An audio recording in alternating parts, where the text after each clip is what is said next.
Chapter 1 Daughter of the Sea. Chapter 1 Daughter of the Sea. Blue Star. An urban village in a certain city. In the tidy room, a female figure quickly put on clothes. The entire flame scar can be seen where the clothes cannot cover it. Get dressed and walk out of the room slowly. He locked the door and was about to turn around and leave. Squeak. The old door next door slowly opened, and a 30-year-old woman walked out from behind the door. Auntie made dumplings today, would you like to come over and have some? No, Aunt Wang, I'm sorry to bother you. A crisp voice with a hint of rejection came from Anne's mouth. Looking at Anne's leaving figure, Aunt Wang sighed softly. A village in the city. Crossroads. A ferocious truck parked on the side of the road, and a phone call came from the cab. Husband, when will you come back? Today is my daughter's birthday. Honey, I'll be back soon, wait until I finish this job. Send this son of the sea to his mother, and take the bonus to buy delicious food for his daughter. Okay, let's not talk about my wife. The person shows up. I will go back after finishing this job. Hang up the phone. The driver took out a photo and looked at it. After confirming that it was correct, he shouted loudly, "Get on the road. Son of the sea." After leaving the residential building, Anne was thinking about what to eat tonight. Suddenly his eyes lit up, a roar sounded, and Anne slowly lost consciousness. Dash dash dash dash dash dash dash dash dash dash dash dash dash. One Piece World. Haiwan calendar year 1511. East Daxia Sea, certain sea area. The sky is cloudless, the sea is calm, and the fish are swimming freely in the sea. Suddenly, the originally clear sky suddenly turned dark, and a petite figure fell from the black clouds. Then the sky became clear again. Thump. A girl about 11 years old, with long wavy golden hair, wearing a large white pajamas, and a little bit of Madara on her cheeks, slowly sank to the bottom of the sea. The originally leisurely fish swam to the bottom of the sea, holding the girl's body, and swam towards the distant island. I don't know how long it took. Cough cough cough, cough cough cough. A violent cough sounded, and Anne slowly opened her sapphire eyes and looked at the sky. After a short while, Anne used her remaining strength to get up from the hot beach. Dust yourself off with sand. White and tender hands appeared in front of Anne's eyes while waving. Ah! A cry of surprise echoed across the island, and the birds fled in all directions. By the blue sea water, Anne looked at herself in the reflection and touched her skin. So white. So soft. After withdrawing from the surprise, Anne began to think, where is this and why I have become smaller? Touched his chest. Damn, even here has shrunk, my 36? Ah! While Anne was resentful, a mechanical voice suddenly sounded in his mind. Ding! It is detected that the host has woken up, the strongest pirate system is being bound, binding failed. Binding failed. The host does not meet the original conditions. According to the all-world system binding failure instructions, system energy is now consumed to reorganize the system to adapt to the host. At this time, in an unknown space, a driver was working hard to move bricks. System search host memory. Anne felt a pain in her brain, but returned to normal in an instant. System search One Piece World History. Search completed. The bond system has been generated. Ding! It is found that the host is currently too weak, and the system will consume energy to create a devil fruit with no side effects for the host. Energy consumption. The world is being extracted. Extracted to the prehistoric world. Connecting to the prehistoric world. Daxia Unicom successful. Extracting the Phoenix bloodline. Extracting. Extracting. In this prehistoric world, a black shadow is running around. Looking at the light blue screen in front of her, Anne couldn't help but pray, Uncle System, please don't let anything happen to you. How can I live without you? Uncle System. It seemed that An was calling, and the words on the screen changed. The blood extraction was successful. Devil fruit in production. Devil fruit made successfully. The devil fruit has been put into the system space. Warning! Warning! The system energy is about to be exhausted and will be forcibly transferred to passive operation mode after 5 seconds. Passive mode, turn off the subjective consciousness of the system. Host, I wish you a pleasant journey. What are you doing? Looking at the content displayed on the screen, and rubbed his forehead. She left a lot of questions unasked, and as a result, she lost herself in the system.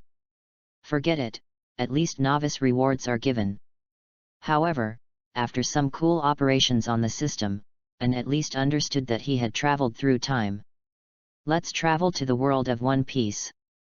Although in another world, An rarely watched One Piece, it did not prevent a certain website from recommending it to her. An also knows that the world of One Piece is a world where strength is respected, fists are principles, and killing is the main focus of this world. Forget it, this is all fate. Anyway, there is nothing to miss in that world. Ever since I had a car accident with my patriarchal father, I was lucky enough to survive. But his body and face were severely burned. In the years since then, apart from occasional interactions with Aunt Wong, I have spent most of the time alone. Loneliness has long been a habit. Now that I have relived my life, with a young and intact body and system support, I have made money no matter how I look at it. As long as you don't commit suicide, you can completely live the life you want. Thinking of this, An stopped and squatted slowly on the beach, resting her head on her knees. Looking at the sparkling sea, recalling his past, he whispered softly, "What kind of life do I want to spend? I don't know." How much time passed. Goo. An's stomach growled. So hungry. Looking around the island, I didn't find anything to eat. Right. I haven't eaten the devil fruit given to me by the system yet. I don't know if this fruit can fill my stomach. After reciting, An summoned the system space. The system space is a square space of approximately 50 cubic meters, where items can be stored and taken out at any time. In the middle of the system space is a red fruit flowing with red flames. So beautiful. An praised it. With a thought, an oval-shaped fruit engraved with several phoenix shadows and flames of different colors appeared in An's hand. Animal devil fruit? Phantom beast species? Phoenix fruit. Note: devil fruits that do not exist in this world are made by an unknown being using blood obtained from various phoenixes and phoenixes in the prehistoric world through an unspeakable method. This unspeakable method? No matter, let's fill our stomachs first. After taking a bite, an indescribable strange smell suddenly filled the air, filling An's entire mouth, making him extremely disgusting. Vomit. It tastes terrible. However, in order to obtain the power of the devil fruit, An still suppressed nausea and swallowed the entire devil fruit. Vomit. Vomit. Even if I starve to death and jump into the sea, I will never eat devil fruit again. Under the blazing sun. An who just ate the devil fruit. So hot. He tugged at the collar of his pajamas. Why are there two suns in the sky? He shook his confused head. Thump. Sand and dust are flying. A figure fell on the beach. You won't have to cross over again just after crossing over. Help me. Words mixed with a strong desire to survive wandered on the wide sea. Ding, it is detected that the host is activating the devil fruit. Ding, lack of activation energy. The sun sets and the moon rises, and the cycle begins again and again. 3 days passed. A deserted island, the tide of the sea has crossed the edge of the beach. There is a slim girl soaking in the sea water on the beach. The sea ebbs and flows on her body, but never recedes from her body. Ding, external energy detected. The system is charging. Ding, system energy is detected, consume energy to activate devil fruit. Ding, the system is consuming energy. Bite. Bite. Ding, the fruit was activated successfully.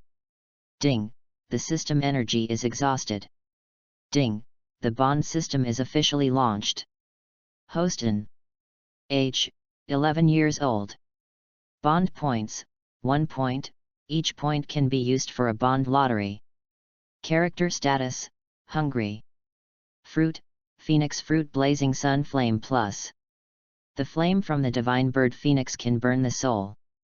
Strength, E+, F for normal people, plus. Agility, E, F for normal people, plus. Physique, D+, F for ordinary people, plus. Will E, ordinary person F, plus. Rating, Captain of Marine Headquarters. Others are not open yet.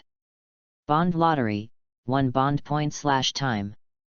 Bond, Daughter of the Sea. Effect, Daughter of the Sea, Blessing of the Sea. Note, Daughter of the Sea, in the sea, you will have strength beyond yourself, and your physical strength consumption will be halved.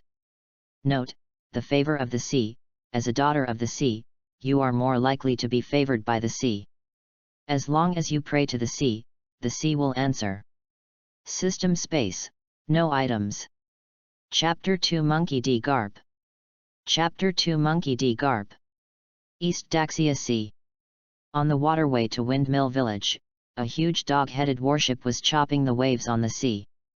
The densely packed artillery on both sides of the ship symbolizes its power, and the snow-white sails depict the marine flag that shows justice. Lieutenant General Garp, is it really okay for us to leave the G3 branch directly like this? Said a man wearing a suit hat and marine justice trench coat. The person speaking had grey hair, a resolute face, and a tall build. A pair of big hands were holding a bag of donuts and eating them. The marine cloak behind him, which symbolizes justice, rustled fiercely in the sea breeze. Bogart, it's okay. Didn't I ask for leave from warring states? But didn't warring states fleet admiral not agree? Bogart was speechless. Really? Ha ha ha, it doesn't matter. Warring states will definitely not be angry. Bulu bulu. Bulu bulu. The phone bug's voice rang. Bogart looked at Garp. The two were silent for a moment. Garp stood in the distance and reached out to answer the phone. The phone bug took on the appearance of the warring states period. Garp. Sengoku's roar came from the phone bug. You asked for leave without permission again, get out of here and go back to New World. Ha ha ha, don't be angry, warring states. I will go back after I go home to see my grandson. Luffy must be missing me a lot right now. Come on, you have to spend 10 days and a half every time you go home.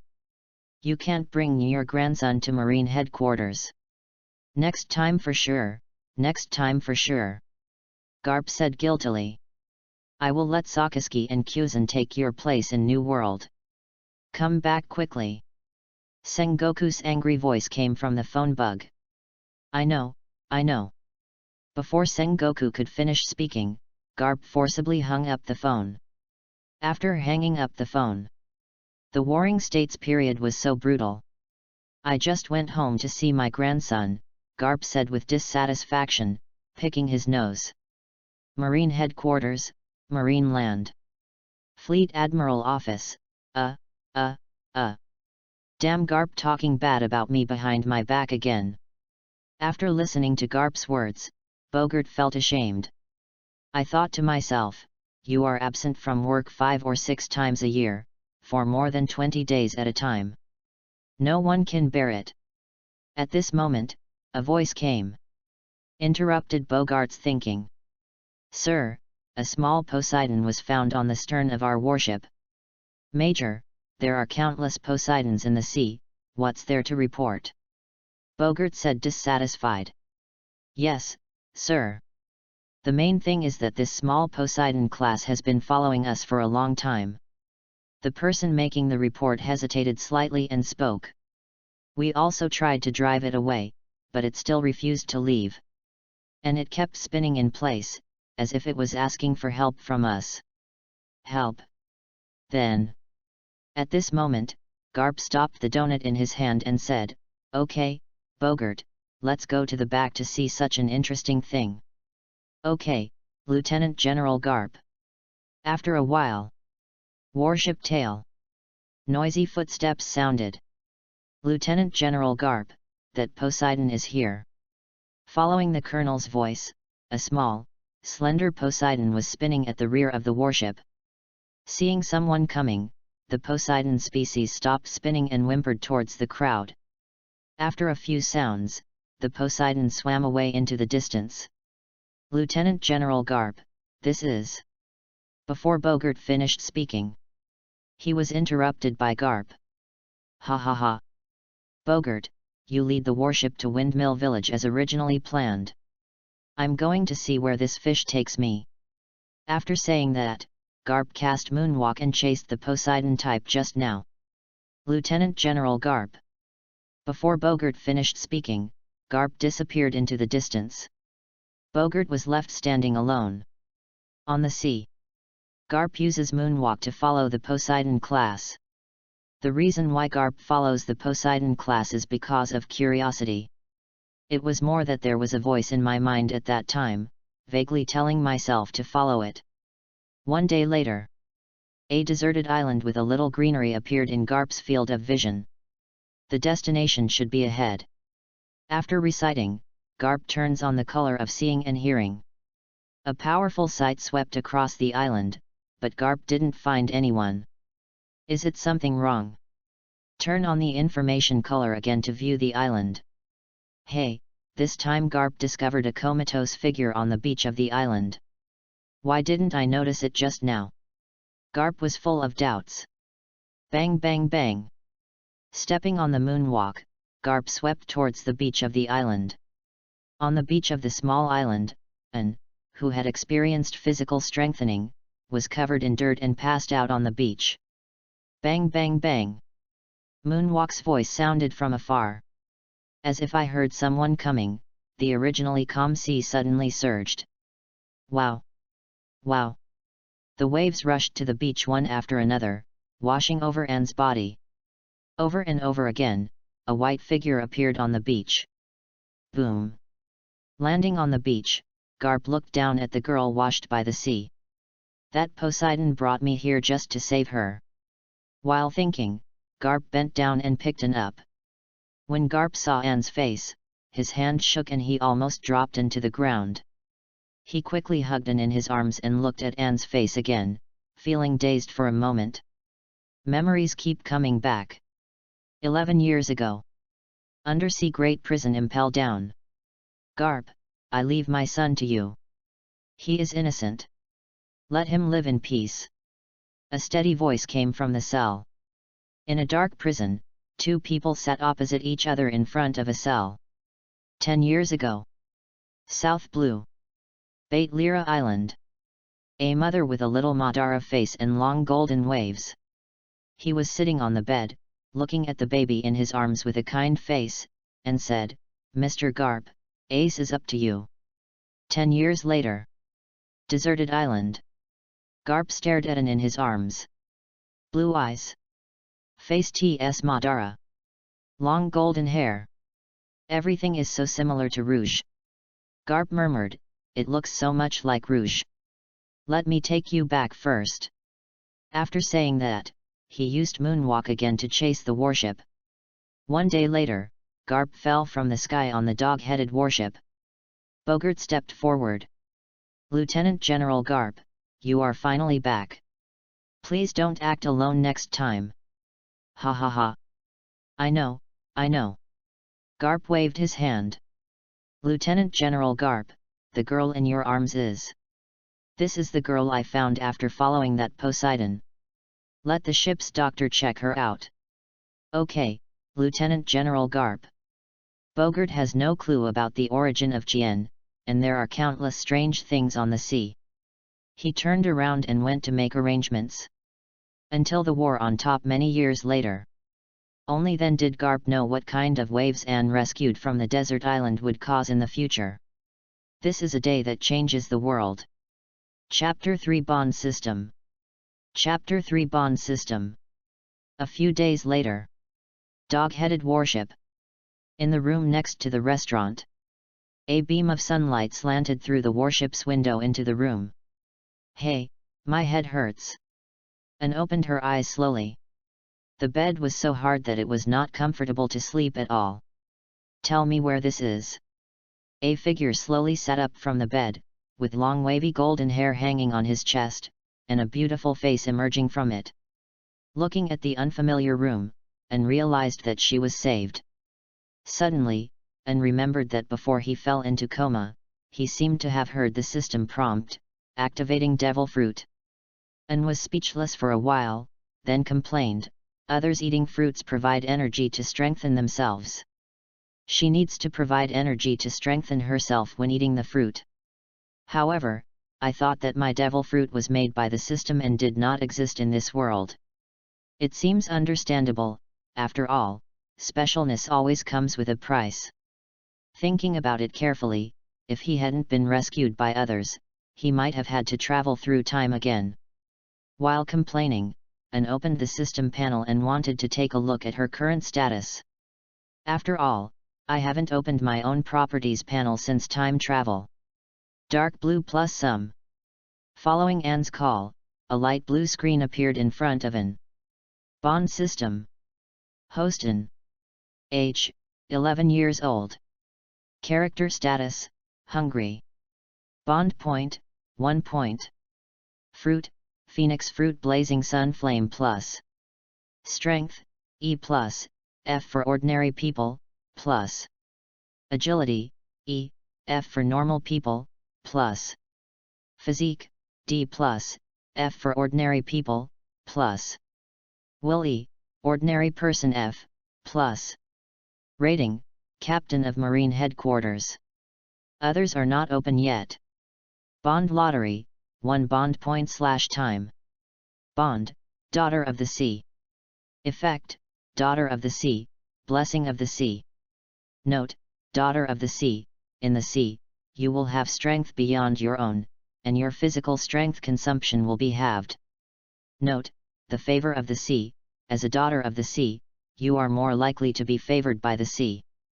As long as you pray to the sea will answer. System space, no items. Looking at his character's state, and sighed with emotion. Other travelers go to heaven and earth, and the scenery is endless. What about me? I haven't had a full meal since I traveled through time. I almost starved myself to death. It's simply an embarrassment to the time travelers. Look down the system panel. And discovered that her four-dimensional attributes were far superior to those of normal adults, and her physical evaluation reached D+. The overall evaluation reaches the level of Captain of Marine Headquarters. As for attribute types, the first 3 are very easy to understand. Strength represents strength, agility represents speed, and physique represents a person's physical fitness. As for the last will, I couldn't figure it out for a while, so I simply ignored it for now. Try to touch the plus sign behind the devil fruit and the 4 attributes with your mind. Anne was reminded that there was a lack of devil fruit awakening cards and attribute enhancement cards. Looking at his own attributes, Anne was not blindly arrogant. Having strength but no skills, he is just a powerful child. If I provoke Captain Marine now, I will definitely die. However, this body is much stronger than my previous body, and it at least has the ability to protect itself. As for how he completed the strengthening, Zayn understood completely when he saw the bond displayed by the system. And didn't expect that one of his murmurs in despair would become an opportunity to save himself. Speaking of which, it is indeed a bond system. This bond is too strong. Will all requests really come true? An SI asked. Give it a try first. Goo. Goo. My stomach made a hungry sound. Okay, let's wish for food first. Anne is very obedient. Walk to the window where the sunlight shines in, and look at the blue sea. Anne muttered, "Oh sea. Please give me food." 10 seconds. 30 seconds. 1 minute. But nothing happened. Is my tone wrong? An SI asked. By the way, the daughter of the sea, isn't this the picture of a loving mother and a filial daughter? Immediately, An put on a coquettish tone and said towards the window, Dear Mother Dahai, please give your lovely daughter food. 5 minutes later. Still nothing happened. Is your tone too filial? And then changed her tone again. In the next 20 minutes, An not only changed the tone of various prayers.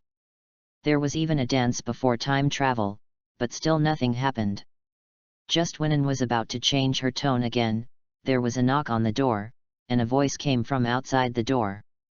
The little girl asked me to go to the restaurant to dine with me, with a smile that was difficult to hide in her words. Anne's face turned red when she heard a slightly smiling voice coming from the door. Recalling what she had just done in the room, her beautiful little face turned even redder.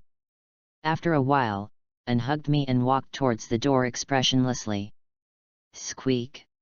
The room opened, and a girl with a beautiful face and a cool temperament walked out.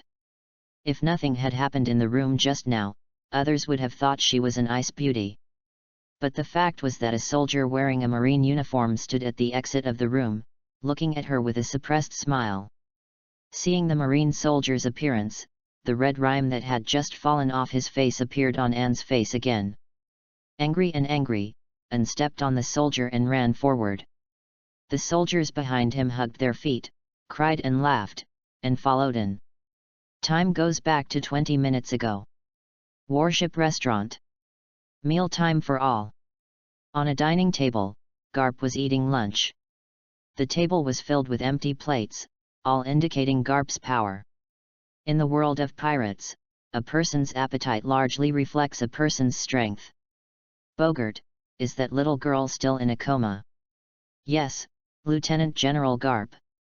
The ship's doctor has been checking her body during this period. Did he find any problems? Although Bogart didn't know why Lieutenant General Garp was so concerned about a little girl in distress. But he still answered truthfully, every aspect of his body is normal, there is nothing wrong with him. According to the ship's doctor's examination, the cause of coma was caused by low blood sugar concentration in the body. I'm just so hungry that I fainted from hunger. Ha ha ha. Suddenly Garp burst into laughter. Bogart looked at Lieutenant General Garp, who was laughing, secretly thinking that it was so funny. While Bogart was thinking, a burst of prayers came from the room near the restaurant. The strange prayer content, coupled with the immature girl's voice, the ever-changing tone, and the sound of footsteps from time to time. An interesting picture was sketched in the minds of everyone in the restaurant, causing everyone in the restaurant to laugh. Garp can more clearly perceive what Anne is doing in the room because of the color of his sight. While laughing, the food in his mouth spurted out. Ha ha ha. Garp has traveled to many places, so he has naturally seen sacrifices. But most of them were formal sacrifices hosted by old people. This was the first time Xiang'an had seen such sacrifices. Garp stopped crying from laughter and said to the soldier next to him, Go and invite our little priest to come to the restaurant for a meal. Yes, Lieutenant General Garp. Time returns to the present.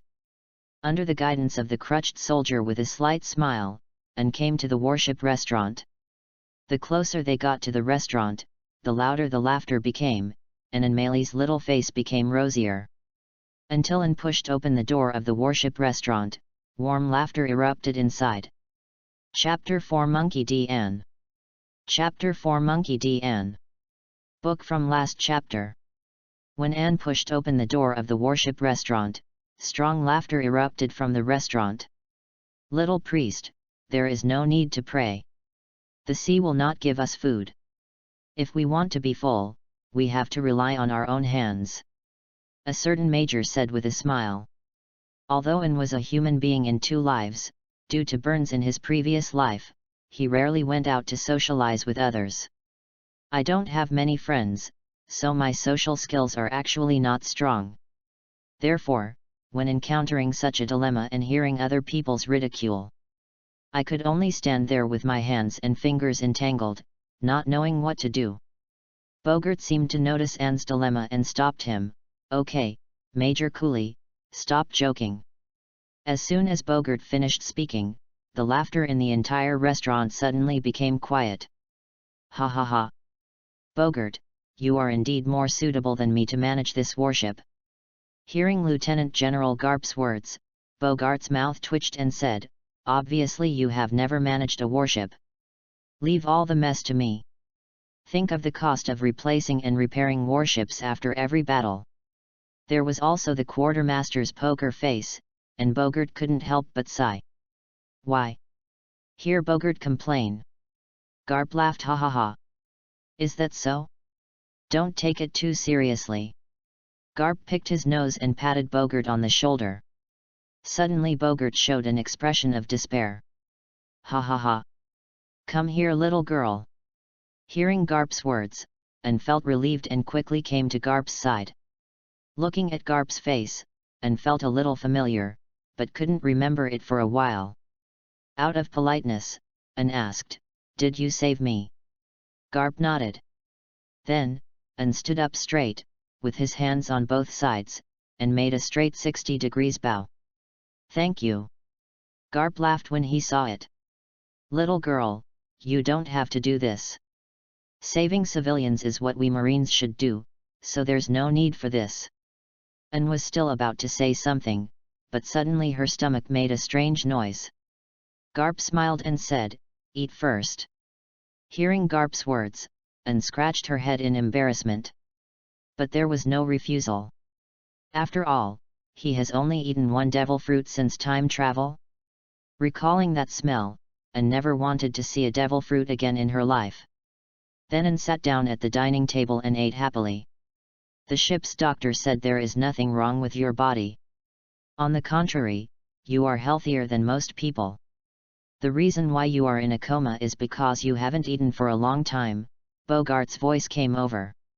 Although I learned through the system that there was nothing wrong with me. But Anne was relieved to get a positive answer from others. "Thank you for the reminder, please take care of me during this time." As for why it was determined that Bogart took care of himself and not Garp. Anne turned around and glanced at Garp, who was busy cooking. Everything was self-evident. Ping ping pong pong. The restaurant was filled with the sound of clinking cutlery and plates. Half an hour later. "Ah, I feel so full." Anne touched her bulging belly. Looking at the mountains of empty plates on the dining table, I sighed with satisfaction. Garp and Bogart looked at each other, inexplicably feeling that Anne had the potential to become a strong person. In the empty restaurant, Bogart ordered someone to clear the table. Garp and Anne sat on their chairs and looked at each other with their eyes open. 5 minutes later. "Okay, you win." Anne rubbed her sapphire eyes. "By the way, Uncle, why do you keep staring at me? Aren't you competing with me to see who can blink first?" Garp said. "Don't you think you are naive? Uncle, I won. That's not what I'm talking about.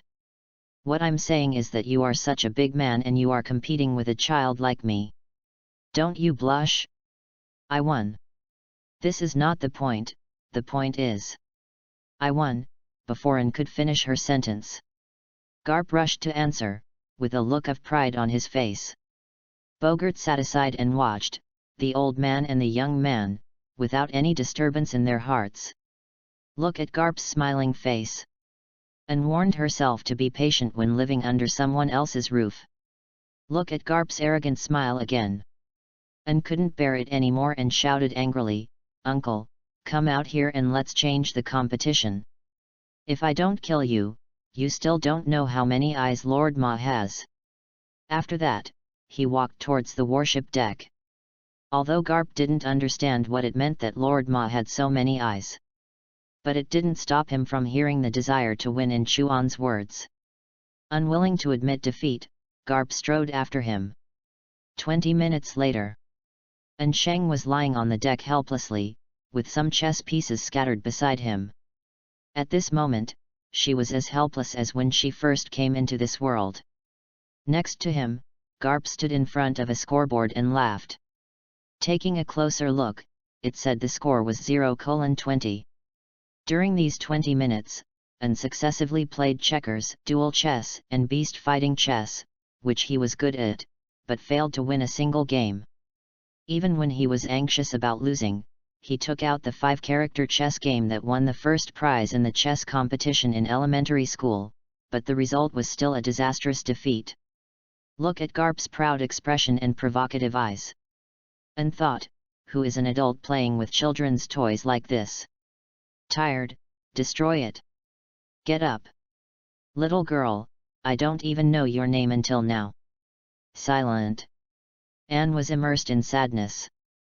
Shouldn't you say your own name before asking someone else's name? Ha ha ha. I thought you already knew. Garp touched his head and said with a smile. Tisk, who would know your name? Are you famous? And curled her lips. Ha ha ha. Being ignored. After a burst of laughter, Garp solemnly said, My name is, Monkey D. Garp. This time I went home to visit my grandson, and I saved you in distress on the way. When she heard Garp say her full name, Anne suddenly stood up and looked at Garp. Finally I remembered why Garp looked so familiar when I first saw it. Isn't this Luffy's great supporter, the marine hero?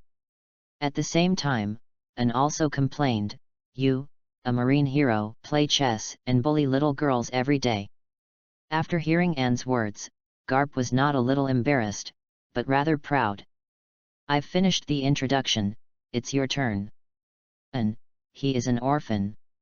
I don't remember anything else. A calm voice came from Anne's mouth. No matter in the past life or in this life, Anne is lonely. The sea breeze brings the freedom of the sea, but also the loneliness of the sea.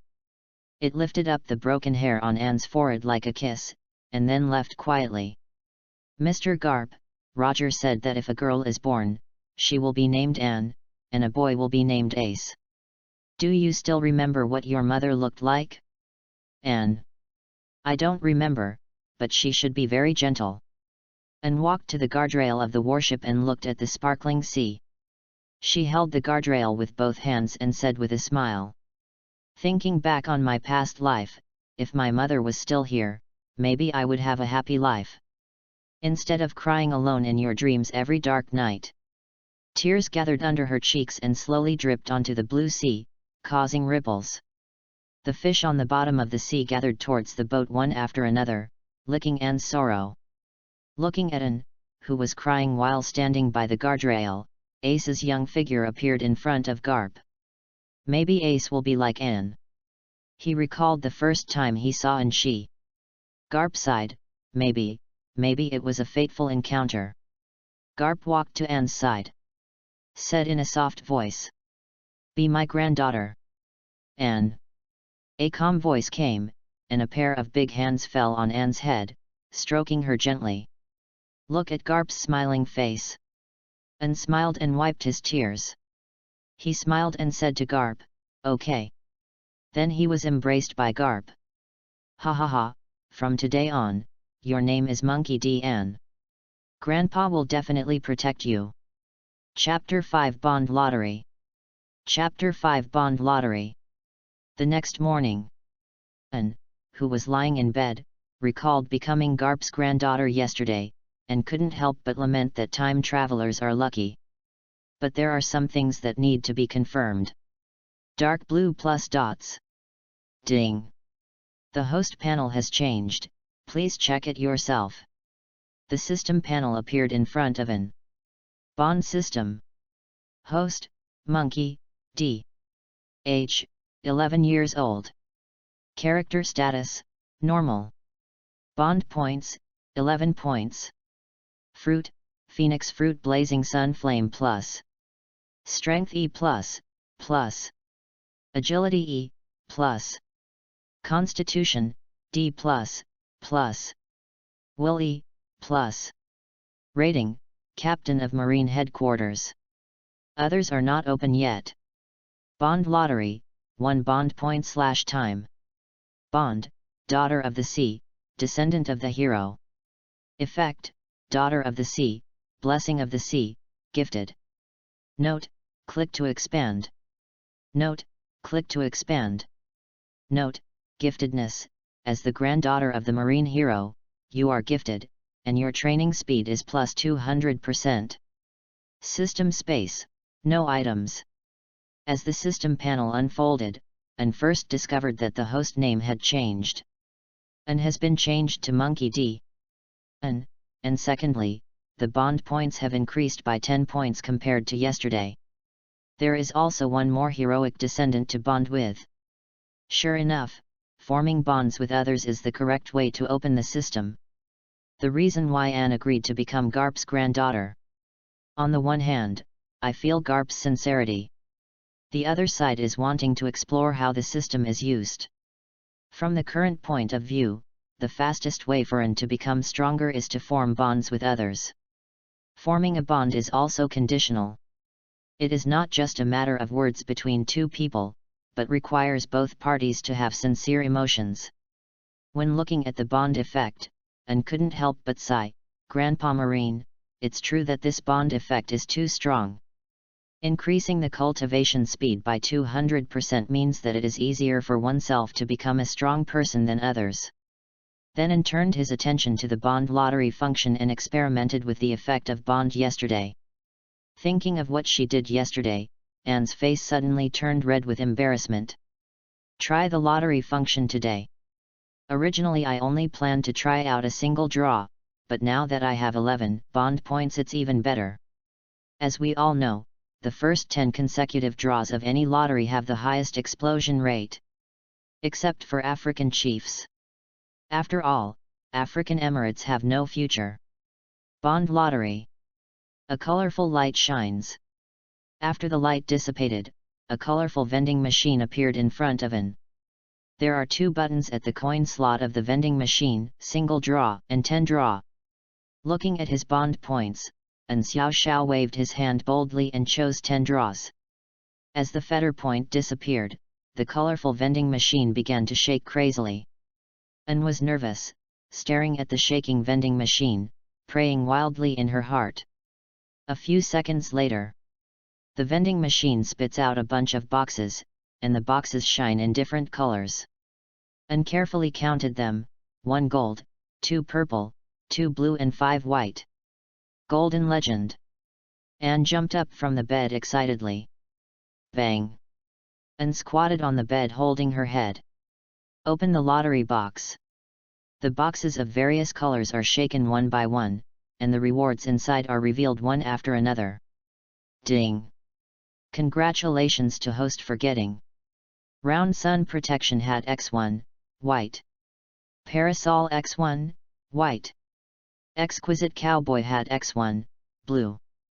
Remarks, characteristics, never damaged. Keep clean. A box of bread X1, white. 1 box of barreled instant noodles X2, white. Fitted underwear set X1, blue. Remarks, features, automatic adjustment, never broken, always clean. Physical strengthening card X1, purple. Remarks, used to improve host's physique. Strength enhancement card X1, purple. Note, used to improve strength and fitness. Devil Fruit Awakening card X1, gold. Note, the Phoenix Fruit cannot be awakened by itself in this world and must be awakened through the Awakening card. The white rewards are all small daily necessities. Blue rewards are more practical things. As soon as the thought occurred, a set of white lace underwear appeared in Anne's hand. Twisting her body, Anne began to put on her underwear. The only flaw is that it is placed in the body and cannot control a certain part of it. Fortunately, the clothes adjust their size automatically. Purple and gold are important items for improving strength. With a thought, 3 cards appeared in Anne's hand. System, awakening the devil fruit. Ding! The physical constitution needs to reach sea level before you can awaken the devil fruit for the first time. It seems that in the future, improving attributes will give priority to improving physical fitness, an XIN thought. Use attribute enhancement cards X2. The 2 cards turned into streams of light and flew into Anne's body. A warm current flowed through his body, and An felt that his strength was much stronger than before. Use the Awakening Devil Fruit Awakening card. The card turns into a stream of light. A bone-chilling chill rose from Anne's body, and frost appeared on the wooden floor. A green flame rose from Anne's hand. Although it was a flame, it gave people a bone-chilling chill. Note: legend has it that there are many types of phoenixes, and they can control various kinds of flames. Burning the sky and freezing the sea are easy for them. Among them, the ice phoenix can use the flame of ice to freeze everything in the world. The phoenix fruit is really powerful, and the system is so great that all the beatings you suffered in the prehistoric world were not in vain. Anne unknowingly told a certain truth. Anne also decided to use the remaining one bond point. Who knows that it will take the next 10 monkey years, horses, and months to get everything together. System: single draw. The colorful vending machine shook violently for a while. Ding! Congratulations to host for getting Practice Acceleration Card, 2 hours, X1, blue. Remarks: increase the user's practice speed by 50%. Grandson of the Hero and Practice Accelerator Card, a perfect combination for practice. Dark blue plus dots. Ding! The host attribute has changed, please check it yourself. Bond system. Host: Monkey, D. Age: 11 years old. Character status: normal. Bonding points: none. Fruit: Phoenix Fruit Ice Flame Plus, click to switch. The flame from Juyo can freeze everything, including souls. Strength D. Plus. Agility D. Plus. Constitution C. Plus. Will E Plus. Plus. Rating: Major of Marine Headquarters. Others are not open yet. Bond Lottery, 1 bond point / time. Bond: Daughter of the Sea, Descendant of the Hero. Effect: Daughter of the Sea. The Favor of the Sea. Gifted. Note: click to expand. System space. A box of bread X1, white, instant noodles X2, white, parasol X1, white, round sun hat X1, white, exquisite cowboy hat X1, blue, training accelerator card, 2 hours, X1, blue. After awakening from the devil fruit, all 4 attributes have been greatly improved, among which agility has been improved the most, spanning 2 stages from E to D, and willpower has also been slightly improved. The evaluation has changed from Captain of Marine Headquarters to Major of Marine Headquarters. Digression: attributes are divided into FEDC, BAS and SS, which no one has reached yet. Each level is divided into 3 stages, such as SSS+. It is easy to improve within the same stage, but it is more difficult to cross stages. The protagonist's devil fruit setting: because the protagonist's devil fruit is made from the blood of the phoenix in the high-level world, if you want to transform into a full beast, you must awaken 3 kinds of flames, and finally use the bond point for the ultimate awakening, so that the protagonist can become a monster. Phoenix. Of course, each time you awaken the flame, it can be counted as a small awakening, which will slightly improve your attributes. Chapter 6 Testing. Chapter 6 Testing. Dong dong dong. There was a rapid knock on the door. It's time for Anne to get up and eat, Garp's voice came from outside the door. I know, Grandpa. Anne put away the system and put on loose white pajamas. You ask me why I don't change out of this white pajamas. Where can I find clothes for children on a warship? Warship restaurant. Good morning, Grandpa. Good morning, Uncle Bogart. Through Garp's introduction yesterday, Anne knew that the man in front of her was Bogart, Garp's adjutant. At the same time, he handles all matters on the warship. Anne, good morning. Compared with Garp, who just giggled, Bogart, as an adjutant, was obviously more polite. Ha ha ha, Anne, come and eat quickly, we will start training later. Only by constantly becoming stronger can you protect yourself and your family. New. 10 minutes later. Warship deck. Garp and Anne stood at opposite ends of the deck. Before starting training, test your physical fitness first. This way Grandpa can choose the most appropriate training method for you. Anne knew this was a necessary step and nodded in agreement. Anne, punch me with all your strength. Okay, Grandpa. The words fell. Anne used all his strength to punch Garp, and a strong sound of breaking wind came from his snow-white fist. Bang! The fist landed on Garp's chest. Apart from the sound of flesh colliding, Garp did not move at all. Anne, on the other hand, squatted on the ground with his hands in his hands and started blowing. Grandpa, your body is too hard, it hurts so much. Ha ha ha. That's right, Anne. Your punch is probably as powerful as a Marine captain. Garp found a good way to describe it. Bogart, who was standing next to him, heard Garp's description and thought that this was a good idea.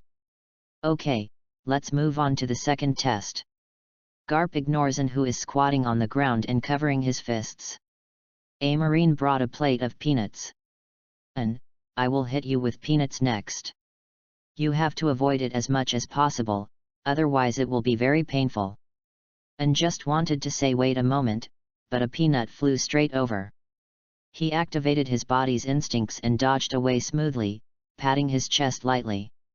What a danger! Before Anne could take a breath, peanuts came shooting out again, and Anne began to mobilize his body to dodge them one by one. Seeing this, Garp also became interested and began to increase the speed and force of the launch. Gradually Anne felt more and more tired. Until he was hit by a peanut, and then countless peanuts hit Anne's body. It hurts, it hurts. Grandpa, stop. Garp seemed to be deaf and continued to shoot peanuts. He didn't stop until there were no more particles on the plate.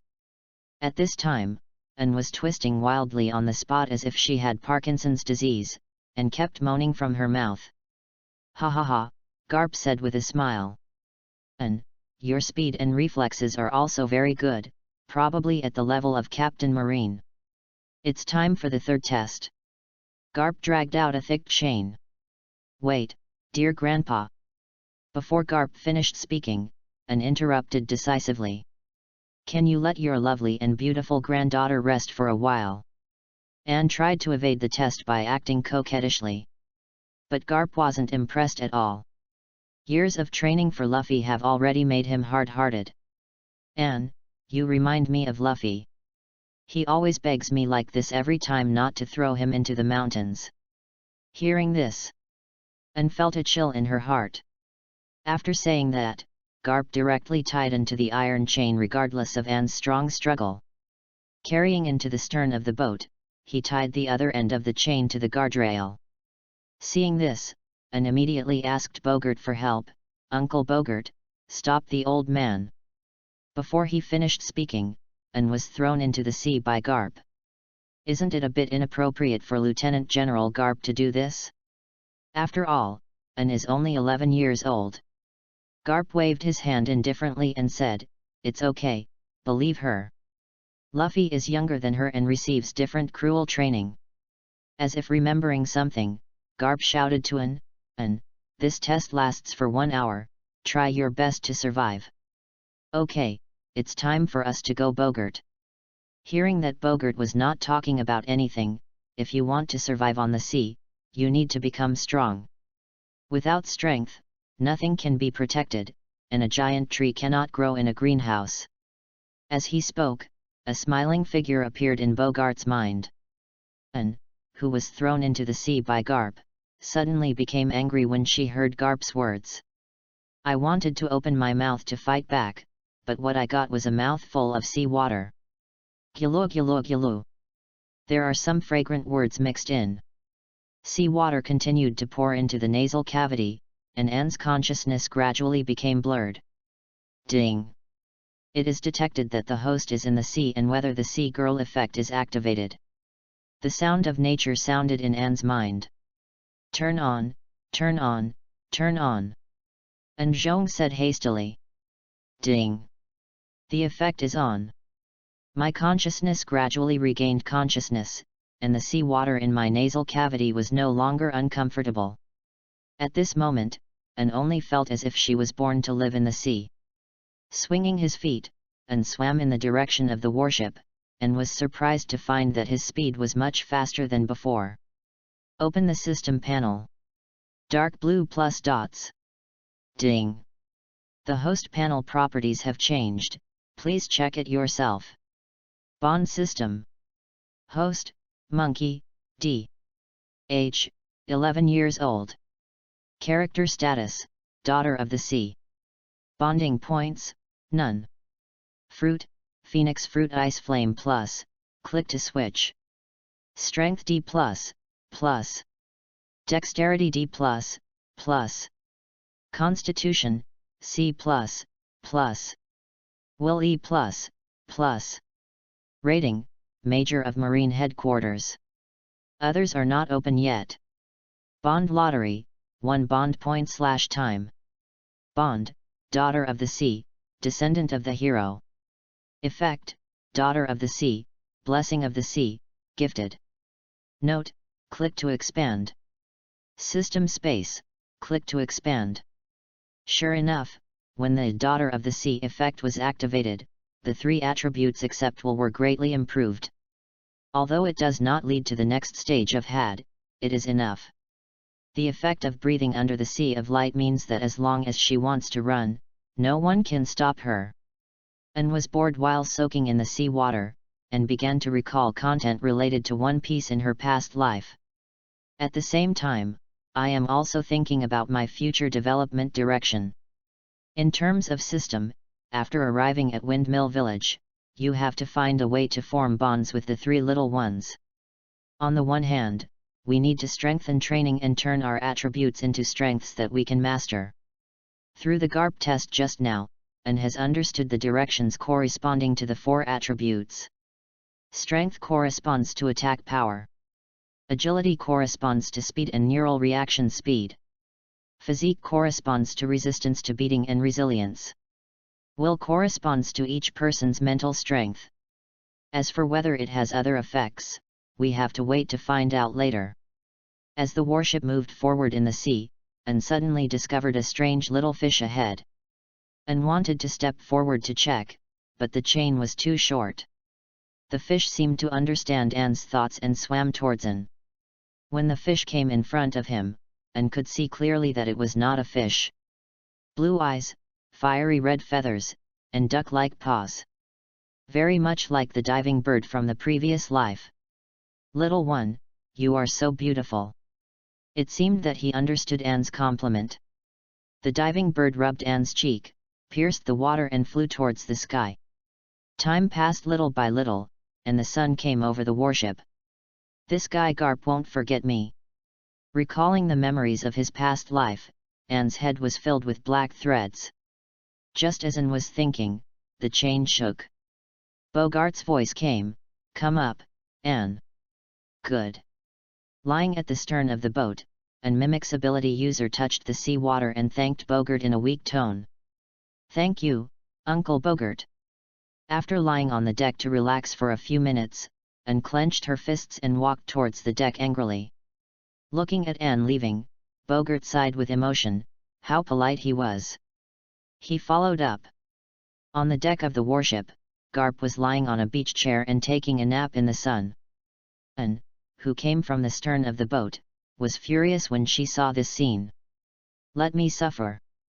But you are enjoying it."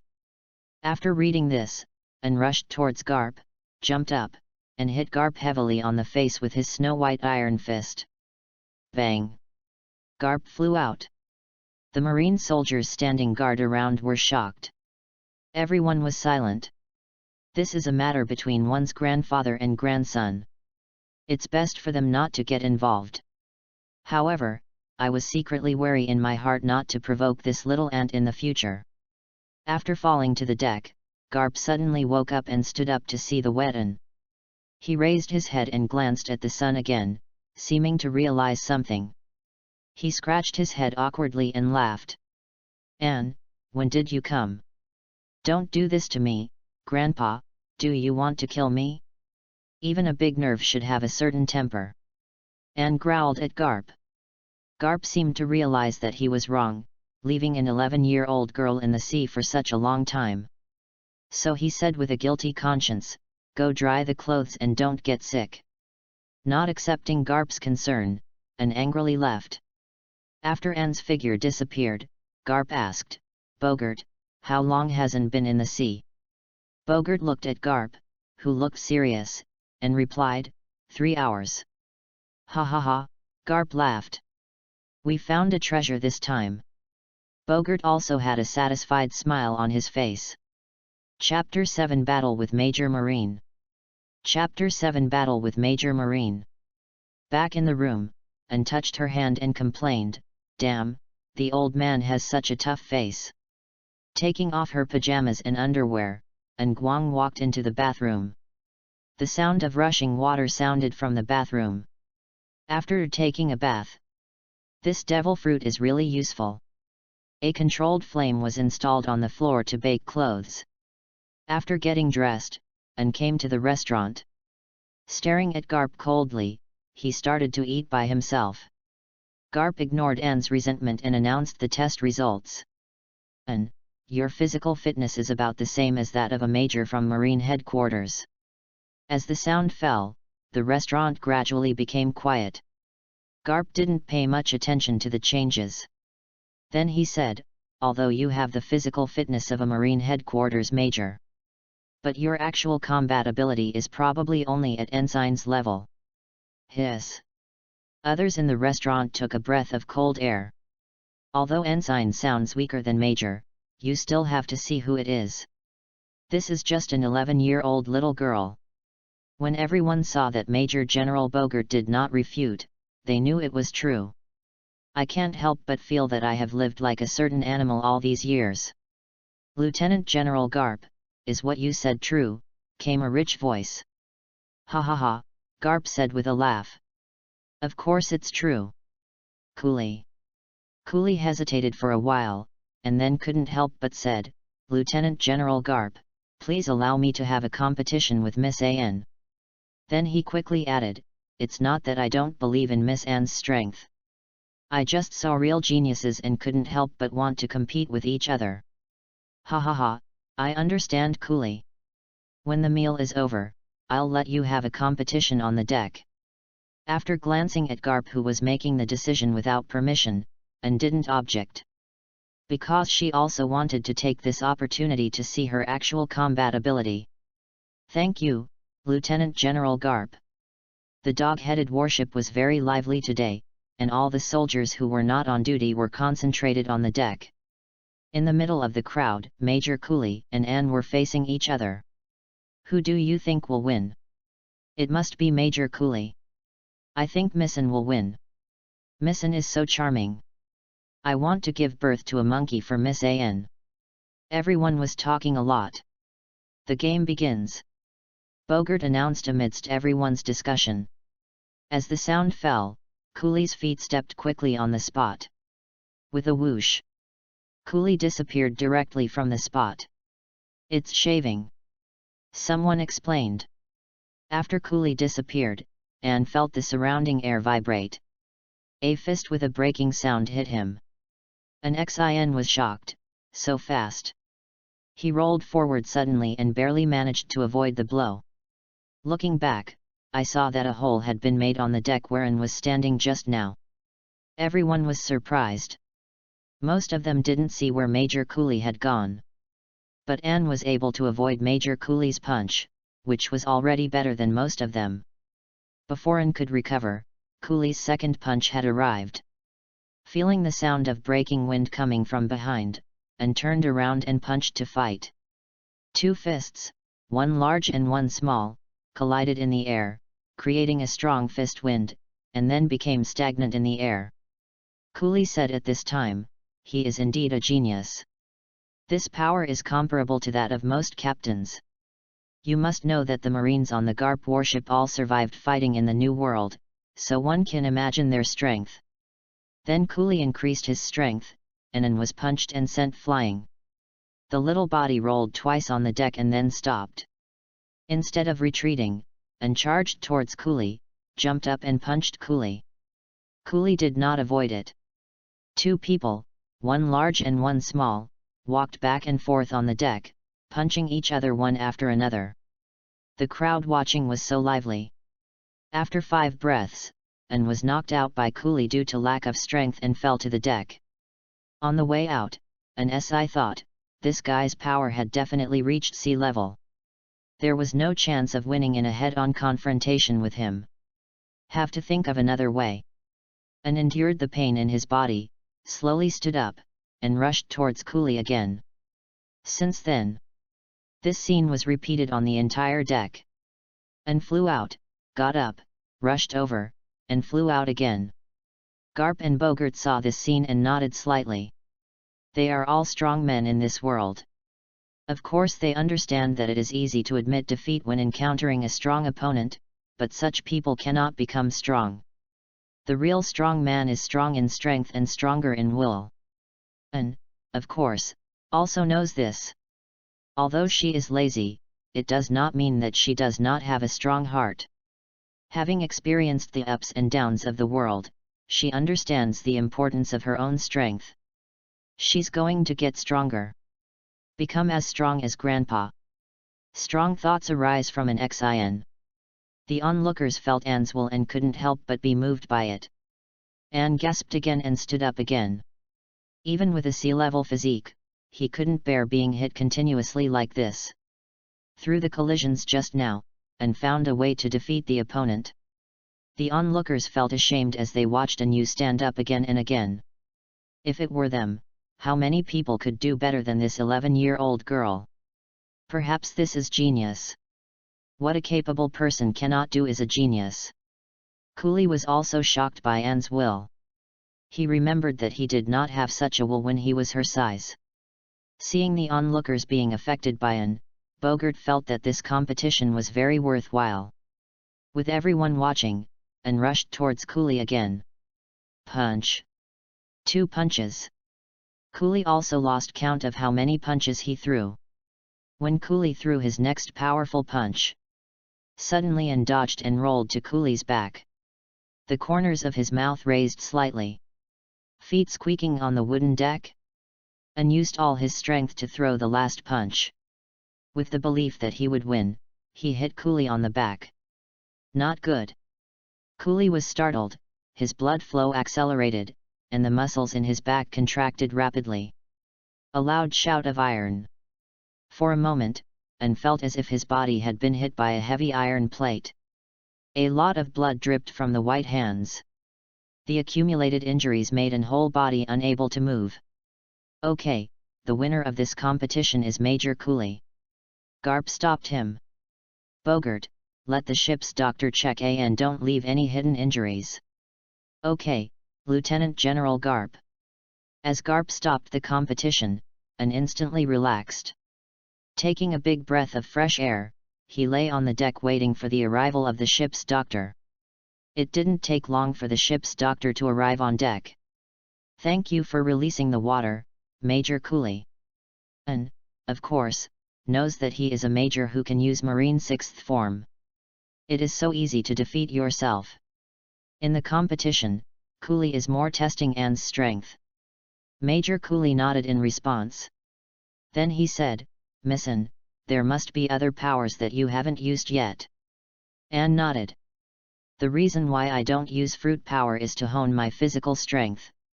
It's more about giving myself a trump card. Looking at Anne's young appearance, Cooley continued, I joined Marine when I was 10 years old, and it took me 20 years to get to where I am today. You could say I'm very aware of the role of talent. However, Miss Anne is so young and possesses such powerful power. You can definitely become a Marine Lieutenant General or even a general in the future. Perhaps you can get rid of all those damn pirates and restore calm to the sea. When Cooley mentioned pirates, his voice suddenly became intense. Are pirates really that hateful? When watching anime in her previous life, Anne didn't feel how disgusting pirates were. Cooley glanced at Anne. You'll see that soon. After finishing speaking, Cooley strode away. "It's not a big problem, missin'. It's just a slight bone crack. It'll be fine in a few days." The ship's doctor bandaged Anne's wound and left the deck. What does a pirate look like? Chapter 8 Meeting Pirates for the First Time. Chapter 8 Meeting Pirates for the First Time. The third day after the competition ended. Ever since the match with Cooley ended that day, the soldiers on the warship began to look at Anne with admiration. Lingen felt creepy. After obtaining Garp's consent, Anne spent the past 2 days apart from eating and sleeping, playing against Cooley. Through one trial after another, Anne gradually mastered his own power. As for the injury on my hand, thanks to my strong physique, it healed that night. When fighting Major Cooley, if they don't use other moves, the two of them will be evenly matched. If you use Lucian, you will be beaten unilaterally. As for why I didn't learn Marine 6 styles. Anne also asked Cooley if he could teach him the 6th form of Marine, but Cooley refused on the grounds of leaking Marine secrets. I went to see Old Man Garp, but he was refused with the excuse that time was not up. Although Garp did not given the Marine 6 styles, he did given his unique skill Iron Fist. In the training room of the Marine warship, a certain girl was blacksmithing. The blacksmithing here is blacksmithing in the true sense, with fists. "One day ago, Grandpa, since you can't teach me the 6 Marine styles, then teach me something you are good at," Anne prayed with a serious expression. After hearing this, Garp looked at Anne, laughed and said yes. So there was a scene of blacksmithing in the training room. Garp told Anne that if he could break the discus in the training room, it would prove that she was good at Iron Fist. While Anne was practicing Iron Fist hard, Cooley's voice came from outside the door, asking Anne to gather on the deck. As soon as he arrived on the deck, Anne saw a Marine soldier reporting to Garp. Only when Anne got closer did he hear clearly. It turned out that the lookout had discovered that the pirates were plundering the ship. "Cooley, are you sure which pirate group it is?" "It has been determined that they are the Iron Bowl pirates who have a bounty of 8 million Baileys. Captain Charles is an animal type. County fruit ability user." Garp was a little surprised that he could actually go to the East Daxia Sea and meet a devil fruit user. "It seems that our Operation Clean Sea was not carried out thoroughly enough. Order the warship to advance at full speed." 5 minutes later, Anne noticed the black smoke rising ahead. An ugly pirate ship docked near a white swan ship. A pirate flag consisting of a silver bull's head and 3 skulls was hung on the pirate ship. From this position, Anne could already observe the white swan as the battle took place from the deck. I heard the ferocious and lewd laughter of pirates and the begging for mercy of ordinary people on the white swan ship from the distance. Anne frowned tightly. "Iron Bowl pirates. Captain, we found a warship heading towards us. Let's see if he's from the 153 Marine branch. Laozi doesn't want to confront Menka yet." "Captain, this is not a warship belonging to branch 153. "Then don't worry about them, wait until they get close and kill them together." "But Captain, the number of cannons on their warship is a bit abnormal." Before he could finish his words, the captain already didn't know where he was. The warship slowly approached the White Swan. "You talk about shelling, what about the civilians? This is an ordinary passenger ship with an upper and lower structure. Major Cooley, you will command this battle."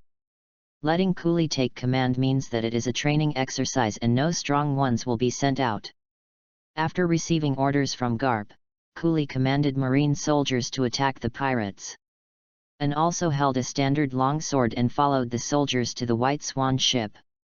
Seeing Anne's actions, Garp didn't say anything.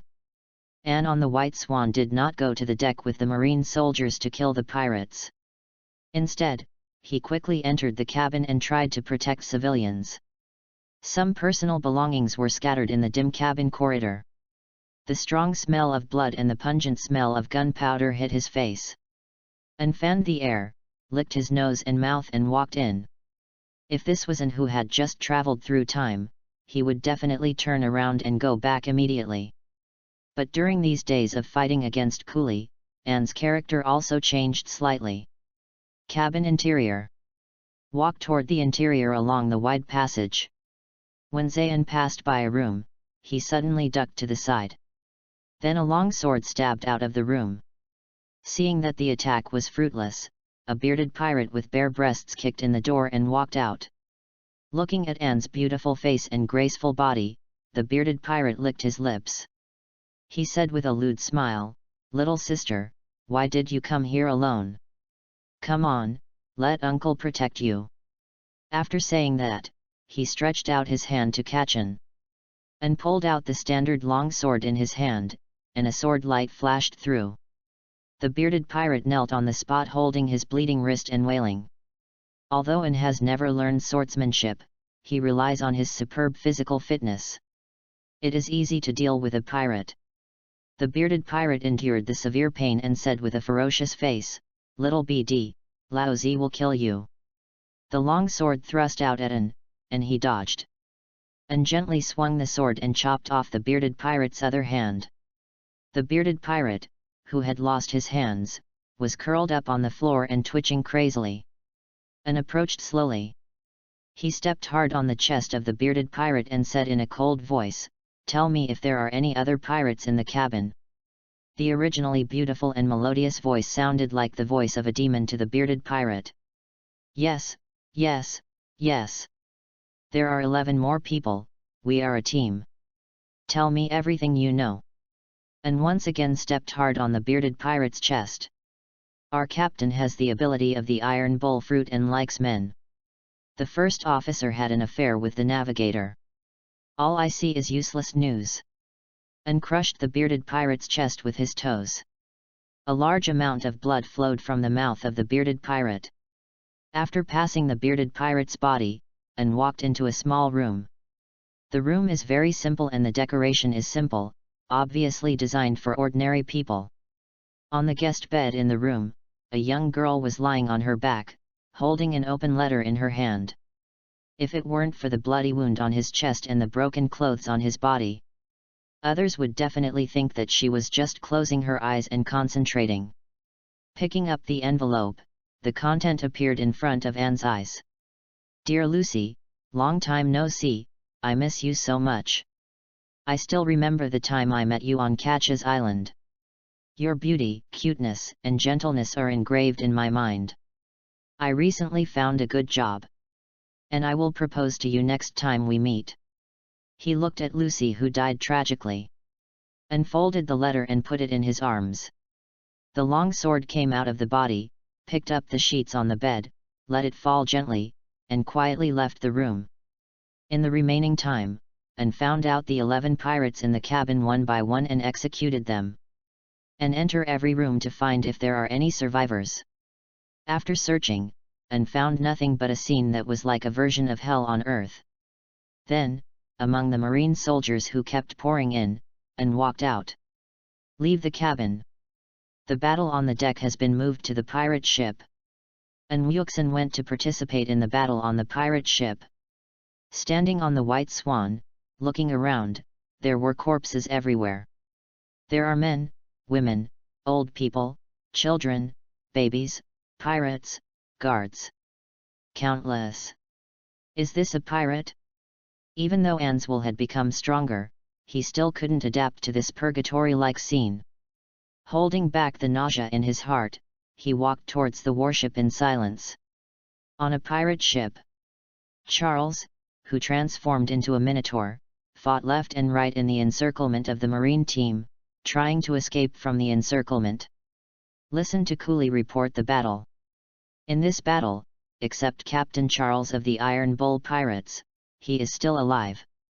All the remaining pirates were wiped out, 45 pirates were killed, and there were no casualties on our side. Anne, I am not surprised by this result. Cooley went on to report, no one on the White Swan survived. 24 hostages were rescued from the cabin of the Iron Bull Pirates, including 6 men, 17 women, and 1 girl. They are currently temporarily placed on the deck. Listening to Cooley's report, and turned to look at the rescued hostages on the deck. They were all sallow and thin, in ragged clothes, with wounds all over their bodies, and they were sitting on the deck with their heads lowered. An walked over and rubbed her cheek. He squatted in front of a cute little girl, smiled and said softly, "Hello, little sister." The little girl looked at Anne's clean and beautiful hair. He stepped back cautiously. She had only seen such beautiful hair on the head of that terrifying woman on the pirate ship. Anne smiled awkwardly and took out a bag of bread from the system space. He tore open the package and handed it over, then said, "I'm not a bad person." The little girl hesitated for a while, but in the end she couldn't resist her hunger, took the bread, and then ate it. Looking at the little girl eating bread, Anne asked again. Perhaps because of eating Anne's bread, the little girl finally said her name. "Sally," a waxy voice came from the little girl's mouth. Anne then asked, "How old are you this year?" 11 years old. 11 years old. Sally's words stung Anne's nerves. She looked at the skinny little girl in front of her who was covered in wounds and was actually the same age as herself. Looking at the people squatting on the deck, Anne couldn't see any anger or hope in their eyes. Some are just numbness and despair. On the spacious deck of the warship, the sea breeze carried a strong smell. The cry of ordinary people. The cruelty of pirates. Purgatory in the cabin. Bodies on the deck. Sally in front of me. All the people and things from the time he met the pirates appeared in front of Anne's eyes one by one. The evil in the human heart is clearly visible. Anne covered his face with his hands. Only feeling funny. Ha ha ha. Anne let out a sarcastic laugh. This world is really f***ed up. Anne stood up, stabilized her shaking body, and looked up at the sky. For the first time, I felt that the sun was so dazzling. Also living on a sea. Under the sun. Above the dust. We belong to the same human race. For the first time, Anne felt how strange human beings were. Kowtow to the strong. Abuse the weak. In that case, let's set a small goal first. Let this twisted world return to normal. Anne bent down and touched Sally's head, and said softly, "Sister, go prepare some food for you." Sally nodded fearfully, watched Anne leave, and then lowered her head and ate the bread crazily. It seems that he is worried that he will never be able to eat such delicious food again. Arriving at the restaurant, Anne ordered the chef to prepare food for the survivors. Back on deck again. The battle on the pirate ship is not over yet. Look at the lively Charles.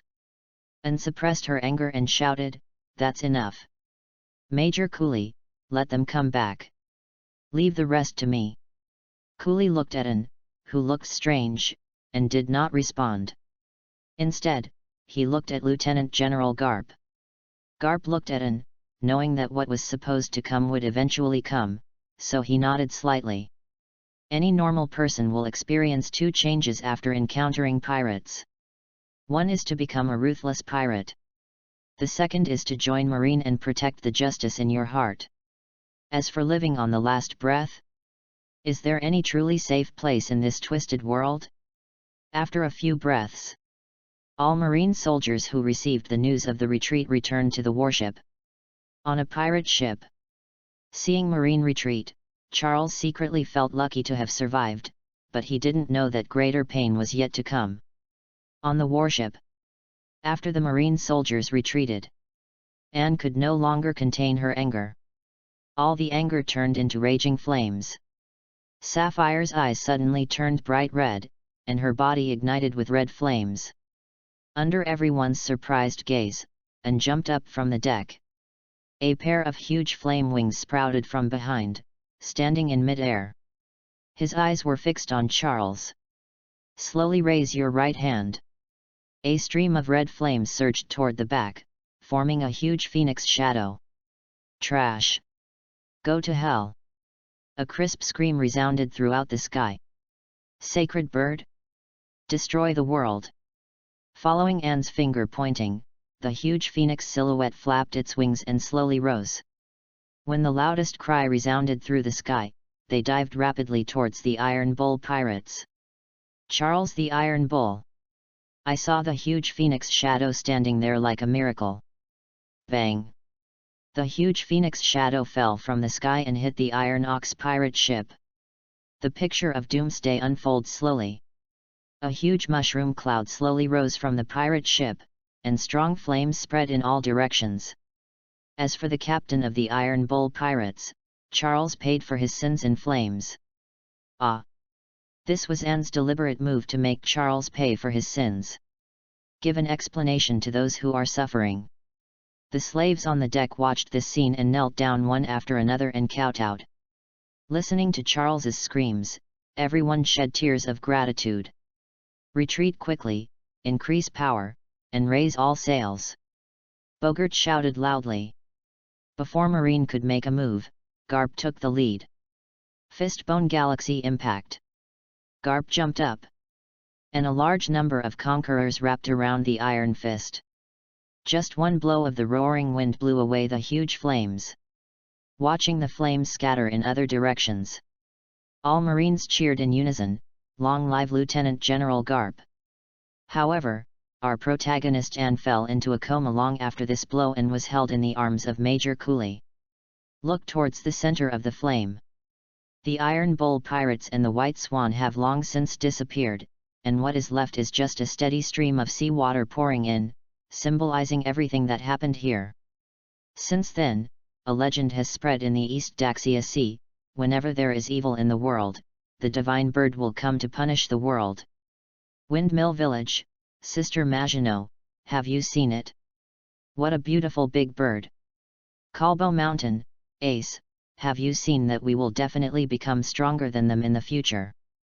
Chapter 9 Marine 6 Styles. Chapter 9 Marine 6 Styles. Children, go ahead and kill these damn guards. Please spare us. No, the girl screamed. Ha ha ha, the pirate laughed ferociously.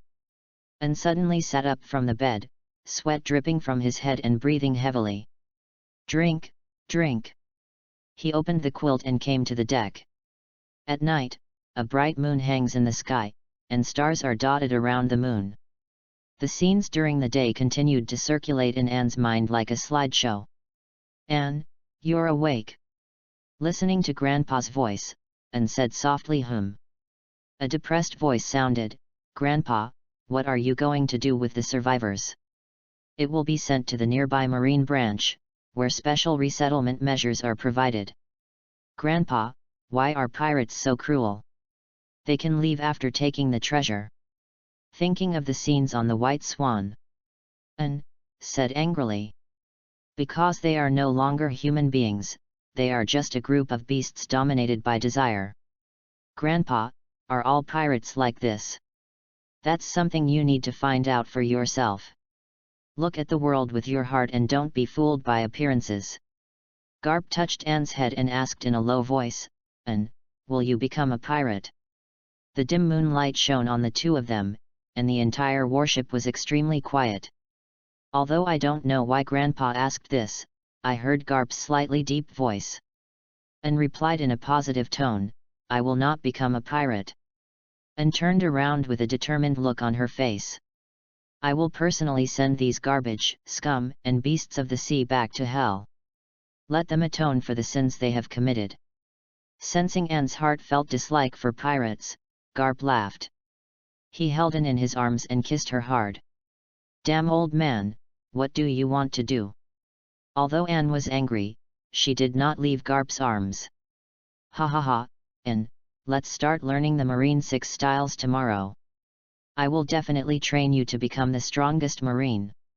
I know, old man, Anne replied angrily with a shy voice. The Marine 6 style is a breakthrough for the human body, based on strong physical fitness. Paired with flexible skills, it can explode with speed and power beyond the human body. The 6 Marine styles are divided into 6 categories through the use of different techniques: shave, moonwalk, lanjiao, finger gun, paper painting, and iron block. On the deck, Garp was explaining the 6 postures to Anne. Grandpa, what are the techniques for using the 6 postures? Ha ha ha, step by step, today we will learn to shave first. Shaving is a method of continuously stepping on the ground in a short period of time and using the reaction force generated to move at high speed. After saying that, Garp gave a demonstration, tapping the ground with both feet continuously. Phew! Garp disappeared from the spot and appeared next to Anne. So fast, Anne was shocked. Grandpa's shave was much faster than Major Cooley's. Anne didn't notice Garp's movement at all. Understood? Anne came out of her trance and replied, I understand. Now you try it. System, use the practice accelerator card. Ding! Used successfully. Host's training speed is increased by 250%. Closing her eyes, Anne would think of her grandfather's tips and demonstrations of shaving. Both feet began to step on the ground quickly, and huge reaction forces gathered under the feet. He shouted shave and voila! And disappeared from the spot and appeared in front of Garp. Grandpa, how are you? Ha ha ha, she is indeed my granddaughter. She is many times better than those so-called geniuses. But you also need to practice more so that you can become more proficient in using the shaver. I got it, Grandpa. And sighed in his heart that the 2.5 times acceleration in cultivation is really terrifying. Let's continue learning about iron blocks. The iron block works by increasing the high-velocity flow of blood, thereby giving the muscles the ability to contract for powerful defense. The trade-off is that it's almost impossible to move when using an iron block. But Grandpa doesn't recommend you to use iron blocks. Why? Garp smiled and scratched his head. Even if Garp didn't explain why, Anne knew why. In the previous anime, many Marines were confident in the mystery of iron blocks. This is an ability that makes people lose themselves. After many people learn it, they think they can resist all attacks. Although Anne doesn't know how to use iron blocks, she still needs to learn. With Garp's careful guidance throughout the morning and the 2.5 times acceleration in practice, Anne quickly mastered all 6 Marine moves.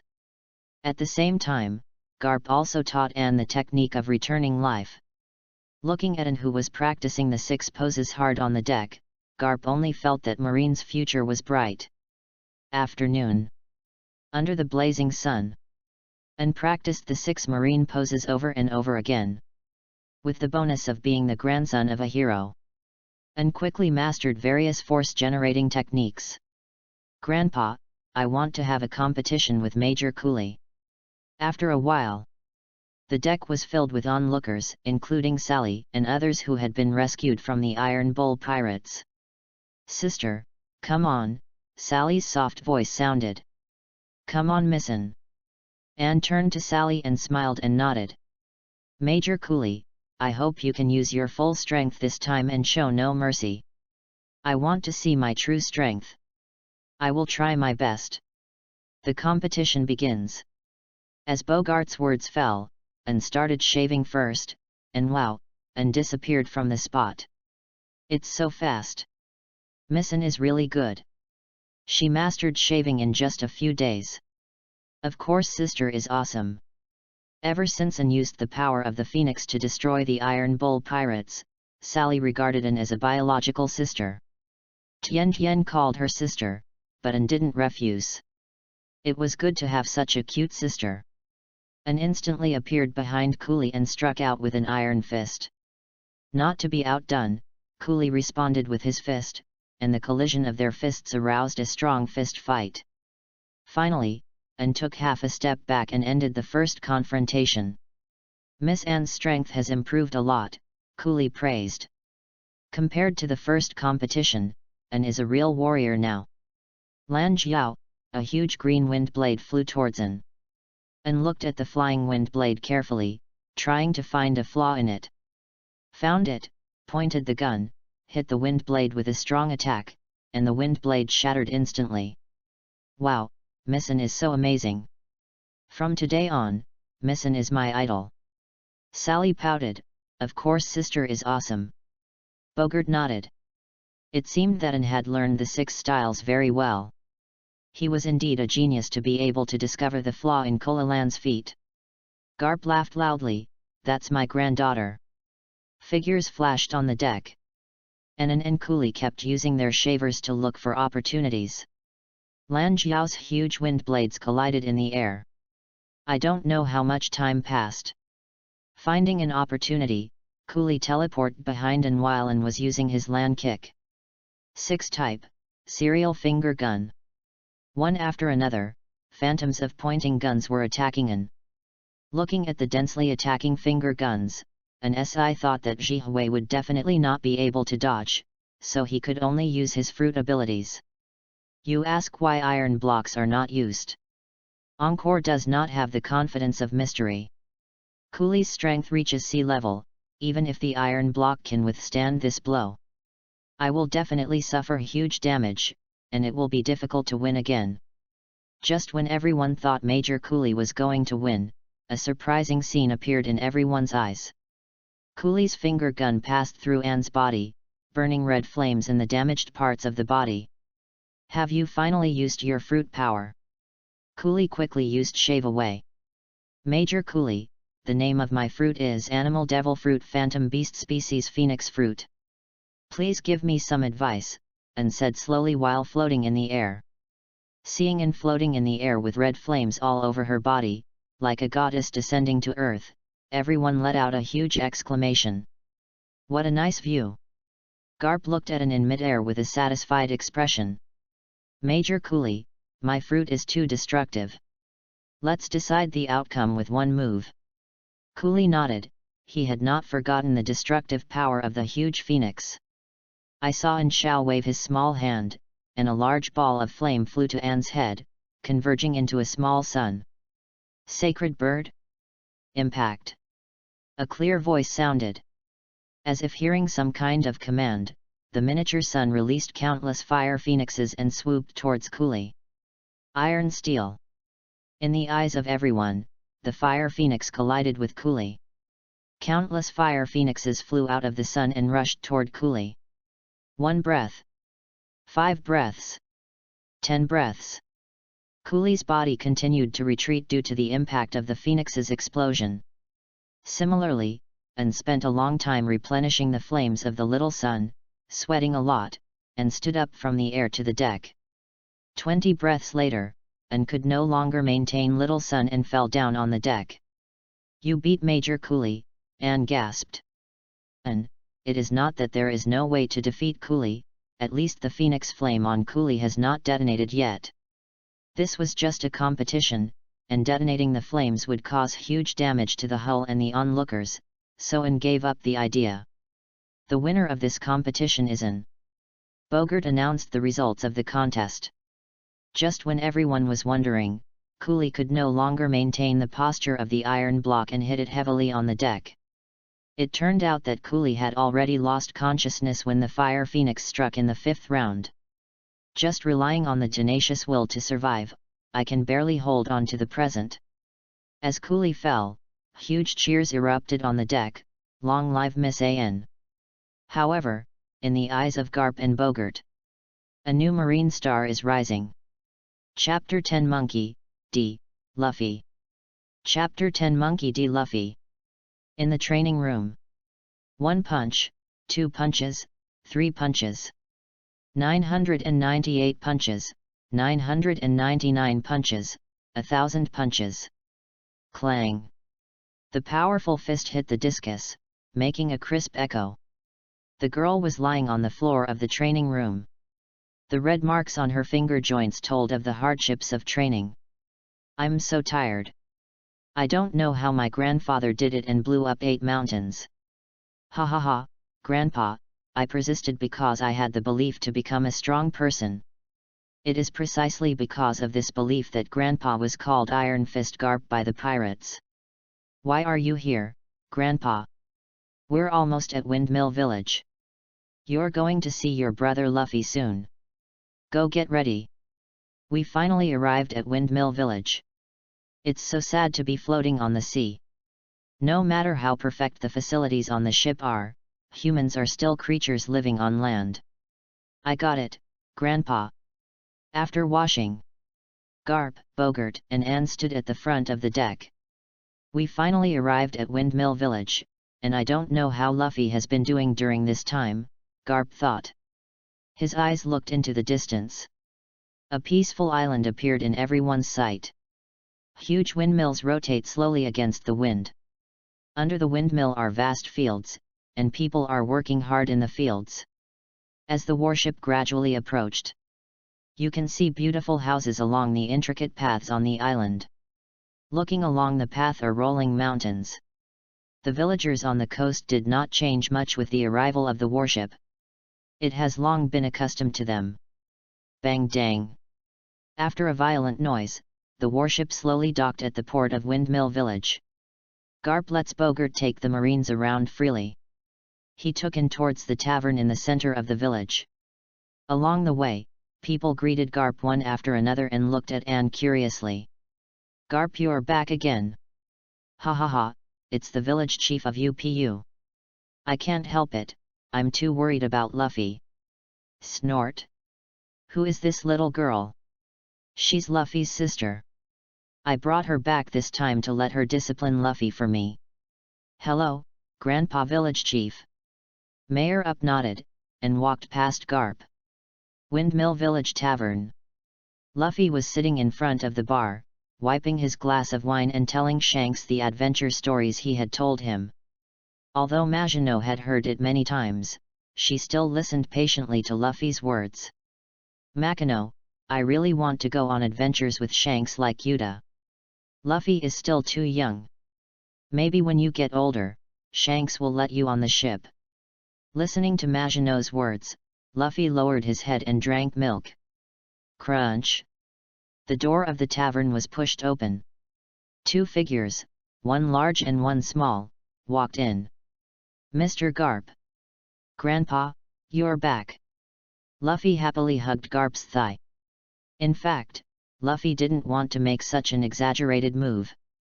But the last time Grandpa came back, it was because he didn't show happiness. He was thrown into the mountains by his grandfather.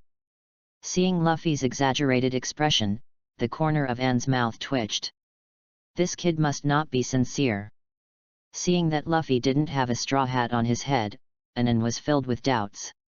Could it be that Luffy hadn't met the red-haired man yet? What Anne didn't know was that because of her arrival, Luffy met Ace early.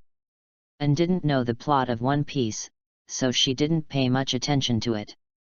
Instead, he looked at the scene in the tavern of The Father is Kind and the Son is Filial. 5 minutes passed. Luffy really couldn't stand his grandfather's enthusiasm, so he changed the subject and said, Grandpa, who is she? Listen up, Luffy, she is your sister, Monkey D. Anne. Ah, do I have a sister? Idiot, we don't have it now. Garp punched Luffy on the head. A string of large bumps grew on the top of Luffy's head at a speed visible to the naked eye. Saw this scene.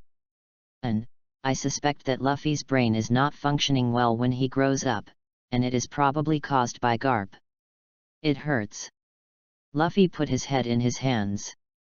Anne knew her time had come to show off. He walked forward and slapped Garp's hand away. Said loudly, Grandpa, if you hit Luffy like this, Luffy's head will become stupid. After hearing Anne's words, Garp suddenly realized that Luffy's head was really not working properly, and he scratched his head guiltily. Seeing Grandpa take back his hand, the figure that settled in Luffy's mind suddenly grew taller.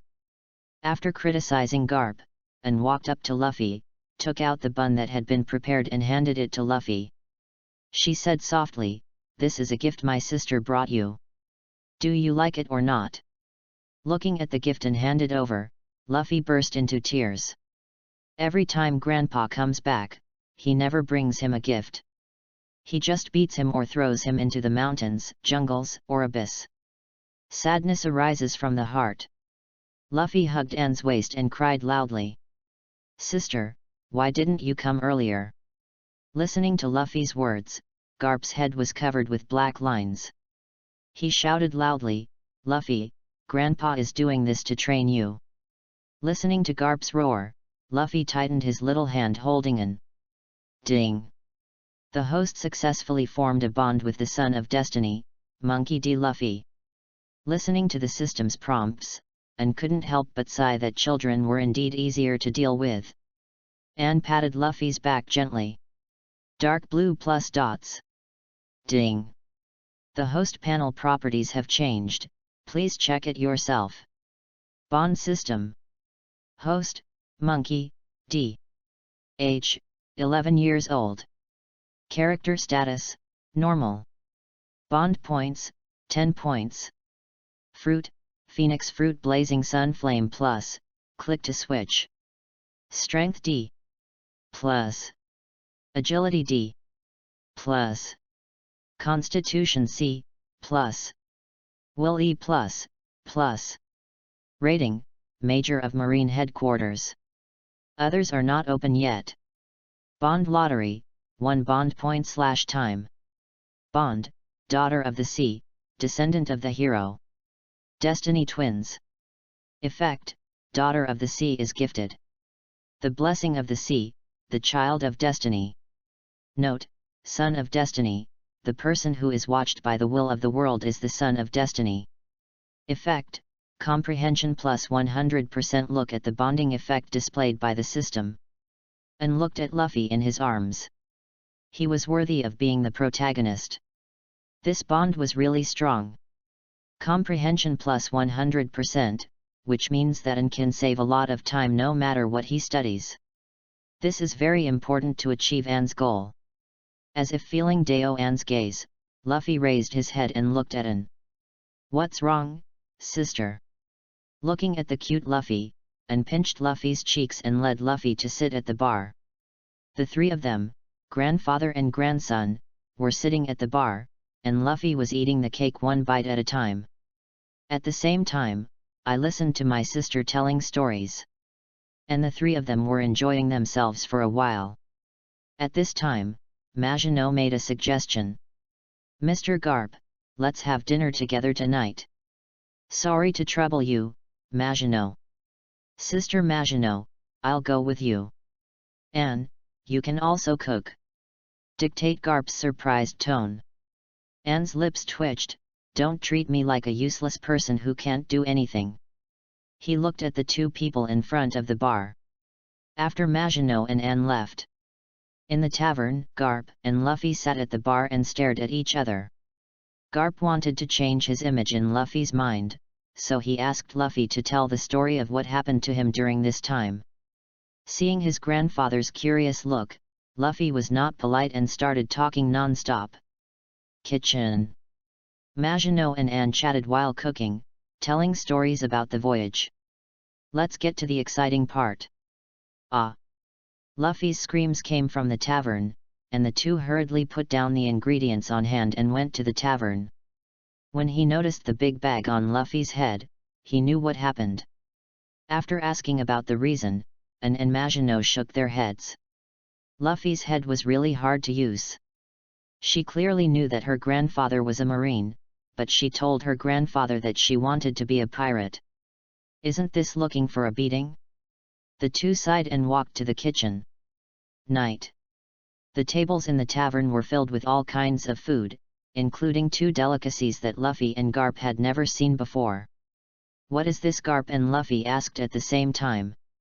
Mapo tofu, chili fish head. There is no chopped pepper in One Piece world, only salt and pepper are used instead. Hey! It sounds delicious. Garp and Luffy are both carnivores, so they took a bite of the chili fish head first. The difference was that Garp was enjoying the food, but Luffy's face turned red. It wasn't until Maginot brought the milk that he had been covered in milk that he calmed down. Luffy ate this and pointed at the mapo tofu. Luffy took a small spoonful and carefully put it into his mouth. A numbing and spicy taste immediately filled his mouth.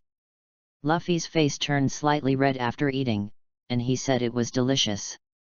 A dinner was spent with Garp and Luffy eating. After dinner, the three said goodbye to Maginot and returned to Garp's home in Windmill Village. After washing up, the three of them fell asleep. Digression: the author set it up that Luffy did not eat the rubber fruit when he met Ace, so that he could meet Shanks later. Chapter 11 Warm Breakfast. Chapter 11 Warm Breakfast. Next morning. System lottery. Anne woke up early and was ready to use up the 10 bond points she got yesterday. After all, no normal person can collect votes, don't you think? Colorful vending machines appear in front of you. 10 draws in a row. Colorful lights flashed. Ding! Congratulations to host for getting. Will boost card X2, purple. Note, used to improve will attributes. Special metal 1 cubic meter X1, blue. Note, you can use the flames of the blazing sun to melt the chain into various shapes, and you will have unexpected surprises. Power boosting card X1, purple.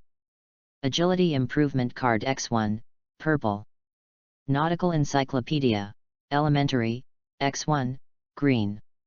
Full set of exercise equipment X1, purple. A box of certain Tien mineral water X1, white. A box of potatoes X1, white. 500,000 Baileys X1, white. Although I didn't withdraw any money, I was quite satisfied with the result of the lottery. 2 will attribute cards can supplement your shortcomings and increase your mental strength. Strength improvement cards and agility improvement cards will be used when reaching a higher level. Special metals can be saved to be used as weapons later. And looked through the Encyclopedia of Navigation, elementary. This book records various navigation-related knowledge in detail, which is quite useful. As for the exercise equipment, Anne tried it out in his hands and found that he could change the weight of the equipment at any time, which was just right for daily training. All other white rewards are thrown into the system space and will be taken out when they are useful in the future. Improve will attribute. Ding! Upgrade completed. Please check it yourself. Bond system. Host, Monkey, D. Age, 11 years old. Character status, normal. Bond points, 0 points.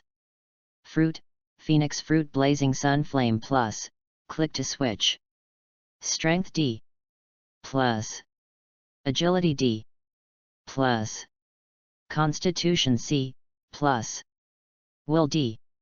Plus. Rating, Major of Marine Headquarters. Others are not open yet. Bond lottery, 1 bond point/time. Bonds, Daughter of the Sea, Descendants of the Hero, Twins of Destiny. Effect, Daughter of the Sea is gifted. The Blessing of the Sea, the Child of Destiny. Note, click to expand. System space, click to expand. Putting away the system panel, and put on the clothes that Maginot gave Anne before leaving yesterday. I heard Maginot say this was her childhood clothes. Standing in front of the floor-to-ceiling mirror in the room, Anne took off the white pajamas she had worn for who knows how long. Revealing her petite body, she took out a pair of denim shorts and a short-sleeved shirt with a windmill pattern from her clothes and put them on. After a moment, a lively and cute figure appeared in the room. After looking in the mirror and finding nothing wrong, Anne left the room. In the living room, they found that Grandpa and Luffy hadn't gotten up yet, and Anne came to Maginot's tavern alone. Maginot Tavern. Anne thanked Maginot. Maginot looked at Anne wearing her childhood clothes so cutely. He straightened Anne's messy hair and said softly, "You're welcome. Sister Maginot, do you know where to buy ingredients in the village? I want to buy some ingredients to go back and make breakfast. If you need any ingredients, you can come and get them from me. There is no one selling anything in the village. Everyone only exchanges what they need with each other. If you want to buy something, you have to go to the town in Goa Kingdom to buy it." Listening to Maginot's words, Anne nodded. Windmill Village is originally a small village, so it's normal to have no shops. On the way home, Anne was thinking about making breakfast with the ingredients he got from Maginot. Back home, Anne found that Garp and Luffy hadn't gotten up yet, so they entered the kitchen and started preparing breakfast. First clean the meat and cut it into 1 centimeter thick width. Put it on a pan and fry it over low heat. At the same time, wash the millet and put it in the pot to cook thick porridge. After an hour of busy work, a sumptuous breakfast was put on the table. 1 hour later, Anne looked towards the second floor and found that Garp and Luffy showed no signs of getting up. Finally, she couldn't bear it anymore. In the room on the second floor. At this time, Luffy was hugging the pillow and drooling, dreaming sweetly. In the dream, Luffy was lying on a huge piece of meat and gnawing furiously. There was a loud bang, and a black figure appeared at the door of the room. And discovered that the huge sound of kicking open the door had no effect on Luffy at all. He walked to Luffy's bedside and looked at Luffy, who was sleeping soundly with his nose bubbling. Anne picked up Luffy's calf and walked towards Garp's room. In the Garp room, same movements, same sleeping position. And lamented that the two of them were indeed biological grandfathers and grandsons, but they did not treat their grandfather as tenderly as they treated Luffy. And slowly lowered his head, slowly brought his mouth close to Garp's ear, and felt angry. He yelled, "Grandpa, get up and eat." Pedestrians on the road looked at the shaking house and left quickly. "The Garp family is still so interesting," said the old village chief, who was standing with Maginot at the door of the tavern. Maginot pursed his lips and smiled. Garp, who heard Anne shouting loudly in the room, slowly sat up from the bed. He took out his ears and said to Anne seriously, "Screaming like this is not good for the ears of the elderly." Anne had a dark look on her face and said loudly, "If you hadn't gotten up so late, breakfast would have been cold. I would have come up to call you." "Ah, there's also breakfast." Hearing that there was breakfast, Luffy didn't know when he woke up, and his grandfather and grandson both screamed in surprise. Garp and Luffy had never had breakfast in their lives, and they usually slept until the sun was shining brightly before getting up. Looking at the expressions of the two people, Anne warned herself to stay calm.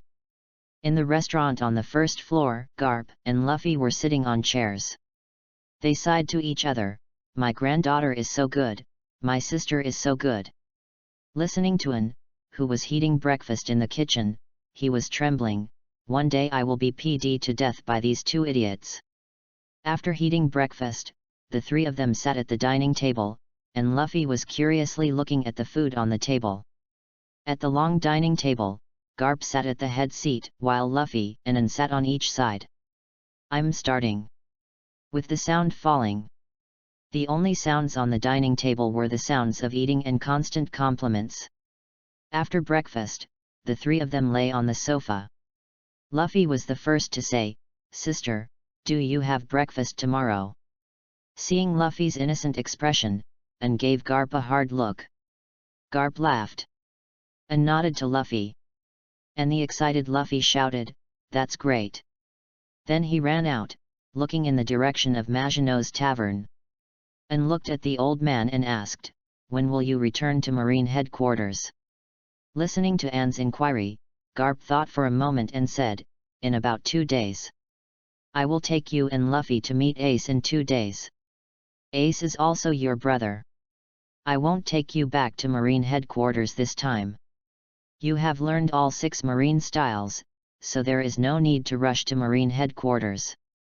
When the time comes, I will hand over the training methods of Iron Fist to you, and you can just practice on your own. Luffy, please take care of me for a while." Garp said long-windedly. "No. Time flies and 2 days pass." These 2 days were ordinary days for Anne. During this period, apart from going out with Luffy a few times, I spent most of my time practicing Iron Fist. For Luffy, these 2 days were simply the happiest 2 days in his life. Not only delicious breakfast, lunch, dinner, but also late-night snacks. That's right, Luffy has been pestering Anne every day for the past 2 nights to make him midnight snacks. He doesn't have to be trained by his grandfather, so Luffy now talks about how good his sister is to everyone he meets. It was so bad that Anne was too embarrassed to go out. After finishing breakfast, Garp stopped Luffy, who was really about to go out to play, which made Luffy tremble all over. It wasn't until Anne pulled Luffy to his side that Luffy returned to normal. Take a rest, I'll take you to meet Ace today. Chapter 12 Portgas, D. Ace. Chapter 12 Portgas D. Ace. Mount Kalpo. Grandfather and grandson were walking on a mountain path. Garp carries Luffy on his back. Grandpa, who is Ace? Luffy asked angrily. Ace is the child of my grandfather's friend. When Luffy arrives at Dodden's house, remember to become good friends with Ace. I know, Grandpa. I will definitely become good friends with Ace. Luffy still listens to Garp now. Mount Kalpo is a large mountain near Windmill Village. There are many ferocious beasts in the mountain. This was also the place where Garp practiced as a child. In addition, there is also a group of extremely vicious bandits in Corpo Yamanaka. The Yamanaka established a base known historically as the House of Bandits. Different from the usual calm, the bandits' house welcomed several uninvited guests today. In the open space in front of the bandits' house, Garp and 3 people stood. Looking at the old houses made entirely of wood, and sighed, these bandits are really poor. Luffy complained, what the hell is this place, and then started walking around the house. And Zhang looked at the bandits' house. Garp walked to the door and knocked hard, making a loud bang dong dong sound. After a while, the door opened with a crash, and Dodden, who had a man's face, rushed out of the house. It's so noisy. Who doesn't want to die? Garp looked at the arrogant Dodden in front of him and said fiercely, it's me. When Dodden saw that the person coming was Garp, he quickly took 3 steps back and put away his arrogant expression. He stammered, Ka, Mr. Garp. Luffy looked at the scared expressions of the 3 people, chuckled, and started running around the house again. Hearing the noise coming from the boss outside the house, Dogula and Megula inside the house hurriedly opened the curtain. He poked his head out and made a surprised sound when he saw Garp. Oh, he looks quite energetic. Seeing Garp, the 3 of them seemed to have thought of something terrible. The 3 of them said, are you kidding? Please spare us, Mr. Garp, Ace is already 10 years old. Ha ha ha. Really, Ace is already so big. Is he okay? Dogula said anxiously, what's so funny about this? We have nothing to do with him. Please take him back quickly. And listened to the bandit's description and thought, well, he is another problem child. Dodden looked at Luffy who was making a fuss next to him and said loudly, who is this brat who is so noisy? Garp picked up Luffy and said to the Dodden bandits, I'll leave these 2 guys to you too. Forward. Luffy say hello, Garp ordered. After hearing Garp's words, Luffy raised his little hand and said, yo. Alas. Who is this guy? At this time, An came out from behind and said to Luffy, Luffy, say hello properly. After hearing what his sister said, Luffy introduced himself seriously. My name is Monkey D. Luffy. Alas. Who is this guy? Dogula pushed Dodden with his hand and whispered, Boss, this guy looks like Ace. Oh. It's really the same eyes and face as Madara. After hearing what Dodden said, An introduced herself very politely. My name is Monkey D. Ann, and I am Luffy's sister. Well. Dodden and others looked at the polite girl in front of them, looked at Garp, and let out questioning exclamations. Garp looked at the 3 people and said, they are my grandson and granddaughter. Although she got Garp's approval. No matter how she looked at the polite girl in front of her, she couldn't be Garp's granddaughter. Garp ignored the looks of Dodden and others and said directly, next, the 2 of them will live with you. Ah. No. Mr. Garp, we are already at a loss with an Ace, and with your grandson we are even more at a loss. As for An, he was temporarily ignored. Hearing the rejection from Dodden and others, Garp suddenly became vicious again. He said to the 3 people who fell on the ground, then you make your own choice. Do you spend the rest of your life in prison or raise these 2 guys? I turned a blind eye to your crimes. How could this be possible? The 3 of them said loudly, we have helped you take care of Ace for 10 years. Choose quickly. Seeing the unreasonable Garp, the three had no choice but to agree to take care of An and Luffy. A large number of birds are flying in the forest. Ace, with Madara's face, walked out of the woods holding an old water pipe. Luffy stared straight at Ace. Who are you? Before Ace could answer, Garp's voice spoke up. Ace, you're back. Then he said to Luffy, this is Ace, 3 years older than you. From today on, you two must live in harmony. Then he pointed at An, who was standing next to Luffy, and said, this is An, you and Luffy's sister. Then he exchanged a few words with An and said to Luffy and Ace, I will come to see you often when I have free time. Looking at Garp's leaving figure, Dodden and the others said quickly, Mr. Garp, the alimony hasn't been paid yet. I heard Garp's voice coming from far away, I owe you first. At this time, Luffy was still staring straight at Ace. But Ace didn't even glance at Luffy, instead he stared at An. When Ace saw An for the first time, it was as if he saw himself. A sense of closeness stemming from blood arises spontaneously. After seeing Ace, Anze laughed inwardly. Ace was so cold when he was a kid. Hey, you haven't told me your name yet.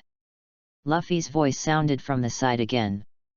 Listening to Luffy's annoying voice, Ace walked towards the house with the broken water pipe. Luffy quickly followed, while An followed Luffy and walked in. House of Bandits. Luffy and An, who had just entered the house, saw Dodden and the bandits kneeling together neatly, resembling the judge and jury in a court. Opposite them were 3 futons, and Ace was sitting on one of them eating meat. Seeing everyone in Dodden putting on such an exaggerated formation, An became very interested. So he pulled Luffy and sat down next to Ace, wanting to see what they were going to do.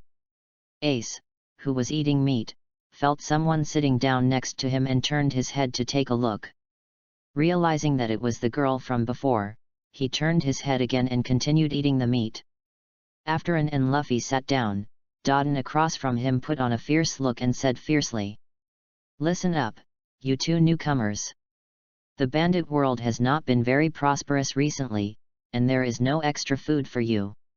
From tomorrow on, you two will do some work for us, including but not limited to cleaning, shining shoes. Listen carefully, you must not tell that guy Garp about working here.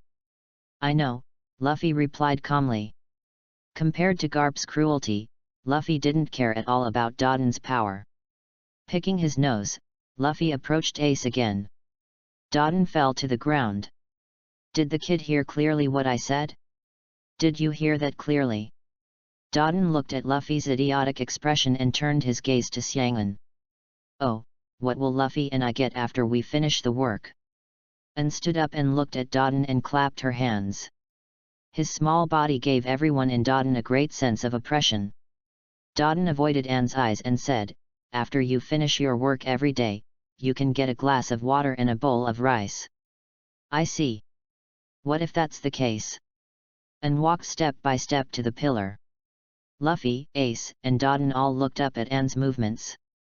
They all showed puzzled expressions. At this moment, An suddenly punched the pillar. Bang! The entire pillar suddenly broke, and debris was scattered throughout the house. Dodden and others were shocked when they saw this sudden change. Shout out! They retreated continuously until they retreated to the corner, and they all hugged each other and shivered. When he heard what he had just done, Dodden felt that he was really looking for death. This is a monster, even more monster than Ace. An touched his fist and looked at Dodden. Do Luffy and I still need to work now? No need, no need. How many bowls of rice should you eat and how many glasses of water should you drink every day? You can do whatever you want every day, we will do all the work. Everyone in Dodden knelt down and worshipped on the ground. Seeing the faces of everyone in Dodden, An stopped joking. He helped Dodden up and handed Dodden 400,000 belly. Aunt Dodden, this is Ace's support over the years. Luffy's food is temporarily unavailable to you. I will provide the ingredients. After saying that, without waiting for Dodden to answer, and walked out of the house. Dodden looked at the 400,000 Baileys in his hand, his eyes glowing with gold, and he sat on the ground with the money and giggled. "Aunt Dodden, this little girl should be polite. I completely forgot how scared I was just now." In the open space outside the house, Ace stopped in front of Anne and said in a deep voice, "I want to challenge you." Chapter March 13th Appointment. Chapter March 13th Appointment. Looking at Ace in front of her, Anne helplessly spread her hands. "Anyone with a little bit of vision can see that you can't defeat me now. Stop talking nonsense." Ace hit him with a water pipe. Snap! The water pipe was caught in Anne's hands. Anne continued, "But you insist on challenging me. As a sister, I will give you a chance to challenge me." "Shut up, you are not my sister." Seeing Ace's angry look, Anne thought, "It's a long way to go to get Ace to recognize me as my sister." Ignoring Ace's anger, Anne continued, "After 3 months, I accept your challenge. But I also have a condition. If I win, you will call me sister from now on." "I don't agree," Ace quickly retorted. "Don't refuse in a hurry, listen to my conditions. If I lose, I will give you 1 million Baileys." 1 million Baileys. Hearing such a huge amount, Ace felt a little hesitant. Ace hesitated in front of him, and Anne was ready to add another fire. "With 1 million Belly, you can buy a boat, leave this island, and live the life you want." Anne knew exactly what Ace wanted. "Okay, I promise you." The thought of leaving here and going to sea to become a pirate lit a fire in Ace's cold heart. Looking at Anne with burning eyes, "As long as we defeat her, Sabo and I can go find the life we want." Listen to the excitement in Ace's tone. Anne understood clearly, when Ace was a child, it was because of others' hatred towards his father, One Piece Gold Roger. The curse on him, the son of the devil, made Ace have huge doubts about his own birth. He thinks he is an existence that is not recognized by the world. That's why Ace wants to become a world-famous pirate and gain recognition from others. "Let's make a promise." Anne held out a fist towards Ace. Ace looked at the fist in front of him and thought of 1 million Baileys, so he stretched out his fist and touched Anne. The moment the fists collided, Ace felt a different emotion in his heart. Then the agreement is reached, so no cheating is allowed. Withdrawing his fist, Ace prepared to go to the uncertainty transfer station. He wanted to tell Sabo the good news and let Sabo help him improve his strength. "Hey! My name is Luffy. I'm not angry anymore about you not telling me my name just now. Let's just be friends." Luffy remembered Garp's advice. Waved to Ace and wanted to be friends with him. And looked at Luffy's behavior and couldn't help but sigh that even if there was no spitting incident, the two would still interact. "This is my brother Luffy, don't underestimate him, he is also quite strong." Ace turned around and stared at Luffy, he hated this brat. He stretched out his legs to knock down the tree next to him and ran towards the forest. Luffy didn't see Ace's threat at all and chased Ace straight away. The two troubled teenagers finally left, and now I should be busy with my own affairs. The top of a certain mountain in Monte Calpo. Anne looked around at the situation. "Let's go here, the terrain is higher, there is a water source nearby, and you can directly see the port of Windmill Village. The next step is to clear out an open space." Lanjiao. Huge wind blades flew past, and a large open space immediately opened up on the top of the mountain.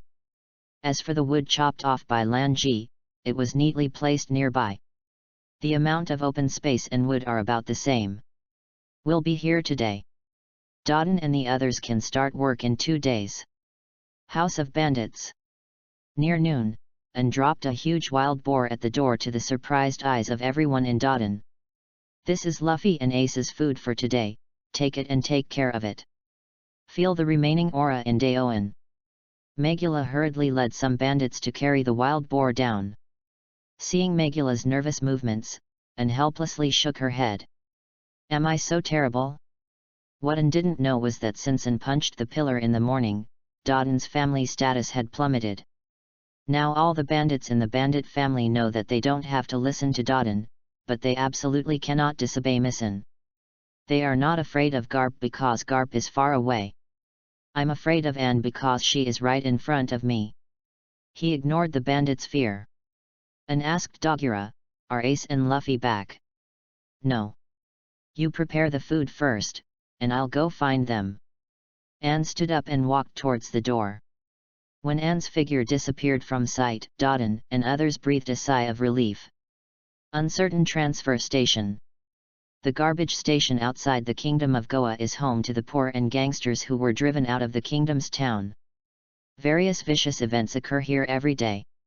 Because of an Ace did not throw Luffy down the valley this time. Ren and Luffy followed him to his and Sabo's secret base. Isn't Sabo back yet? Hey! Ace, be friends with me.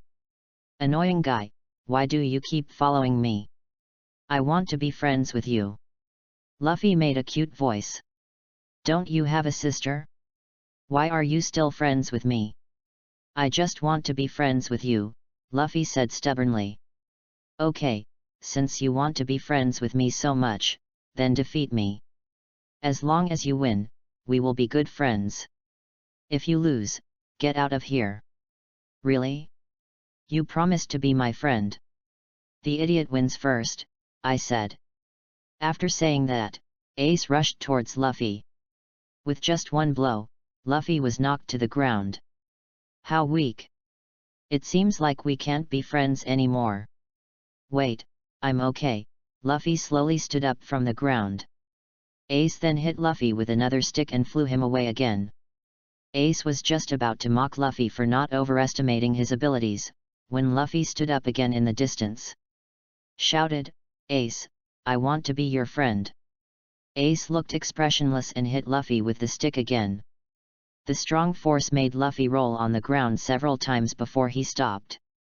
Do you still want to be friends with me now? Ace looked at Luffy who was lying on the ground and laughed. I'm okay, a weak voice came from Luffy's mouth, and his little body slowly stood up. For Luffy who has not eaten the rubber fruit yet, Ace's several attacks just now caused huge damage to him. Seeing Luffy's actions, Ace became even more angry and shouted. Idiot who doesn't know anything, do you know who I am? You'll die if you make friends with me. Even if I die, I will still be friends with Ace. Then go die. Ace used all his strength and hit Luffy with a stick. Bang! A violent crashing sound was made. Luffy fell hard to the ground and did not get up again. The big tree behind him made a rustling sound. It's finally over. Not yet. I'm okay. Luffy stood up with difficulty while holding on to the big tree. The blood-stained little face was full of determination, and he still said, Ace, I want to be friends with you. Looking at Luffy standing up, Ace was not moved, only disgusted. Why do you have to stand up? Why don't you just lie down? There are many people like me in this world, why do you have to be friends with me? Ace said angrily to Luffy. I don't care. Luffy said in a self-centered voice, because you are Ace. You are the only Ace in this world. You are the Ace I want to be friends with. I want Ace to be my friend even if I die. Listening to Luffy's inner monologue, Ace stared at Luffy with a warm feeling rising in his heart. For as long as he can remember, all Ace has heard and seen is others' disgust towards One Piece's son. No one has ever treated Luffy like this and thought he was unique. Ace put away his anger and asked in a calm tone, Luffy, if I was hated by everyone and everyone thought I deserved to die, would you still want to be friends with me? It's so noisy. Luffy clenched his fists and shouted to Ace. Didn't I say, even if I die, I will be friends with you, Ace? Even if I die tomorrow, I will be friends with Ace today. I don't care who hates Ace. If someone bullies Ace, I will definitely beat him away. Fate is really magical sometimes, no matter how messy the thread is, it can be sorted out. Then take my last blow and survive, and we will be good friends forever. Luffy patted his chest and said confidently, come on, I will definitely be able to survive it. Ace struck Luffy with a blow that looked powerful but was actually gentle. Bang! There was a slight sound. After a while, Luffy found himself still standing where he was, cheering loudly and happily, "I did it! I did it! Ace, we are good friends from today on." Ace looked at Luffy tenderly. Boom! Luffy lost consciousness and fell to the ground. Luffy. Chapter 14 Meeting Sabo for the first time. Chapter 14 Meeting Sabo for the first time. North of Monte Calpo. Uncertain transfer station. In the gap between the large piles of waste, a little boy wearing a blue suit and a gentleman's hat was hiding among them. This little boy is none other than the future revolutionary second-in-command Sab. In front of Sabo's hiding place, on a path lined with garbage, two vicious men walk slowly. The shop owners in the city are really stupid and rich. As long as you say this is a treasure brought back from the Grand Line, you will rush to pay a high price. Haha, a bunch of country bumpkins who have never seen the world.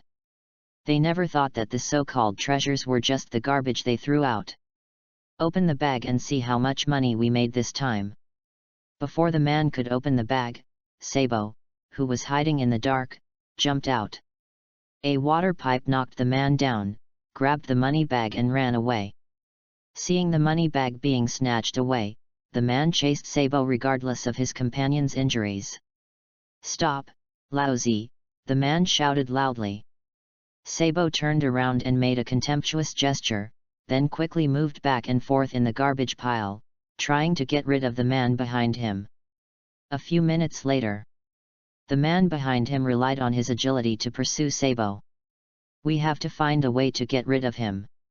While Sabo was thinking about how to get rid of the man behind him, two strong men passed by on the road ahead. "Boss, catch this kid, he stole our money." The two strong men stopped when they heard the younger brother's voice and walked towards Sabo. Looking at the three people gradually surrounding them, Sabo stopped slowly and held the water pipe tightly in his hand. "Boy, lousy, look where you are running away now." The chasing man clenched his fists, vented his anger, and punched Sabo. At this time, An was looking at the uncertain object transfer station. Although I have seen what this place looks like in anime, the reality is often crueler than anime. All kinds of garbage, feces everywhere, putrid corpses, people like dead bodies in the garbage. These scenes constitute the unique area of the uncertain object transfer station. From here you can see what kind of country the Kingdom of Goa is. But the chaos here is actually a good thing for An. If An wants to change the world, he must overthrow the world government. If he wants to overthrow the world government, he must cultivate his own power. The internals of Marine are too complex to be controlled. The Goa kingdom in front of us is the best choice. The country is weak and remote.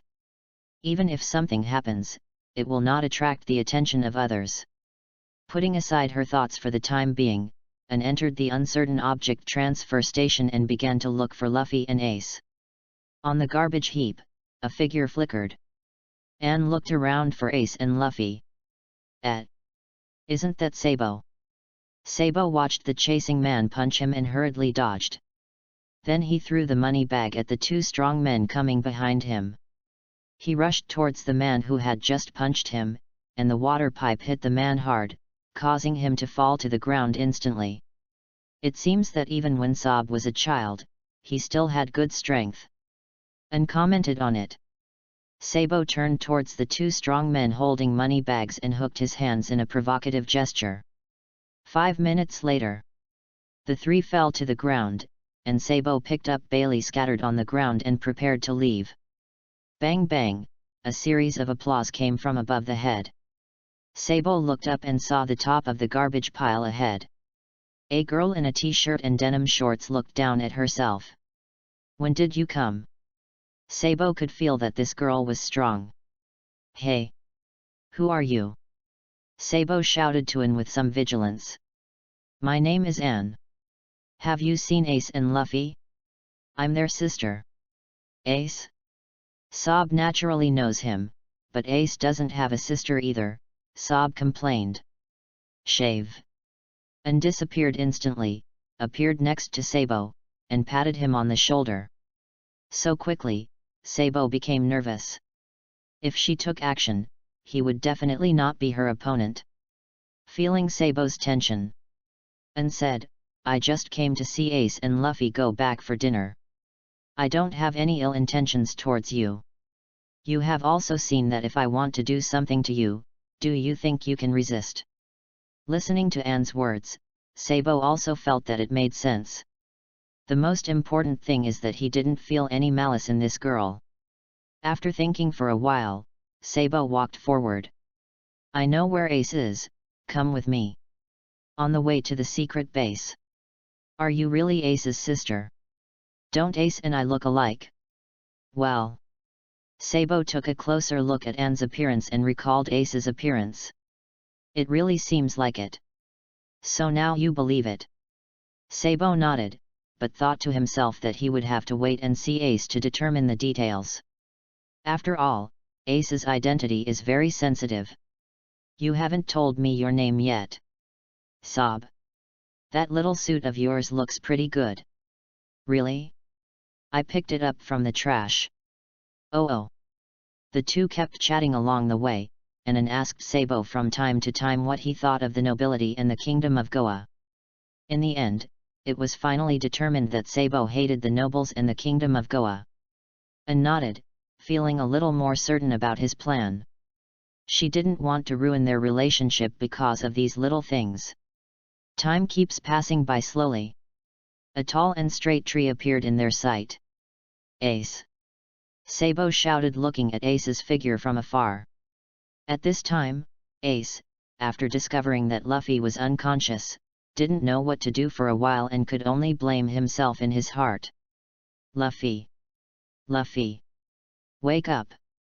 Suddenly hearing Sabo's voice, Ace quickly stood up to respond. Sabo, come and help me, Luffy is unconscious. Luffy! Sabo came to Ace with questions and looked at a little boy wearing a red shirt and blue shorts, lying in Ace's arms.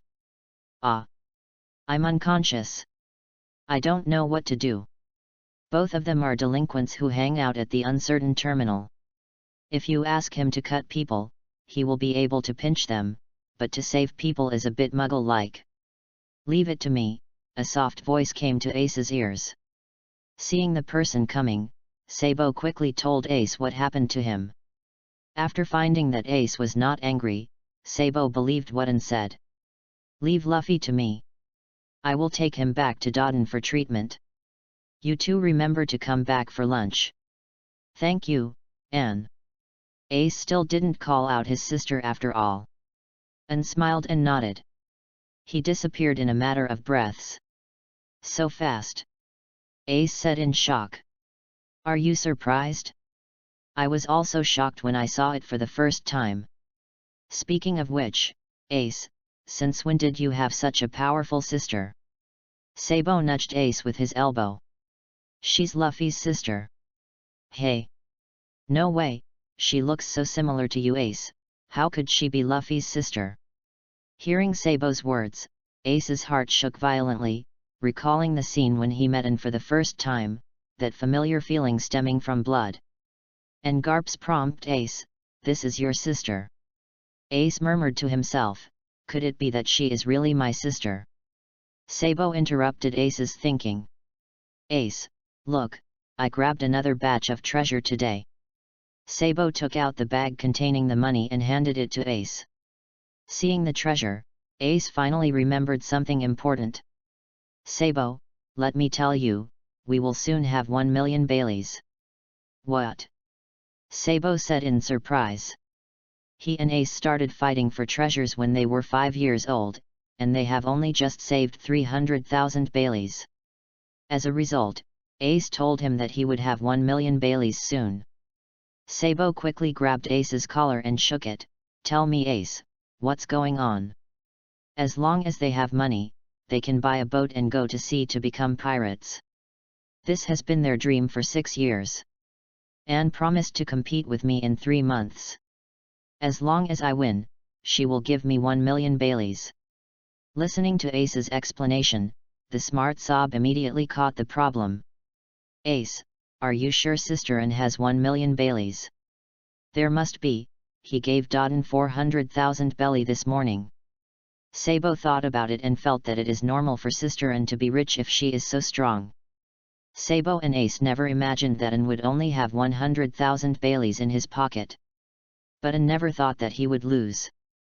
Spanking a kid doesn't mean you can spank him however you want. Ace, then we need to increase the training intensity in these 3 months. As long as we get the 1 million Baileys, we can start our own pirate life. The two cheered under the big tree. Chapter 15 Anne and Ace. Chapter 15 Anne and Ace. House of Bandits. At this time, the house was full of excitement, and it all started when Anne brought Luffy back. 20 minutes ago. Anne took Luffy all the way using Moonwalk to rush back to the bandits' house from the uncertain object transfer station. He handed Luffy to Dodden and the others, while he sat leisurely on a chair and drank tea. At first, Dodden and the others refused to treat Luffy. Until Anne, who was sitting on a chair drinking tea, blew the tea and said leisurely, "Dear Ms. Dodden, you don't want Grandpa Garp to know about it. He just left your place in the morning and his good grandson will be seriously injured and comatose in the afternoon.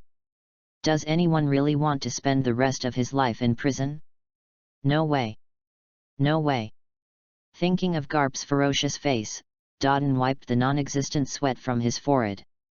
In order not to spend the rest of their lives in prison, Dodden and the other three hurriedly bandaged Luffy's injuries. In the series of busy work of the three of them, they finally bandaged up Luffy. Looking at Luffy, who was wrapped like a dumpling, and twitched the corner of his mouth, I thought to myself, how afraid are you of going to jail? Lunchtime. A huge barbecue was placed in the center of the room, and Luffy, who was tied into a rice dumpling, sat next to Anne. Hey! You two, stop laughing, Luffy pouted and said dissatisfiedly. Ha ha ha! Ace and Sabo couldn't control their mouths anymore and burst into laughter. Listening to Ace and Sabo laughing, Luffy slowly laughed too. I'm starting. As the loud sound fell, everyone began to snatch the food in front of them. Luffy stared at everyone feasting, thinking about his own body wrapped into rice dumplings. He consoled himself, meat is not delicious at all, so it doesn't matter if you don't eat it. Looking at Luffy comforting himself, and took a large piece of meat and stuffed it into Luffy's mouth. Damn! Woo woo woo! The meat is so delicious! Sister, I want more! Looking at Luffy's funny expression. Bursts of laughter came from inside the house. 1 month later. Within this month, the relationship between Ace, Luffy, Sabo, and Anne developed rapidly. Through Luffy as a link, Sob has recognized Anne, and calls Sister Anne every day. Only Ace still doesn't admit that Anne is his sister, but he is much closer to Anne in behavior. In front of the new villa in Kobo Mountain. This villa was built by Anrang bandits a month ago.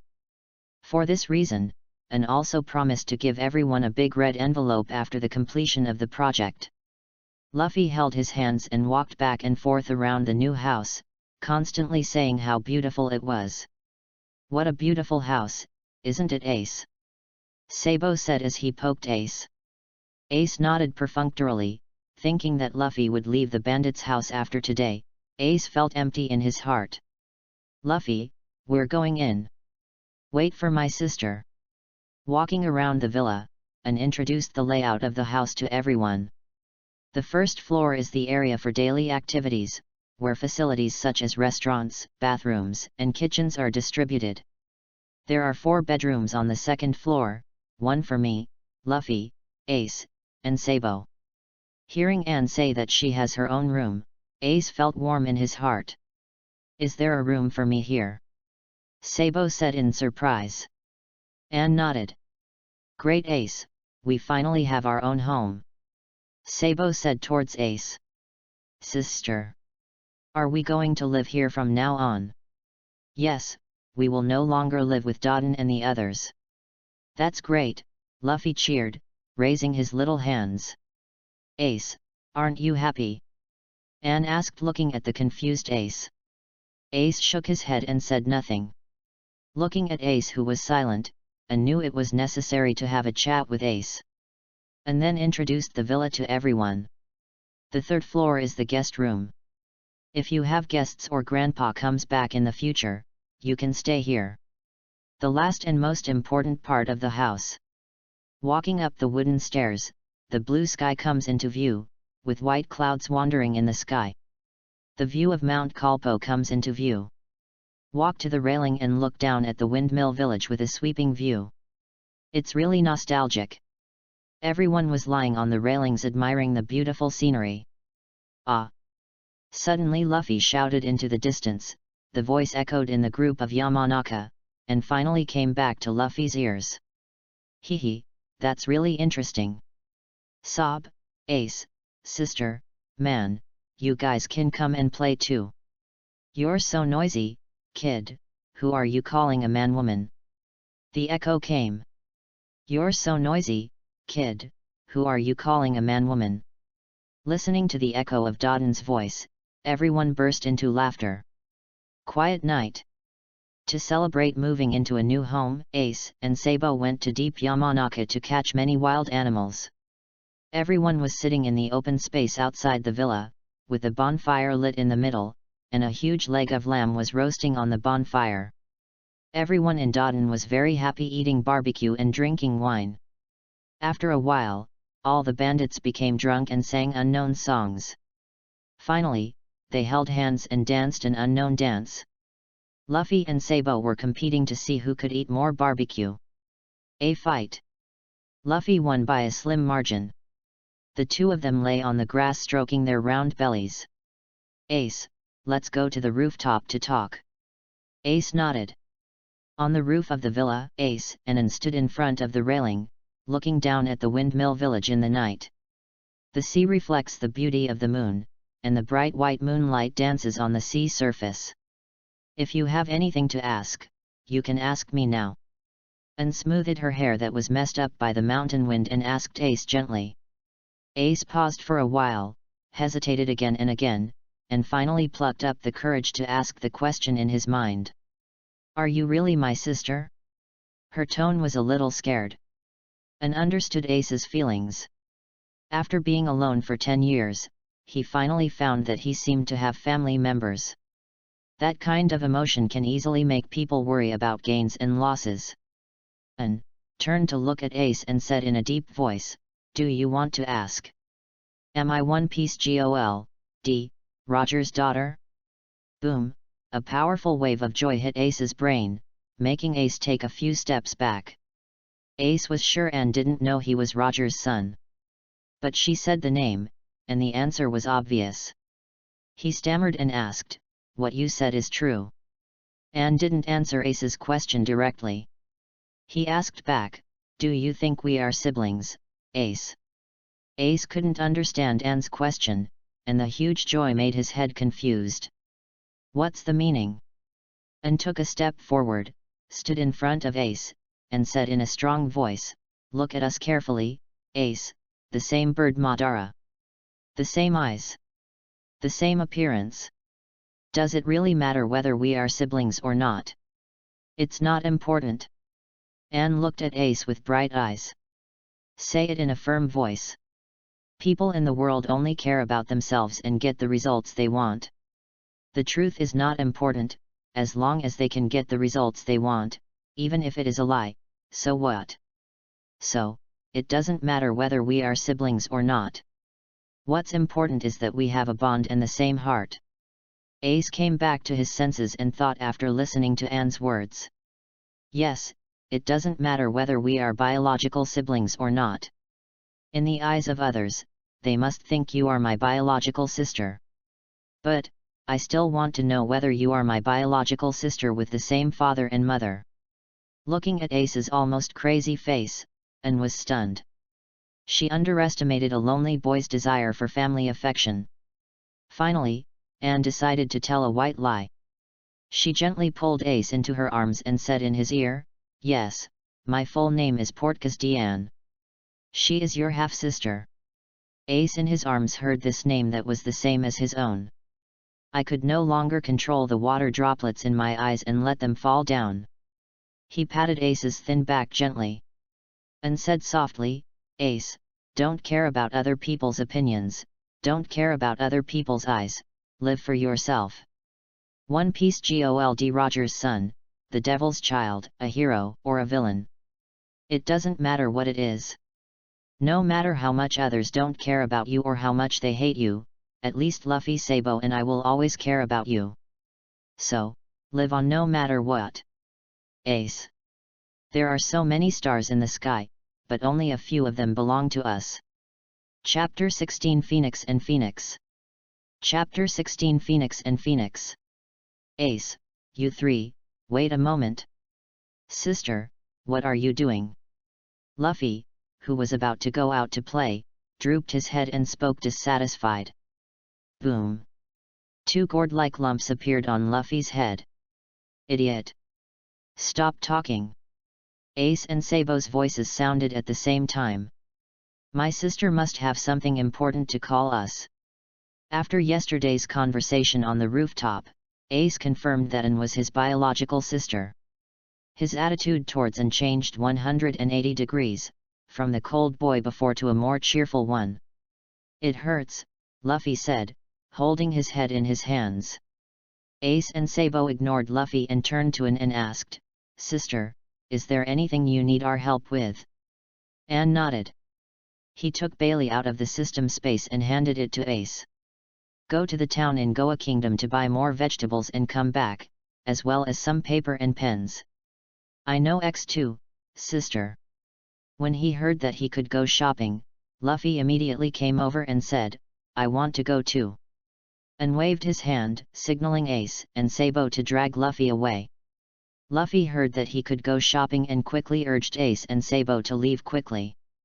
Sister, let's go. The three of them said goodbye to An. After the three people left, they lay down on the rocking chairs in the courtyard and opened the system panel. Dark blue plus dots. Ding. The host panel properties have changed, please check it yourself. Ding. Moon bond is being retrieved. Ding. Retrieval completed. Host has formed bonds with 5 people and gained 5 bond points. Ding. The reward is credited to your account. And looked at the distribution of monthly rewards and nodded secretly, this is only reasonable. Otherwise, where would she find so many people to form bonds with? His eyes continued to look downward. Bond system. Host, Monkey, D. Age, 11 years old. Character status, normal. Bond points, 25. Fruit, Phoenix Fruit Blazing Sun Flame Plus, click to switch. Strength D. Plus. Agility D. Plus. Constitution C. Plus. Will D. Plus. Rating, Marine Headquarters Lieutenant Colonel. Others are not open yet. Bond Lottery, 1 bond point/time. Bonds, Daughter of the Sea, Descendants of the Hero, Twins of Destiny, An and Ace, Spark of the Spark. Effect, Daughter of the Sea, Blessing of the Sea, Fire Fist, Anhi Ace. Gifted, Son of Destiny, Fire of Revolution. Note, click to expand. Fire Fist, Ace, the owner of the burning fruit, relies on the burning fruit to travel across the sea. Effect, Host Flame opens spirituality. An and Ace, due to the tune of fate, 2 people walking in parallel time and space meet for the first time. Will the world change as a result? Effect, when you feel the call of one of the parties, you can be teleported to the other party. Can only be used once. Revolutionary Fire, the meeting of people with fire will definitely bring huge changes to the world. Effect, all attributes increase speed plus 100%. System space, click to expand. Phew, a flame ignited in the palm of his hand. An observed carefully and found no changes. What does flame spirituality mean? Anne thought as she looked at the flames on her hands. Is it necessary to look carefully? Try it first. Anne closed her eyes and felt the flames in front of her with her heart. Slowly, a ball of fiery red appeared in Anne's mind, and in the middle of the fiery red, a white light spot was hidden in it. Found it. Anne used her consciousness to touch the white light spot. With the touch of Anne's consciousness, the shape of the white light spot changed. Is the so-called spirituality of fire just giving life to fire? Thinking of this, Anne recalled the pictures of Phoenix and Phoenix she had seen in her previous life. According to the memory in his mind, he carefully shaped the whole group of white light spots into the shape of a phoenix and a phoenix. When the last tail feather of the phoenix is completed, the system prompts. Ding! Congratulations to host, you successfully created the phoenix and phoenix, please inject flame into them. Hearing the system prompts sound, Anne sighed and said that it was indeed giving life to the flame. System, inject the flames of ice into the phoenix, and inject the flames of the blazing sun into the phoenix. Ding! The flame injection was successful. The moment the system sound disappeared, the flame in Anne's hand split into two and fell on Anne's shoulders respectively. The left shoulder is the size of an eagle, with ice blue flames burning all over its body. The ice phoenix has a phoenix crown on its head, a pair of wings spread out, and 3 blue tail feathers hanging behind it. On the right shoulder is a weapon of the same size, with red flames burning all over its body. There is no crest on its head, and it is lowering its head to arrange the feathers on its wings, with 2 red tail feathers floating behind it. From today on, you two will be called Xiaohong and Xiaolan.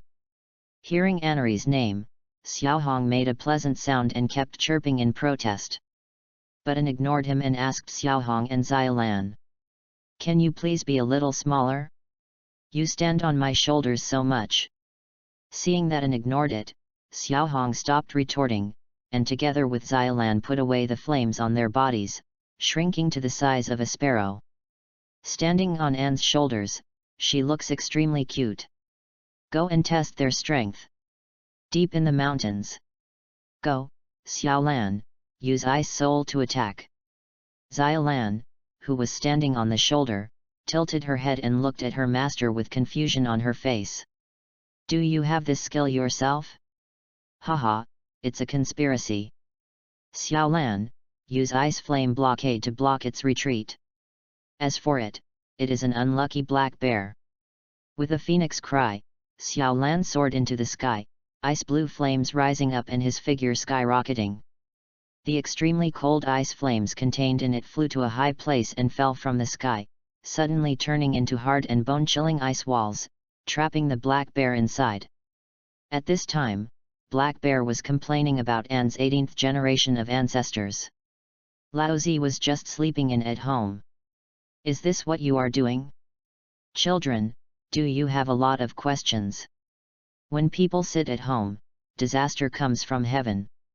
Seeing the blocked people retreating, the black bear roared and rushed towards Anne regardless of the situation. Looking at the black bear that looked like it was charging towards her, and didn't move. Xiaohong used the flame tornado. As Anne's words fell, Xiaohong flapped her wings, and the flame tornadoes spun towards the black bear. The black bear, burned by the fire tornado, felt that its life was threatened and began to flee. How could Anne allow it to do so? The surrounding hard ice walls doomed the black bear to a tragic end. After the fire tornado disappeared, the ground turned into scorched earth. And the surrounding ice walls melted a lot. The trees were all burned up by the blazing flames. If Xiaolan hadn't used ice flames to extinguish the flames, the entire Mount Kobo would have been burned up. As for the black bear at the center of the flame tornado, it disappeared. Look at the destruction caused after the battle. Anand thought in his mind, my 2 flames should be much stronger than the effects of burning fruits and freezing fruits. But for the strong men in this world, it cannot cause fatal damage. I don't know if a stronger flame will awaken behind the system. He broke off an ice cube and put it in his mouth. It was crunchy and delicious. Luffy should like it. Got another piece of crushed ice. Taking Xiao Lan and Xiao Hong towards the villa. A small town in Goa Kingdom. At this time, the three aces were sitting in a ramen shop in the town, sipping ramen. Ace, shopping is so fun. Hey hey. Ace and Sabo suddenly had veins popping out on their foreheads after hearing Luffy's words.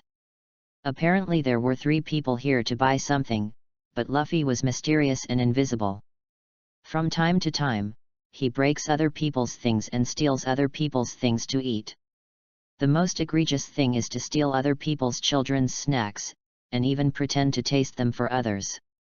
Along the way, Ace and Sabo kept apologizing to others for Luffy. Just like the ramen they are eating now, Luffy forced them in. As for the Bailey given by his sister, Luffy had already used it up. The money used now is the money Ace and Sabo took from the secret base. After all, you have your own room, and you need to add something to your room. Boss, let's have another bowl. Luffy, you've already eaten your 10th bowl. But the ramen is so delicious. Half an hour later, Luffy was dragged out of the ramen shop by the two aces. Sob. A passing noble looked at Sabo's leaving figure and muttered. Ace sob, I'm not full yet. It's so noisy. You've already eaten 20 bowls, Luffy. Luffy touched his round belly and muttered, but I'm still not full. Clang. Crack, crackle. Ace and Sabo retracted their fists and continued dragging Luffy forward with his head full of bruises. Chapter 17 Domineering. Chapter 17 Domineering. Small villa. Put the ice cubes you brought back on the dining table. Anne lay down on the rocking chair again. Creak, creak. The sound of the rocking chair echoed in the yard. Continue to look at the bonding effect brought about by Ace and Sabo. The effect of an ace is entirely for preparation for the future war on the top, and has no effect on enhancing Anne's strength. However, as a sister, this effect is very powerful. Even as a time traveler, Anne cannot guarantee that she can 100% prevent the war on top. After all, fate is the hardest to change. Anne is very satisfied with the effect of revolutionary fire. Anne has already had his cultivation speed increased, his understanding improved, and coupled with the increased attribute improvement speed, and now has a real all-round cultivation speed improvement. It is now the year 1511 of the Haiwan calendar, and the transformation of this world is not far away. Anne needs to become strong enough in these 9 years to be able to protect what she wants to protect in the future. After reading, Anne looked at her 25 bond points and rubbed her hands. System lottery. Colorful lights flashed and the familiar vending machine appeared again. After a moment of inner prayer. 10 consecutive draws x2. 20 bond points disappear. Various rewards appeared in front of Anne's eyes. Ding! Congratulations to host for receiving the following awards. Power Boosting Card x1, purple. Physique Improvement Card x2, purple. Will Boost Card x2, purple. Equipment Maker x2, purple. 5 million Baileys x2, green. Nautical Encyclopedia, Elementary, x1, green. Practice Acceleration Card, 2 hours, x1, blue. Pirate World Camera x1, white. A Map of the East Daxia Sea x1, green. Flame of Nirvana x1, purple. Fairy Beans x2, green. Aged Daughter Red x2, white. Clothing Exchange Coupon x2, blue. As the system broadcast ended, and began to carefully look at the harvest. In this lottery, there is still no money, but there are many purple rewards. Overall, the harvest is huge. The first is the 7 attribute improvement cards. Except for the wool attribute, the other 3 improvement cards are ones that Anne doesn't want to use for the time being. During this period, after Anne's long-term and unremitting training, Anne clearly felt that his 3 attributes of strength, agility, and physical fitness were about to break through. Anne wanted to wait until the 3 attributes reached D+, then use the attribute improvement card to break the bottleneck and complete the advancement. And looked through the Encyclopedia of Navigation, Elementary, and found that it was a supplement to previous navigation knowledge. It is estimated that after collecting all the encyclopedias, you can sail in any sea area in the One Piece world. The equipment maker is a box-like object. When N touches it, the system will prompt you to put in materials and flames to make your own weapons. N had drawn a piece of special metal before, and as for the flame, the phoenix flame was completely sufficient. Then looking down, a red flame appeared in Anne's hand. Unlike other flames, this flame exuded rich vitality.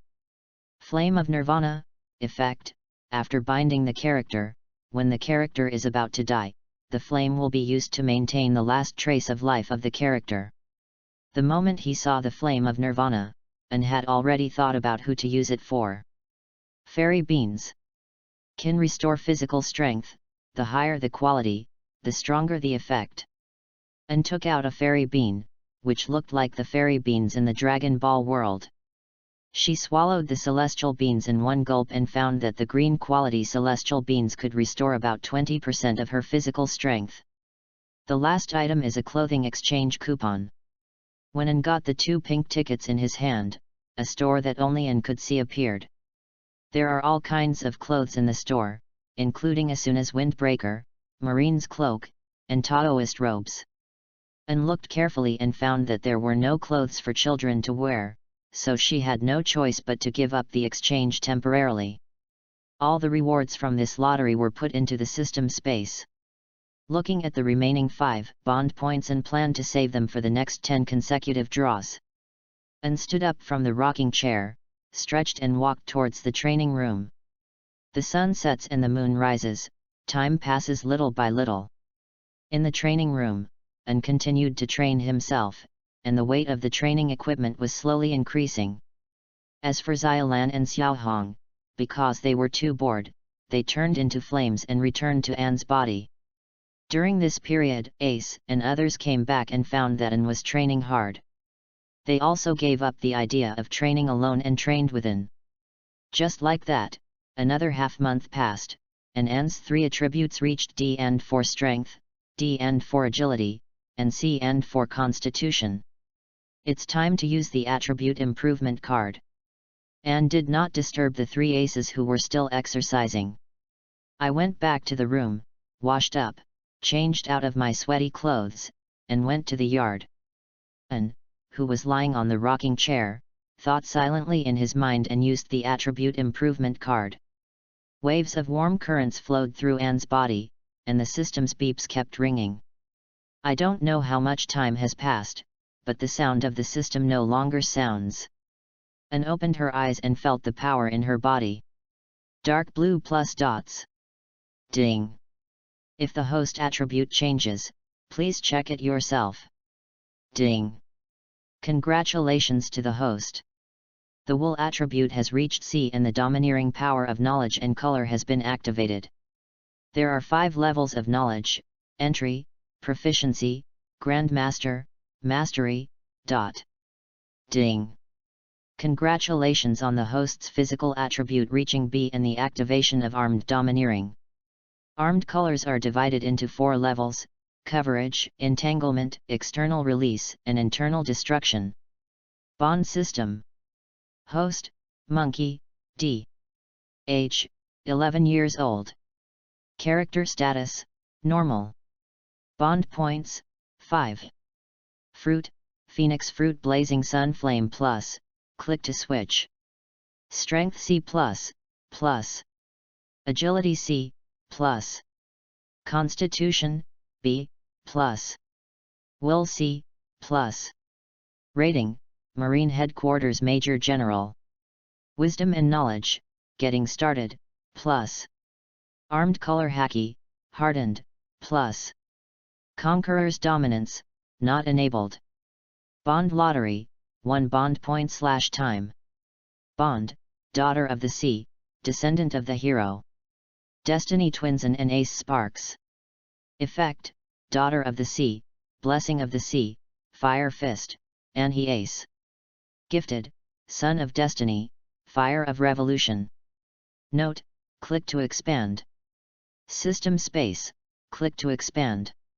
Looking at the newly opened domineering panel of the system, and was a little surprised. Although I vaguely felt a strange power coming from my body and brain during my daily exercise. I never thought I would activate my domineering power so early. The sea is so vast, but only the strong men in the New World in the second half of the Grand Line use Haki, which shows how difficult it is to activate it. In short, awakening Haki is an unexpected surprise for Anne. Anne closed her eyes and let her thoughts go out, and suddenly the whole world became clear from darkness. Through the wall security, I could sense the movements of the three aces in the training room. My thoughts went towards the distant mountains again. 1 meter. 2 meters. 5 meters. 10 meters. As I was thinking about moving forward, I felt a tingling feeling in my mind. Anne withdrew her knowledge and rubbed her temples, knowing that this was the extent of her knowledge. A radius of 10 meters is satisfactory to Anne at least. The only drawback is that long-term use consumes too much energy.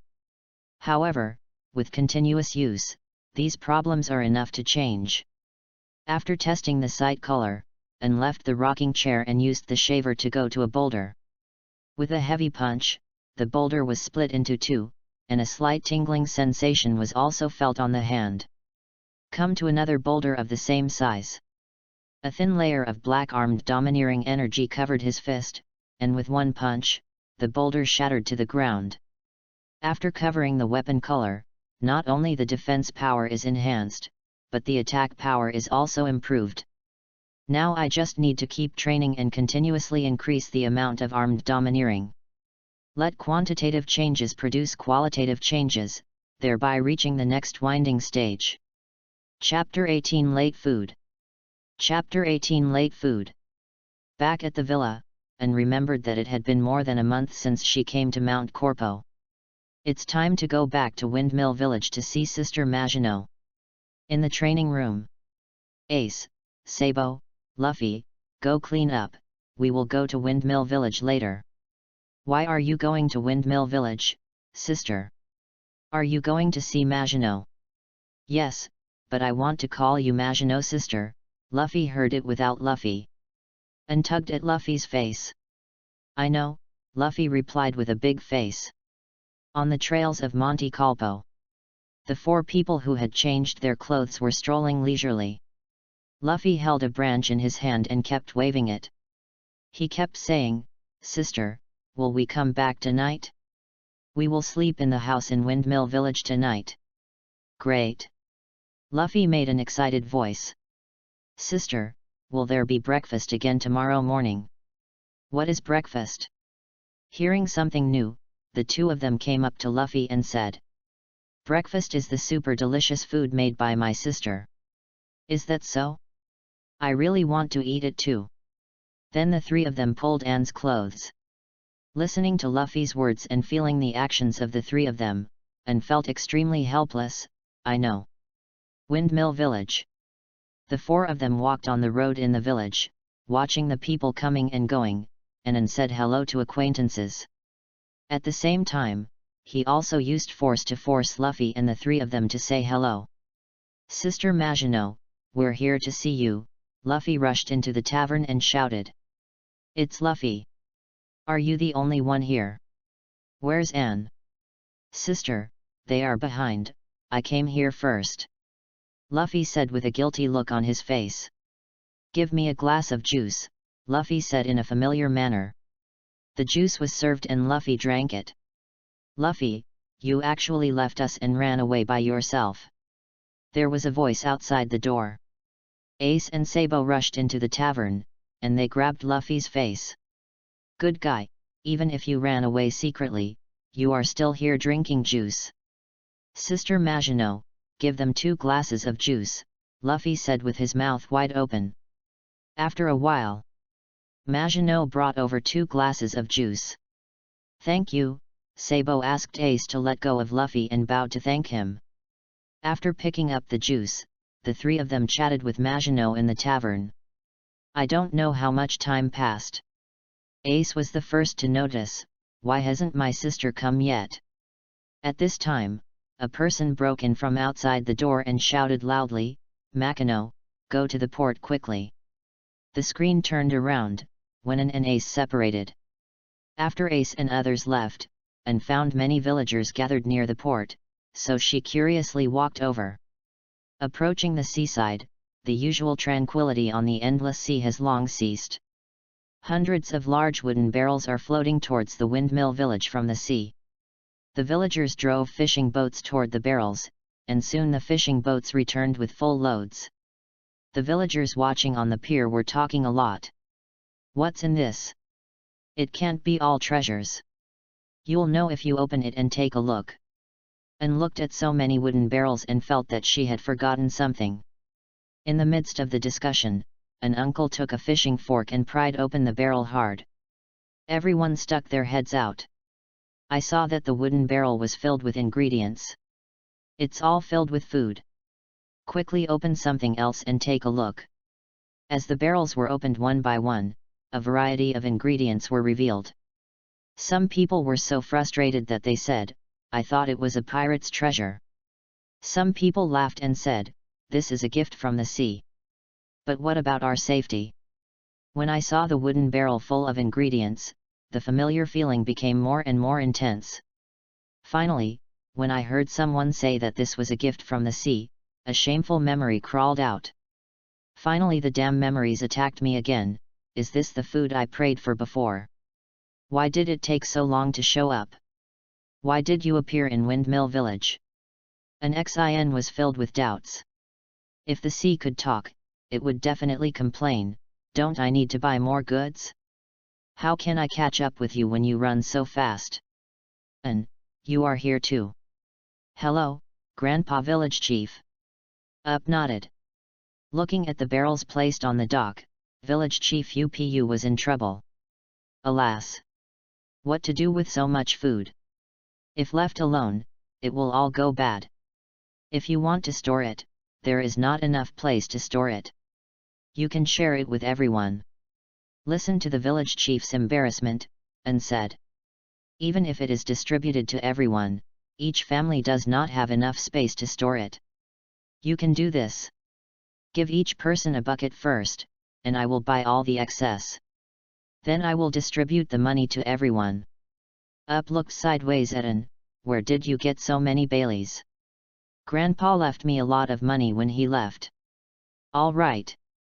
Then do it your way. Everyone be quiet. Everyone immediately became quiet when they saw it was the village chief EPUB. Under the gaze of everyone, Village Chief EPUB said, the food here is a gift from the sea. Each family can move a bucket. Before Village Chief EPUB finished speaking, someone rushed to ask, what about the extra ones? At this time, An came out and said in a deep voice, I will buy it, and the money from the sale will be shared equally by everyone in the village. Besides, my grandpa is Garp. Everyone didn't believe Anne's words at first, but after hearing that her grandfather was Garp, they immediately chose to believe it. Seeing that no one had any objections, the village chief EPUB began to arrange for people to clear the number of barrels. The village chief has made statistics. There are 152 barrels in total. There are 45 households in the village. After excluding the ones distributed to everyone, there are still 107 barrels. Village Chief EPUB nodded and looked at An. An came out, looked at the villagers and said, I bought the remaining 107 at 20,000 belly per barrel, for a total of 214,000 belly. Approximately given to each villager, there is no doubt. In the One Piece world, most people have never read books. So after An told the result, everyone spread their fingers to calculate. In the end, it was the village chief of EPUB who came forward to interrupt everyone, otherwise we would not know how long it would take. At this time, Maginot and Ace just arrived. Looking at so much food in front of him, Luffy's mouth drooled. Then please help me bring the food to my house. With the help of villagers, Garp filled the cellar of his house in Windmill Village with barrels of food. In the surprised eyes of the three Sabo people, and they paid each of them Pele. Everyone left, leaving only An and 4 people in the cellar. Sabo said, "Sister An, what are you going to do with these ingredients? We were left to eat by ourselves." "Ah! Sister An, are you kidding me? How can we finish eating? Can't you finish eating?" An pointed at Luffy. Sabo and Ace looked at Luffy. He. Luffy was lying on the food bucket, drooling, his eyes were shining with gold, and he was smiling silly. "Sister An, how should I store it?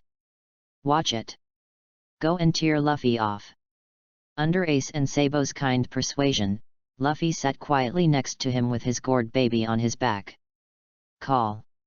A ball of icy blue ice flame appeared in An's hand. Amid Ace, Sabo, and Luffy's disbelieving looks, An patted the ground.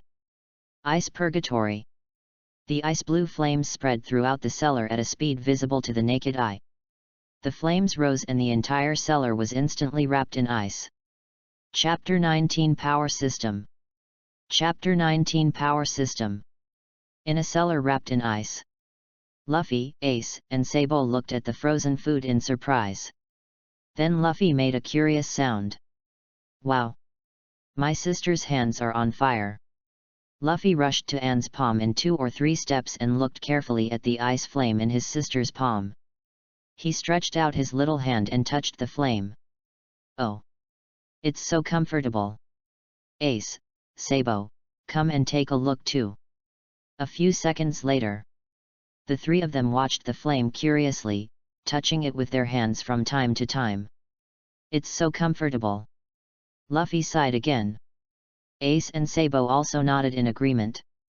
Then the 2 of them asked at the same time, "Sister, why can your hands ignite flames?"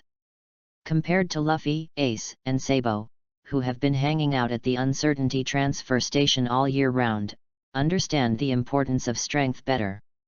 If they can also obtain such a flame, their strength will be at least doubled. Seeing the desire in their eyes, An Gang wanted to speak. "Suddenly there was a wet feeling in the palm of my hand." Looking back, he saw Luffy opening his mouth wide and swallowing An's little hand. "Idiot Luffy!" An took out her little hand and shook it.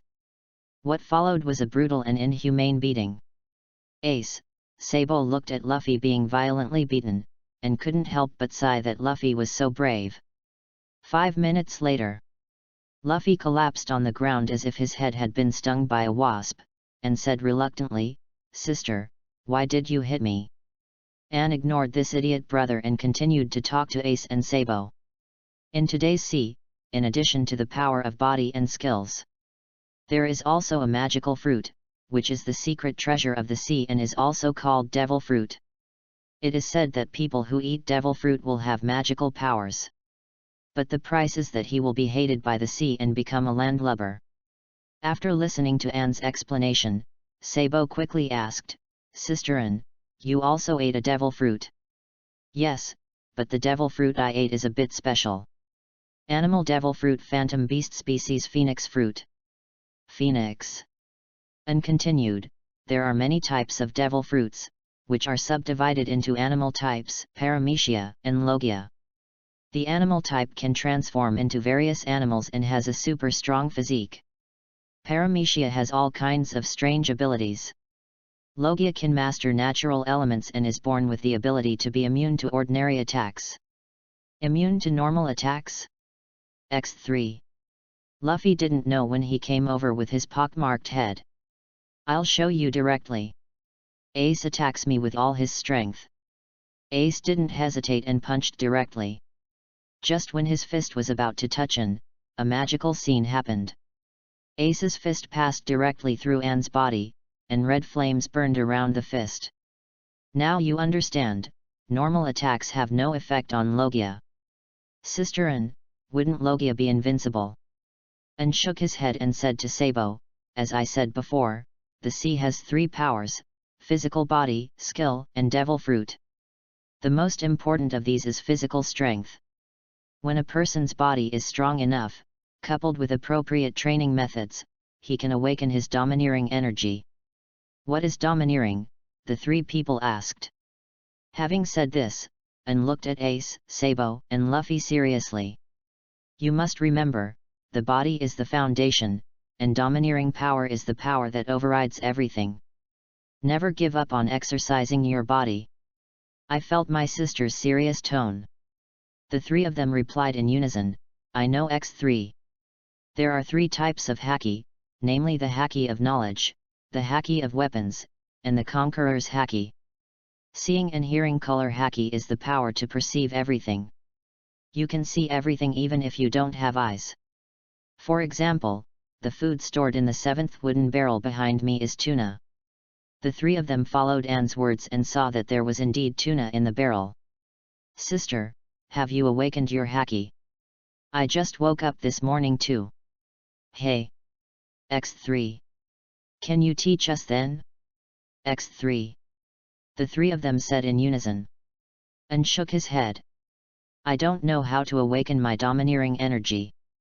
My domineering energy was awakened by accident.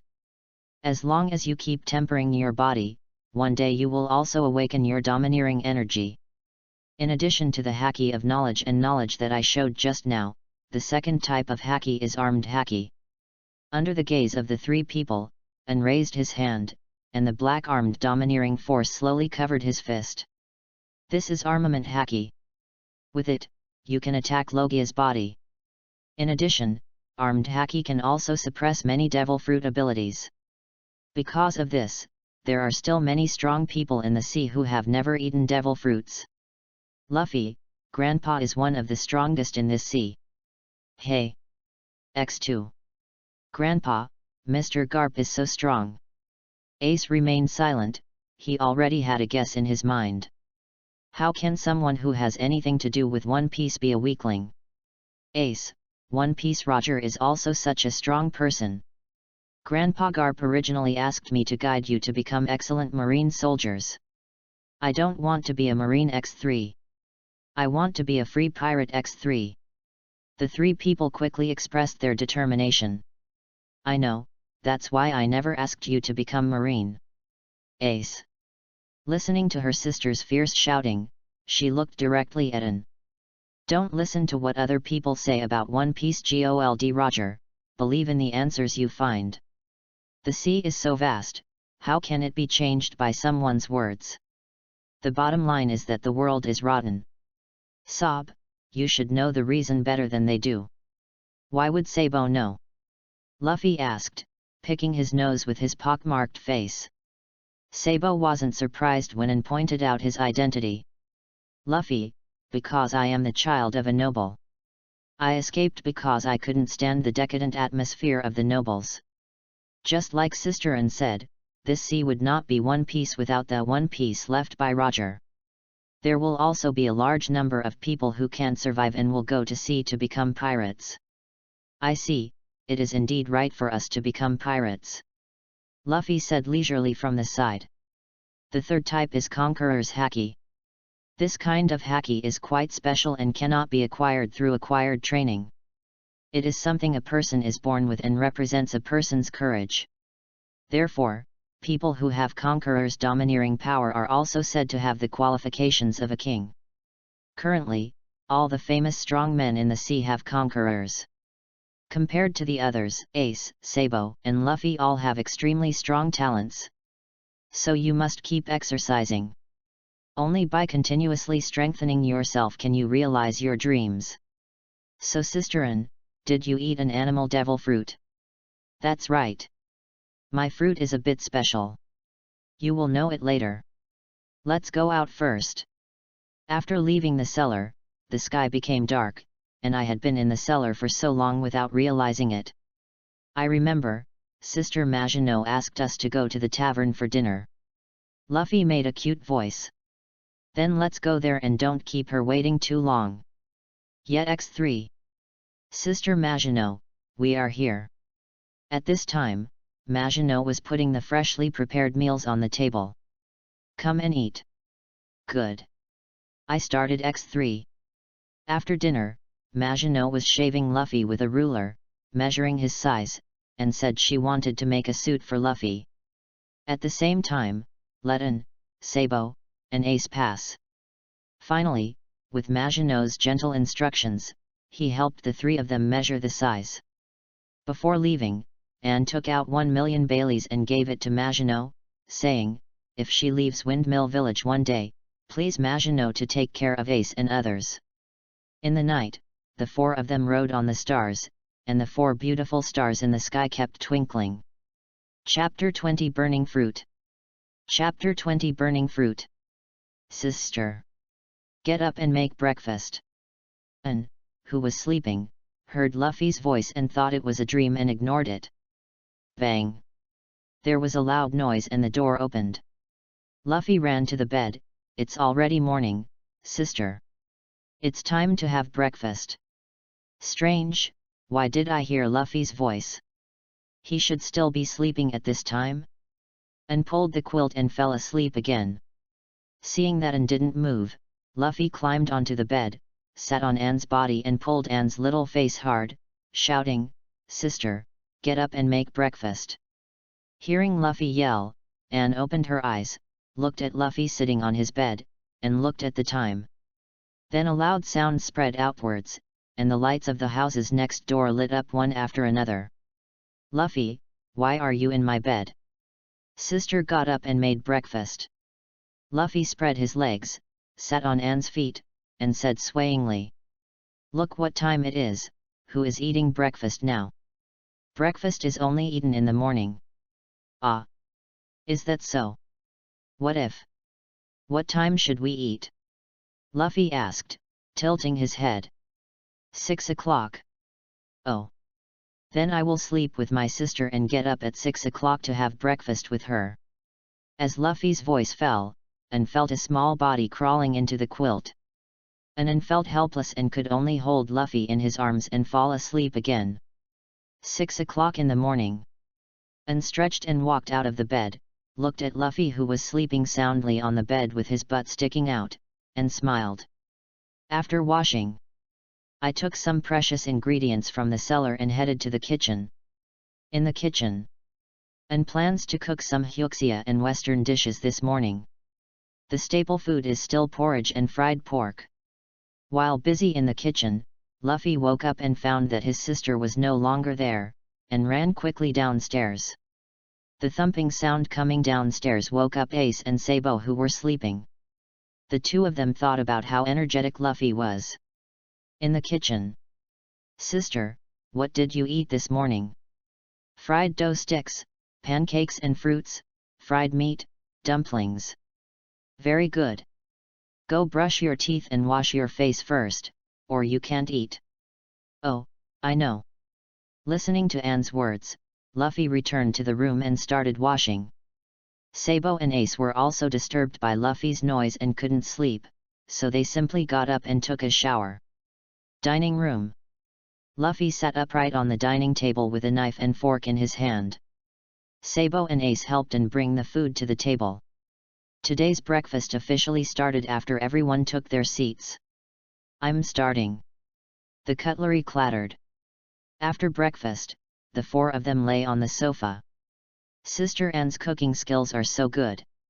I want Sister Anne to be the chef of my pirate team." Sabo stood up and said. "Beautiful thoughts X2. Luffy and Ace are not to be outdone. Sister should become the chef of my pirate team." Listening to the three people's quarrel, Anne felt a kind of tranquility unique to daily life. When the three of them were having a heated argument, Anne Ching said lightly, "When did I say that I wanted to be a pirate?" The quarrel stopped abruptly. The three finally recalled that Anne had never said that he wanted to go to sea and become a pirate. "Then what is Sister going to do?" "I promised the old man to be called Marine, so you won't get caught by me in the future. If anyone is caught by me, I will let him clean the warship. I don't want X3. Then you have to practice hard and don't get caught by me." And Yu said. "Okay, we should go back to Mount Kalpo." Mount Kalpo, home of bandits. After handing the 4 buckets of food to Dodin, the four returned to the villa to start a new round of practice. When leaving Windmill Village, Anne went to the seaside to pray in order to test the effect of the blessing of the sea bond. The item to be prayed for this time is Xiao Xiao fruit. Ace will eat the Xiao Xiao fruit in the end anyway, so we might as well give it to him early so that he can practice more. In addition to burning the fruit, Anne also prayed for many different things. Released Xiaolan and Xiaohong and asked them to patrol the sea in Windmill Village every day. Notify yourself if you notice something strange appearing on the sea. The three aces looked surprised when they saw their sister's flame turn into a bird. Then the three of them admired the beauty of Little Blue and Little Red, which made the three of them and the two birds very close to each other. After Blue and Red flew away, and announced a decision that made Luffy, Ace, and Sabo miserable. Taking out the pen and paper he bought earlier, and asked Luffy, Ace, and Sabo to learn knowledge. After all, as his younger brother, he cannot be illiterate. As a nobleman, Sabo thought it was very easy at first, but as Anne's teaching became deeper and deeper, he gradually became as scratching his head as Luffy and Ace. In the blink of an eye, 2 months passed. The three aces, who suffered both mental and physical torture every day, took advantage of Anne not being at home to run to the yard, lie on rocking chairs and enjoy the mountain breeze. The sound of creaking sounded with the mountain wind. Windmill Village Port. And fell from the sky under the surprised gazes of the villagers, picked up the fruit with flame patterns on the sea surface, and then flew away in the eyes of the villagers. Listening to the sound coming from the air, the three of them ran towards the training room, but were stopped by Anne. Looking at the strange fruit in Anne's hand, the three of them were curious but made no sound. This strange fruit is naturally the burning fruit that Anne prayed for 2 months ago. For the past 2 months, Anne would retrieve some prayer items from the seaside every day. Through continuous experiments, she finally discovered the 2 laws of the blessing of the sea. Article 1. The objects prayed for in the blessing of the sea do not appear out of thin air.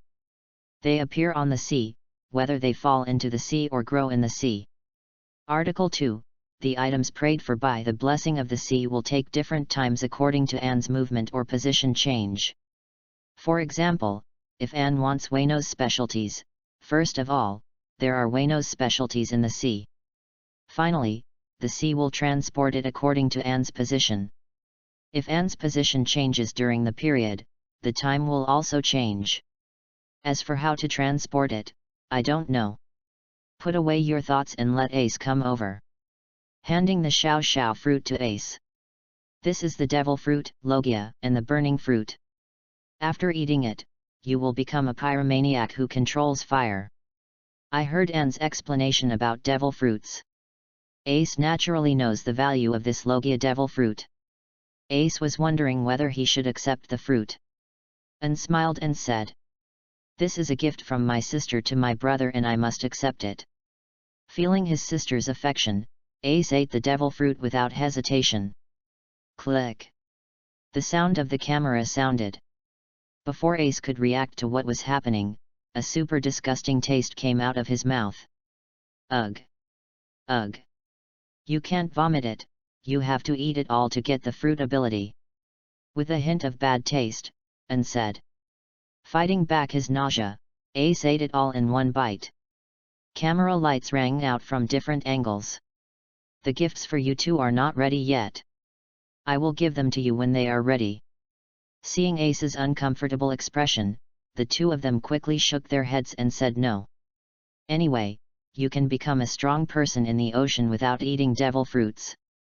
Ignoring the scared looks of the two, Anne said to Ace, after eating the devil fruit, you will not be able to touch the sea water from now on. If you touch the sea water, it will have different weakening effects depending on the amount of sea water. Understood. Anne took out a photo album and put the photos she just took into it. Ace had black hair, but he didn't try to grab the photo. It didn't matter as long as his sister liked taking as many pictures as she wanted. If you look carefully, there are many interesting photos of the Ace trio. Chapter 21 and vs Ace. Chapter 21 and vs Ace. Kobo Mountain. An unknown deserted hilltop. Anne waved to Ace, indicating that Ace could start. In the few days after Ace got the Xiao Xiao fruit, through constant practice and at the cost of burning down several forests, Ace initially mastered the use of the Xiao Xiao fruit. With Anne's signal, the battle 3 months ago officially started. Ace strode forward, waving the water pipe towards Anne. The dilapidated water pipes hit Anne with a strong sound of breaking wind. The water pipes got closer and closer, but something happened just when they were about to hit Anne. Shave. There was a soft sound, and Anne disappeared from the spot. The lost water pipe hit the ground hard, and with a bang, the ground cracked inch by inch. Not bad strength. Anne's voice sounded behind Ace, accompanied by Anne's iron fist. Feeling the oppressive punch on his back, Ace rolled sideways, barely dodging the punch. The iron fist fell on the ground, making a big crater. Seeing this opportunity, Ace held the water pipe horizontally and swept towards Anne. Paper painting. Anne's body suddenly turned into the thickness of paper, and the water pipe passed against Anne's body. What? What kind of move is this? Luffy and Sabo, who were watching the battle from a distance, exclaimed. Ace saw that the attack failed again and was about to take action again. It's my turn. The words fell to the ground. And once again used Shaver to appear next to Ace, and kicked Ace's waist with her calves covered in military colors. The huge force kicked Ace away and said, "Strength alone is not enough, but also skills." Listening to his sister's words and feeling the pain in his waist, Ace did not attack directly this time, but thought about how to defeat the opponent. However, just because Ace can't make it, doesn't mean he can't make it. Use shaving again. And punched Ace. This punch did not leave any room as before, and the strong wind blocked Ace's escape route. Feeling the strong punching wind that he could not avoid, Ace's forehead was dripping with cold sweat. As if he felt that he would die in the next moment, Ace's mind was temporarily lost. Just as the pitch-black fist was about to hit, Ace's entire body turned into flames, and the pitch-black iron fist passed over Ace and landed on the big tree behind him. Bang! Debris fell from the sky. You idiot needs to pay attention when fighting someone else. In addition, if you have power, use it without hesitation. There is no fairness in battle. There is only death for you. Ace. Fight me with the determination to kill me and use all your strength. Anne yelled loudly. After listening to his sister's teachings, Ace no longer cared about it. A blazing fire ignited in the palm of his hand and moved toward the water pipe. Ping! The water pipe collided with his fist, and he felt the flames on the water pipe. Anne's fist was covered with a ball of ice blue flame. Where the two flames collided, water droplets continued to drip. Anne blocked the water pipe with a punch. The two jumped back. After accumulating strength, the two collided again. As the sun continued to rise, Anne and Ace also walked from the clearing to the woods. Feeling the sweat on Ace's forehead, Anne retracted her fist and said to Ace, "One move will determine the outcome." Ace knew this was the opportunity his sister left for him. Ice Phoenix. A huge ice phoenix flew out of Anne's hand. Seeing this, Ace immediately used the moves he had learned over the past few days. Mirror Flame. Bing Feng and Jing Huoyan quickly approached. The land it passes through is constantly eroded by frost and fire. Boom! An explosion sounded from where the two met. The huge ice phoenix and mirror fire flames were stagnant in place. Half of the nearby trees were covered in frost, while the other half burned with the raging fire. Time passed little by little, and the two of them were still deadlocked in place. "Sister, it seems that we are tied this time. You are ice and I am fire. We cannot tell the winner." "Really, Ace, what makes you so confident? Who told you that there is no difference between strong and weak devil fruits?" Listening to his sister's words, Ace had a bad feeling in his heart. "Watch it." As Anne's words fell, the huge ice phoenix suddenly exerted force, constantly devouring Ace's flames and freezing him. Ace saw the changes in front of him and had no time to escape, and was frozen in place. The flames were still burning inside the huge ice block, and Ace looked at this scene in disbelief. "Ace, Do you understand now that there are strengths and weaknesses among devil fruits? Your burning fruit is not invincible. And switched the flame to a blazing flame and punched out a powerful fire fist, melting the ice almost completely. Panting heavily, Ace said, I understand, sister. Sister, why can your ice block freeze my fire? Because my devil fruit is special. Sister, is there any fruit more powerful than the burning fruit? Yes. Such as rockberry berries. Sister, how should I develop the shasha fruit? Read more books and broaden your mind. Amid Ace's questions, Sabo and Luffy came from afar. Ace, you are so powerful, you actually fought with sister and for so long. And the Xiao Xiao fruit is so handsome. Thinking of Jing Huoyan's appearance, Sabo was envious, and then he was slightly disappointed and said, I guess I can't beat you now. Compared to Sabo, Luffy is more direct. Sister, I also want a devil fruit as powerful as Ace. Boom. Luffy had an extra bag on his head. You think devil fruits are your own cabbage, you can have them if you want them. And Ace's devil fruit may not be suitable for you. If you want to eat devil fruit in the future, you must find the one that suits you best. No. After being beaten, Luffy became obviously much more honest. Let's go back. Yes, X3. From now on, the four of them continued their daily lives. Study, practice, and eat. During this period, An also taught Ace a lot of knowledge related to flames, allowing him to develop his own burning fruit. Luffy and Sabo continued to train their bodies. Time passes day by day, and 4 months have passed. After training day by day and fighting against the three aces, Anne's strength has improved a lot again. Feeling the increasingly domineering power, Anne nodded secretly. It's time for the draw. After adding the 7-month settlement reward to the previous 5 points, Anne now has 40 points and bond points. System lottery. Colorful vending machines appear. 10 consecutive draws x4. Colorful lights flashed and rewards appeared one after another.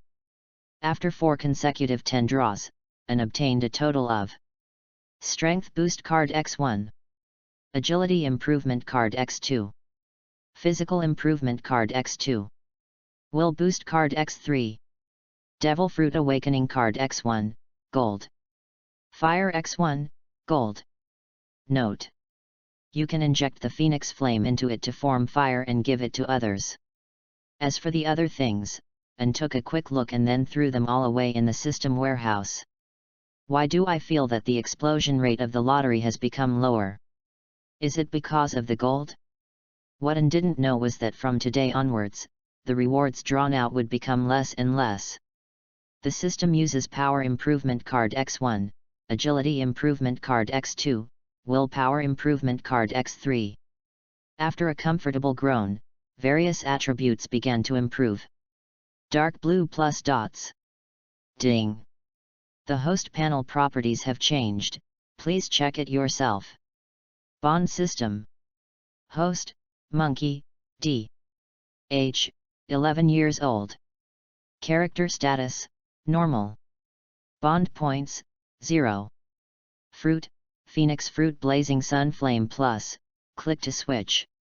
Strength B, plus. Agility B, plus. Constitution, B, plus. Will B, plus. Rating, an ordinary lieutenant general in Marine Headquarters. Wisdom and knowledge, proficient, plus. Armed color Haki, entanglement, plus. Conqueror's Haki, not activated. Bond lottery, 1 bond point/time. Bond, Daughter of the Sea, descendant of the hero. Destiny Twins and Ace Sparks. Effect, Daughter of the Sea, Blessing of the Sea, Fire Fist, Anhi Ace. Gifted, Son of Destiny, Fire of Revolution. Note, click to expand. System space, click to expand. Ding!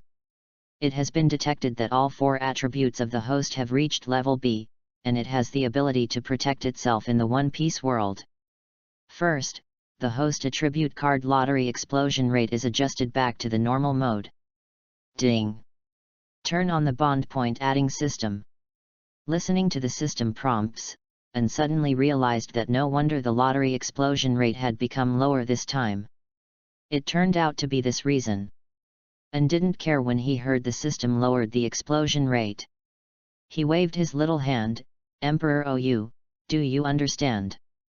After reading the second tip, turn on the feather point adding system. And tried clicking the plus sign behind the attribute. Improving the B-level strength attribute requires 20 bond points.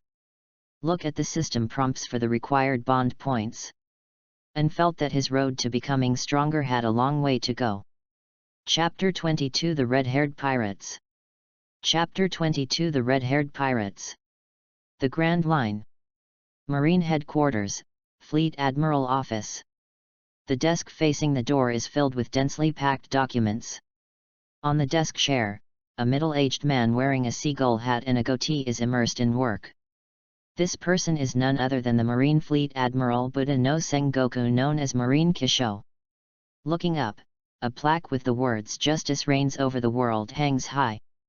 Bang! The door was pushed open forcefully from the outside, and a burly figure walked in. Garp, why are you back? What happened in New World? Sengoku stopped what he was doing and looked up at Garp. There is no problem for the time being. Now the pirates in New World want to challenge Whitebeard and Kaido. Big Mom has no time to talk to us Marine. Then why are you back? Looking at Garp, who secretly went to get his own senbei, Sengoku asked while holding a teacup. Ha ha ha, when Garp saw his behavior was discovered, he was not embarrassed but burst into laughter. I just thought New World was too boring, so I came back to see you. Snort. If you have the skills, you might as well discover a few good talents and teach them.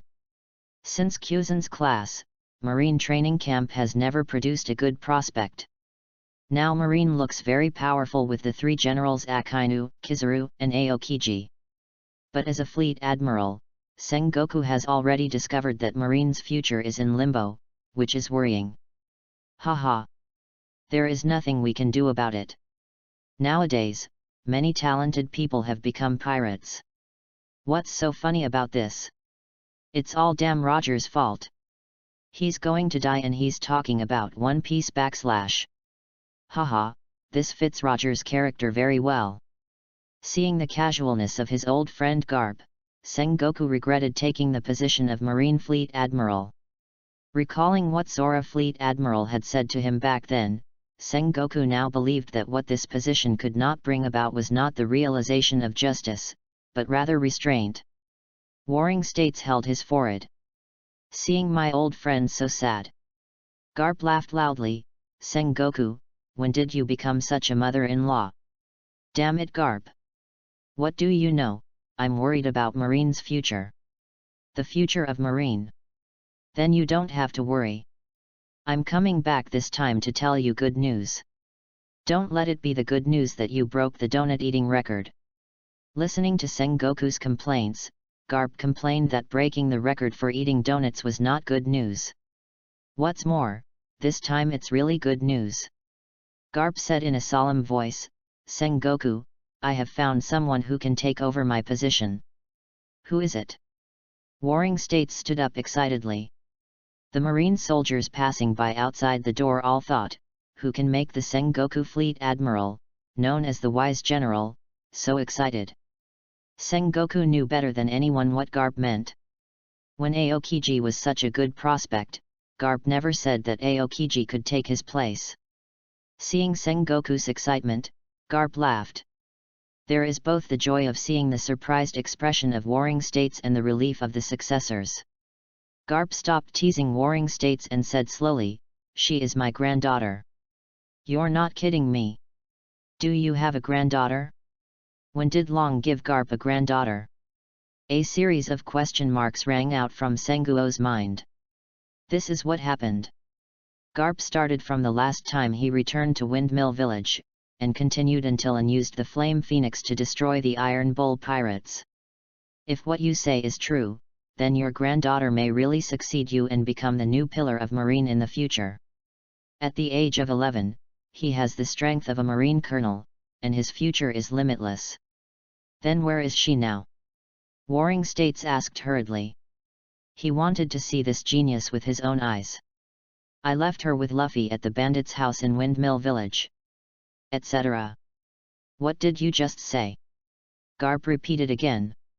Idiot Garp, you left a normal person in a den of bandits, why do you think he still wants to be a Marine? Ah. Is that so? No, I'm going to call Smoker now and ask him to go to Windmill Village and bring the people back. No need, I'll go there myself. I haven't seen Luffy for a long time. Looking at the anxious Sengoku, Garp made his request. Hurry up, hurry up. If something goes wrong, I want you to look good. Amid Sengoku's urging, he walked toward the warship with the senbei Garp in hand. Windmill Village is particularly lively today. There are many outsiders in the village. There is a huge dragon boat parked at the port of the village, with a huge pirate flag painted on the sail of the dragon boat. 2 swords penetrated the skull. On the left eye of the skull, there are 3 scars, which are the flags of the red-haired pirates. On the top floor of the villa in Mount Corpo, Luffy looked at the red foss parked in the port and ran towards the Windmill Village happily.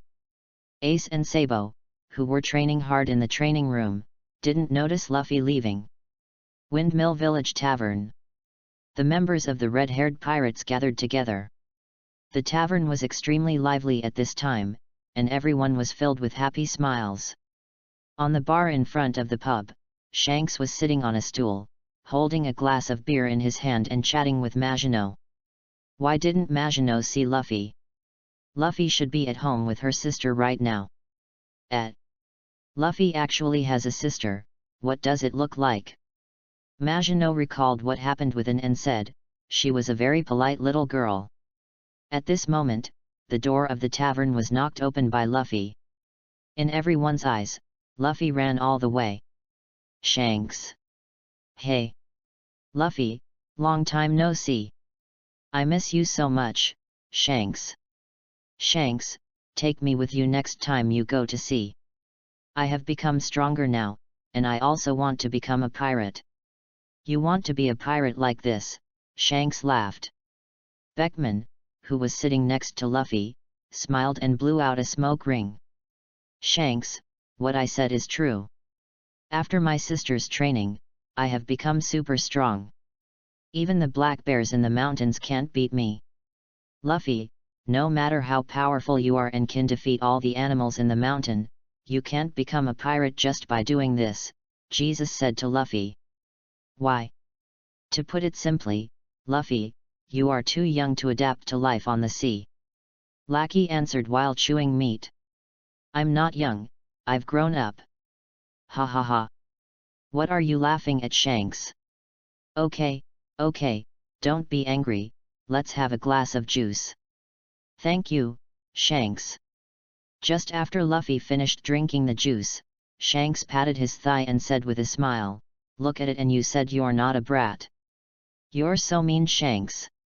Strong laughter erupted throughout the tavern. Chapter 23 Bandit King Sig. Chapter 23 Bandit King Sig. The book was picked up last time when everyone in the tavern was laughing at Luffy. With a bang, the door of the tavern was kicked to the ground. The laughter in the tavern stopped for a moment. A group of strangers walked in from outside the door, and the leading man with a long knife made a mocking sound. This is the so-called pirate. Why do you always have such a stupid face? While talking, he stepped on the wooden door and came to the bar. Maginot stepped forward and said, welcome. The man with the sword said arrogantly, I am the Bandit King Sig, but I didn't come here to cause trouble today. Just bring us 10 barrels of wine. Sorry, all our wine is sold out. Maginot responded slightly apologetically. Are you kidding? These pirates are drinking something other than wine. They just bought all the wine in the store. That's really embarrassing. It seems that we have drank all the wine in this pub. If you don't mind, I have another bottle here that I haven't drunk yet. Shanks handed over the wine. Bang! Sig ignored Shanks's kindness, punched the glass of wine handed to him, and spilled the wine on Shanks. He said sarcastically, "Who do you think I am? I am the Bandit King Sig, who has a bounty of 8 million Baileys. I have killed 56 guys like you, and a bottle of wine is not enough for me to rinse my mouth." Shanks, Luffy looked worried. "Ah. It's okay, Luffy, it's just that the floor of the tavern is stained." Shanks squatted down to pick up the broken bottles. The Bandit King pulled out the saber from his waist, swept away everything on the bar, and said sarcastically, "You really like cleaning? Pirate." Looking at the frightened pirates in the tavern, Sig waved his hand. "Since there is no wine to drink, it's boring. Let's go, kids." The bandits left the tavern one after another. Only half of the broken door was left hanging in the air, making creaking sounds that echoed in the tavern. "Are you okay, Mr. Shanks?" Maginot took a towel and wiped Shanks's drink. "It's okay, Maginot, I just made your floor dirty." "Ha ha ha!" Strong laughter erupted in the tavern. Jesus Bulletin and Lackey Lu took the lead and said with a smile, "It's so pitiful that you are looked down upon by others. Mackinaw is so gentle." Shanks took the towel and wiped the wine on his body, looked at the red-faced Maginot, and laughed. The tavern was filled with laughter. At this time, Luffy was very angry. He stood on the stool and said angrily, "What's so funny? Don't you feel embarrassed? Why don't you fight them, even if they seem to be outnumbered? You look very strong, but you shouldn't let others bully you. You can still laugh after being bullied so badly. You are not a man at all. You are not worthy of being a pirate either." Shanks held up his hat and said, "Hey, Luffy, I can understand how you feel, but it's just someone throwing wine at you, so there's no need to be so angry." Listening to Shanks' words, Luffy became even more angry and turned his head away. "Hey! What is that?" Luffy found a strange fruit in a box on the table. It looked a lot like the devil fruit that my sister had mentioned. Suddenly Luffy thought, "As long as I eat it, I can be as strong as Ace and avenge Shanks." Just as he thought, Luffy picked up the devil fruit and ate it. Bah, bah, bah. Vomit. It was really unpalatable. But thinking of avenging Shanks, Luffy ate it all. "Luffy, what are you eating?" Shanks didn't hear Luffy's answer and stood up to check. "Luffy! You ate what was in the box. Spit it out quickly, hurry up." Shanks held Luffy upside down, shaking him up and down. "What are you doing, Shanks? Put me down quickly." Just as Shanks shook Luffy, Luffy's legs were stretched by Shanks, and his face hit the floor. "It hurts, Shanks, what do you want to do?" "Ah! Luffy, do you know what you're eating?" "No. That's a devil fruit. Only by eating it can I defeat the bandit just now and avenge you. I can't stand Shanks being bullied." After saying that, Luffy broke free from Shanks' hands and ran out of the tavern, chasing the bandit. "Luffy just said he knew it was a devil fruit," Shanks asked in surprise. "How could a little brat like him know about devil fruits? Stop being so dazed. Even if Luffy eats the rubber fruit, he won't be a match for the bandits." "Yes, go out and see Luffy. Windmill Village, in a house in the east.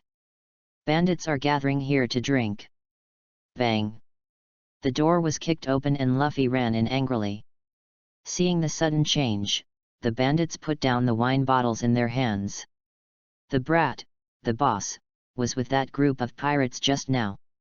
Sig glanced at Luffy and said sarcastically, "You kid, those pirates don't dare to come to trouble you, why do you, a kid, come to die?" "Shut up, you garbage bandit. Shanks is not that kind of person, apologize to Shanks quickly, or I will beat you all away." "Ha ha ha," all the bandits laughed. "Let us apologize to those garbage pirates." Just now in the tavern, they didn't dare to say a word. Garbage is garbage and you have to be self-aware. Just like you, kid, you don't think I will let you leave safely this time. The kids caught this kid, taught him a lesson, and then notified his parents to get money to redeem him. It's the boss. After saying that, several bandits rushed towards Luffy. Luffy looked at the bandits rushing over, recalled his sister's usual teachings, and beat several bandits to the ground in a twist. Waste.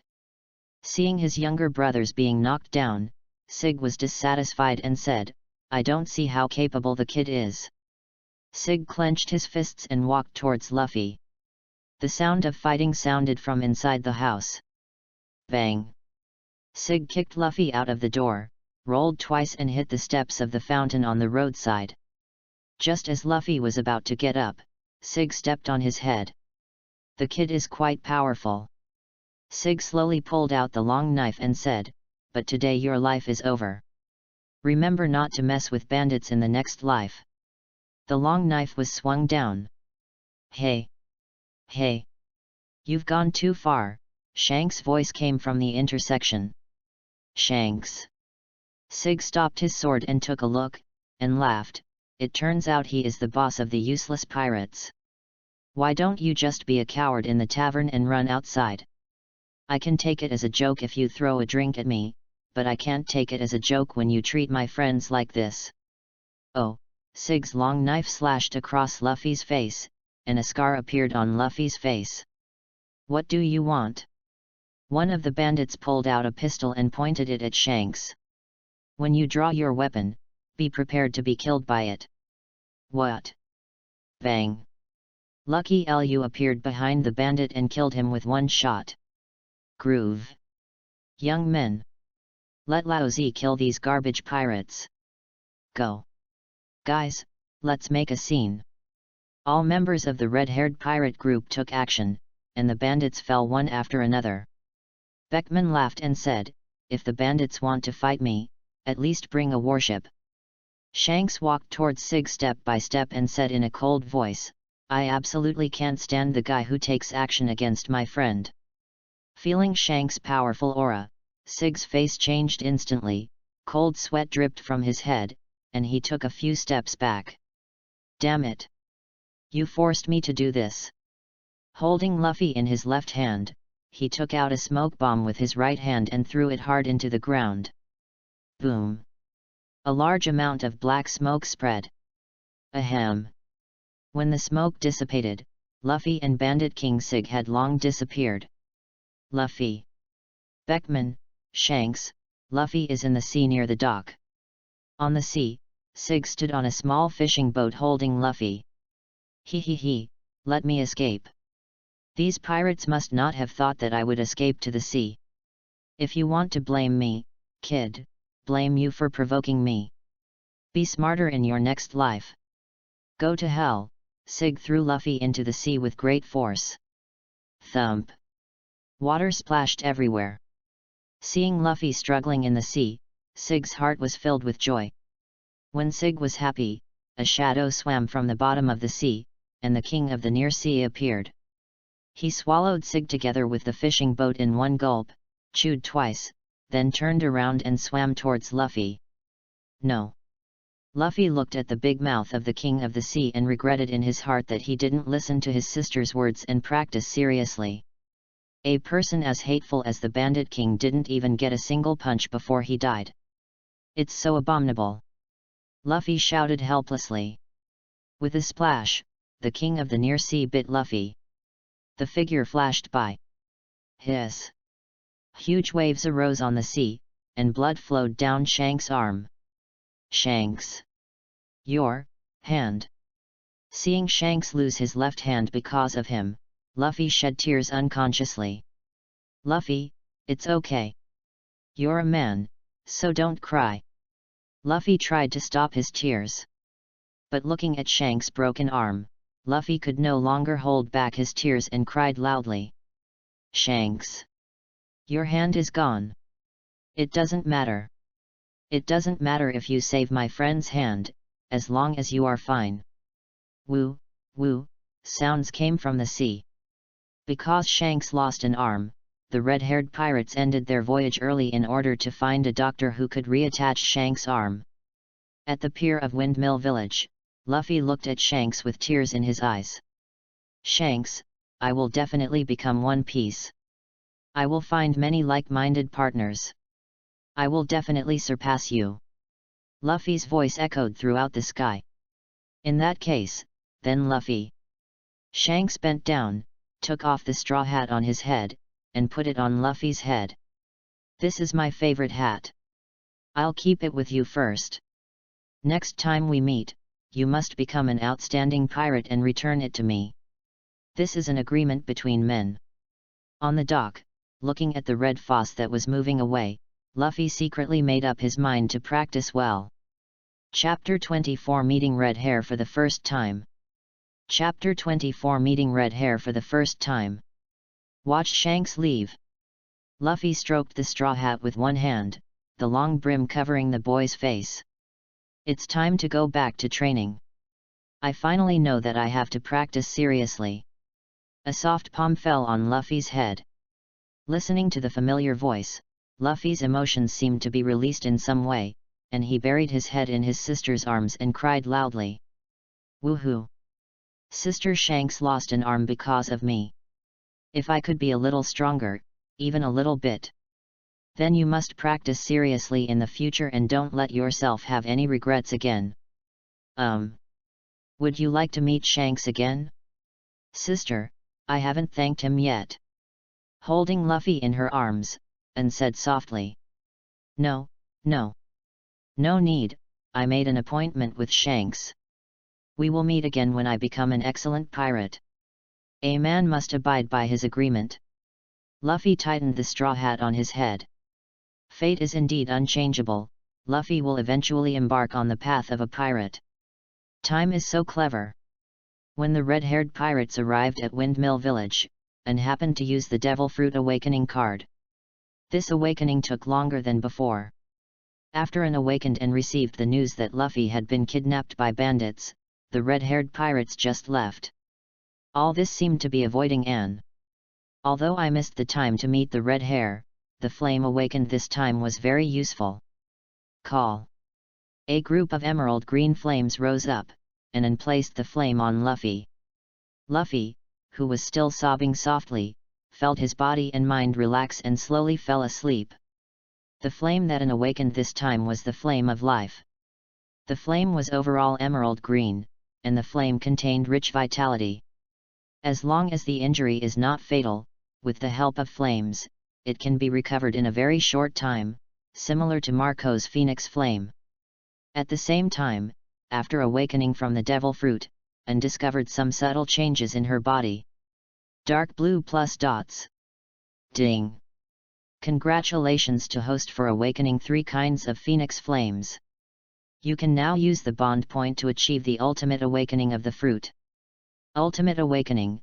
After awakening, the host can transform into a phoenix and gain all-round improvements. Ding! Host turns on the flame liberation effect. Ding!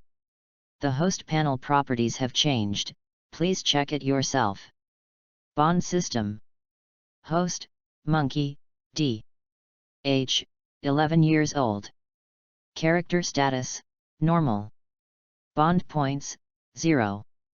Fruit, Phoenix Fruit Flame of Life Plus, click to switch. Strength B, Plus. Agility B, Plus. Constitution, B++, Plus. Will B, Plus. Rating, Elite Lieutenant General of Marine Headquarters. Wisdom and Knowledge, Proficient, Plus. Armed Color Domineering, External, Plus. Conqueror's Dominance, Not Enabled. Flame Liberation, fusing the flame of life with other flames can greatly increase the power of the flame. Bond Lottery, 1 bond point/time. Bond, Daughter of the Sea, Descendant of the Hero. Destiny Twins and Ace Sparks. Effect, Daughter of the Sea, Blessing of the Sea, Fire Fist, Anhi Ace. Gifted, Son of Destiny, Fire of Revolution. Note, click to expand. System space, click to expand. Listening to the system prompts, and tried to click on the plus sign behind the devil fruit. Ding! The Phoenix Flame has all been unlocked, and 300 bond points can now be used for the ultimate awakening. Ding! Do you want to have the ultimate awakening? Whether. And clicked yes with the mentality of having S*X for nothing. Ding! The host has insufficient bond points and the awakening failed. Tisk, I thought I could have a successful prostitution for nothing, and curled her lips. He lowered his gaze and looked at the description of the effect of the flame liberation skill. And stretched out his palm, and 2 flames, one red and one green, appeared. His consciousness controlled the flames and slowly approached them. With a sound, the 2 flames merged. This is the fused flame. And carefully looked at the flame in front of her. After the fusion, the color of the blazing sun flame changed from the previous red to deep red, and the flame also grew a lot. The most important thing is that An can clearly feel the huge power contained in the flame. Putting away the flame, An felt the consumption of his physical strength. Good guy, I just fused a small flame, and it actually consumed nearly 10% of my physical strength. It seems that if you want to use the flame liberation skill regularly, your physical fitness needs to be at least A+. Putting away the system, and started calling Xiaolan. An icy blue figure fell from the sky. Catch up with the pirate ship that just left the port and make them stop. As a sister, how can I not personally thank my brother for being a lifesaver? After hearing the master's order, Xiaolan screamed and flew towards the pirate ship. Red 4th. Shanks stood by the guardrail of the deck, blowing the sea breeze. The cloak blew violently, and the broken arm on his right hand was particularly obvious. Shanks, how did you get your arm bitten off by a small Poseidon? Beckman said curiously. I'm not very sure. At that time, the Poseidon bit towards me. I seemed to be locked in place and allowed it to bite off my arm. And after rescuing Luffy, there seemed to be a voice in my mind reminding me to leave Windmill Village quickly. Beckman believed what Shanks said. He knew Shanks' strength very well. If there was no accident, even 100 Poseidons would not be able to hurt him at all. As for leaving Windmill Village, Shanks would be reluctant to leave Maginot if it wasn't for something important. Ahem. Shanks coughed awkwardly. Beckman, there are some things that you should just keep in mind and not say out loud. If you like it, just say it directly, it doesn't matter if you keep it in your heart. Shanks wisely did not take up the topic. Beckman, that rubber fruit was actually eaten by Luffy. You should be very aware of the magic of this fruit. It was an accident that the red-haired pirates got this fruit, or it could be said that this fruit guided Shanks to find it. After getting this fruit from the ship of the World Government CP Department, some members of the red-haired pirate group also wanted to eat this fruit, but none of them succeeded. Every time someone wants to eat the rubber fruit, the fruit will disappear out of thin air, and it will appear again after everyone forgets about it. It is precisely because so many bizarre incidents happened that I finally gave the straw hat to Luffy. Shanks touched his broken arm, looked at the sea and said in a deep voice, just think that I blocked this arm in New World. Head, there is a strange bird flying toward us in the sky, Jesus shouted from the lookout. Shanks looked up at the sky, and sure enough, a strange ice blue bird flew towards the red 4th. Shanks, this bird looks a bit like Marco in animal form. Marco would never come to the East Daxia Sea, the weakest sea in the New World. Take a look first. The little blue flying in the sky is not as elegant as Shanks. After finding the red vase, without saying a word, a burst of ice flames spurted out, directly freezing the red vase in place. After completing the mission, it hovered over the red vase. Captain, the ship is blocked by ice and cannot move forward. Jesus Bulletin's voice came again. Shanks, the only one with the ability to freeze on the sea is Marine General Aokiji.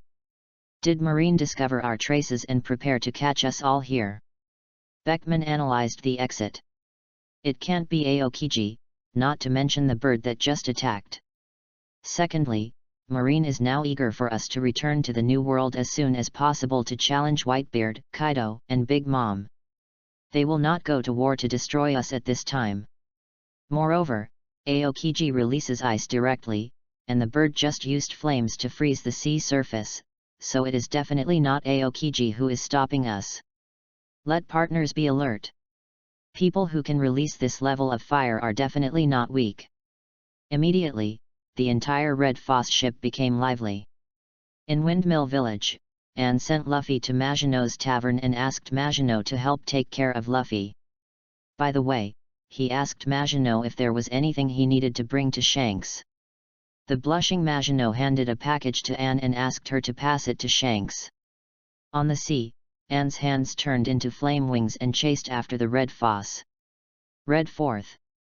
Captain, Jesus shouted, "There's someone approaching us fast from behind." Only one person. That's right. Partners, cheer up and don't let our opponents underestimate you. Yes. He folded his wings and landed on the deck of the Red Foss, looking at the red-haired pirates in front of him who were raising weapons and making strange noises. And looked puzzled and asked, "What kind of special welcome ceremony is this?" The members of the red-haired pirate group who were originally prepared for a battle were disappointed when they saw a little girl falling from the sky. Now hearing the other party's question again, everyone looked at each other. Anne quickly understood what the problem was. He straightened his clothes and introduced himself. "My name is Monkey D. Anne and I am Luffy's sister. This time I am here to thank Mr. Shanks." "You are Luffy's sister?" "XN. Impossible." "XN. How could Luffy have such a cute and polite sister?" "XN." Anne ignored everyone's comments and looked at the back of the crowd. "NA. It turns out to be Luffy's sister. Guys, put your weapons away quickly." Shanks came out of the crowd, he said to everyone.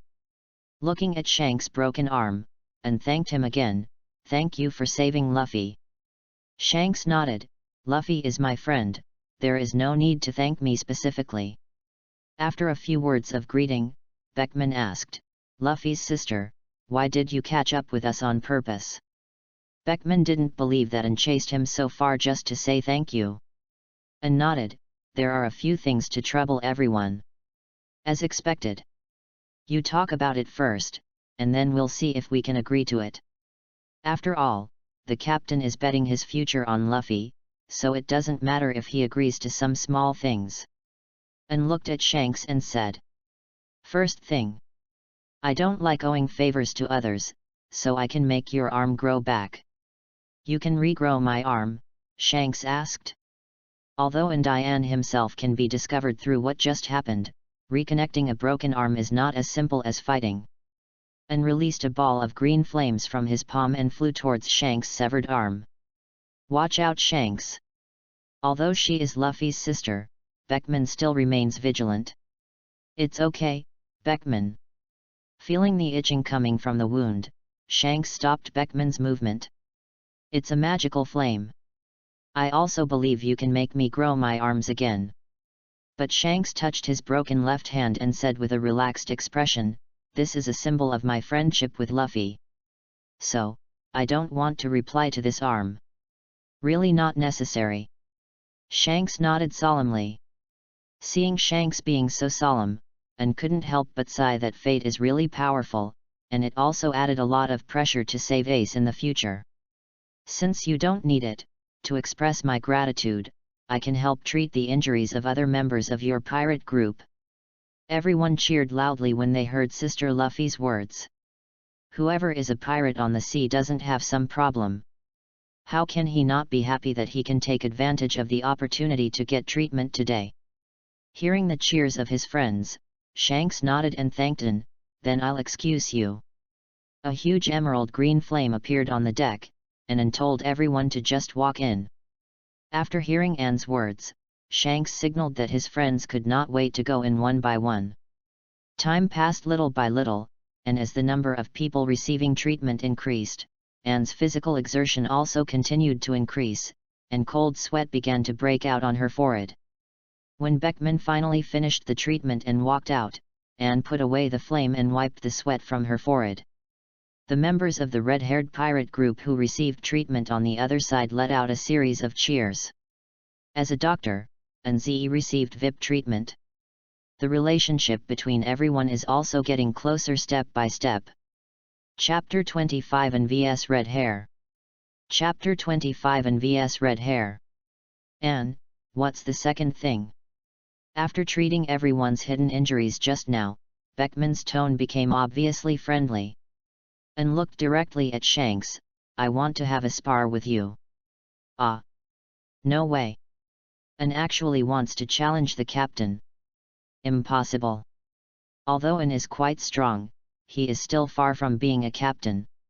Shanks was a little confused, but Anne did have some skills, whether it was the freezing sea just now or the treatment of hidden injuries, he could see it. But if you want to challenge yourself, you are too far away, just like Lucky Lu said about Luffy. Too small. Anne is really too young. No matter how strong an 11-year-old girl is, how strong can she be? Even if she loses her good left arm, she is not a girl who can challenge her. But for the sake of Anne's help in healing everyone's hidden wounds, Shanks asked again, are you sure? Anne knew that she was being looked down upon, but she didn't care. After all, strength is the best proof. I'm sure, please have a discussion with Mr. Shanks. Okay. I promise you. Why did the boss actually agree? Oh. The boss is so confused, how can he agree?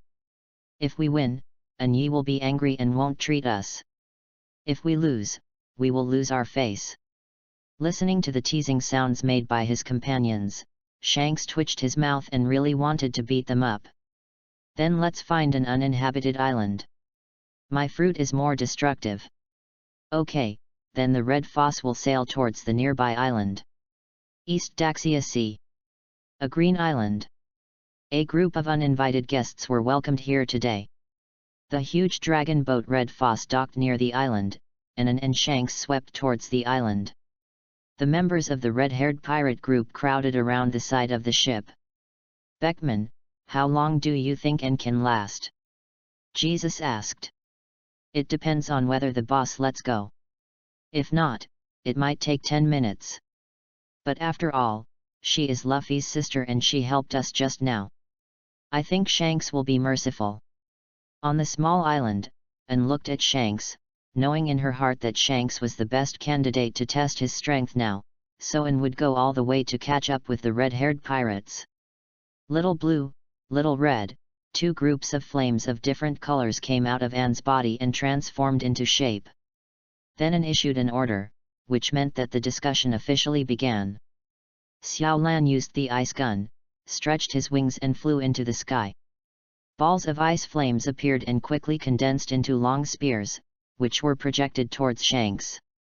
It was this bird that froze our pirate ship just now. Does any of you know what devil fruit this is? Shanks looked at the incoming ice spear and raised Griffin to easily block it. Suddenly a blazing flame burned behind him. Shanks quickly turned around and swung a flying slash behind him, splitting the flame into two. At this time, Anne was already on top of Shanks' head, his fists were covered with flames, and he punched Shanks straight. The slender Griffin swung backhand and collided fiercely with the iron fist. The strong breath spread to all directions, making the leaves on the island make a swishing sound. Don't you need to be domineering? Anne's calm voice sounded. As he spoke, the flame wrapped in the other fist suddenly intensified and engulfed Shanks. Shanks was about to draw his knife to resist, when a stinging chill came from Griffin and quickly spread to Shanks' hands. Seeing this, the dark-armed domineering energy covered Griffin and shattered the ice. He retreated and struck Anne's flaming fist with a powerful slash. On the Red Foss, everyone watched Shanks use his domineering force, and suddenly understood that Anne was stronger than they thought. But everyone never worried that Shanks would lose, because they defeated countless powerful enemies along the way, and many strong men who were once famous in the sea fell under Shanks' sword. Kojima and saw Shanks using his domineering energy, and he had no intention of hiding his clumsiness. His body ignited with red flames, and he used all his devil fruit powers. Sacred Bird Impact. With a sweet shout, Xiao Hong flew to Anne's head and turned into a miniature sun, from which countless flaming phoenixes flew towards Shanks. Boom, boom, boom, there was an endless stream of explosions, and smoke and dust were everywhere. The smoke dissipated, leaving deep craters on the ground caused by the explosion. Shanks had long disappeared. The sight color turned on and swept across the island. Found it. Little Blue. As An issued a call, Shanks' figure appeared behind An and was about to take action. Xiao Lan, who heard the call, spit out ice flames towards Anne's back. Feeling the biting chill of the flames, Shanks had to give up the attack and instead flew towards Xiao Lan with flying slashes. Chirp! Flames rose from Xiao Lan's body, and she flew into the sky with a sharp whine. Xiao Lan! An gathered her strength and rushed towards Shanks. Iron Fist Frost Wind. The difference is that this time An also used his armed domineering force, and the fist wind mixed with sharp ice blades rushed towards Shanks. Well done! Shanks shouted, waving Griffey with a strong armed color and domineering aura. The black fist collided with the sword blade, and the ground continued to sink. The sharp wind of the fist passed through Shanks' face, freezing the collar of his coat to pieces. At the same time, An also felt the sting from his fist. As expected of the captain of the red-haired pirates, he is so domineering. You are really powerful. You already have such strength at a young age. So do you want to go to sea with me? Okay. But first convince me. Haha. Then don't blame me. An took a deep breath, and struck Shanks like comets with flaming iron fists. Not to be outdone, Shanks kept waving around the armed and domineering Griffey. In the middle of the island, flames and sword energy crisscrossed, and the sound of collisions was endless. During this period, An was hit by Shanks many times, but relied on the powerful recovery power of the Flame of Life to continue fighting Shanks. A whole morning passed in the collision between the two. The island was in a mess. One side of the ground in the center of the island was covered with flames and frost, making a crackling burning sound, while the other side was slashed with ravines by sword energy. At this time, Shanks' hair was covered with frost, and his clothes were burned in many places by the flames. The damaged areas were covered with black domineering energy. Anne's fists were impacted by Shanks' powerful domineering force, and blood continued to drip from his fists. I've always been curious about what devil fruit you ate and why you have 3 different abilities. An didn't reply to Shanks. And the emerald green flames covered his hands. After a moment, it flew towards Shanks again. A new round of collision started again, iron fist blazing flame, the fist wrapped in flames struck again. Then it's time for me to show some real skills. God avoids. Shanks turned into an afterimage and slashed at Anne with Griffin. Bang! The rich armed domineering force hit Anne's body. Even without using conquerors, this blow caused a lot of damage to An. An, who was hit, felt as if his whole body had been hit by a meteorite and flew upside down in the air. What is the captain trying to do? He even used divine avoidance. Is he trying to kill An? Without Conqueror's divine evasion, the physique An showed just now can withstand it, Beckman explained. After rolling on the ground a few times, he stabilized his body. Cough cough cough. After spitting out a few mouthfuls of blood, An stood up slowly with his hands on the ground. So strong, is this the strength of the 4 emperors in the future? The body is constantly emitting emerald green flames, healing itself. A lot of sweat fell from his forehead. After a long battle and the continuous use of various flames, Anne's physical strength was exhausted. Do you want to continue fighting? Although you are not weak now, you still have a certain distance from the truly strong ones. An didn't refute, because Shanks was right, he was too weak except for the devil fruit. Continue. An said decisively. Then continue, but I will hold back next time." As soon as he finished speaking, Shanks exuded a strong aura and disappeared instantly, thrusting out a sword mixed with powerful domineering energy. The moment Anne's eyesight sensed danger, he immediately turned around and used new moves. Shield of Extreme Ice. The ice blue flames were instantly compressed, forming ice shields in front of an bite. Shanks' slash and shield contact caused the ice shield to break in an instant. Taking advantage of this opportunity, he used his sword and moonwalk to get into the air. Recalling Xiaolan and Xiaohong, one person and two birds stood high in the sky. Anne's hands were placed in the shape of an 8, imitating Kizaru's 8-foot aiming jade, and the red and blue flames gathered and compressed in the chest. Sacred Bird Star Pendant. The compressed flame bullets continued to explode towards Shanks. The flame bullets fell to the ground one after another, and the flames rose and roared. Shanks did not retreat but instead wrapped his body with domineering energy. The sword blade deflected the flaming bullets and rushed toward An. He jumped and struck at An with his sword. Stopping his skills, wrapping his hands around his weapons, and greeted him with a fist. Boom! The difference in strength was too great, and An was struck down from the air by Shanks' sword again. A huge deep pit was created in the ground. An squatted under the pit, covered in green flames, wiping the corners of his mouth, and slowly stood up. "It's not over yet. This is my last blow, one move will determine the outcome." Xiaolan and Xiaohong turned into flames and returned to Anne's body. The red flames and the icy blue flames converged and merged in the sky above An, and finally turned into a purple fireball half the size of an island.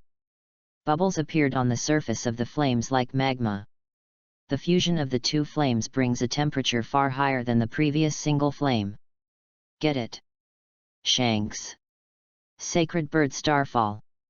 As the words fell, a huge purple fireball fell from the sky like the sun. Feeling the fireball's temperature surpassing the previous one, Shanks' expression changed drastically. The armament-colored domineering energy is concentrated on the upper body, and a move containing black and red conquerors is unleashed. God avoids. The black and red thunder collided with the purple sun. Boom! There was a loud noise, and the boundless flames burned the trees on the island cleanly, and continued to spread towards the sea around the island.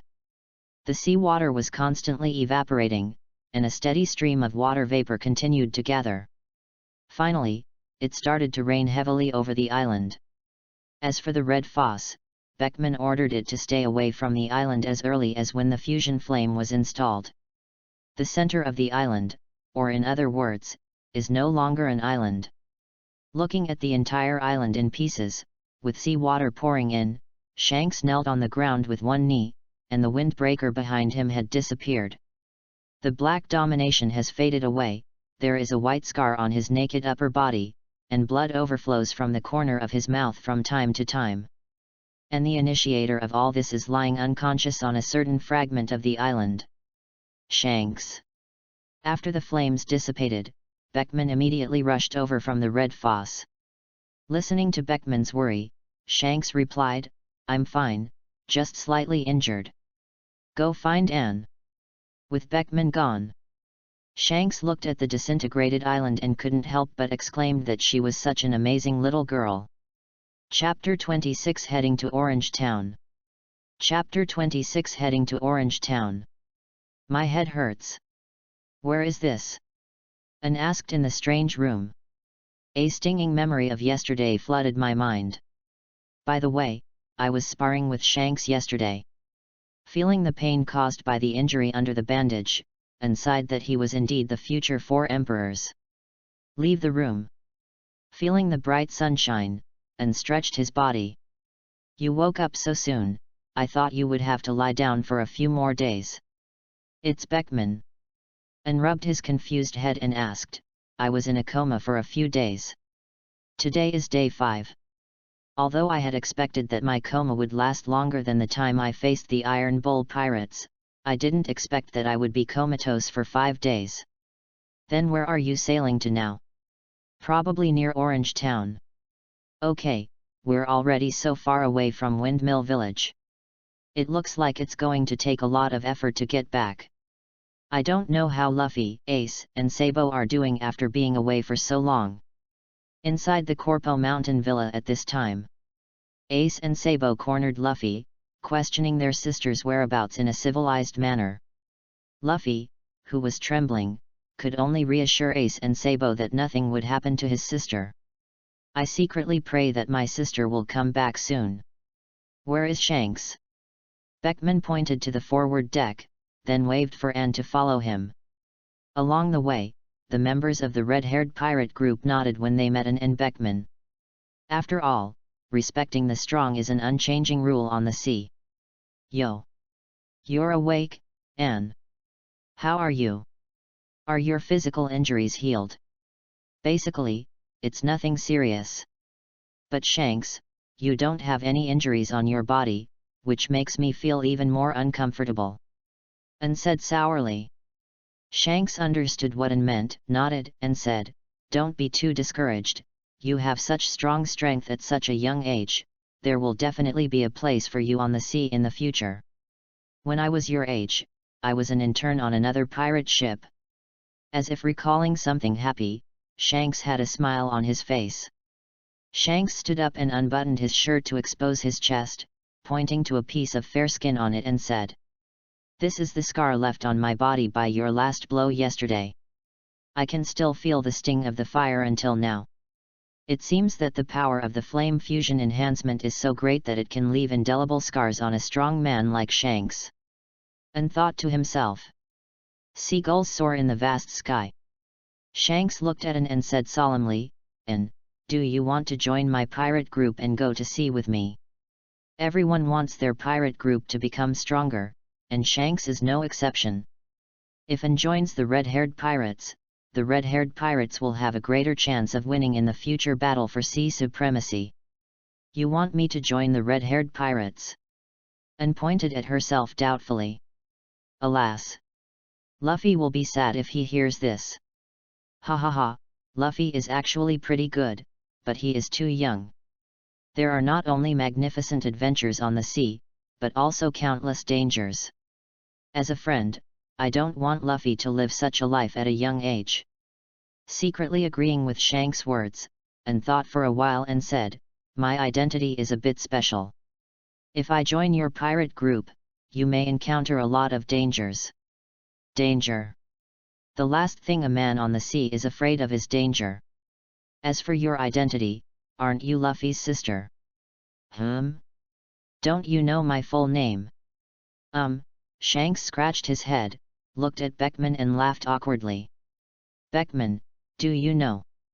Hearing Shanks' voice, Beckman took a puff of cigarette and spoke slowly, "Monkey D. Anne. You should understand what the name Monkey D means, Shanks."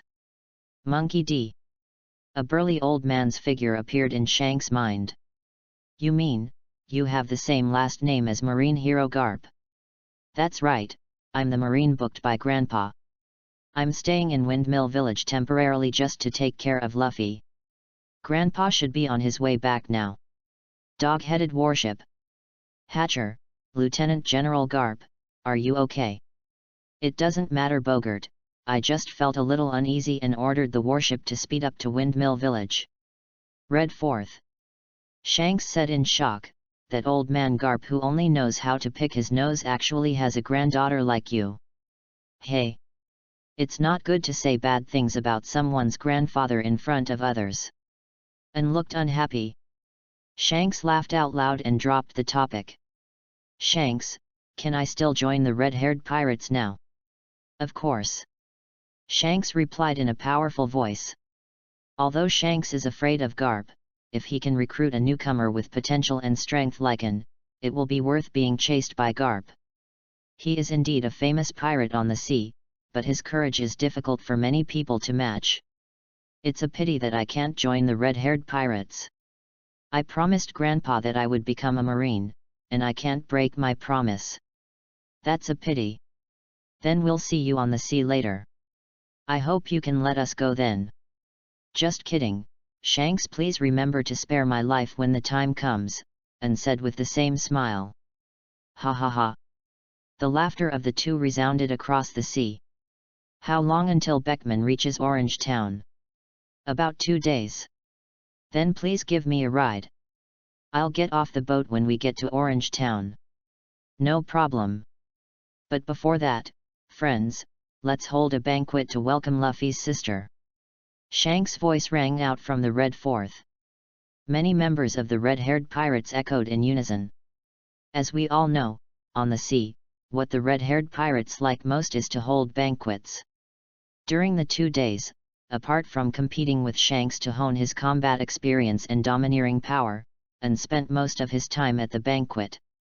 At a certain party Shanks insisted on having a drink with Anne. The final price paid was a piece of sail from the Red Fourth, which was burned by Anne, who insisted on performing fire-breathing acrobatics. If Anne hadn't fallen asleep after performing the show, there would probably be only one dragon left on the Red Foss. Therefore, whenever Anne wanted to drink during the banquet, the red-haired pirates would quickly stop him. Happy time is always short-lived. 2 days passed in the blink of an eye. On the deck, Anne waved goodbye to everyone in the red-haired pirate group. Shanks, I will definitely beat you next time we meet. I'm waiting for you. Anne flapped her wings and flew towards Orange Town. Red Fourth, there is a package on the table in the captain's cabin. Chapter 27 Blood Sword Pirates.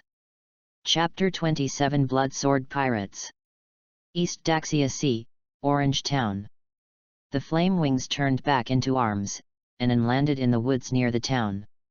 As for why he didn't land directly in the town, Anne just didn't want to cause unnecessary trouble. In the woods, I arranged my clothes and walked towards Orange Town. On the streets of Orange Town, people were coming and going, and it was very lively.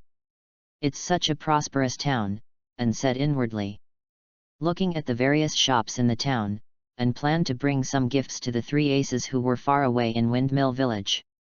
Walking into the largest clothing store in Orange Town, looking at the various styles of clothing in the store, Anne began to try them on one by one.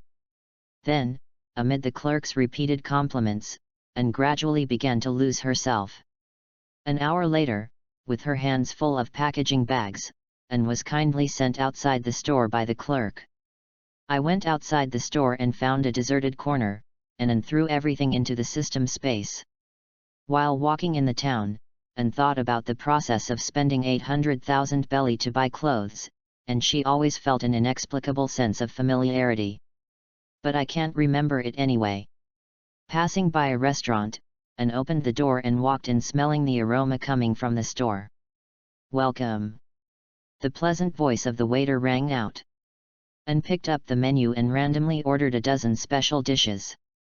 After handing the menu to the waiter, he sat on the chair and listened to the chatter of the customers in the restaurant. Passerby A, I heard no, the blood sword pirates seem to have appeared again recently. Passerby B, how is it possible? Wasn't the blood sword pirates already wiped out by Colonel Smoker in Rogtown before?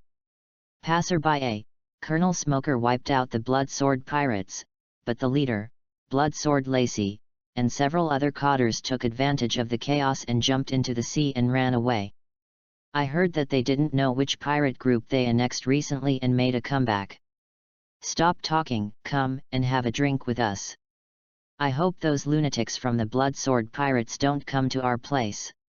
In the waters north of Orange Town, a dilapidated pirate ship sailed on the sea.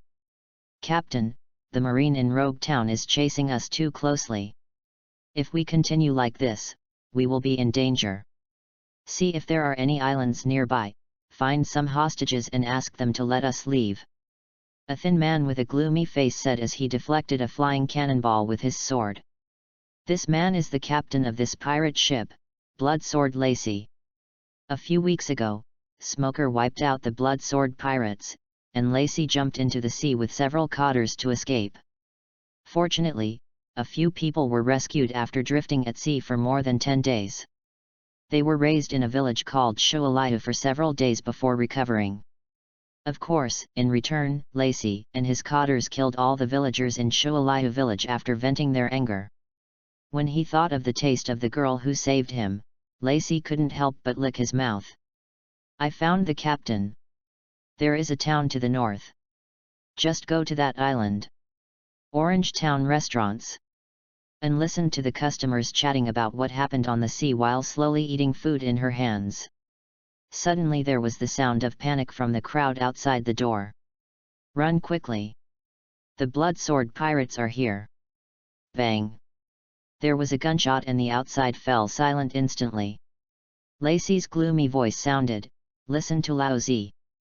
If you don't want to die, please be honest with Lao Zi. Lacey pointed to several groups of pirates and said, go and bring everyone on this island to the square. As Lacey's order was issued, ordinary people screamed from all over the island. Bang! The door of the restaurant was kicked open, and several pirates walked in. Those scimitars pressed a group of diners to the square, and an heron was among them. In the square, hundreds of residents from the entire island gathered here. From time to time, the crowd could hear the wails of the elderly and the cries of children. In front of the square, the once bustling streets were now burning with flames everywhere. Pirates holding weapons are coming here, and many pirates' weapons are still dripping with blood. And did not take action to deal with this group of pirates, because in his sensory perception, and discovered that a large number of marine soldiers were coming towards the square. It turned out that not long after the pirates logged in, Smoker, who was holding a cigar, led Dashki and a group of marine soldiers to the island, chasing the pirates towards the square. On the square. Long time no see, Colonel Smoker, Lacey said in a gloomy voice. There's no such thing as a long time separation between me and a beast like you. Smoker's cold voice sounded, and when he thought of the cruel scenes in Shualaya village, he felt even more angry. Colonel Smoker is talking about Shualaya village. Lacey licked her lips, that girl is so comfortable to play with. Shut up! With a loud shout, Smoker waved his hands and hit Lacey. Not to be outdone, Lacey drew his sword and fought. As an elite member of the Marine Training Camp and a Logia ability holder, Smoker is naturally far more powerful than Lacey. After a few rounds, he used the smoke that turned into fists to strangle Lacey's neck. Go to hell and repent, you scum! At this time, Lacey said with a smile, Colonel Smoker, if you kill me, everyone in this square will die. What? Smoker looked toward the square. I don't know when both sides of the square were filled with explosives, and the pirates were holding torches and preparing to light the fuses. Where did you get so much explosives? This is also thanks to Colonel Smoker. If you hadn't let me jump into the sea and escape, how would I have met the flame pirates? It took me a lot of effort to defeat them. The explosives here came from their pirate ships. How about it, surprising or not, unexpected or not, Colonel Smoker? Lacey made a frantic sound. Colonel Smoker had better let me go quickly and let me and my pirate group leave, otherwise a lot of people will die today. In the crowd, Anne looked at the explosives on both sides of the square, but did not take action because she wanted to see what Smoker would do. Hearing Lacey's words, the angry Smoker clenched his smoke fist hard, and Lacey's face turned red instantly. But Lacey didn't seem to feel Smoker's power at this time, and continued to taunt in a broken voice. Hee hee.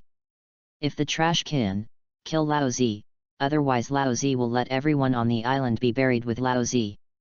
If the trash doesn't have the guts, let Lao Zi go as soon as possible. Looking at Smoker who was standing there hesitating, Lacey spat out a mouthful of saliva and mocked. You Marines talk about justice every day, but now you have to let go of a murderer like me. Isn't it really interesting? Haha, how interesting is it? The pirates present also laughed mockingly. Put me down quickly, time is running out, Colonel Smoker.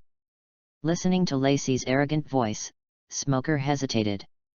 If Lacey is let go, more people may die in the future, just like Shualaya village.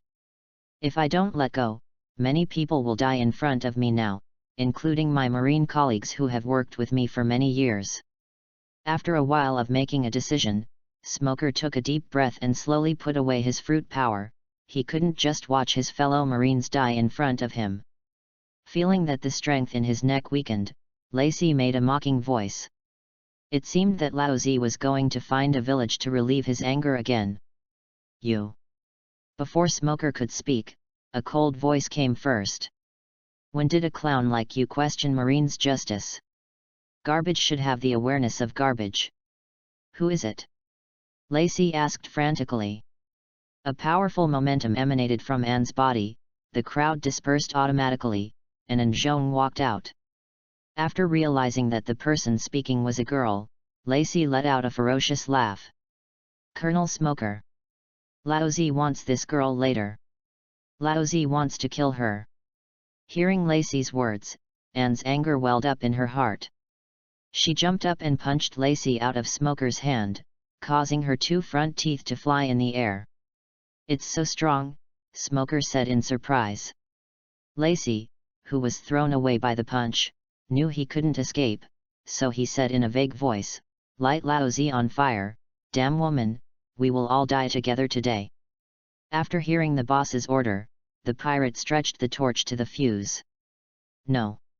Smoker turned into smoke and flew towards the pirate who lit the fire. Hiss. Looking at the ignited explosives, Lacey laughed and said, "They will all be buried with Lao Zi." Ice purgatory. The ice blue flames spread outwards and filled the entire place in an instant, and the square was frozen instantly. The fuse of the explosive was still screaming, but it could not move forward at all. Anne walked up to Lacey and said, "Trash, do you have anything else to say?"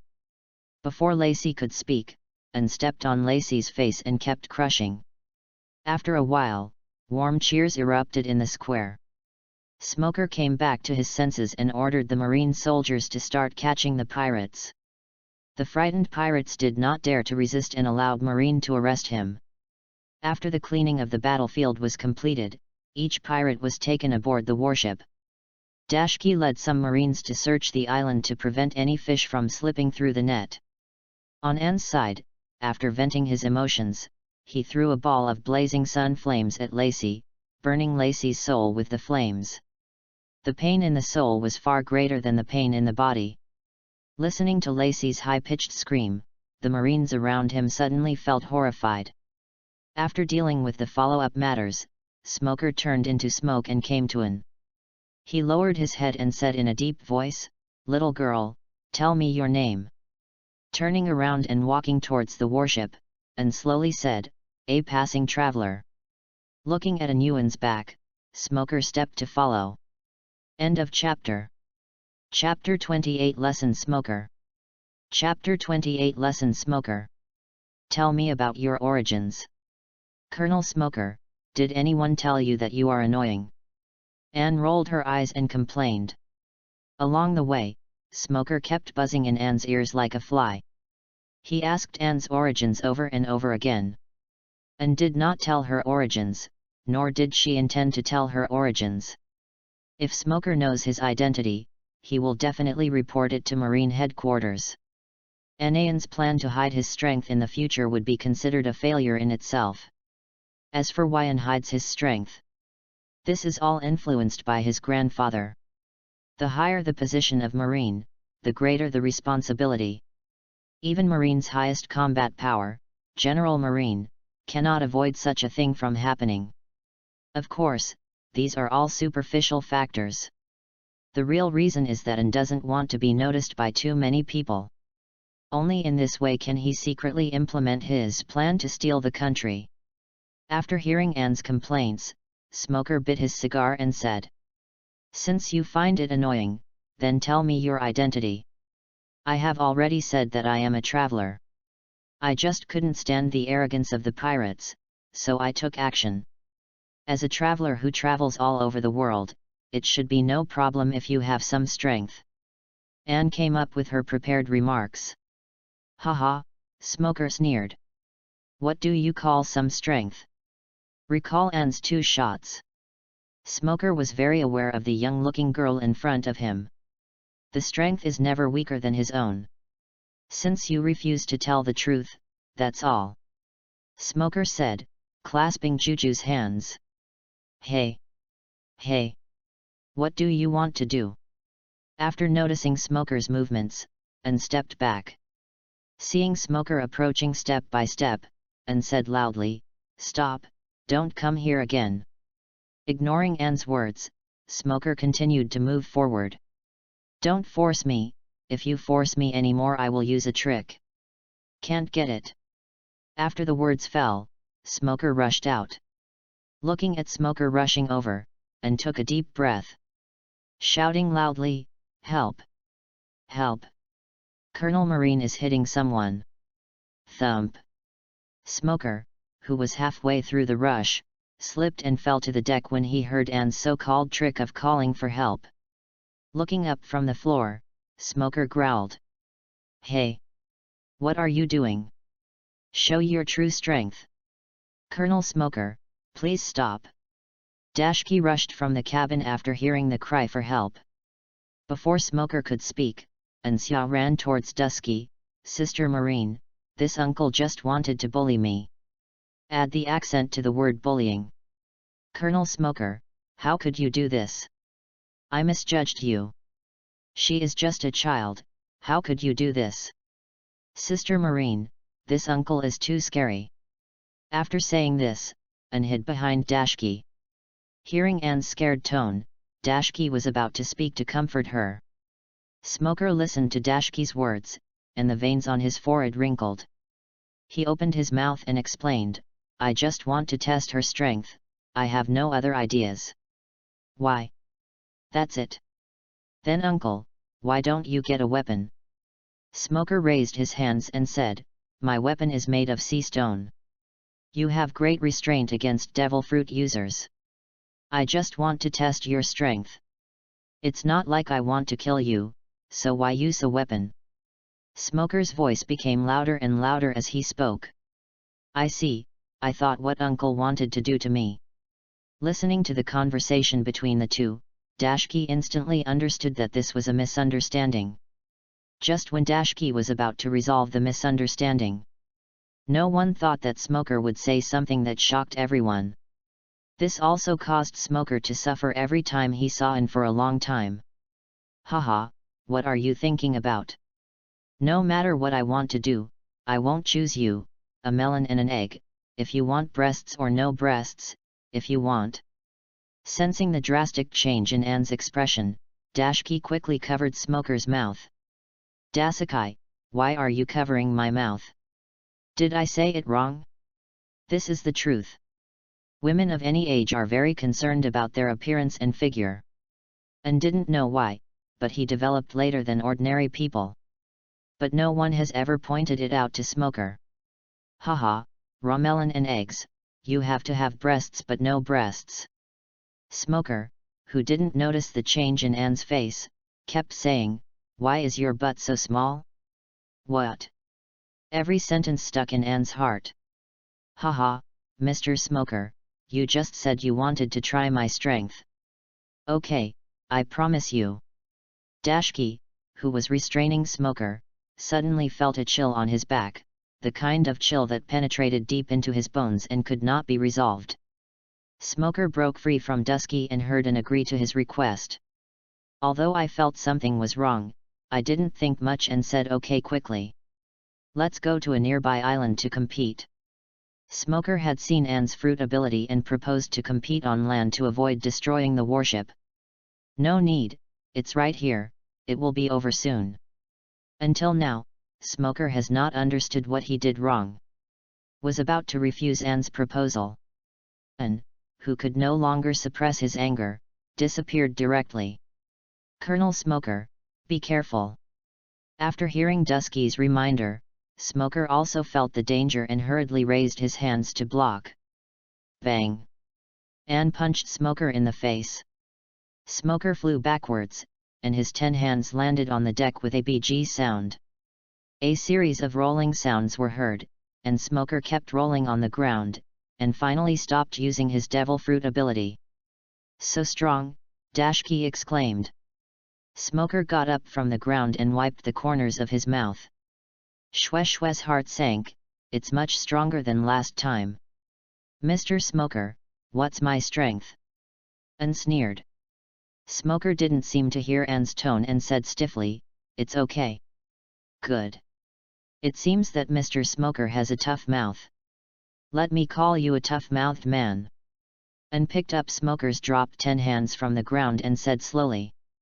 Holding the 10 hands in his hand, he felt the breath of the sea in the sea tower stone. "Look out for the tough-tongued man." The dark-armed domination wrapped around An's hands and Smoker's eyes.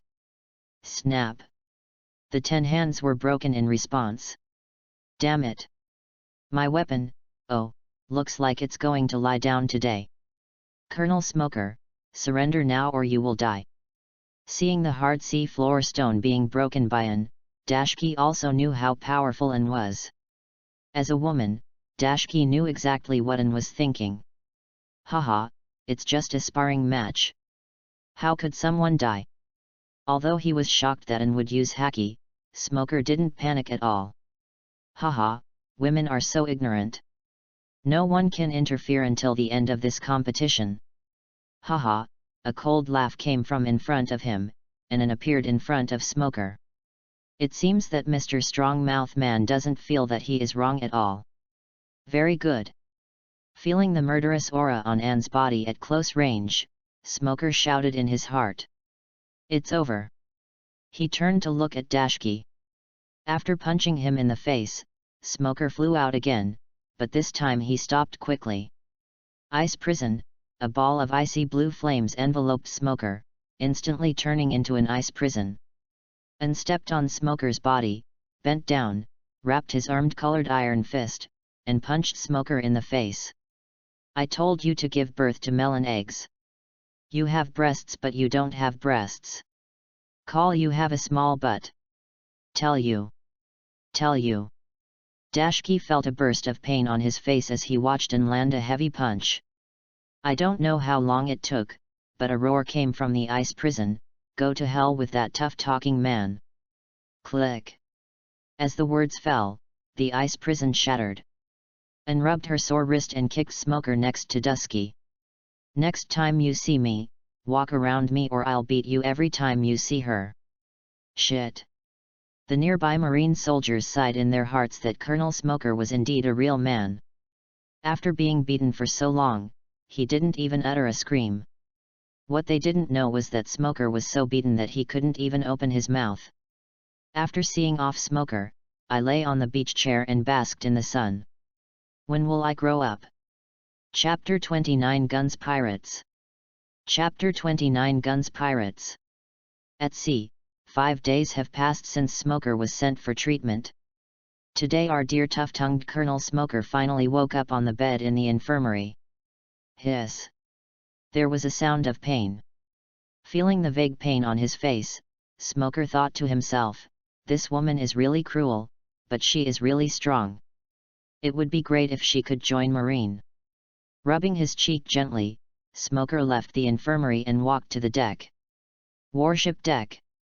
Dashki and An are training together. After several days of interaction, Dashki has established a close relationship with An. Among them, Dashki taught An some small methods to promote physical development, while An taught Dashki how to become stronger. Under such a relationship, when An asked for a warship to take her to Shimatsuki village, Tajiki agreed without hesitation. After the training, Dashki looked at Smoker who woke up and quickly approached him. "Colonel Smoker, you're awake." The main reason why Dashki is so happy is because Smoker is the backbone of this warship. If Smoker is away and encounters some powerful pirates, Dashki won't be able to deal with them at all. Of course, if An tells Dusky that she is also a Marine, then Dusky will definitely think that it doesn't matter whether Smoker wakes up or not. Just as Smoker was about to respond to Dusky's greeting, he suddenly felt a pain in his stomach and knelt down on the ground. After blowing her black fist, An looked down at Smoker and said coldly, "Didn't I say not to appear in front of me? What do you want to do, you crazy woman? The competition is over, why are you still carrying out a sneak attack? Haha, it seems you have no idea where you went wrong." Just when An was about to take action again, he was stopped by Dashki who ran over. "An, Colonel Smoker knows he was wrong, let him go this time. After listening to Dashki's request, An Lang snorted and turned around to leave. Dasi Chi, where did I go wrong? Listening to his boss's words, Dashki slapped his forehead and looked helplessly at his boss. Colonel Smoker, never belittle a woman's figure in the future. After leaving such a sentence, Dashki left directly.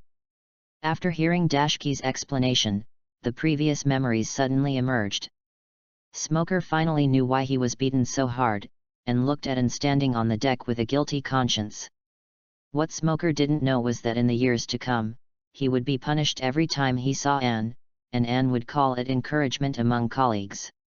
An and Dashki were chatting on the beach chairs. When Smoker was thinking about how to get An to join Marine, the soldier's voice interrupted Smoker's thinking.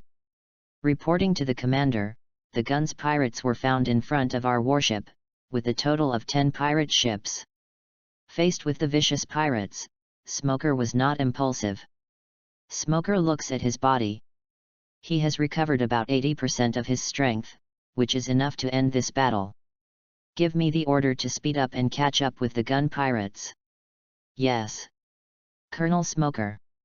Anne, who was lying on the chair, heard Smoker's footsteps and joked, "What's wrong, Colonel Smoker, you want to be beaten again?" Smoker's body shook as he recalled the memory of being beaten. After stabilizing his body, Smoker said to Anne, "There is a large pirate group ahead. They have a large number of people. I will personally deal with them when the time comes." Hearing that it was related to pirates, Anne was not teasing Smoker. "Then you came to me because you wanted me to do something. When fighting the pirates, please protect this warship." Upon hearing Smoker's request, Anne directly refused and spoke immediately. "Leave these pirates to me as a thank you for giving me a ride." Although he was surprised that Anne would take the initiative, Smoker did not refuse. After all, Anne's strength can greatly reduce Marine's casualties. "But let's make a deal first. I won't leave anyone alive if I take action. After all, the best destination for these trash pirates is hell." Feeling the murderous intent in Anne's tone, Smoker nodded and said yes. Anyway, the gun pirates are a traditional pirate group that relies on guns and cannons, and there are no devil fruit users, so if they die, they will die. The guns pirates are a large fleet composed of 10 pirate ships. In the East Daxia Sea, where devil fruits are scarce, there are only 2 ways for the pirate group to grow. The first is to spend a lot of money to buy devil fruit from the Grand Line from the underground black market in the East Daxia Sea, but the price is ridiculously expensive. The second and most convenient method is to continuously increase the number of pirates, ships, artillery, and firearms, so that quantitative changes lead to qualitative changes. This is the model for the Creek pirates a few years later. But this model has a shortcoming. Once it encounters a truly strong person, the entire pirate group has no power to fight back. In the anime, Hawkeye destroyed 49 of Creek's ships by himself. Sissako Runkin, the captain of the gun pirates, is greedy by nature. When he was young, he stole the weapons of the village sheriff and went on his own to make a living in the country. After more than 10 years of hard work, the gun pirates were formed 2 years ago, and with the continuous plunder and purchase of weapons, the gun pirates gradually developed and expanded. "Captain, there is a marine warship ahead of us." "There is only one warship, but Laozi has 10 pirate ships." 10 ships vs 1 ship. "I have the advantage, you guys, lean on me, I'm going to capture them alive." "Yes." XN. After Lunjin's order was issued, the pirate ships raised their sails and rushed towards the warship. "Colonel Smoker, the pirates are attacking us." "No. Order the entire ship to prepare for battle." The ship turned, and its flanking fire calibrated the pirate ship. As orders were issued one after another, the entire warship became busy. A marine came to the deck with a weapon, and the surrounding artillery began to reload ammunition. Emission. Bang. As marine ignited the fuse, all the cannons on the flanks were fired, and the pirate ship rushing at the front was hit, causing a raging gas fire.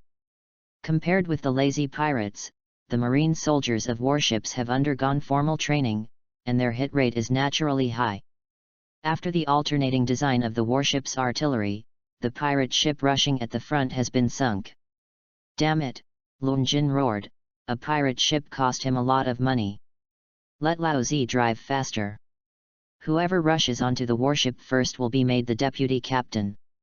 Hearing Lun Jin's encouragement, the pirate ship speeded up again. Time continued to pass, and the marine warships continued to fire cannonballs, but the pirates did not fire a single cannonball. It was not that they did not want to, but because the range was not enough. Marines' weapons are sophisticated, powerful, and have a long range. Many pirate groups have fallen on the attack before they even get close to marine. Captain!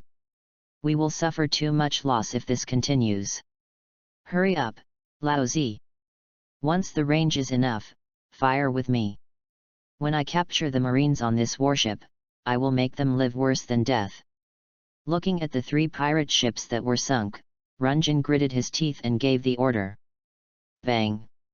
Bang! Bang! The remaining 7 pirate ships began to spit out fiery snakes, and cannonballs fell near the warships, causing splashes of water. Let's do it. If this continues, the warship may be sunk, Smoker said. Leave the rest to me. And moved his body, pushed his feet hard, and jumped up. The burning flames of the body stand in the sky, with 4 fingers connected, and the 2 color flames gather and compress in the chest. Feel the bright light of the flames in the sky, and the sea is quiet. Sacred bird star pendant. Along with the light sound, the compressed flames fell towards the pirate like small meteors. Is this all her strength? Feeling the power contained in the flames, there was a hint of fear in Smoker's tone. Seeing such a beautiful scene, Lun Jin didn't know that he had kicked an iron plate, and hurriedly urged his men to run away.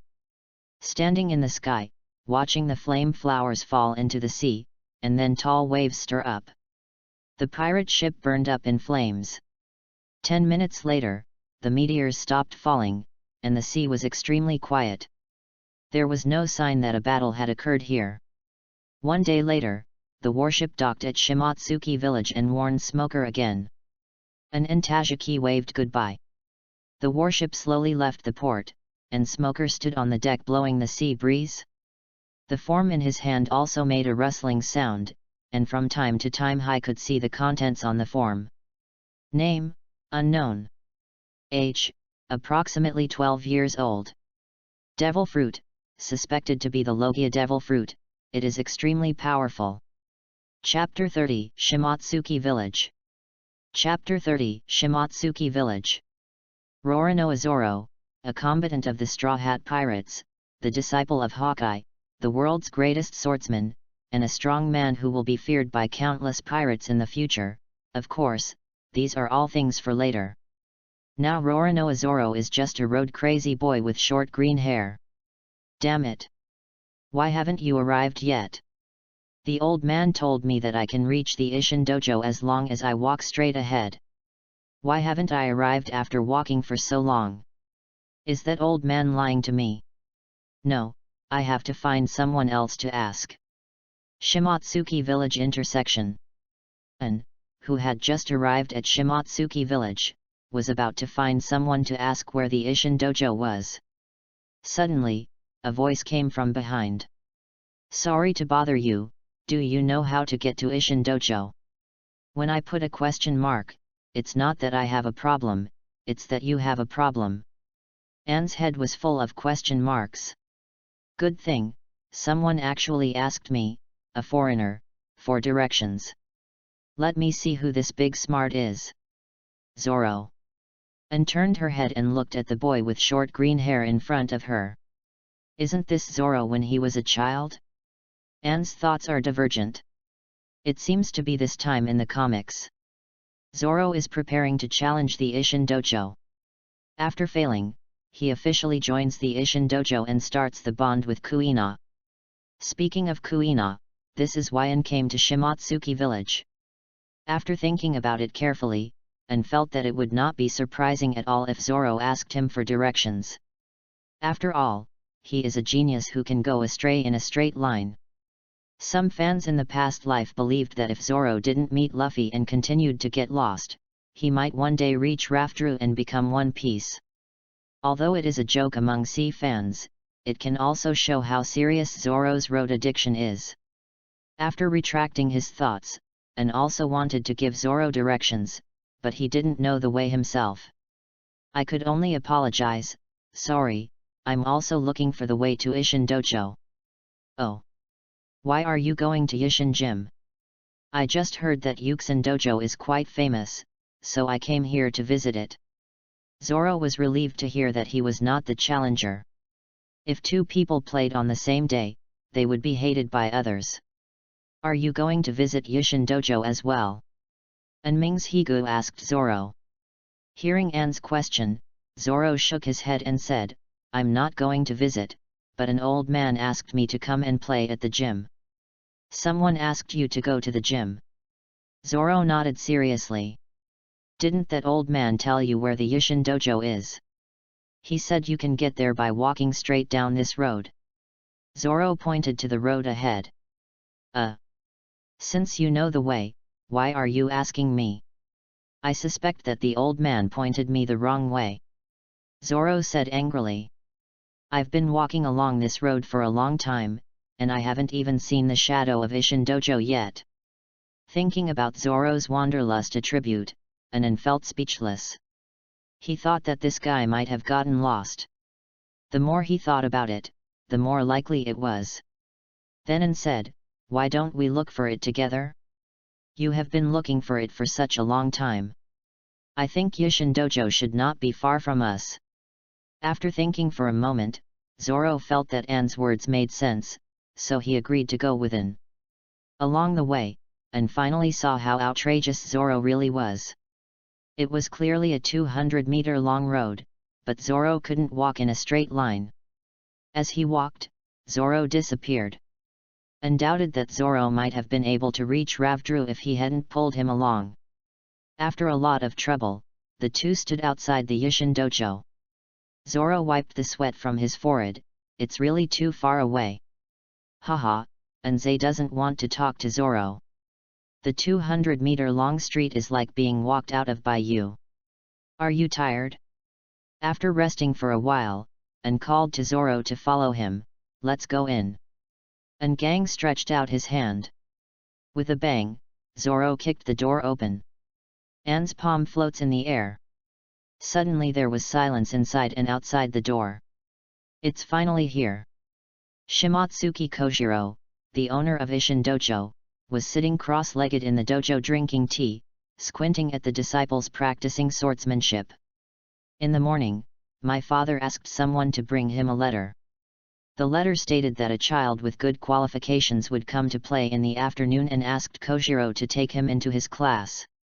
Throughout the afternoon, Shimatsuki Kojiro sat in the room waiting for the challenger to come to the door. He drank several bowls of tea without knowing it. If he didn't come, he wouldn't be able to hold it in any longer. It wasn't until the door was kicked open just now that Shimatsuki Kojiro understood that someone had finally arrived. Boom! The door popped open on both sides, and Zoro walked straight into the dojo without realizing it. The disciples in the dojo saw Zoro being so arrogant, and they immediately took up weapons and fought Zoro. Snap! The gates bounced off both sides and were thrown into Zoro's face, knocking him off his feet. A sudden scene made the disciples of Yishin Dojo stand stunned with weapons in hand. You guys step back first. After hearing Kojiro's order, everyone returned to where they were and stared at Zoro with wide eyes.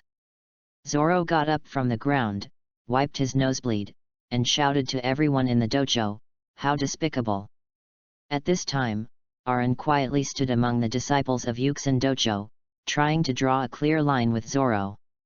Seeing that no one responded to him, Zoro walked up to Kojiro and said loudly, I'm here to compete in the gym. Let the most powerful person here come out and fight with me. It's been a long time since we kicked off the gym. Kojiro looked at Zoro with squinted eyes. Then you should know the rules of the gym. Kojiro stood up and said. Of course I understand. If I win, I will take away your sign. If I lose, I will join your dojo. Can. Having achieved his goal, Kojiro walked to the training frame, picked up a bamboo sword, and threw it to Kuina, who had short black hair. This is my daughter Kuina, let her compete with you instead of me. What? You actually let a woman compete with me? Do you look down on me? Zoro was furious. Don't look down on me just because I'm a child. I'm invincible in the village next door. What? You actually look down on women? I think I can beat up a little brat like you. And curled her lips after hearing Zoro's words. Kuina, who was preparing to fight Zoro, turned her head and glanced at Anne standing in the crowd after hearing Anne's words. Spotting Kuina's gaze, Anne raised her hand and said, Come on Kuina, defeat this little brat and let them know that we women are not easy to bully. Hey! Hey! Why are you standing over there? Who are you with? Listening to Zoro's accusation, Anne waved his hand and said, I'm not here to compete, I'm just a tourist. Ignoring Anne, Zoro turned to look at Kuina opposite. Kojiro heard Anne's words and squinted his eyes to look at Anne carefully. In the middle of the dojo, Zoro and Kuina stood opposite each other. The difference was that Kuina only held a bamboo sword, while Zoro had his hands and mouth full of bamboo swords. The two of them said hello to each other. As soon as Zoro said hello, the sword in his mouth fell out of control. Anne looked at Zoro's actions and cursed in her heart, Are you sure you're not here to be funny?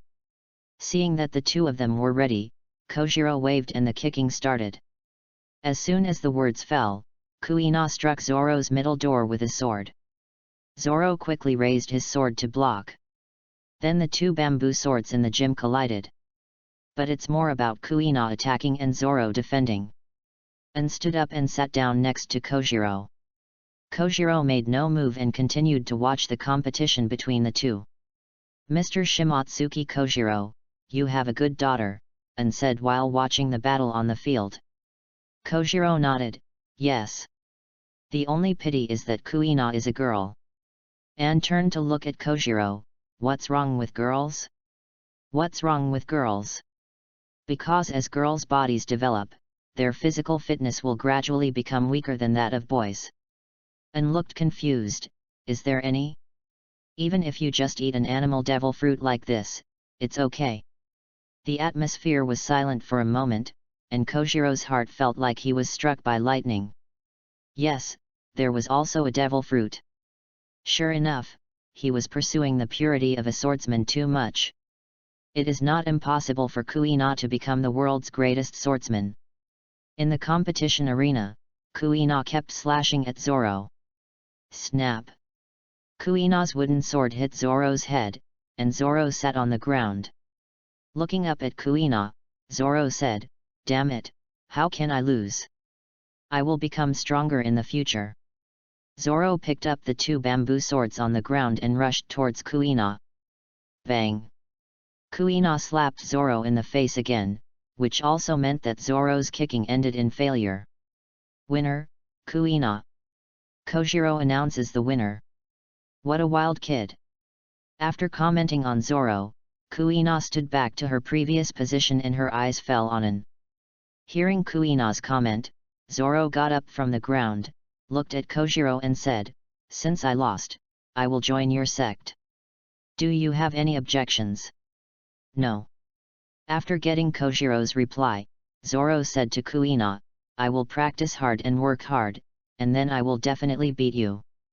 Listening to Zoro's declaration of challenge, Kuina replied calmly, You don't have that chance.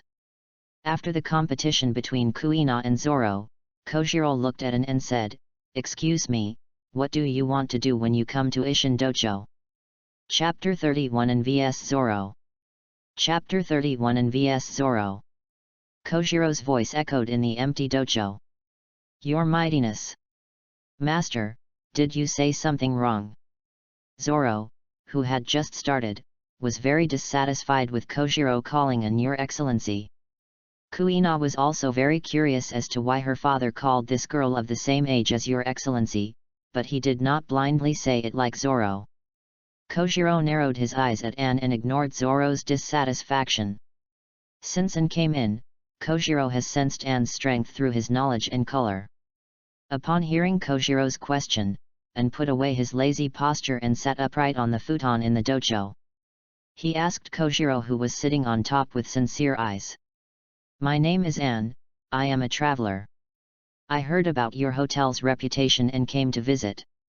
I also asked Mr. Kojiro to fight with me. Alas! XN. I actually want to challenge Master. The disciples below made noisy noises. Hey! If you want to challenge Master, you have to defeat me first. Zoro was very dissatisfied with Anne's behavior and directly interrupted. Shut up, Zoro! Kuina scolded Zoro. Kuina, you! Although Zoro was dissatisfied with Kuina's attitude, he didn't speak anymore. Sensing Zoro's dissatisfaction, Anne suddenly had the idea of teasing Zoro. What do you think, Mr. Kojiro?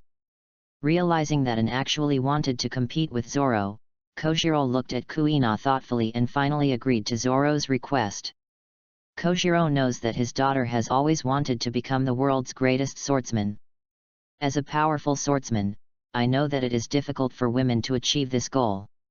But as a father, he couldn't bear to watch his daughter suffer, so he hoped that Kuina could find a path that suits her from Anne. After hearing that his master allowed him to compete with Anne, Zoro was eager to try and regain the lost face from Anne. Bring it on! Zoro, who once again had bamboo swords in his hands and mouth, spoke hesitantly. Kuina outside the court looked at Zoro, who was as stupid as before, and cursed in his heart that he was such an idiot.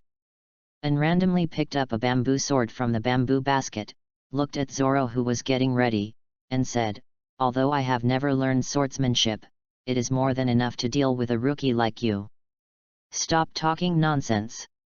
Listening to Anne's contemptuous tone, Zoro attacked Anne before Kojiro could say anything. Swords and lights intertwined. Zoro kept swinging his bamboo sword, and Anne dodged it one by one. What a violent force! Damn it! Zoro roared and swung his sword faster again. Green-haired kid, you can't hit me like this. Stop blabbering. You can't hit me either. I can't hit you? Anne asked. Seeing the unconvinced expression on Zoro's face, Anne decided to teach him a lesson. Since you want to be beaten so much, then I will satisfy you. Anne, who understood Kojiro's thoughts, turned to Kuina and reminded, keep an eye on Kuina. Anne's words continued to come, since you are not strong enough, you can try to hone your speed. It should be noted that the only martial arts in the world that can't be defeated is speed. As he spoke, the bamboo sword in Anne's hand suddenly increased the speed of his swing, stabbing towards Zoro like a phantom bamboo sword. No! Zoro, feeling the danger, slashed hard, trying to resist the attack, but the speed of the bamboo sword was too fast. The bamboo sword struck Zoro again and again. At this time, Zoro was shaking crazily on the spot because of the sting caused by the bamboo sword, as if he had Parkinson's disease. And did not stop attacking and kept making sounds, hoping to take this opportunity to let Kuina understand that even women can be strong. Kuina, as long as your speed is so fast that others can't catch up with you, you will always be invincible. If you can't defeat the enemy with one sword, then use 10 swords, 100 swords, or 1,000 swords until you defeat the opponent. Kuina looked at the bamboo sword that kept hitting Zoro, and the dark clouds in her heart dispersed a little. She has been taught by her father since she was a child that women cannot become the world's greatest swordsman. She didn't agree with it at first, but as her body gradually began to grow, she gradually understood the reason. But the strength Anne gave her today gave her a glimmer of hope. The last sword. As the bamboo sword in Anne's hand accelerated again, the tip of the sword touched Zoro's forehead. Boom! Zoro lay on his back on the floor with a look of despair on his face. Click, click, click, the camera light flashed. Anne took several close-ups of Zoro and handed several of them to Kuina. If Kuina disobeys this guy in the future, he will threaten him with photos of his embarrassing moments. How despicable! Zoro quickly got up from the ground and protested. Kuina ignored Zoro, but took the photo and put it in her arms. After cleaning up Zoro, and turned to look at Kojiro. Kojiro understood the meaning, and his thin body suddenly released a strong aura. Narrowing his eyes, Kojiro said, "In a battle at our level, the winner will not be determined for a while. For Kuina's sake, just tell me your purpose." Kojiro changed from his usual gentleness, and his eyes became sharp. He doesn't believe that a foreigner who is not a swordsman only finds him to learn from each other. What's more, my status is quite special. Feeling Kojiro's aura, and also released his own aura, and the two auras collided in the dojo. So strong. XN. Everyone in the dojo felt the oppressive aura of the two men and were secretly shocked.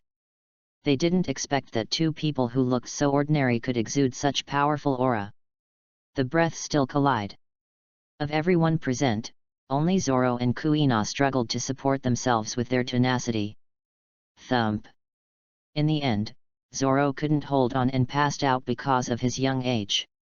Seeing his beloved disciple fall to the ground, Kojiro took the lead to put away his breath, still staring at him with his sharp eyes. Feeling the enveloping oppression disappear, Kuina sat on the ground and gasped.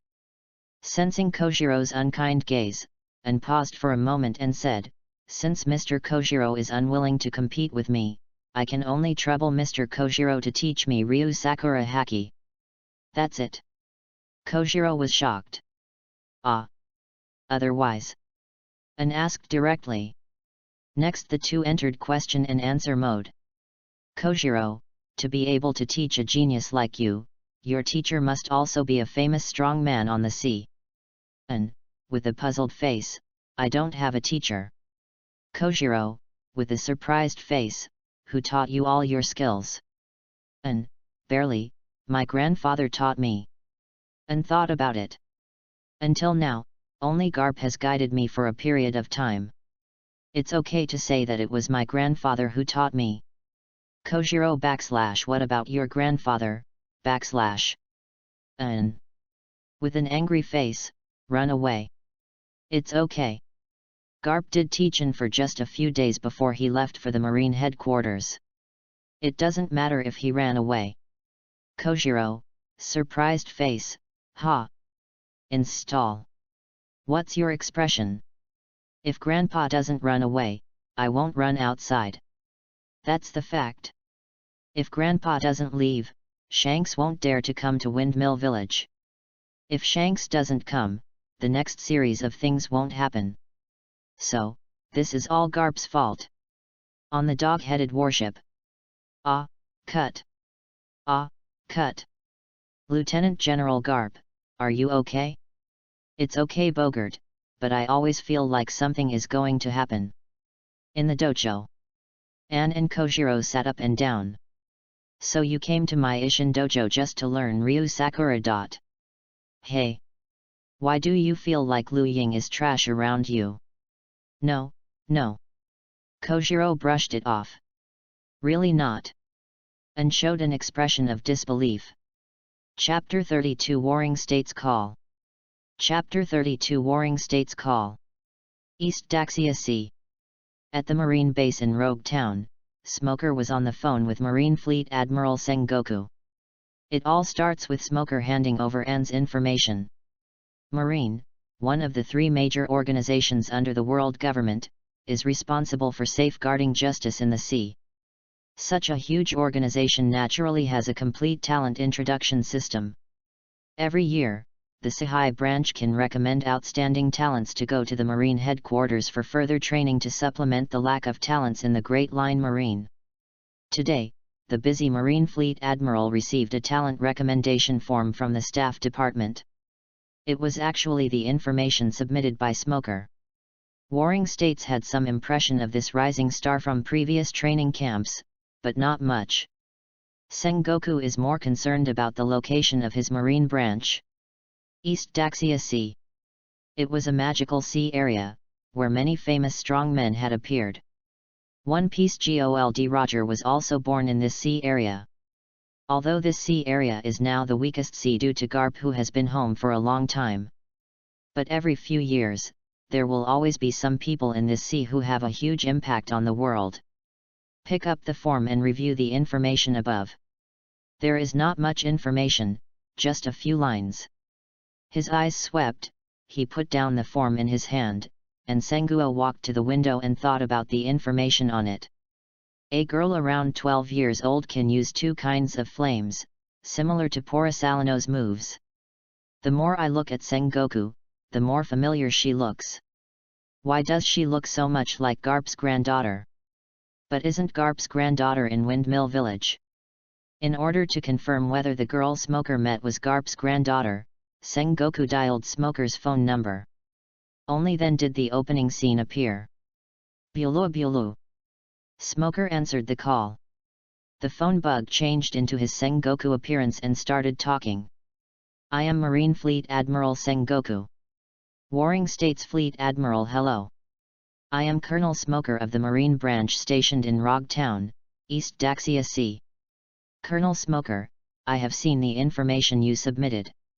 Now there are a few simple questions for you to answer truthfully. Yes. Fleet Admiral. I admire the Warring States Fleet Admiral Smoker very much. Under this leadership, Marine, which was originally weak, has grown stronger and stronger, and has reached the point where it can compete with the pirates of the New World. Colonel Smoker, where did you meet the girl on the form? Reporting to Fleet Admiral, it was near Orange Town in the East Daxia Sea. I was chasing the Blood Sword pirates. Smoker told Sengoku what happened on the island one by one, emphasizing Anne's words, when did a clown like you dare to question Marine's justice? Sengoku doesn't know what the Blood Sword pirates are, but this sentence, when did a clown like you dare to question Marine's justice? Sengoku felt very comfortable hearing this. Even if this girl is not Garp's granddaughter, there is a high probability that she will join Marine in the future. Major Smoker, please describe this girl's devil fruit. Report to Fleet Admiral, this girl's devil fruit is special, Smoker said the information he knew.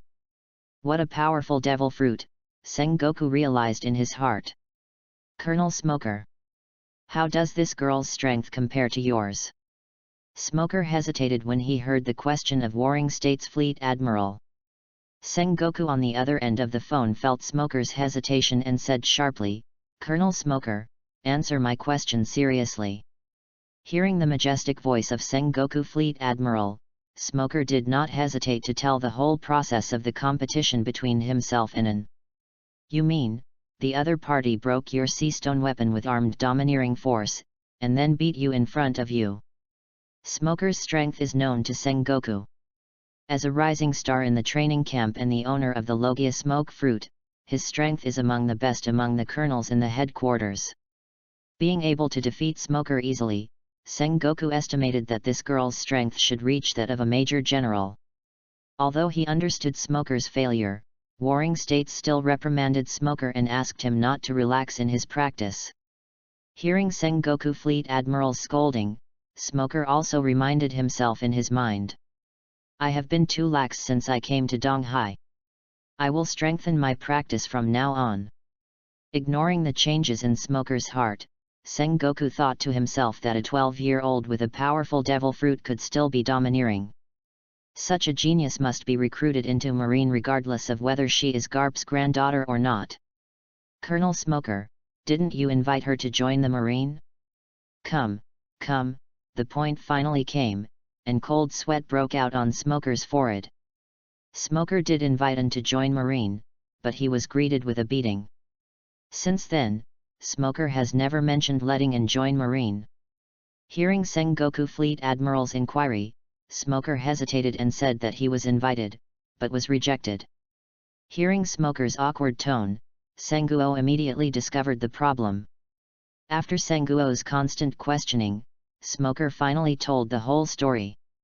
Idiot, after learning the whole story, Sengoku grabbed Smoker and cursed him. I don't know how long he cursed, but warring states finally stopped. Directly ordered Smoker to strengthen his knowledge in this area. If this problem occurs next time, he will personally come to East Daxia Sea to teach Smoker a lesson. Warring States felt uneasy when he thought that such a powerful person with potential was wandering around and could be poached by other forces at any time. Leave an order for Smoker to continue searching for an, and report any news to the headquarters in a timely manner. After hanging up the phone, Smoker lay down on the chair at the base with no regrets. On the other side, Sengoku quickly dialed Garp's phone number. Bulu bulu. The sound of the phone bug echoes across the ocean. Lieutenant General Garp, Sengoku Fleet Admiral sent a communication. Garp, who was sleeping on the beach chair, picked his ears in dissatisfaction, got up and answered the phone. Marine Headquarters. On the phone, he transformed into Garp and was picking his ears. What's going on in the Warring States period? Garp's impatient voice came. Ignoring Garp's impatience, Sengoku asked directly, Garp, how long do you have until you reach Windmill Village? Looking at Bogart, after getting the exact information, Garp replied, we can reach Windmill Village in about 7 or 8 days. He didn't wait for Sengoku to continue speaking. Garp refused first. Let's talk about Sengoku first. Before I see Luffy Inon, I won't go anywhere. Listening to Garp's series of rejections, veins popped up on Sengoku's forehead, and he told himself to calm down. Don't make it seem like I'm squeezing you. Hurry up to Windmill Village and see if Inon is still in the village. What nonsense are you talking about the Warring States period? Of course Inon is not in the village. What? Since you know, why didn't you tell me earlier? Warring States was furious.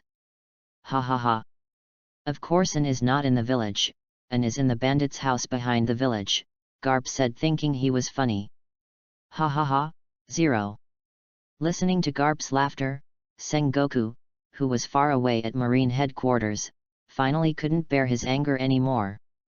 Then came the extreme praise for Garp from the phone bug. Number /U0026% number yen /U0026%. 5 minutes later, after venting his anger, Sengoku asked Garp to go back to Windmill Village and take a look, then hung up the phone. Garp and Bogart were left alone in a daze in the sea breeze. Chapter 33 Shimotsuki Kuina. Chapter 33 Shimotsuki Kuina. Night. In the guest room of Yuxin Dojo, and was lying on the bed board, thinking about the plot of One Piece. Dong dong dong. There was a series of knocks on the door. Please come in. With a crash, the door was opened, and Kuina stood at the door wearing pajamas. Nod slightly. Kuina said hesitantly, can we talk? Okay. And was full of affection for this girl who was about the same age as herself. At Yushin Dojo, An and Kuina were walking in the courtyard. Under the moonlight, there were many lavender-purple mandarin flowers blooming in the courtyard. The two of them walked quietly like this for who knows how long. Feeling Kuina's confusion, An understood her mood very well. Although he had pointed out a path during the day, how could Kojiro's influence over the years be eliminated so easily? Do you think a girl can really become the world's greatest swordsman? Kuina said, looking up at the night sky. His tone was full of unconfidence. Sure. Why? Kuina said in frustration after hearing Anne's firm tone. My father once said that as a girl's body begins to develop, her strength will gradually become weaker than that of a boy. So a girl cannot become the world's greatest swordsman. As she spoke, Kuina reached out, lowered her head and grabbed her newly developed breasts. Damn it! Looking at Kuina's pleated pajamas, An looked down at himself and reached out to scratch himself. Well. Do you even think so? Kuina's heart sank to the bottom. That's not the case, Kuina. Besides, don't listen to your squinty-eyed dad. Phew, Kuina couldn't help laughing when she heard and describe her father like this. Laugh if you want to, why are you holding it back? Ha ha ha, although my father does always squint his eyes, please don't describe him like this. In fact, my father is a very gentle man. Seeing that the dull atmosphere was broken, and continued, whether one can become the world's greatest swordsman has never been determined by gender. The one who can really decide whether you can become the world's greatest swordsman is yourself. Kuina. Is it myself? Yes, your future is created by yourself. If you don't believe that you can become the world's greatest swordsman, then even without your father's influence, you certainly can't become the world's greatest swordsman. The strong. What is strong is the heart. Those who hesitate are always weak. But, even if I believe that I can become the world's greatest swordsman, I am still a girl. Kuina turned to look at the iris flowers among the flowers. Patting Kuina's shoulder, and secretly complained to Kojiro, "You said you were fine, why are you telling your daughter nonsense every day?" He forced Kuina to turn around, and supported Kuina's shoulders and said solemnly, "Kuina, you have to believe that you can become the world's greatest swordsman. As long as you can stick to this belief, even if you are a girl, you can definitely become the world's greatest swordsman. Don't care what others say, believe in yourself. Your future never depends on what others think of you. Not even if this man is your father. Can I really do that? You can definitely do it, I believe in you, Kuina. Anyone in this world can become the world's greatest swordsman, so why can't that person be you, Kuina? Kuina. You will definitely become the world's greatest swordsman." Listening to Anne's deafening questions, Kuina was inexplicably inspired, her eyes began to brighten, and she became more confident. In an instant, it seemed as if the shackles that had bound him for many years were lifted. Kuina kept telling herself in her heart that even if I am a girl, I can definitely surpass others and become the world's greatest swordsman. The strength in your heart gathers. Kuina raised her hands high and shouted to the sky, "I will definitely become the world's greatest swordsman." The girl's oath resounded in the night sky. Kojiro, who was hiding in the room and eavesdropping, smiled happily. "Why are you so noisy at night? You can't let anyone sleep." Listening to the scolding coming from outside the yard, Kuina quickly fell silent. At this time, Zoro, the future great swordsman, was lying on the bed, fast asleep. Looking at Kuina's appearance, and burst out laughing. Kuina blushed and reached out to scratch An, and the two of them laughed like silver bells in the yard. "I haven't introduced myself yet." Kuina stretched out her palm and said, "Shimatsuki Kuina." And returned the greeting, "Monkey D. A.N." Palms clenched. Bonds are formed. Ding! Congratulations to host and Shimatsuki Kuina for forming a bond. There was an unexpected surprise. An never thought that she would form a bond with Kuina, and helping Kuina was just because the two were destined. Dark blue plus dots. Bond system. Host, Monkey, D. Age, 11 years old. Character status, normal. Bond points, 10 points. Fruit, Phoenix Fruit Flame of Life plus, click to switch. Strength B, plus. Agility B, plus.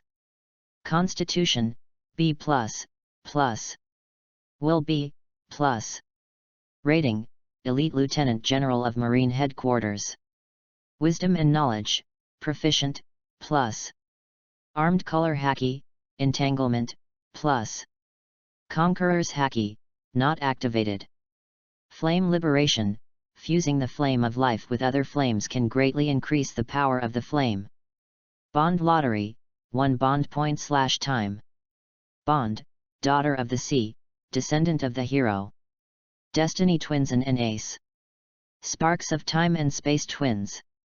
Effect, Daughter of the Sea, Blessing of the Sea. Fire Fist and an Ace. Gifted Son of Destiny. The Fire of Revolution and the Deep Love Between Sisters. Note, click to expand. Deep sisterly love, two people who do not exist in the world, your friendship is enviable. Effect, create a bond between two people, sharing 50% of all attributes. System space, click to expand. So strong. With the establishment of the bond, and clearly felt that his four-dimensional attributes had improved. Although it is far from a breakthrough, that's because Kuina is still very weak now. But once Kuina's strength improves, the attributes she will give back to An are very objective. Compared with An, Kuina's improvement is relatively large. Kuina released her hand from An Xiang's hand and squeezed her fist, making a crunching sound. Oh! Why do I feel like my strength has become stronger? Regarding Kuina's doubts, An gave a perfunctory explanation. It may be that she has solved the knot in her heart and made a breakthrough. Hearing this, Kuina took a deep breath and said, "That's true. I feel much more relaxed now than before. So, don't listen to your father's nonsense in the future. He is just a master, what does he know? By the way, An, do you want to be a marine or a pirate in the future?" "Of course marine." "Okay, then I'll be a marine too. Don't you want to become the world's greatest swordsman? The two don't conflict." "All right." The two figures walked farther and farther under the moonlight. Chapter 34 Flowing Sakura. Chapter 34 Flowing Sakura. Morning at Ishin Dojo. Kojiro is giving morning lessons to many disciples in the dojo. His eyes moved around the audience, but Kuina was not found in the crowd. Thinking back to Kuina's words last night, "I will definitely become the world's greatest swordsman," Kojiro has realized that his past self was wrong. He cares too much about talent. Zoro. Hearing his master calling him, Zoro stood up quickly.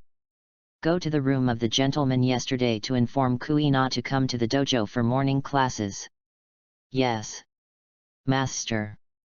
Although he didn't understand why Kuina was in someone else's room, Zoro still followed his master's instructions.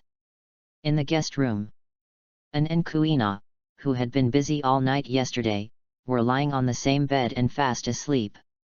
Bang bang bang. There was a rapid knock on the door. In her sleep, Kuina opened her blurred eyes and said lazily, "Who is it?" Hearing Kuina's voice, Zoro shouted, "Sister Kuina, the master wants you to go to morning class." "I know, I'll be there right away." Just about to get up, An, who was sleeping, felt Kuina's movements in her arms, and moved her body unconsciously. She didn't know when her hands ran into her pajamas, grabbed something soft and kneaded it. "Ah!" Feeling the changes in her chest, Kuina exclaimed and slipped out of the quilt. The collar of her pajamas slipped down due to rapid movements, exposing her snow-white skin to the air. Zoro, who had just left not long ago, heard Kuina scream and turned back quickly. Kicked open the door and shouted, "Kuina, are you okay?" Zoro looked around and found Kuina sitting on the floor looking at him blankly. "Kuina, what's wrong with you?" Before Kuina could react, Zoro stared at Kuina and exclaimed, "Kuina, your chest." How could Zoro know this at such a young age?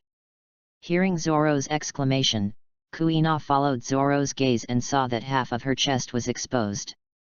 Kuina's face turned red. Kicked out in shame and anger. Thump.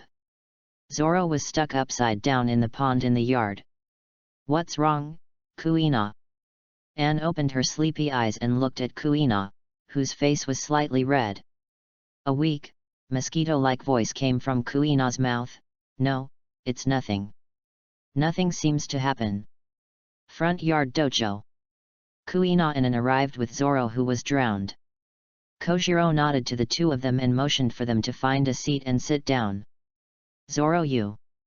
Hearing the master's question, Zoro thought that he almost drowned, and his expression suddenly turned resentful. After the morning class, Kozaburo asked his disciples to practice on their own and motioned for An and Kuina to follow him. In the open space in the backyard, 3 boulders were placed in front of the 3 people. Kojiro said to Kuina, since you are determined to become the world's greatest swordsman, as a father I will naturally support you. What I'm going to talk about in today's lesson is one of the abilities necessary to become a strong person. Domineering. Domineering is. Within the next hour, Kojiro taught Kuina-an the knowledge related to haki. An was not in a hurry and listened patiently to Kojiro's explanation. After an hour, An and Kuina had a deeper understanding of haki. Watching Kuina understand the meaning of haki, Kojiro walked up to the three boulders. Kuina is watching. In Kuina's eyes, black domination climbed onto Kojiro's fist. This is the first stage of armed color domination, coverage. Most people in the ocean are at this stage.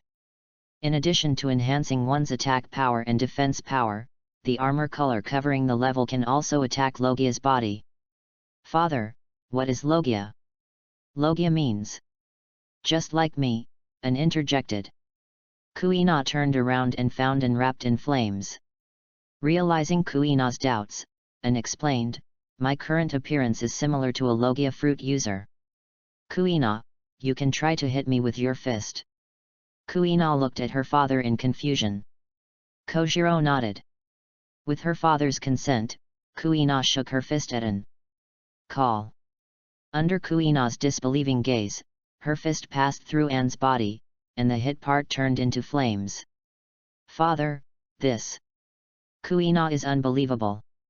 Kuina, this is the ability of Logia's devil fruit. If you want to hit Logia's body, you must use haki. As he spoke, Kojiro struck An with a fist covered with domineering force. Sensing the danger, An raised his hands to block Kojiro's fist. The fist wind surged, causing Kuina next to her to open her mouth wide. So strong. Kojiro retracted his fist and said to himself. Seeing Kojiro retract his fist, An also retracted his arm, thinking to himself, as expected of Zoro's master, the strength of this punch is almost the same as Shank's. Thinking of this, An's desire to discuss with Kojiro became stronger and stronger. An is not a fighting madman, but with her current strength, the effect of pure training is minimal. Only through constant fighting can you break through the limits. Feeling An's fighting spirit, Kojiro continued to tell Kuina the knowledge related to haki. Time flew by like a flash, and another hour passed in the blink of an eye. During this period, due to Kojiro's detailed explanation of haki, coupled with the bonding effect between An and Kuina, Kuina successfully awakened armed haki and knowledge haki. Although very weak, he is a genius for Kuina's age. For this reason, the excited Kojiro directly threw An aside and began to carefully teach Kuina how to use haki. Now let's talk about Ryu Sakura in armed color haki. Finally we've reached the point. An's eyes were filled with resentment. Hearing An's tone, Kojiro and Kuina apologized to An. An waved her hand and told Kojiro to start quickly. Ryu Sakura is an advanced use of armament color. By letting the haki flow and controlling the direction of the flow, the haki can cause damage inside the enemy's body. So Luying is more suitable for dealing with enemies with stronger defenses. Through Kojiro's explanation, An finally understood the difference between Ryu Sakura and ordinary weapon colors. Then Kojiro came to three boulders. Next, I'll show you one side. Then a ball of colored cherry blossoms appeared on Kojiro's hand. Kojiro continued, everyone's cherry blossoms have different colors, and I don't know the specific reason. It seems that Luffy's Sakura is golden yellow. He continued to look at Kojiro and saw Kojiro put his hand on the boulder. A minute later, the boulder had not changed at all. Kojiro split the boulder with all his strength, and Anke discovered that the inside of the boulder had turned into powder. An squatted down and touched the split boulder. How could he be so strong? An stared at the gravel on the ground. Although I thought Lu Ying would be very strong, I never thought she would be this strong. No wonder Luffy's effect of beating Kai-sensei is completely different after learning Ryu Ying and without learning Ryu Ying. Lu Ying is different from ordinary armed haki. Many people cannot learn Lu Ying throughout their lives. This is all I can give you. Whether you can learn it or not is up to you. And naturally understood what Kojiro said. After all, the master leads you in, and cultivation depends on the individual. Kojiro pointed to the boulder next to him and asked An to practice on his own. He walked towards the front yard. Chapter 35 Going Home. Chapter 35 Going Home. 2 days later. Outside the gate of Yushin Dojo. Kuina is holding An's hand and telling her goodbye. An, do you have to leave now? You can't stay for another 2 days. After these 2 days of getting along, plus the fact that An helped Kuina resolve her knot earlier, it is obvious that the two have become good best friends. Naturally, it would be extremely difficult for the two of them to be separated now. Looking at Kuina's reluctant face, An couldn't bear to shake her head. I don't want to be separated from Kuina, but I have been away from home for too long, and there are 3 younger brothers at home who need me to take care of them. I don't know how Ace, Luffy, and Sabo are doing during this time. An's thoughts returned to Monte Calpo. Inside the villa in Calbo Mountain, Ace and Sabo sat at the restaurant table eating barbecue in silence. Ace, I want to eat barbecue too. Hee. Sob, can I have some barbecue? Hee. Looking up, on the ceiling of the hall on the first floor, Luffy was tied into a rice dumpling, hanging in the air and begging. Ace, Sabo, I promise my sister will be back tomorrow. Can you put me down first? I want to eat meat. I haven't eaten enough in days. Luffy's mouth was drooling, like a hungry wolf, his eyes fixed on the barbecue on the table, and his stomach kept growling. Well, I don't know where my sister is now. Luffy, shut your mouth. When will my sister come back? Luffy, you can come down anytime. Ace said coldly. I promise that what I said this time is absolutely true. You said the same thing last time. I'm done eating. He dropped his knife and fork and left his seat. Ace, where are you going? Sabo raised his head and asked. Go take a look at the rooftop. On the ceiling, Luffy waited for Ace's back to disappear and quickly called Sabo. Sob, put me down quickly. Luffy, don't even think about letting you down. I can give you some if you have enough to eat. After saying that, Sabo jumped up, grabbed Luffy's mouth and stretched it downward, forming a huge black hole. Sabo threw all the remaining meat on the table into Luffy's mouth. As soon as he let go, Luffy's mouth contracted back with the food. After feeding the food, Sabo warned Luffy and asked him to reflect on it. No. Luffy, who had eaten the meat, responded in a low voice. Villa rooftop. Ace held on to the guardrail and looked at the scenery of the harbor of Windmill Village. The sea breeze was gentle and calm as always. Ace, don't worry, Sister An is so strong. She will be fine. Maybe Sister An will be back in 2 days, Sabo stepped forward to comfort him. I know nothing will happen to my sister. I'm just wondering when she will come home. In Shimotsuki Village, An, who is missed by Ace and Sabo, is saying an affectionate farewell to Kuina. Mr. Kojiro, I'm sorry to trouble you at this time. I should be the one thanking you for helping Kuina untie her knot. The green-haired boy should practice well and don't get lost again. I won't get lost, Zoro retorted. After making fun of Zoro, An took out a tight sun hat and put it on Kuina's head under the surprised gazes of everyone. This is my parting gift to you, Kuina, remember to keep it well. Retreating and running, An waved, Kuina, my home is in Kobo Mountain, Windmill Village. If you miss me in the future, you can come to me directly. I'm leaving. In Kuina's tears, An's hands turned into flame wings and flew into the sky. Watching An's retreating figure, with tears in her eyes, Kuina shouted to the sky, An, I will definitely go back to find you in the future. There was a certain determination in the girl's voice. After saying goodbye to Kuina, he flew towards the Windmill Village according to the direction marked on the East Daxia Sea map he had drawn previously. During the past few days at Ishin Dojo, and continued to practice the use of Ryu Sakura every day. Whenever he encountered a problem that he could not understand, he would ask Kojiro for advice. Finally, Anne's extremely strong talent and training accelerator card and constant hard work and Kojiro's careful guidance. With the joint efforts of the four, Anne finally mastered the use of Lu Ying. The difference is that the color of Anne's Lu Ying is fiery red, and its effect is not only internal destruction but also burning. All in all, the color of Anne's Lu Ying is fiery red, and its internal destructive power is even more powerful. The scenery on the sea is always the same, there is nothing to say. A few hours later, the harbor of Windmill Village slowly rose from the sea level.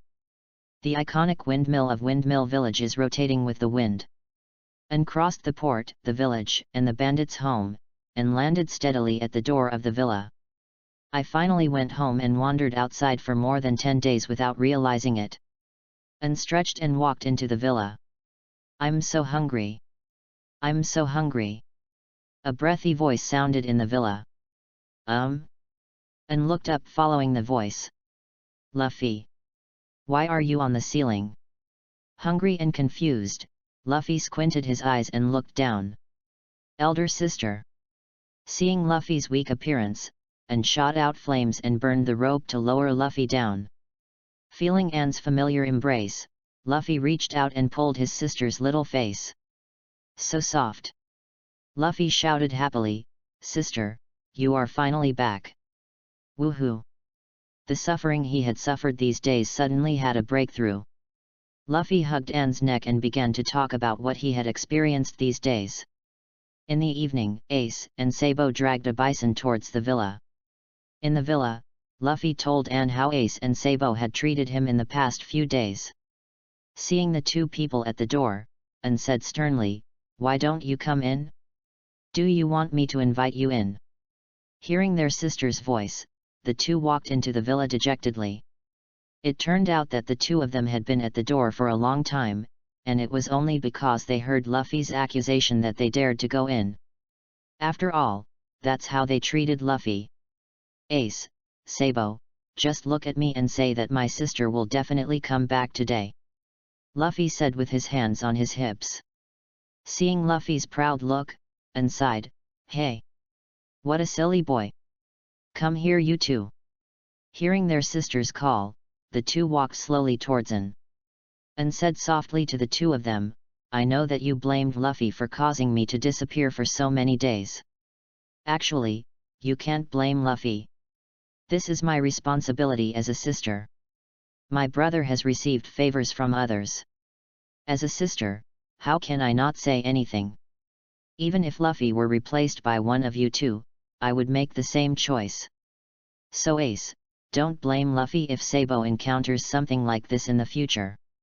Anne patted the two of them on the shoulders and said solemnly, Ace, Sabo, if one day I leave, I hope you will take good care of Luffy like me. Noticing the change in her sister's tone, the two spoke out at the same time.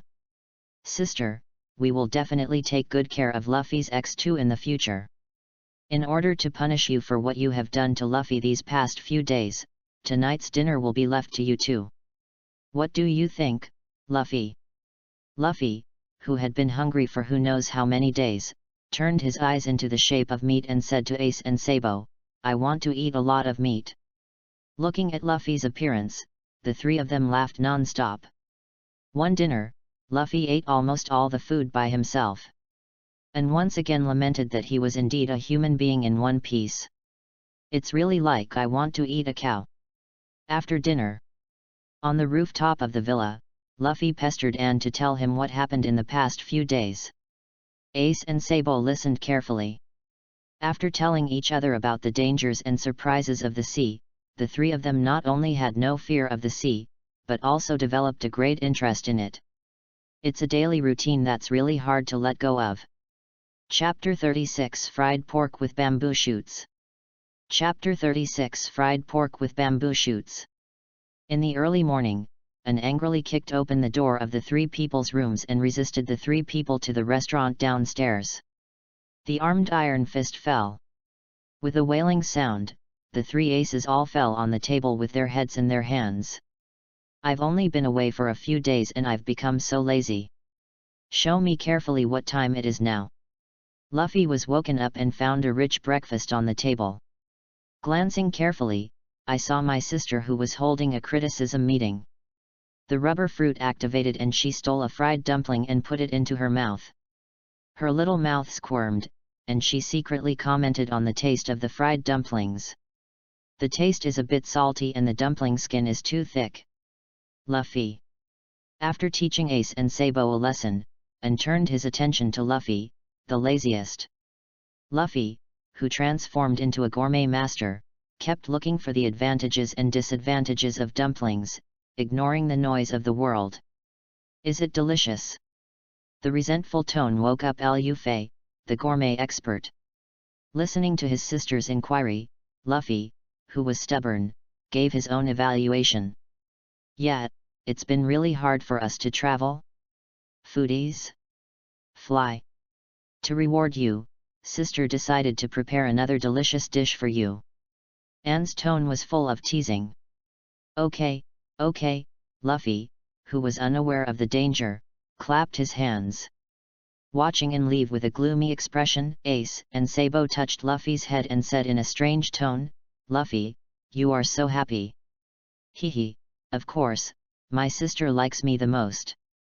Haha, yes, Sister Luffy likes you the most. There were noisy footsteps, and the two of them moved the chairs far away. In the woods, An was picking among the thick and thin branches, talking to himself incessantly. No, this one is too thick and could easily hurt Luffy. This won't work either, it's too thin and easy to break. 3 minutes later, a green branch about 50 centimeters long appeared in Anne's hand.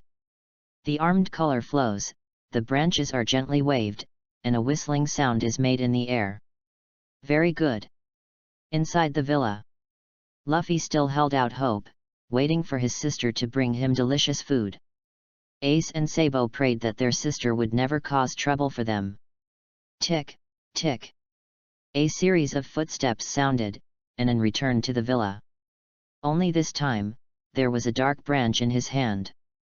Sasa, Bo. I'm not mistaken. Ace stammered. Aai. Si, it should be right. That color should be the color of armed domineering. The two stammered and asked each other.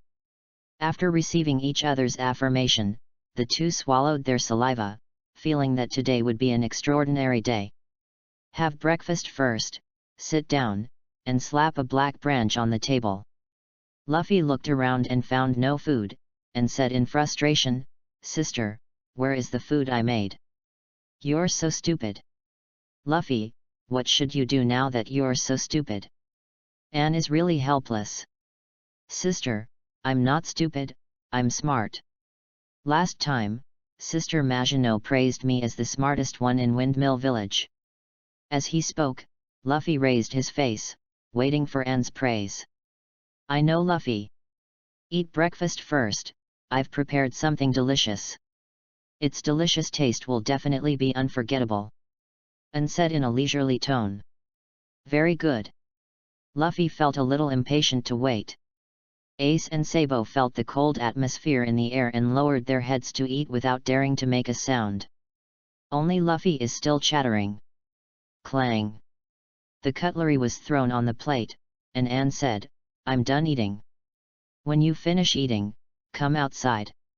Holding a dark branch, he lay on the rocking chair in the yard. Squeak, squeak. The rocking chair rocked gently. A few minutes later, Anne took the three people who had finished breakfast to the woods where they had competed with Ace. Traces of ice and fire still remain in this forest. It was finally time to start. In a calm and long tone, Anne said, let me check the results of your practice during this period. Luffy. You come first. Luffy used the rubber fruit without any hesitation. After what happened with Shanks, Luffy inspired to become one piece and began to long for powerful power. Guo-mo. Pai Sai Tuli. Luffy's rubber arm continued to stretch backwards, and finally used the elastic force to hit An. Too slow. Oh. And grabbed Luffy's fist and pulled Luffy in the distance directly towards An. Looking at Luffy in his hand, and sneered, "Don't you always want to eat delicious food? I'll satisfy you." And picked up a black branch and started spanking Luffy's butt. "Useless sister, I am a rubber man who ate a rubber fruit. I am not afraid of pain." Sabo and Ace, who were watching the battle from a distance, kept praying in their hearts that Luffy would stop saying a few words. "They have seen that my sister is going to give them a severe punishment today. The only thing they can do now is to hope that my sister will give them a gentle beating." Luffy. And was furious, "It seems that you haven't remembered any of the knowledge I taught you.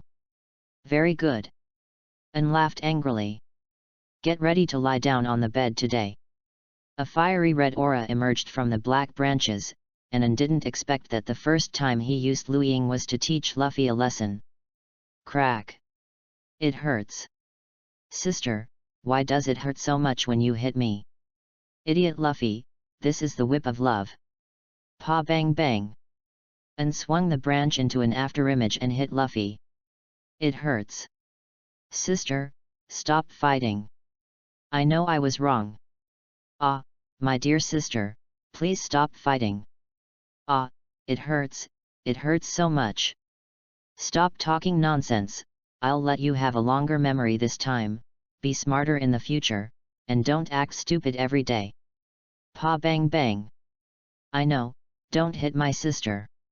I really know I was wrong, don't fight anymore." Feeling the burning pain in his delicate buttocks, Luffy quickly admitted his mistake.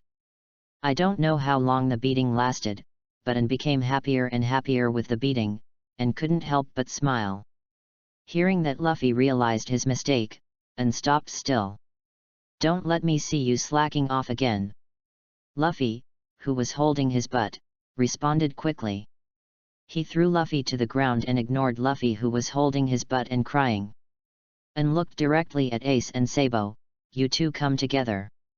Use your best, otherwise Luffy will be your fate." Looking at Luffy's appearance, the two of them were excited. Being beaten was a small matter, but being embarrassed was a big deal. Following Ace's fire punch, the branch in An's hand began to teach the two of them. Bang bang bang. In the villa, the three of them lay on the bed with red buttocks. An went to the training room to start today's training. Punch once. A squat. Lift weights. Chapter 37 The Sworn Wine. Chapter 37 The Sworn Wine. The time for sweating off always passes extremely quickly. At night, An sat alone on the rooftop, looking at the brightly lit windmill village below. The fishing boat on the pier rocked alone, and the cool mountain breeze blew her hair. It would be great if the world was as peaceful as Windmill Village. Human! What a greedy creature! Sensing the three breaths at the top of the stairs, An said softly, "You three are not resting in the room. Why are you coming here? Your butt doesn't hurt anymore." Hearing their sister's voice, the three aces walked out awkwardly one after another. Luffy. Ace and Sabo pushed Luffy. Luffy walked up to An nervously. "I was wrong, sister." And patted the seat next to him and motioned for Luffy to sit down. Hiss. Luffy's little face twisted and he took a deep breath and sat down, enduring the pain in his butt. Poof. Ha ha. Seeing Luffy's twisted little face, An couldn't help but laugh. "What's so funny? You didn't hit me." Luffy pouted and seemed a little unhappy. Ha ha ha, and finally couldn't help it anymore and started laughing loudly. He pinched Luffy's soft little face and said, "Luffy, you are so cute. You two come over too." Compared to Luffy, Ace and Sabo are only a little younger than An, so they can't be as close to An as Luffy is. But they loved An as much as An loved them. Under the hazy moonlight, the four of them sat side by side on the rooftop and looked at the expressions of the three younger brothers gritting their teeth. Emerald green flames surged out from An's body and enveloped the three of them. "Wow! So amazing! Sister, what is this? It's so comfortable." seeing Luffy becoming stupid again, and didn't correct him, as long as Luffy was happy. Without answering the three people's questions, and said to himself, Ace, Sabo, Luffy. The three of them turned around. You three must keep getting stronger. And said in a deep tone, this sea is cruel. Many people die every day. Maybe these people have nothing to do with me. But once I thought about it, if one day the three of you would die somewhere in this sea, and I would have no idea. And suddenly burst into tears as she spoke, with tears streaming down her face. Tears fell down, shining brightly in the moonlight. The night made Anne even more frightened.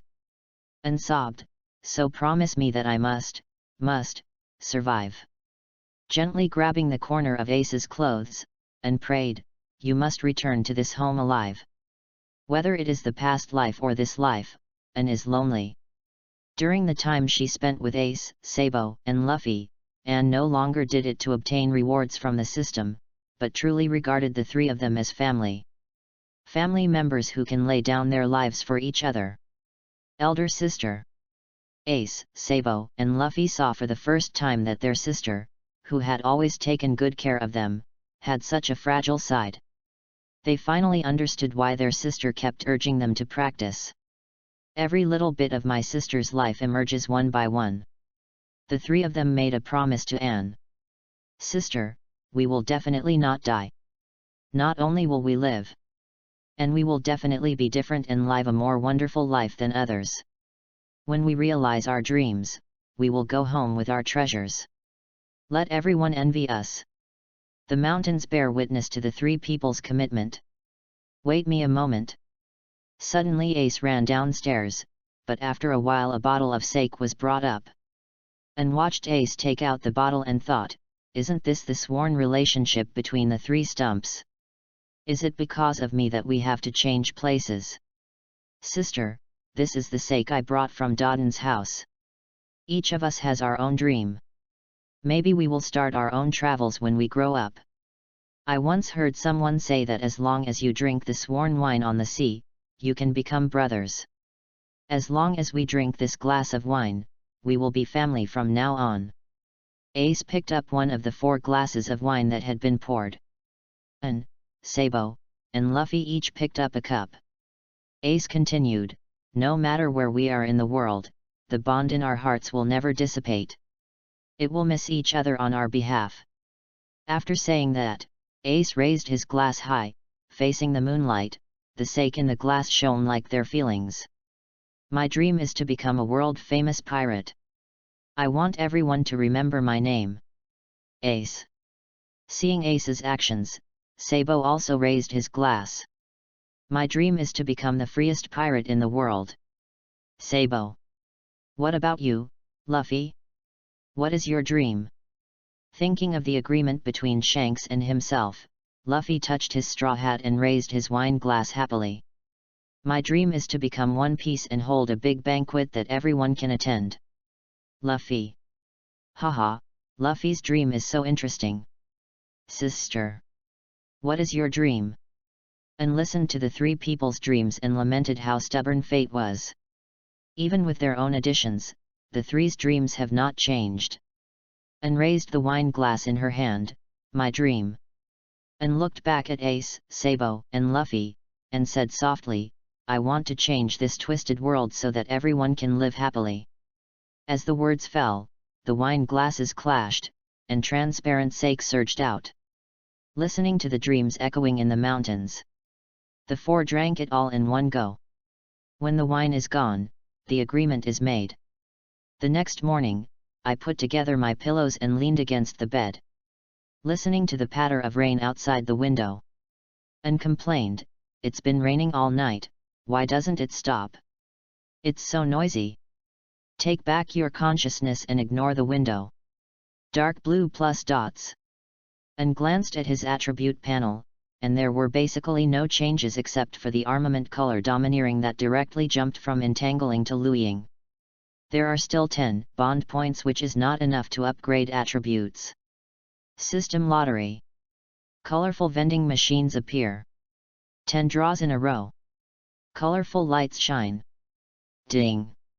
Congratulations to host for receiving the following awards. Physique Improvement Card X1, Purple. Great Knife 21 Work. GU, Purple.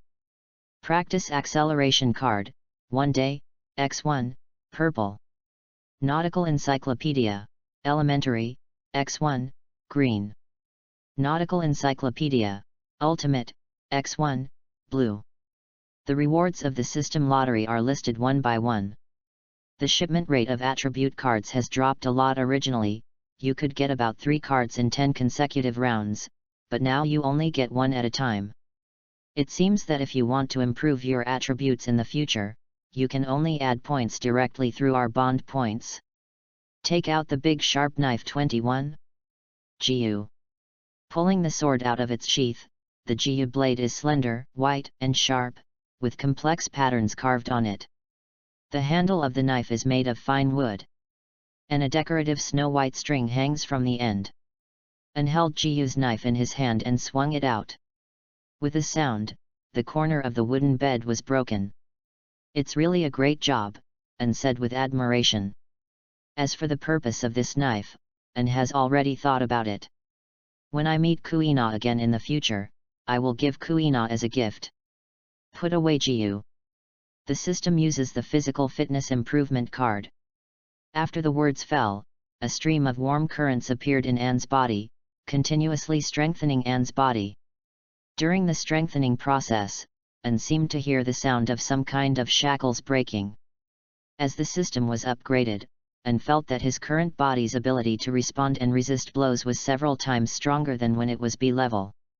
Feeling the power of his body, An SI thought, it seems that level A and level B are a watershed. An has always been curious about why the top warriors on the sea keep fighting for days and nights. Now I understand, with this physique, I will be completely immune to death for a while. Open the system panel again and install the panel properties as follows. Bond System. Host, Monkey, D. Age, 11 years old. Character Status, Normal. Bond Points, 0 points. Fruit, Phoenix Fruit Flame of Life Plus, click to switch. Strength B, Plus. Agility B, Plus. Physique A, Plus. Will B, Plus. Rating, Elite Lieutenant General of Marine Headquarters. Wisdom and Knowledge, Grand Master, Plus. Armed Color Haki, Lu Ying, Plus. Conqueror's Haki, not activated. Flame Liberation, fusing the flame of life with other flames can greatly increase the power of the flame. Bond Lottery, 1 bond point/time. Bond, Daughter of the Sea, descendant of the hero. Destiny Twins and an Ace. Sparks of Time and Space Twins. Effect, Daughter of the Sea, Blessing of the Sea. Fire Fist and an Ace. Gifted Son of Destiny.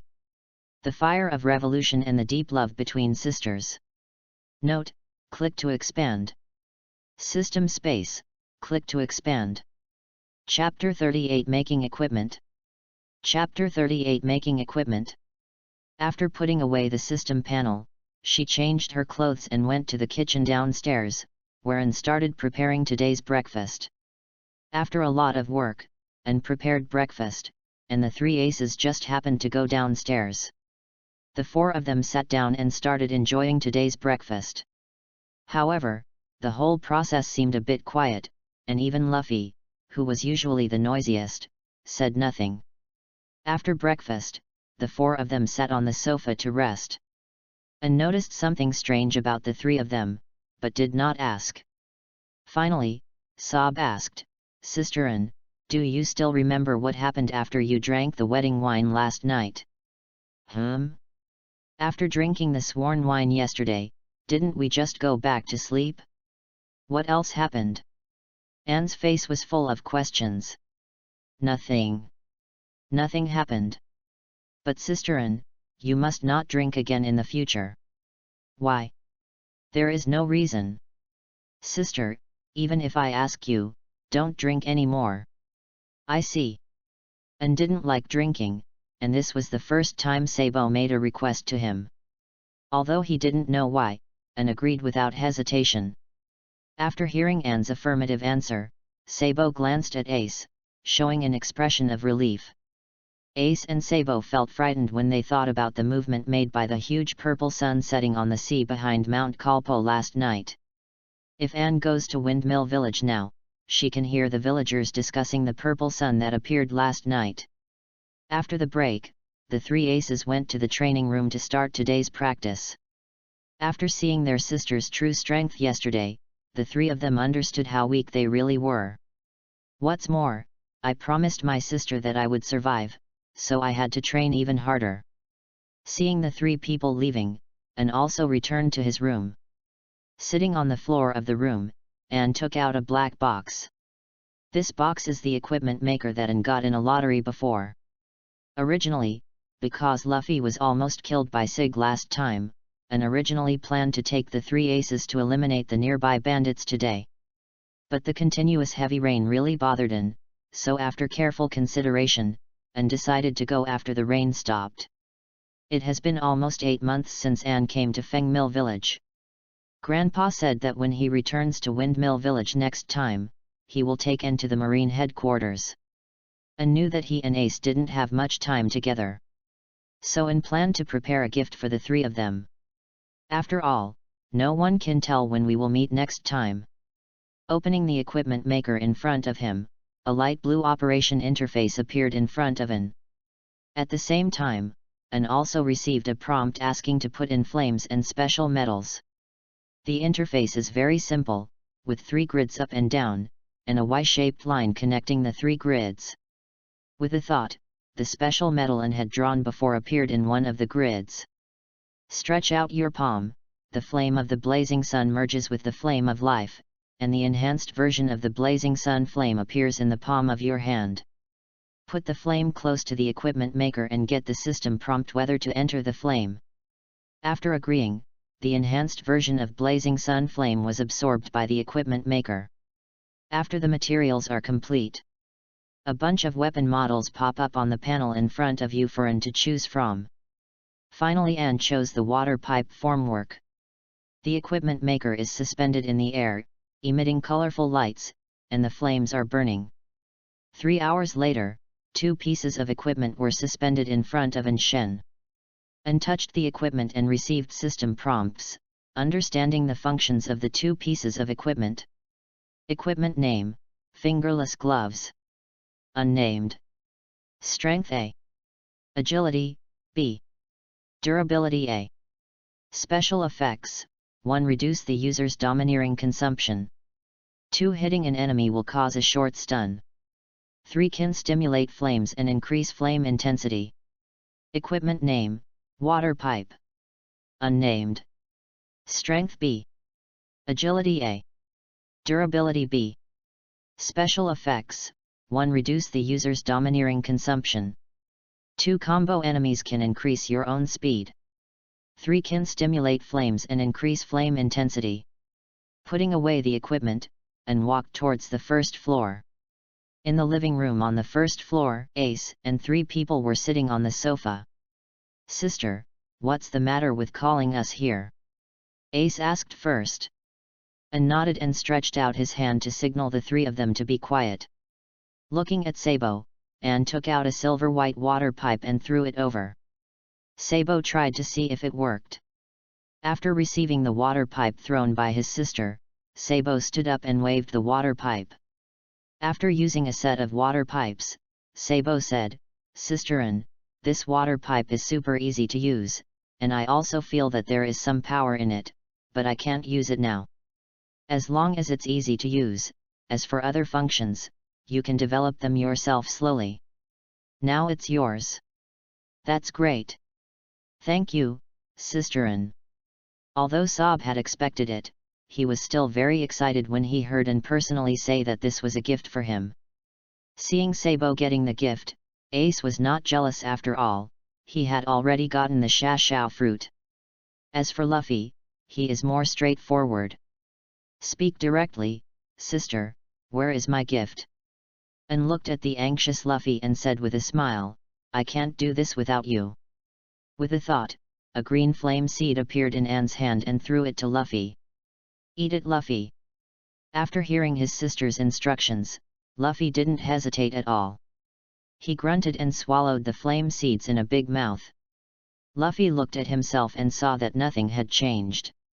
Sister, why doesn't it work? Anne stretched out his little hand and pulled Luffy's cheek, and said softly, Luffy, with your character, you will definitely get into a lot of trouble in the future. The purpose of the flame seed I gave you is to heal your injuries.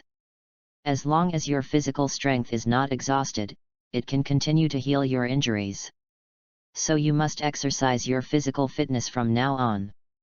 After hearing his sister's explanation, Luffy was very satisfied. After all, he was a man who liked to punch hard. Finally, Anne looked at Ace, threw a ball of red flame, and asked Ace to eat it. After Ace ate it, Anne did not explain its function. Just tell Ace to wait until you need it and it will work. Hearing what his sister said, Ace didn't ask any more questions because he knew that his sister would not harm him. There are still some things for you. And took out the clothes he bought in Orange Town from the system space and distributed them to the three of them. Regarding their sister's method of conjuring things out of thin air, the three of them all thought it was her sister's devil fruit ability. Let's take a shower and then we'll have lunch at Dodden's house. After hearing what their sister said, the three of them ran upstairs with their clothes. House of Bandits. Everyone gathered around. Today's lunch was made by Anne and Dodden.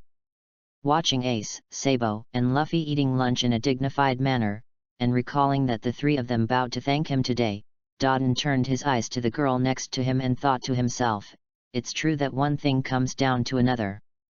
After lunch, Anne asked Dodden to take some group photos of the four of them. 4 people stood in front of the small villa on the top of the mountain. Click. Dodden in the distance pressed the shutter, the camera light kept flashing, and the photos slowly slid down. In the small photo, Ace and Sabo are at both ends, and Anne and Luffy are standing in the middle. All 4 people in the photo have smiles on their faces. Chapter 39 Black Tiger Bandits. Chapter 39 Black Tiger Bandits. Eastern part of Mount Kalpo. In Oyamanaka, about 5 hours away from the bandit home, a small bandit camp is located here. Over the center of the camp, a bandit flag with a ferocious tiger head was floating in the wind. Figures flashed on the towering watchtower, and bandits on the wooden city wall were yawning. Viewed from a high altitude, the entire camp looks like a small military camp. Central house interior. 3 figures are located. These 3 people are the 3 leaders of the Black Tiger Mountain Bandit Group, the 3 Doug brothers. Heath and Heron used to be military officers in the Kingdom of Goa. Because they couldn't stand the long-term oppression of the nobles, they brought 8-year-old Hill here a year ago and turned into bandits. The eldest brother, Heath, was sitting at the head of the table, and the second brother, Heron, who was sitting on the chair on the left, said, "Brother, it has become increasingly difficult to obtain food recently. There is no prey left in the nearby mountains." "Yes. Yes." Hill on the right echoed. Regarding this question, the leader Heath pondered for a moment and asked, "Then what do you two think?" Hillen collected his thoughts and said, "Why don't we send some people to try our luck on other roads and see if we can catch the fat fish of Goa Kingdom?" "Okay. Okay." Fighting Mad Hill let out an excited cry. Hillen said again, "You can also send people to the beach to fish to temporarily relieve the food pressure." "Yes. Yes. Can you please shut up? You are the best in our bandit group." Hillen angrily scolded Hill, who kept echoing. "Ah. Then shall I go?" "Heron. Shut up and don't bother us." "Hill, please be quiet." Heath also found him annoying. "Helen will do what you want. In addition, he will also send his men to nearby villages to buy food. Remember not to conflict with the villagers." "Brother, this is not good." "What's wrong with Heron?" Heath asked. "Brother. We are bandits, not the town's police chief. How can we be called bandits if we do this? Xilun said helplessly. Heron, don't forget why we left the kingdom of Goa. After saying that, Heath left the hall directly.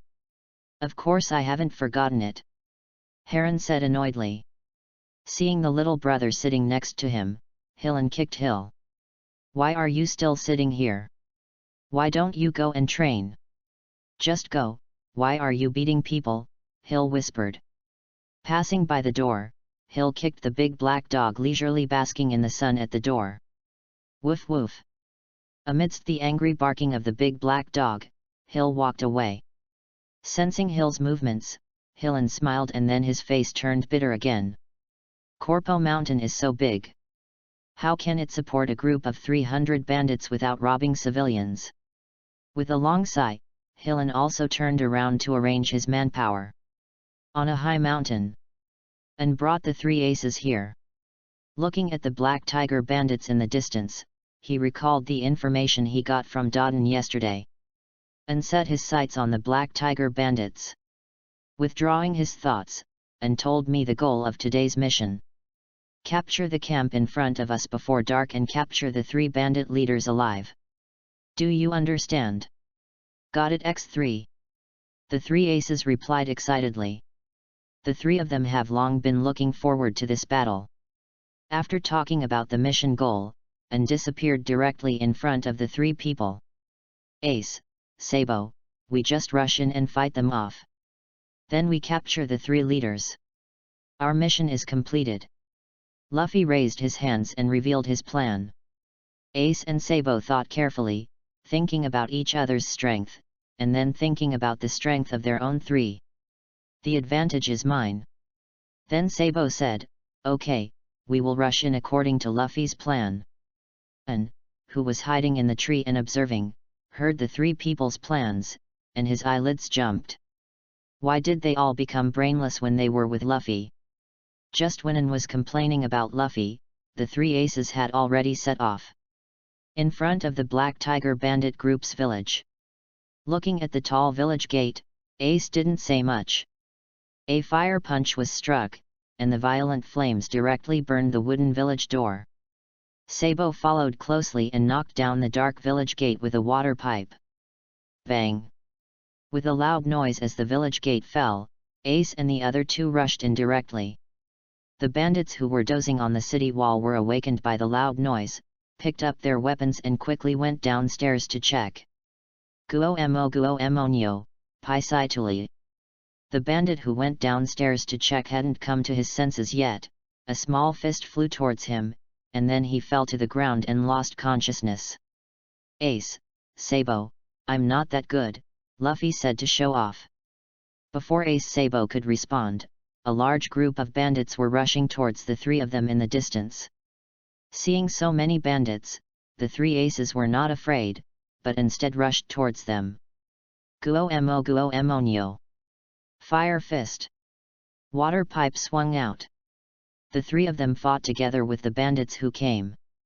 In the central house, the 3 dogs were resting when they suddenly heard the sound of fighting in the camp and were about to go out to check. Bang! The door was pushed open.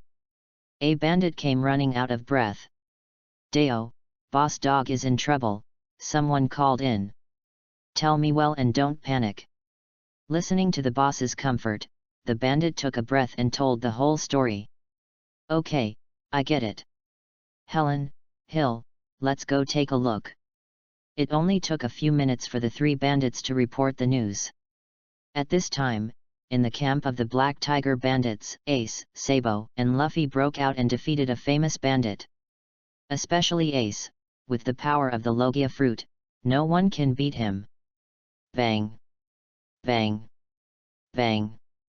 A series of muskets were fired, and Sabo quickly dodged. The bullet passed through Ace's body and hit Luffy, who was still fighting in the distance. The powerful impact of the bullet caused Luffy's skin to dent. After being hit, Luffy shouted it's useless and all the bullets ejected with one force of his body. The bandits nearby were hit by bullets and lay on the ground wailing. Heath, who had just arrived, noticed that the bullet was coming towards him and turned his head slightly to avoid it. "Brother, is that kid just now a devil fruit user?" Hillen asked. Heath nodded. "Yes, that child is indeed a devil fruit user, but I don't know what kind of ability it is. Brother, let me go meet him." "Wait, Hill." Without waiting for him to finish speaking, Hill rushed towards Luffy. "What nonsense!"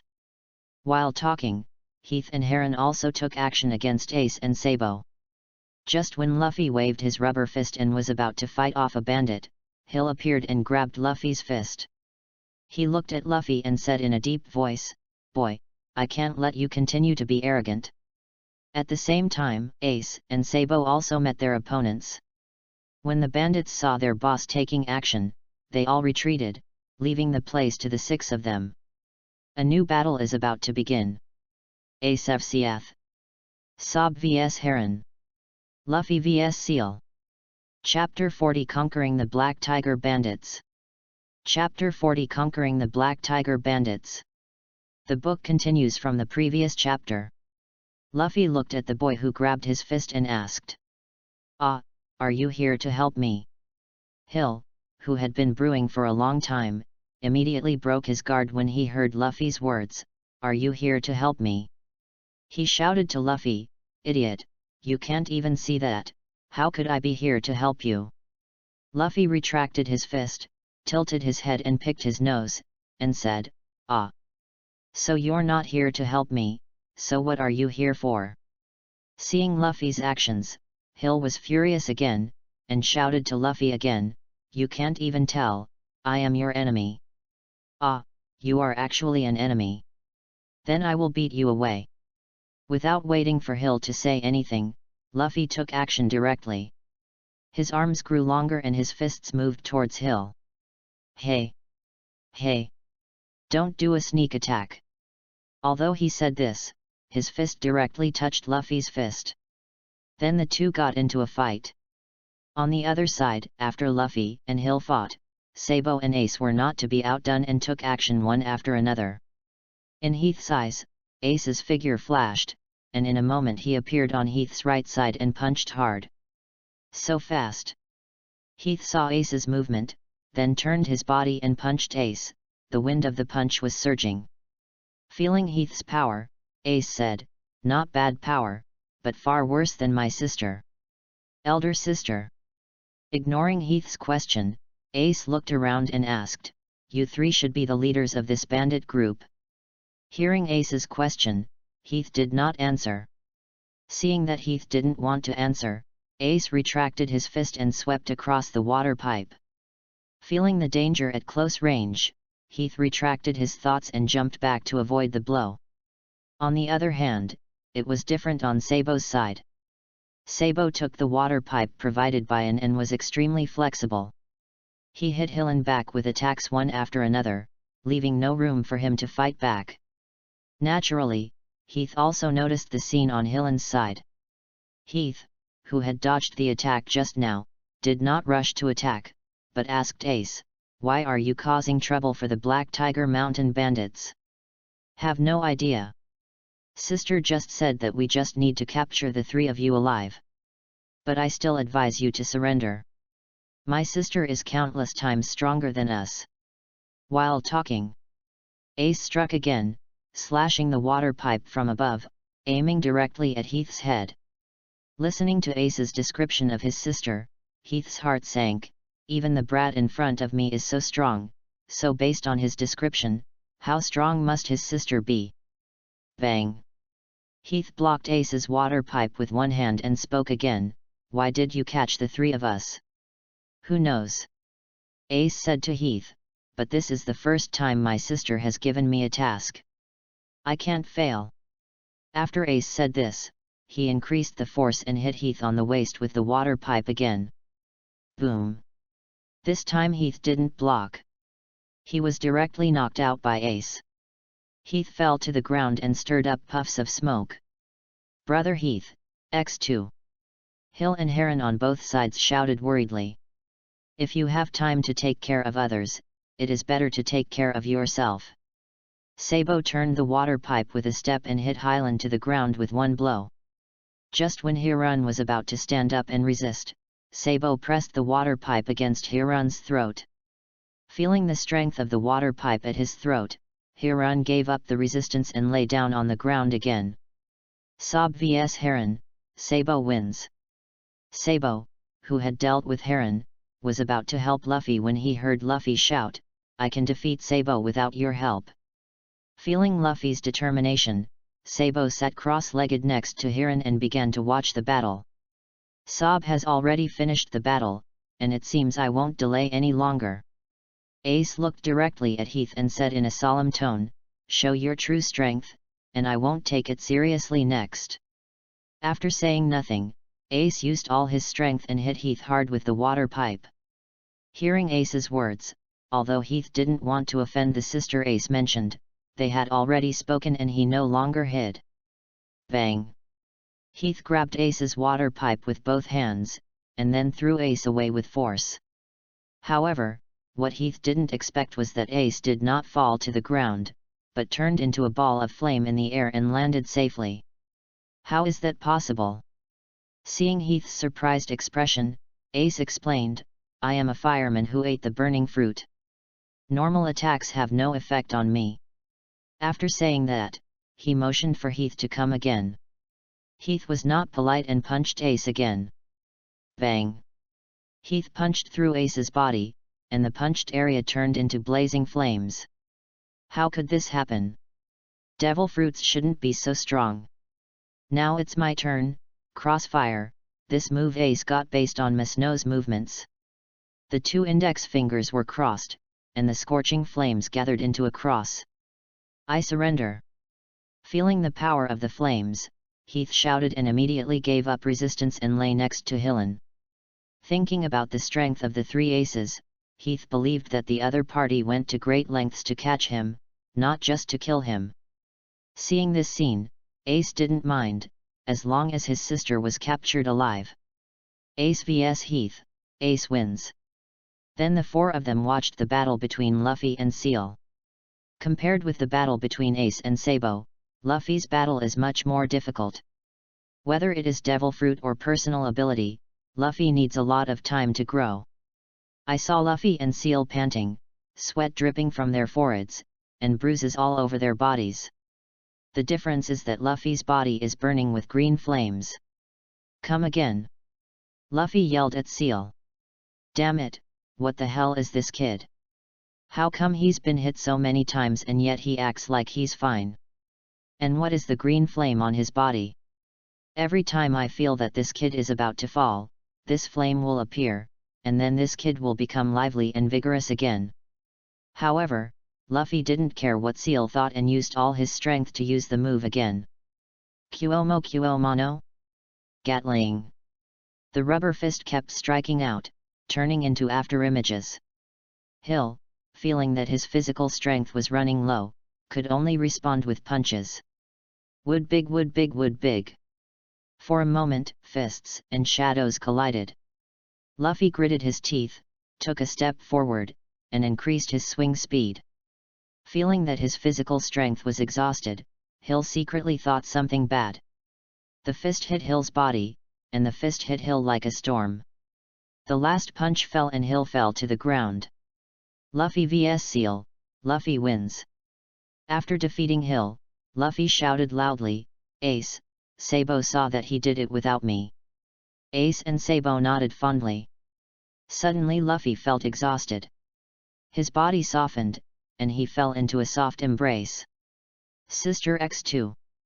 Seeing Anne's appearance, Ace and Sabo hurried over. The performance of the three of them throughout the whole process was admired by An Lien. Except for being too reckless, the three of them did a good job. "You did a great job this time and leave the rest to me." Handing Luffy to Ace, and strode towards Heath. Call. The strong wind roared in the mountain forest, and the green leaves made a soft rustling sound. Heath shook his body and stood up from the ground, staring at An with burning eyes, full of curiosity. Freeze! Ice blue flames burned blazingly. An waved his arm, and the ice flames quickly spread around.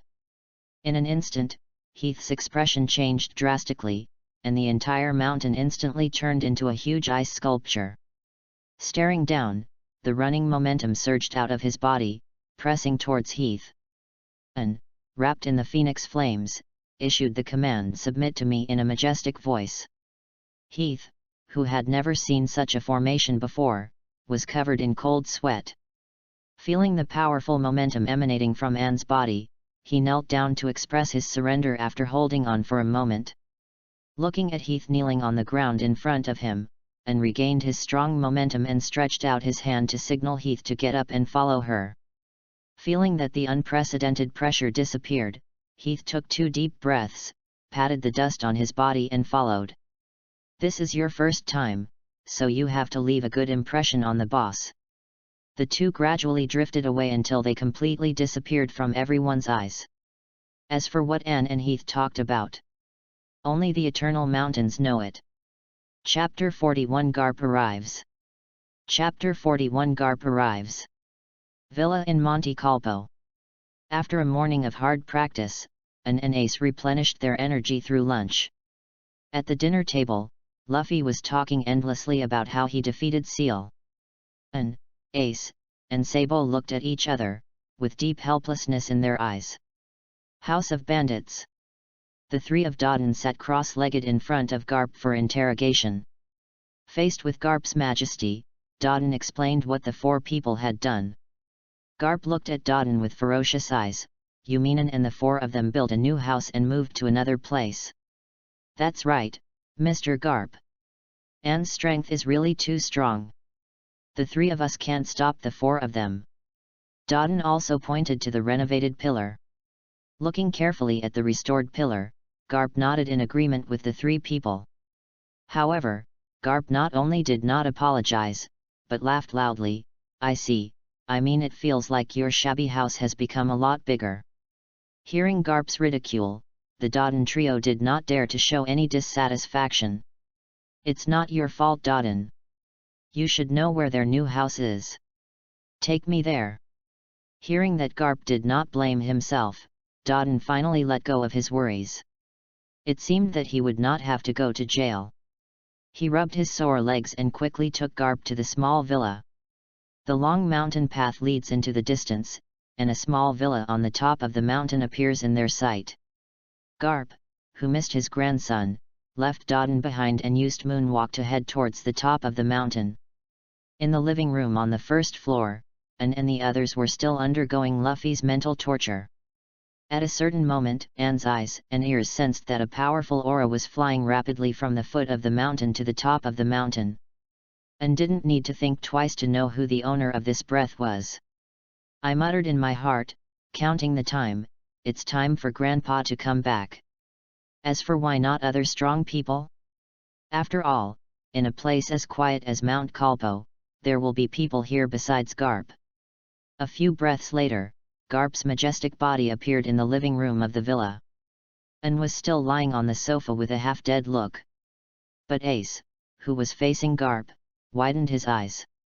Sabo also noticed the visitor and kept quiet after noticing Ace's expression.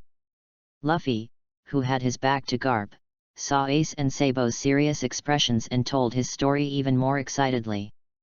Garp behind Luffy also listened with interest and did not interrupt Luffy.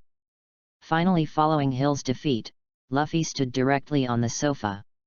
Ace and Sabo, who guessed what Luffy was going to do, quickly opened their mouths to stop Luffy. Luffy took the lead and shouted to Ace and Sabo, "I want to be the man of One Piece." Garp, who had been listening with great interest, suddenly turned dark and his breath became cold. "It's so cold." Luffy shivered. Grabbing Luffy, Garp's cold voice sounded in Luffy's ears. "Luffy, what did you say you wanted to be?" With his body hanging in the air, Luffy turned around in horror and looked at his grandfather with a gloomy face, hesitating and unable to speak for a long time. Garp's angry voice sounded again. "Luffy, what did you just say you wanted to be?" As if feeling the weight of Shanks' hat on his back, Luffy mustered up the courage to shout to his grandfather, "I will definitely become One Piece." After the words fell, Ace and Sabo stared at Luffy with admiration. "BD Luffy, I trained you to become an excellent marine. What nonsense are you talking about? Do you know what a pirate looks like?" Garp's furious voice echoed throughout the villa. Perhaps it was the oath he just made that gave Luffy courage. Luffy retorted, "I don't believe in becoming a marine. I want to become a free pirate. As for what a pirate looks like and what it has to do with me, I will definitely become One Piece." Luffy touched the straw hat on his back to strengthen his belief. The third time he heard Luffy say he wanted to become a pirate, Garp couldn't bear it anymore and prepared to teach Luffy a lesson.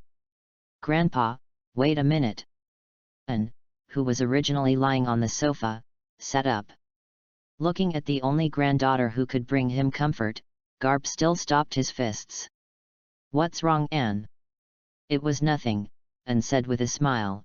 "I just want to remind you to use this to get better results." "I don't know." When Anne had a branch in his hand. Luffy turned pale when he saw the branch his sister took out. A stiff smile appeared at the corner of his mouth, and Luffy stammered, "Grandpa, Grandpa, Grandpa, let's hit with fists. I miss your loving fists a little bit."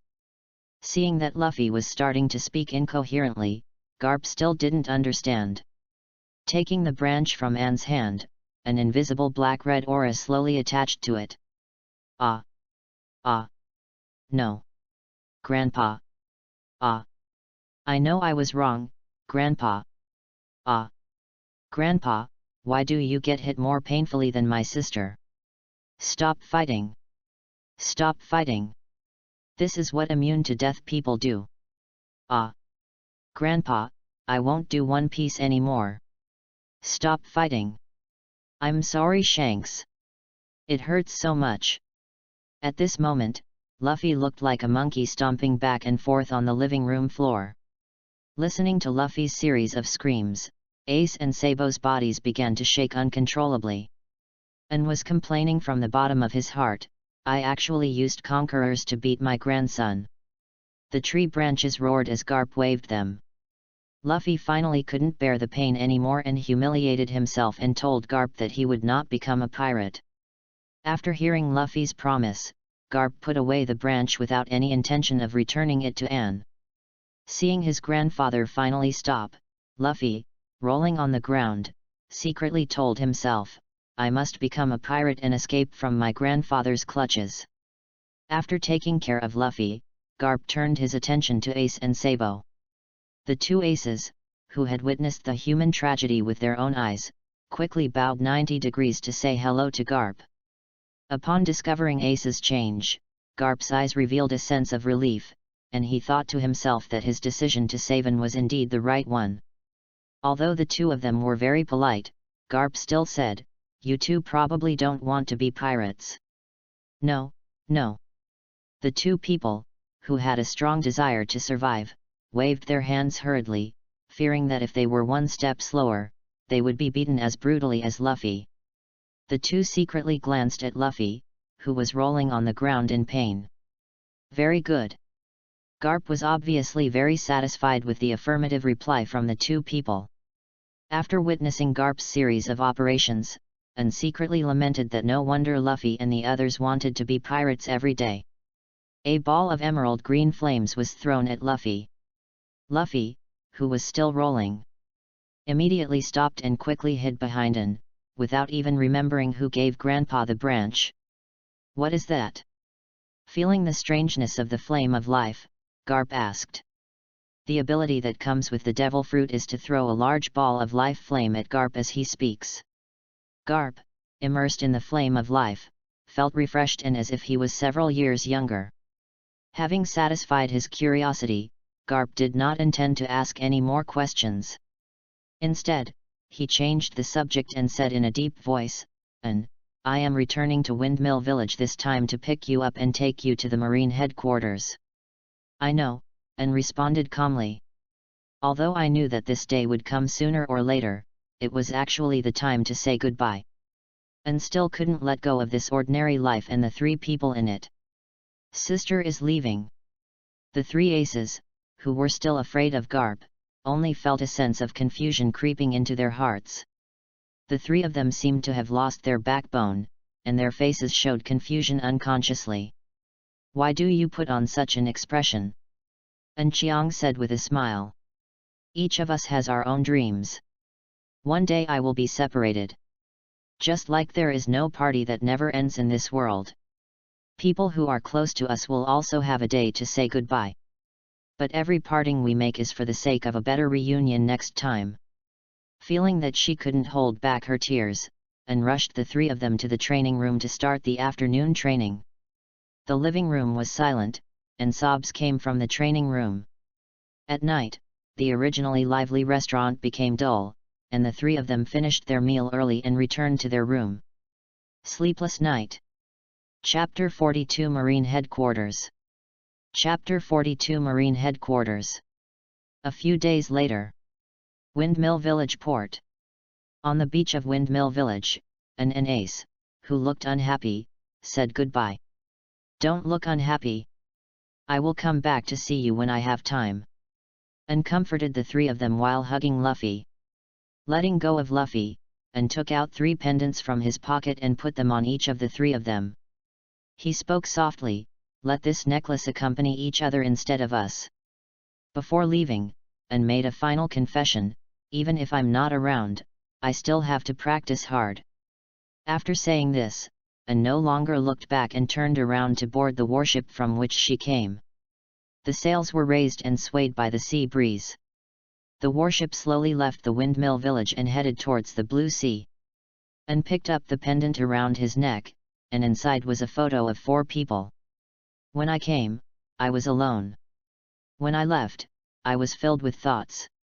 Resisting the reluctance to say goodbye, Ace called out, "Come on Sabo, Luffy, and we should go back to practice. We must be strong men whose reputation spreads across the sea, so that our sister can hear our name no matter where she is." Yet. X2. On the warship, as the 3 aces disappeared from sight, and walked straight into the training room of the warship. After a while, and came out again.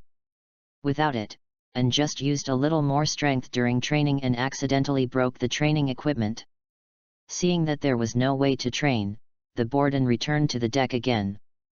And found an empty seat next to Garp and began to bask in the sun. The sunlight is too warm, making An feel sleepy. And wake up. Amid Cooley's constant shouting, and slowly opened her eyes. Rubbing her eyes, and looked at her old acquaintance, Major Cooley, and asked, "What's wrong, Major Cooley?" "Nothing, it's just noon. Lieutenant General Garp asked me to call you to the restaurant for dinner." It was noon so soon, and An stretched her body and walked to the restaurant. At this time, many Marines had already started to eat in the restaurant. And came to Garp amidst everyone's greetings. Unexpectedly, 8 months later, these Marine soldiers still remember An. After lunch, Garp told An some stories about Marine headquarters on the deck. During this period, Garp also mysteriously said that An would have a surprise when they got to the training camp. After explaining some precautions, Garp asked An whether he had awakened his haki. The reason why I asked this was because Garp felt the remnants of the armed color on the branch that An took out that day. I have indeed awakened the armament color haki and the knowledge color haki, and An is not going to hide it from Garp. Then the dark armed color crawled onto An's fist and showed it to Grandpa. Ha ha ha. As expected of my granddaughter, Garp said with a proud smile as he looked at An's dark fist. Bogart, who was not far away, was deeply shocked when he saw An using his armed domineering force. You can use armament haki at the age of 11. What kind of monster did Lieutenant General Garp pick up? Marine headquarters. After this period of investigation, Sengoku has determined that the person An smoker met is Garp's granddaughter. Taking An's resume, warring states shouted, "Go and notify the Fleet Admiral Office of the 3 major futures." A moment later, 3 generals gathered in the office. Sengoku looked at the 3 of them. Kizaru was trimming his nails with nail clippers. Aokiji wore a blindfold and closed his eyes to relax. Only Akainu sat upright and waited for Fleet Admiral's instructions. Look at Aokiji, Garp's beloved disciple. Since the O'Hara incident, the change from burning justice to lazy justice has made Sengoku feel very regretful. When the three of them arrived, Warring States gave 3 copies of their resumes to them. Name, Monkey, D. N. Age, 11 years old. Gender female. Devil fruit, suspected of animal type. Fantasy beast species. Phoenix fruit. Strength, Major General of Marine Headquarters. Identity, granddaughter of Marine Hero Garp. Comprehensive evaluation, has good strength, masters 2 kinds of domineering, extremely talented, and full of justice in his heart. Looking at the content on his resume, Kizaru first made a lewd sound. The granddaughter of Lieutenant General Garp is so scary. Aokiji, who had closed his eyes to rest, heard Kizaru's words, took off the blindfold on his head, and began to read the resume in his hand. Until I read the last line, my heart is filled with justice. I didn't know what I was thinking of, so I put on the blindfold again. Allah, it's really scary. Do you already have such strength at the age of 11? She has even mastered Haki. She is worthy of being Mr. Garp's granddaughter. What do you think, Sakazuki? Sengoku looked at Akainu, who had not spoken until now. Humph. There's nothing interesting to see.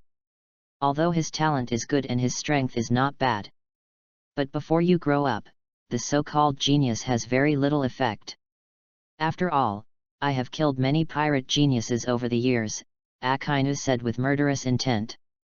After hearing Sakazuki's speech, Warring States made no comment. So I called you here today because I hope you know there is such a person in Marine. After all, the possibility of Garp's granddaughter growing up is very high. Once she is allowed to grow up, the pattern of the sea will undergo earth-shaking changes. We Marine can also take more initiative in this, Sengoku said excitedly. After hearing Warring States Fleet Admiral's evaluation of An, the 3 generals looked at the resumes in their hands again. At this time, An, who was far away in the East Daxia Sea, didn't know that he had already been noticed by several senior executives before he arrived at the Marine headquarters. An didn't know what Bogart was thinking, but she put away her armed and domineering attitude in Garp's satisfied eyes. In such leisurely time, day by day passed. Grand Line, near Marine headquarters. Today, the dog-headed warship rushed out of the windless zone and officially entered the Grand Route. Arriving here means that there is only 1 day left for An's trip to the headquarters. An is currently lying on the guardrail of the warship admiring the beautiful scenery of the Great Route. So beautiful! An exclaimed sincerely. Don't take it lightly, Bogart reminded after hearing An's comment. Although the Grand Line is beautiful, it is also very dangerous. Every year, countless people from all over the world flock here, but only a few survive. Got it, Uncle Bogart. And will naturally not refuse the kind reminders from others. In this way, the warship traveled for another day and finally arrived at the Marine headquarters. The huge building complex of Marine headquarters also appeared in An's eyes. The warships kept approaching. The first thing that catches the eye is the majestic city wall towering into the clouds in the center. The city wall is engraved with the word Marine, full of historical traces. Looking up, you can see the quaint loft used as Marine's office. As the warship slowly sailed into the crescent-shaped port, the dense artillery on the pier and the residential town on the square emerged. The former symbolizes the safety of Marine headquarters, while the smoke above the latter adds a touch of fireworks to Marine headquarters. The warship docked at the port and the soldiers disembarked in an orderly manner. Noticing that An was attracted by the scenery of the headquarters, Garp asked An to follow him, and the 2 of them walked towards the residential town. Squeak! Pushing open the door of a 2-story building, Garp said to An, "Find a room and rest for the night. We will report to the training camp tomorrow." Chapter 43 Zifa. Chapter 43 Zifa. Marine Headquarters, Marine Land. General Instructor Office. Late at night. The cool sea breeze of Marine Fando Port carried the sound of soldiers sleeping echoing outside the window. The bright lights in the office dispel the loneliness of the night. On the messy desk, a marine cloak symbolizing justice is placed on the table. The owner of the cloak was standing in front of the window, staring at Marine Fando in the night. He has a tall build, a determined face, and short purple hair. The scars on his chest mark his exploits. Looking through the resumes of this class of students, Zifa's old face showed regret and sighed softly. Although they are all excellent, mere excellence cannot suppress the sea awakened by Roger. Sighing, Zifa murmured to himself, but after all, he couldn't compare to the three of Sakaski. Suddenly, Zifa seemed to remember something and took out the resume sent by someone from Warring States this morning from the drawer of the desk. Garp's granddaughter. Unexpectedly, the old guy actually has a granddaughter. What a lovely girl. Taking Anne's resume, Zifa recalled his dead son. If her son hadn't died, he would have been almost as old as her. Maybe the two of them can get married. Zifa showed a gentle smile. Zifa, the general who does not kill, and the Warring States period Garp are strong men active in the previous era, but Zifa believes in the justice of no killing. During those years of chasing pirates on the sea, Zifa rarely killed pirates and gave them a chance to change every time. Maybe it's God's will. Finally one day, the pirates who were released by Zifa found Zifa's wife and son. But they didn't let Zifa's family go like Zifa did. Since then, Marine's non-killing general has completely disappeared, replaced by Zifa, who is decisive in killing. Pirates should die. Zifa's hand holding the resume became stronger without realizing it. A powerful devil fruit, mastering two-color haki, and recognizing Marine's justice. Humph, it's all fancy, but I don't know what it actually looks like. During the years when Zifa served as the chief instructor, he received countless gorgeous resumes, and he had high expectations every time. But when people actually came to the headquarters training camp, they found that every one of them was exaggerated. Cough cough cough. Zifa let out a rapid cough and coughed hard to take out the treatment medicine he carried with him from his pocket. My body is getting worse day by day. I don't know how many more training camps I can lead. The most unseen thing in the world is that heroes grow old and beauties grow old. Marine Training Camp Plaza. In the huge square, a marine who was famous all over the world gathered here. Everyone in the square took advantage of the fact that the instructor hadn't arrived yet, and greeted their colleagues around them, telling them about the customs of the world. Sister, what happened next? In the corner of the square, a thin figure is entangled with another figure. Sally, there is no future. Ah! Why didn't my sister beat that strong-mouthed man to death? And twitched the corner of her mouth. You went too far. As for why Sally is here, that's the surprise, Garp said. According to Sally's description, after they were sent to Shields Town, the local marine tested them. Sally became a marine because she did well on the test. Later, because of his good performance in the marine, he was sent to the headquarters by the marine base director to participate in further training. After some small talk, Sally began to talk about the news he had found out in the past few days. Sally and her group of training camp students arrived in 3 days, while Anne arrived on the last day due to Garp reasons. Sister, I have found out in the past few days that there are a few students in our group who need special attention. He was the first one, Sally pointed with her little finger. Anne looked up, and on Sally's little finger was a young man with a CK head of about 17 or 8 years old. Sister, he is Mori from the South Blue 156 branch, a peacock who ate the peacock fruit. Mori, who was chatting with someone, felt that he was being watched. Looking back at the two beauties and Lisa, Mori reached out and stroked his coxcomb under their gazes. Seeing this scene, Sally quickly started to introduce other people. Mori was very puzzled by this and asked his companions around him, "Isn't it cool for me to do this?" The companions raised their hands in response to Tai Ku La. Click, click, click, and with the sound of footsteps, the noise in the square disappeared. Every once in a while, a group of military officers appeared in everyone's sight. The two leaders were none other than Zifa and Garp. Instructor Zifa. Lieutenant General Garp. After the two appeared, all the practitioners in the square greeted them excitedly. Is that Zifa? Feeling Zifa's aura, he looked at his grandpa and thought to himself, time is really fond of grandpa. At the same age, Zifa's strength has obviously weakened a lot. But if anyone underestimates Zifa because of this, he will definitely pay a heavy price. Stepping out, Zifa spoke loudly, you are all elites selected by the 4Cs branch. I also read your resumes yesterday, and they were all written perfectly. But I don't believe the information on the resume, I only believe my own eyes. Next, I will ask the officers behind me to assess you. If you fail, I will tell him to get out. After Zifa finished speaking, intense discussion broke out in the crowd. Seeing the dissatisfied crowd, Zifa shouted loudly. Shut up! If you can't even pass such a simple test, then go back to Sahai as soon as possible. The Grand Line is not a place to play house.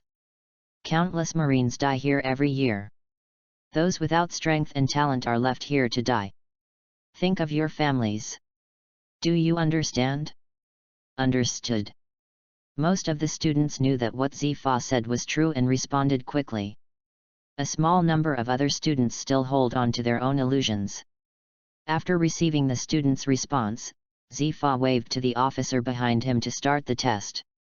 Machinery was moved out one after another, and the officers quickly debugged it. After the debugging was completed, the officer told everyone that the scores were divided into 4 levels, S, A, B, and C. If the score was lower than C, it was not qualified. Then the officer called people to come up for testing. The first Fern. After some testing, the officer announced that Furman's grade was AB. Second Sally. When Sally walked up to the officer, everyone in the audience was whispering.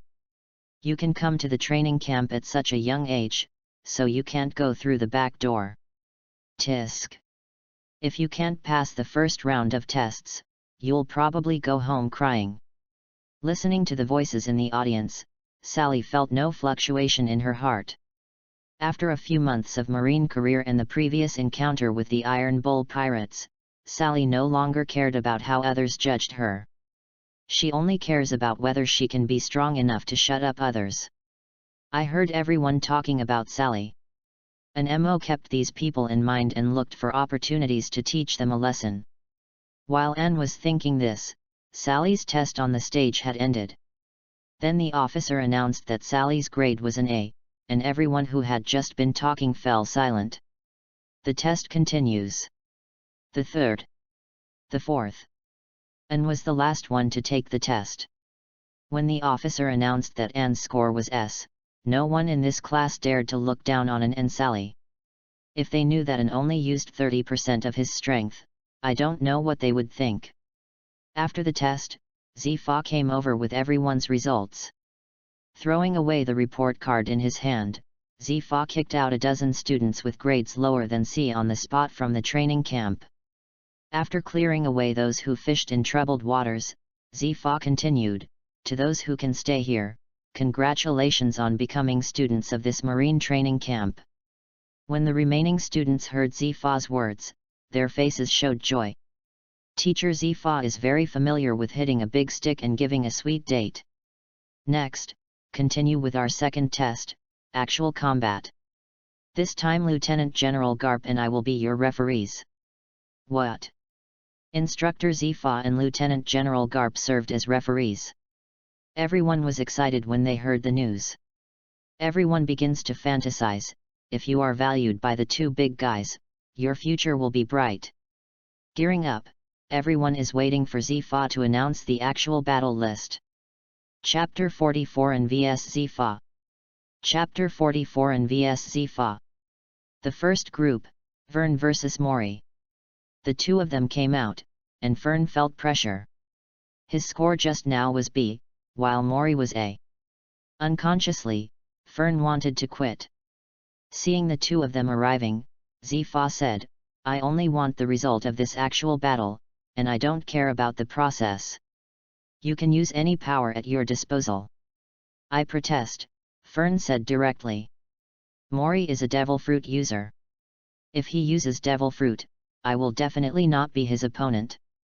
Zifa ignored Fern and announced the start of the game. Fern wanted to say something else, but Mori, who had transformed into a peacock man, rushed straight in with a coxcomb on his head. Fern lost his fighting spirit and Mori was kicked out of the field. With his hands straightening his feathers, Mori waited for Zifa instructor to announce the results. "Morris wins." Zifa announced the result and put a red cross after Fern's name. The next group. The actual combat continued, and every student showed his strongest strength. For a time, on the competition ground, swordsmanship, boxing skills, devil fruits, physical skills, and marksmanship were all emerging one after another, and they were extremely gorgeous. Everyone in the audience watched with great interest. Of course, in Anne's eyes, these can only be described in 4 words: rookies pecking each other. After watching Sally's competition, Anne stood in the cue board and started to be in a daze. "What should we eat tonight? I wonder how Ace and the others are doing." The next group. The next group. The last group, Anne versus Mander. Mander stepped onto the competition stage, but his opponent's seat was empty. In desperation, I can only turn my attention to Zifa instructor. After calling twice more and still no one responded, Zifa stared at Garp. "Haha," Garp responded to Zifa with a silly smile. In desperation, Zifa shouted again. At the same time, Sally also woke up Anne, who was in a daze. Hearing Zifa's call, Anne directly used shout to come to the competition venue. Zifa's eyes narrowed slightly. Anne, who didn't know what Zifa was thinking, found that his opponent was one of the people who had just mocked Sally. Grinning slightly. Withdrawing his thoughts, Zifa announced that the competition has begun. Bang! A punch was thrown, and Mander was hit until he foamed at the mouth and collapsed to the ground. "How is that possible?"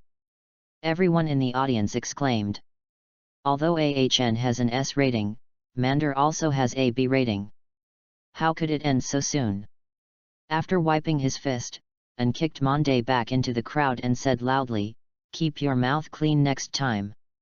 After catching Mander, the people who had just mocked Sally quickly hid behind the crowd. "Good speed and strength," Zifa commented secretly. "Declare Anne the winner and put a red check mark behind Anne's name." Looking carefully at the entire form, there are only a few people with red ticks behind their names. After sorting out the queue, Zifa and Garp commented on the competition just now. After the review, Zifa looked directly at Anne. "Anne, Monday didn't test your strength just now it's up to me to test your strength." "What?" "Fight against Zifa instructor." Among the students in the audience, some were envious, while others were gloating about his misfortune. Anne scratched his head, feeling extremely unwilling. Anne had already decided that when he arrived at the Marine headquarters, he would hide his strength and secretly work on his own business while holding an official position. Thinking of this, Anne reluctantly said, "Grandpa Zifa, didn't Grandpa tell you about my strength? So there is no need for us to test it again." "Grandpa Zifa." All the students looked at Sally. "Why doesn't call Zifa an instructor Grandpa?" Sally blurted out without any hesitation, "Because Anne is the granddaughter of Lieutenant General Garp." Everyone exclaimed, especially Mander and his party, feeling that the clown was actually myself. Hearing Anne call him Grandpa, Zifa's face showed a long-lost laughter. He still said sternly, "You will call me Zifa instructor in the training camp. In addition, as an instructor, I need to clearly understand the strength of each of you." Catching a glimpse of Zifa's smile, Andu Le pouted and thought to himself, "What a arrogant little old man. Come on. It won't work if you don't go up this time. And could only walk to the competition venue unwillingly. Don't worry, Grandpa, I will show mercy, Zifa said with a smile. Everyone off the court and all had a dark look on their faces. Didn't we agree to call Zifa instructor in the training camp? So love is about doing whatever you want, right? But no one dared to point out Zifa's mistake. After all, you don't want to ask who is the boss in the training camp. Even if the Warring States Fleet Admiral comes, it won't work. You take the first step, and Zifa showed his magnanimity as a grandfather. Then use half of your strength to deal with it. Hearing Zifa's voice, and secretly thought to himself. Then you're welcome, Zifa instructor. Shave. Iron Fist. Frost Wind. For this competition, and just wanted to show some strength that would satisfy Zifa and end it as soon as possible. The experienced Zifa felt the cold wind on his back and raised his arm to directly collide within. The fists and wind collided with each other, and their strength collided. The ground of the training ground was suddenly covered in frost. Not bad power, Zifa commented. And Ze thought to himself, Zifa is still powerful even in his old age. Another fist also attacked Zifa, and for a moment the fist wind roared on the training ground. It's fake. And is actually so strong. He is evenly matched with Zifa instructor. Does anyone know what move An used to make her suddenly disappear? The students in the audience were talking a lot, but Sally sighed that her sister was still so strong. Thinking that her sister had just vented her anger on her, Sally felt warm in her heart. On the contrary, when everyone was shocked, Mander and others felt as uncomfortable as if their parents were dead. Having a strong background is not scary. What is scary is having a background and strength. Apologize. Apologize. You must find an opportunity to apologize immediately. On the training ground, after more than 10 rounds of fist collisions, An felt his arm begin to ache. If that doesn't work, use the weapon color, otherwise your arms won't be able to bear it. The black-armed domineering force covered it, and the pain disappeared immediately.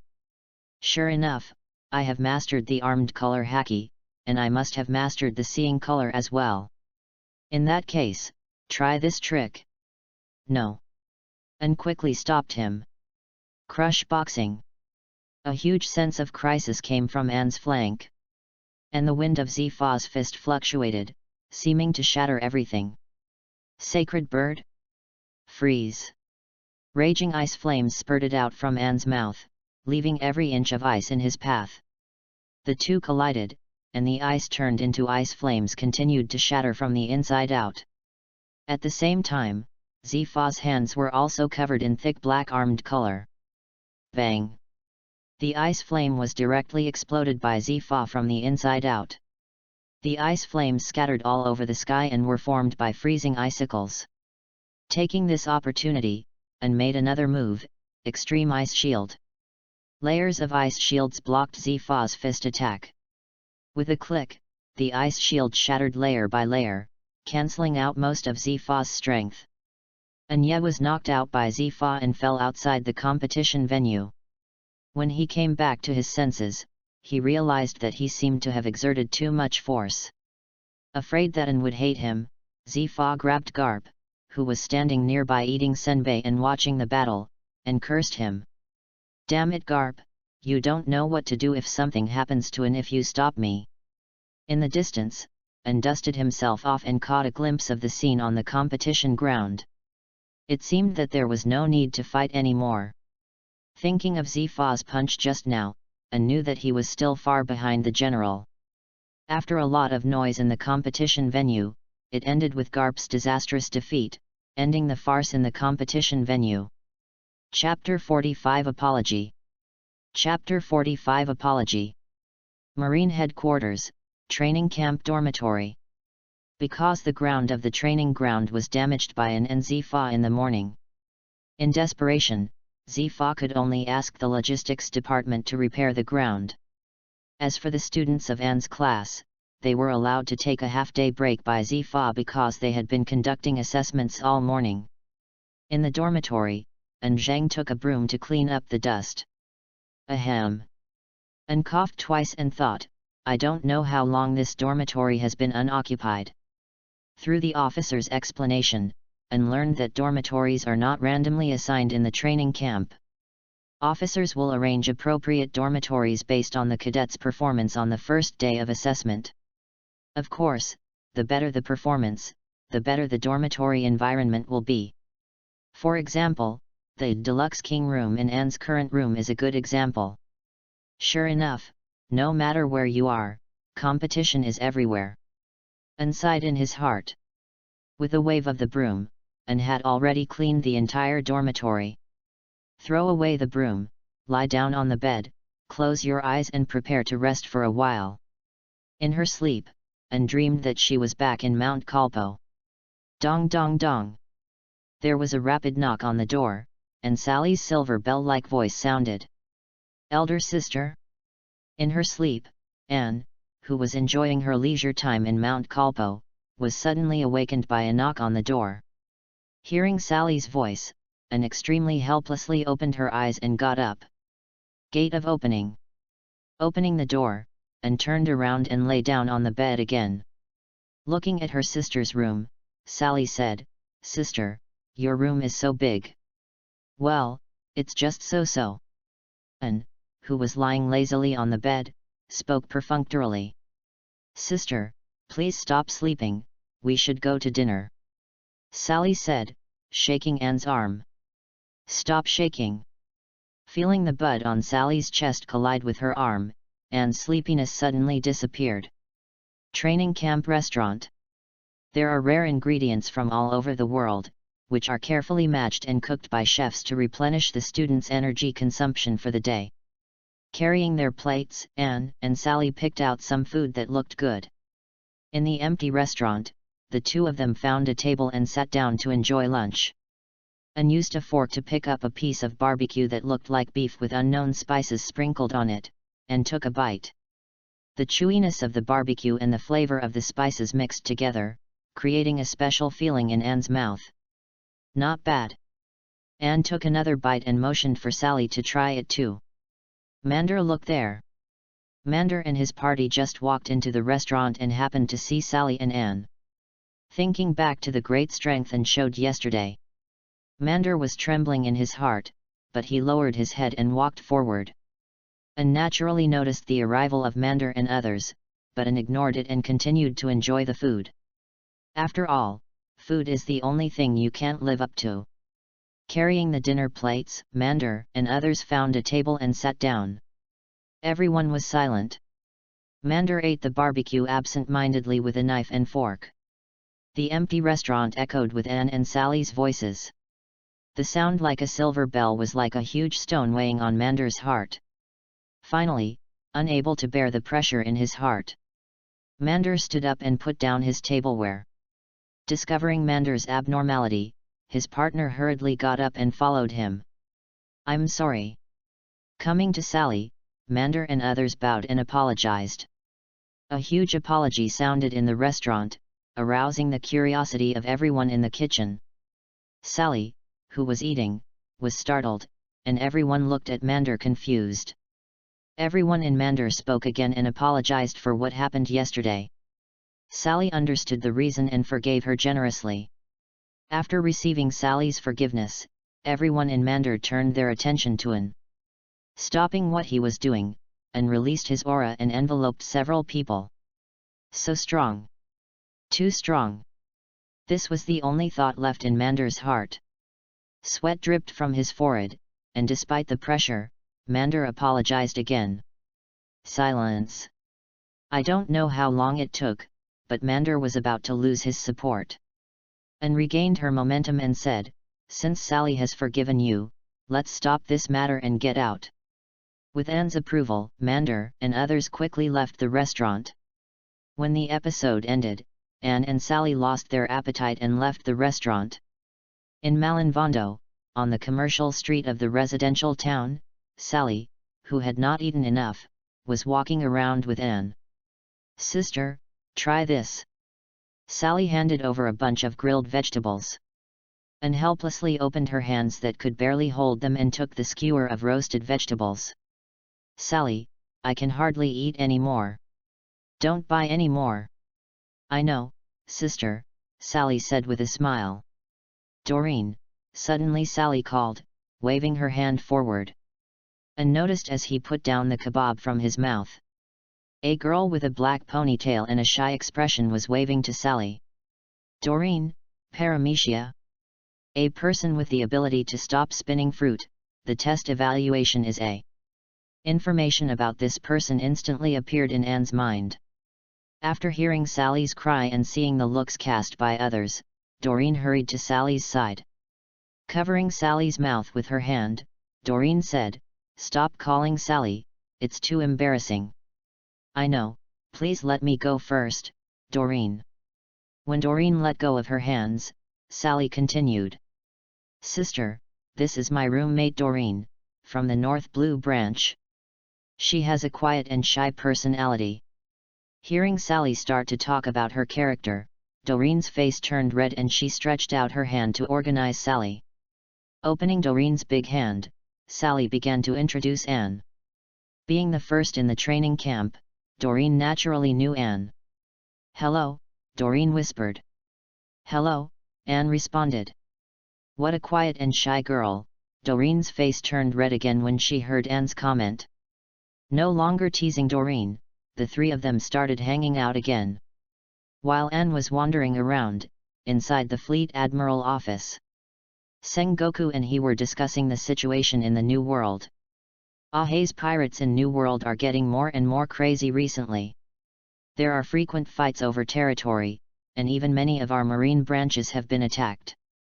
Especially the second half of New World is even crazier. For the supremacy of the sea, Whitebeard, Kaido, and Big Mom often fight," he added. "There is nothing Marine can do about New World's situation." Warring States gritted his teeth as he read this, "It's all damn Roger's fault. He died and left us with such a big mess."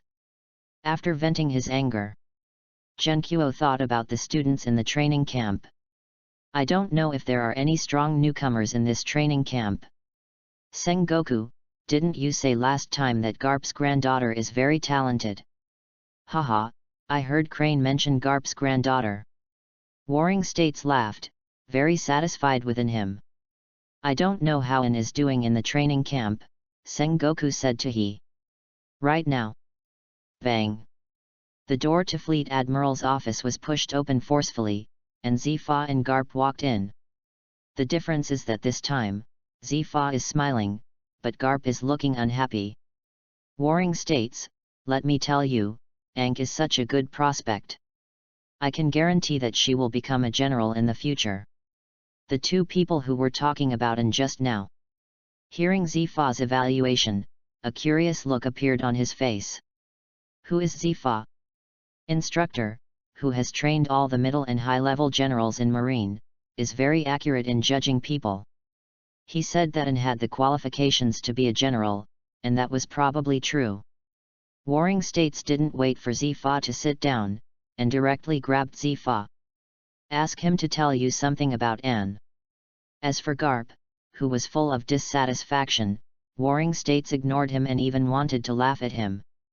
Then Zifa started to talk about the assessment process in the training camp this morning. Warring States and he heard about Anne's various outstanding performances. When she learned that Zifa had used armament haki, and still received Zifa's powerful move without any injuries. Warring States even touched his goatee and showed a satisfied smile. Sengoku's actions made Garp, who was already angry, even more depressed. "I complained in my heart, that's my granddaughter. I want to have one myself."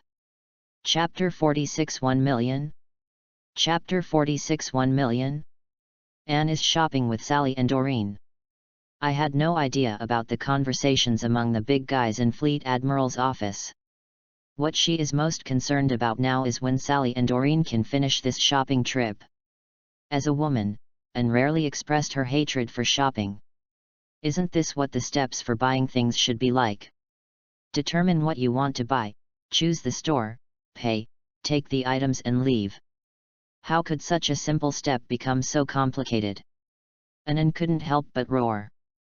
4 hours later, Sally and Doreen finally ended their long shopping trip. Looking at the empty hands of the two people, Anne's eyes revealed a deep self-doubt. By the way, what's the purpose of this afternoon?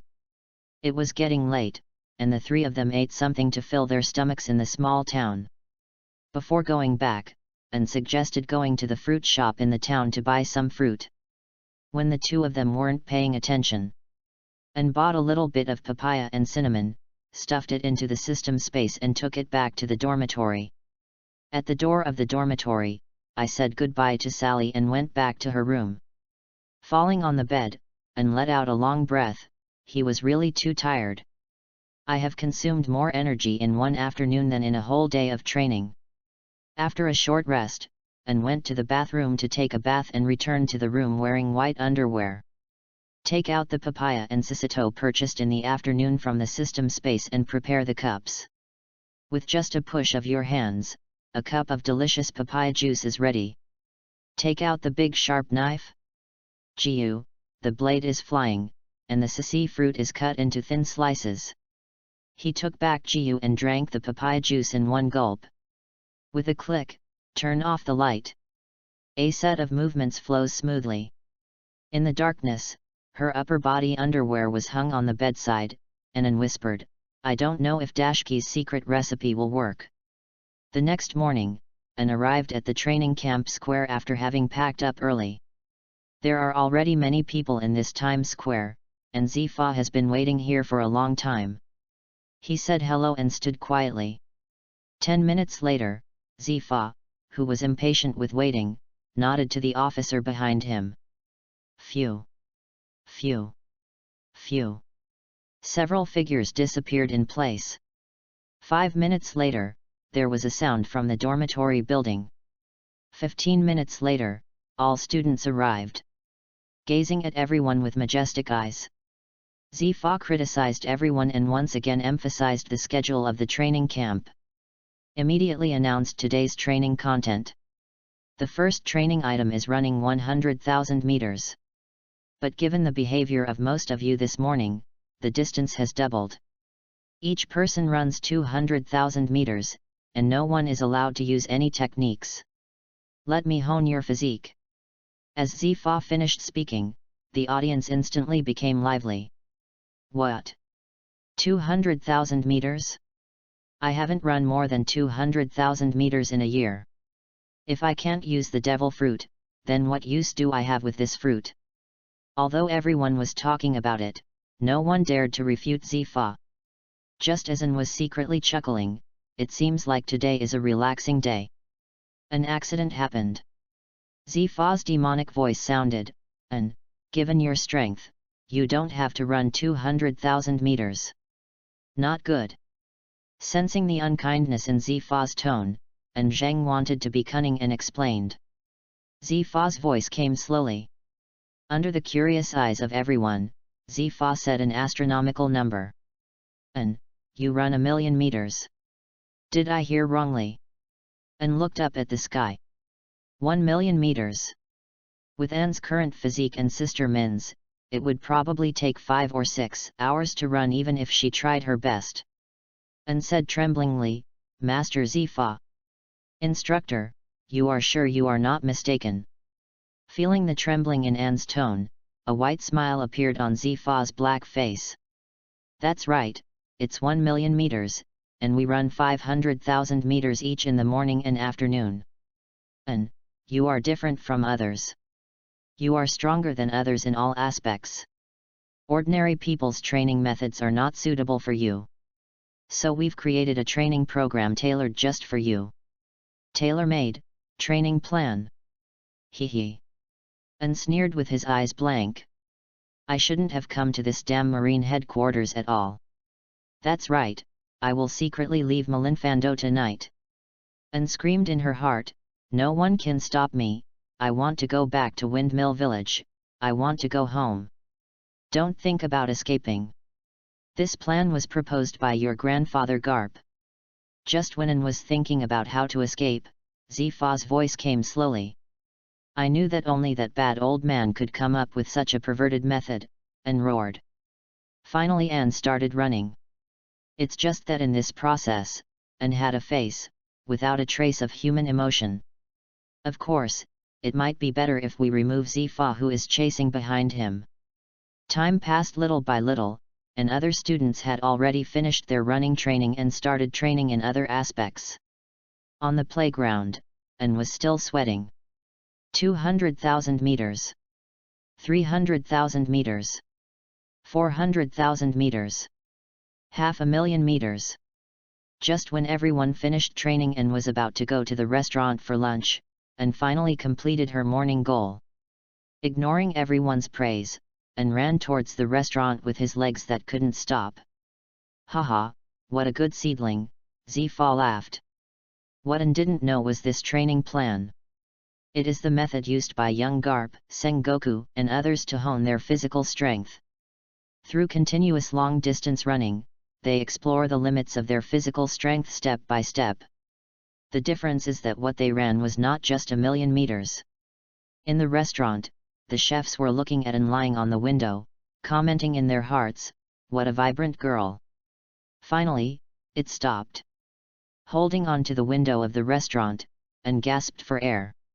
After running 500,000 meters, it did have some effect, but only a little effect. If Anne's physique is still B-level, this effect will be pretty good. But Anne's physique has already broken through its shackles and reached level A. Goo. The physical exertion brings about a huge feeling of hunger. After choosing an oversized dinner plate, Anne kept ordering the food and motioned to the chef to put it on her plate. He found a random table and sat down. At 12 noon, a certain beautiful girl started his lunch. Guji. One more, chef. One more. There were more and more empty plates on Anne's table. Afterwards, the students who had finished their training came to the restaurant while chatting and laughing. Sally and Doreen saw Anne working hard at the table and came over to say hello. What they responded to was, "Quickly, go and get food." I was stunned for a while, looking at the empty plates on the table. Sally seemed to understand something and quickly pulled Doreen towards the window. From then on, in addition to completing Zifa's training every day, students in this training camp also had a new training. Chapter 47 Warship Sandbags. Chapter 47 Warship Sandbags. On a hot afternoon, under Zifa's careful guidance, Anne started another 500,000 meter long distance run. On the square, Anne and Zifa ran against the afternoon Sunday. Other students saw Zifa instructor is so responsible. He quickly picked up the training equipment prepared in advance and started the afternoon exercise. 1 lap, 2 laps. Anne, who turned into dead fish eyes, did not notice that Zifa behind him had stopped. Still moving his legs mechanically and running. Anne, who was full of resentment in her heart, said, "Damn old man, just wait for me. One day I will make you look good." The sun is getting darker, and the sea surface of the port is covered with a layer of red clouds. Finally finished running. Anne wiped the sweat from his clothes, dragged his tired body and walked towards the restaurant. Seeing Anne's actions, the students who were still training in the square said to themselves, "It's not good." The afterimage of the exercise equipment in his hand appears. When everyone finished their training and rushed to the restaurant, they were wailing one after another. Then there was the sound of people fighting for food. At night, in the training camp classroom. On the podium, a female officer spoke impassionedly about Marine's justice program to the students in the audience. "We, Marine, are an organization that upholds justice on the sea. We." Boring truths echoed in the classroom. Sally, Doreen, and other students were very enthusiastic. And felt like she was back in high school Hyuxia class again, feeling drowsy while listening. Lying on the table, and fell asleep. Call. A slight snort interrupted the female officer's speech. The female officer was dissatisfied and asked, "Who is it?" Immediately, everyone here began to look for the source of the sound. After some exploration, his eyes fell on An, who was sleeping soundly in the last row. The female officer was a little helpless when she discovered that the target was An. She knew this person's strength and background very well. Not surprisingly, this person will definitely become a big shot in Marine in the future. This guy must be too tired from training during the day, that's right. The female officer found an excuse to comfort herself and continued teaching. As for other students who wanted to learn how to sleep peacefully, they were severely punished by the female officer. In this way, An spent a tiring month in the training camp. In the square, An was about to start running as usual today, but Zifa raised his hand to stop her. An looked up with a puzzled expression. Noticing An's doubts, Zifa said, An, from today on you don't have to come to the training camp anymore and go find your grandfather Garp. Why? An asked out of curiosity. Zifa loved his god-granddaughter very much, so he explained when An asked. Because your physical training this month has reached the standard. Next you can try to increase the amount of running to strengthen your training. Besides, the training camp will start teaching Marine 6 styles, which means nothing to you. So for the time being, Garp will be your instructor and conduct strength training for you. Got it, Zifa instructor. Then I'll go find Grandpa now. An pointed to the exit of the training camp. Go. Your grandfather is at the abandoned shipyard behind the headquarters. After receiving Zifa's affirmative answer, An was filled with sadness. Looking back on this month of hell running, An clearly felt that her speed had improved a lot. Although there is still some distance to break through B+, it is not far away. As for the physical condition, I don't feel it at all. Saying goodbye to Zifa, An turned around and walked out of the training camp. Although everyone in the square was surprised and wondered about the direction An was leaving, no one spoke. Because even if An graduated today, they would not be surprised at all. He and An are not on the same level at all. Whoever makes others is a true genius. I don't know what other people thought about An, but as soon as he left the training camp, An became a muggle. How to get to the abandoned shipyard? An patted his forehead and asked others how to get to the abandoned shipyard. While walking and asking, An gradually left the bustling area of Malinfando. After walking for a while, the appearance of the abandoned shipyard gradually appeared in An's field of vision. Outside the shipyard, An could already see complete abandoned warships inside the shipyard. Approach the gate of the abandoned shipyard. "Allah, you are finally here." A lazy voice came from the door of the shipyard. Then a man with instant noodle hair and an eye patch on his forehead came out. An frowned and thought to himself, where did this guy come from? How come I don't feel anything about him? As the man with the instant noodle head got closer and closer, An finally saw his face clearly. Aokiji. An blurted out the man's name in slight surprise. "Hey! Don't call me by my code name, call me Senior Brother Kuzan. After all, she is Mr. Garp's granddaughter, so she knows that she is normal. Let's go. Teacher Garp has been waiting for us for a long time." Without worrying about these, An and Aokiji walked towards the interior of the shipyard. "An, you're finally here." Garp opened his arms and laughed. However, what was waiting for him was not An's embrace. Iron Fist. An beside Aokiji disappeared, and instead, An's figure appeared above Garp. In an instant, An's movements made Kuzan call him a good guy. The fist was not blocked by Garp as An imagined. Boom! An lightly punched Garp on the top of his head. Ha ha ha, is An's anger gone now? Garp naturally knows why An took action. Garp is very clear about this granddaughter's character. Looking at Garp's appearance, An felt as if he had been punched into a cotton ball. Seeing this scene in the distance, Kuzan's mouth twitched and he thought to himself. "Good guy, Mr. Garp, you have never treated me like this before." The farce ended and the three of them gathered together. Garp opened his mouth to introduce the two of them.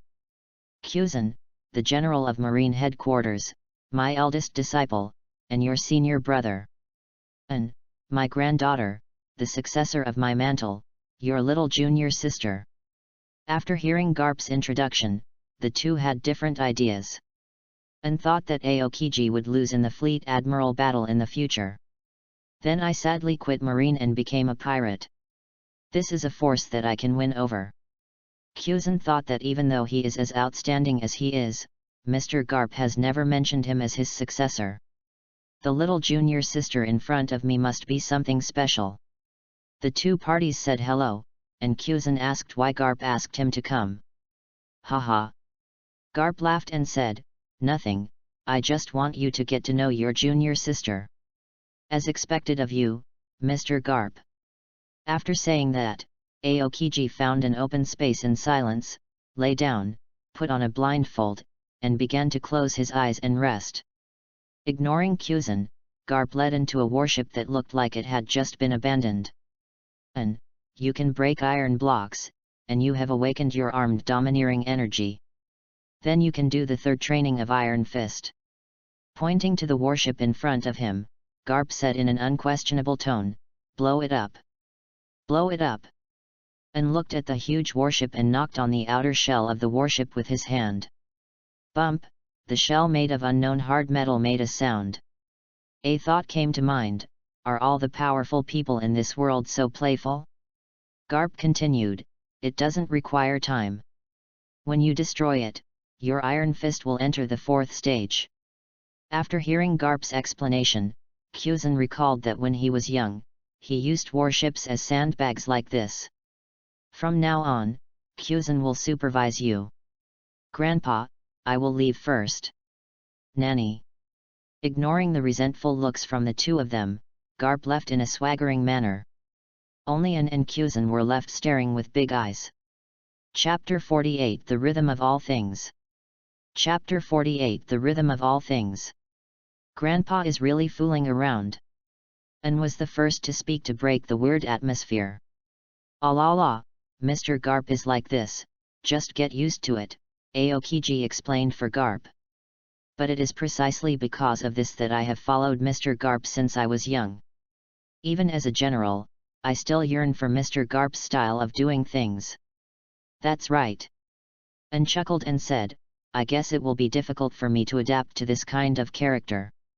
After the brief conversation, An came to the abandoned warship. "It's time to start training."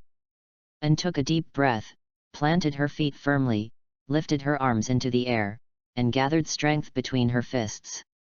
An has no hidden powers. After all, this is about the training of your own Iron Fist. He swung his fist with all his strength and hit the hard shell of the warship with one punch. Bump bump bump. A dull and loud bang sounded in the empty abandoned shipyard. As a general, Kyuzan is very sensitive to power. La, this power seems to be different from what the Warring States Fleet Admiral said, Kyuzan thought in his heart.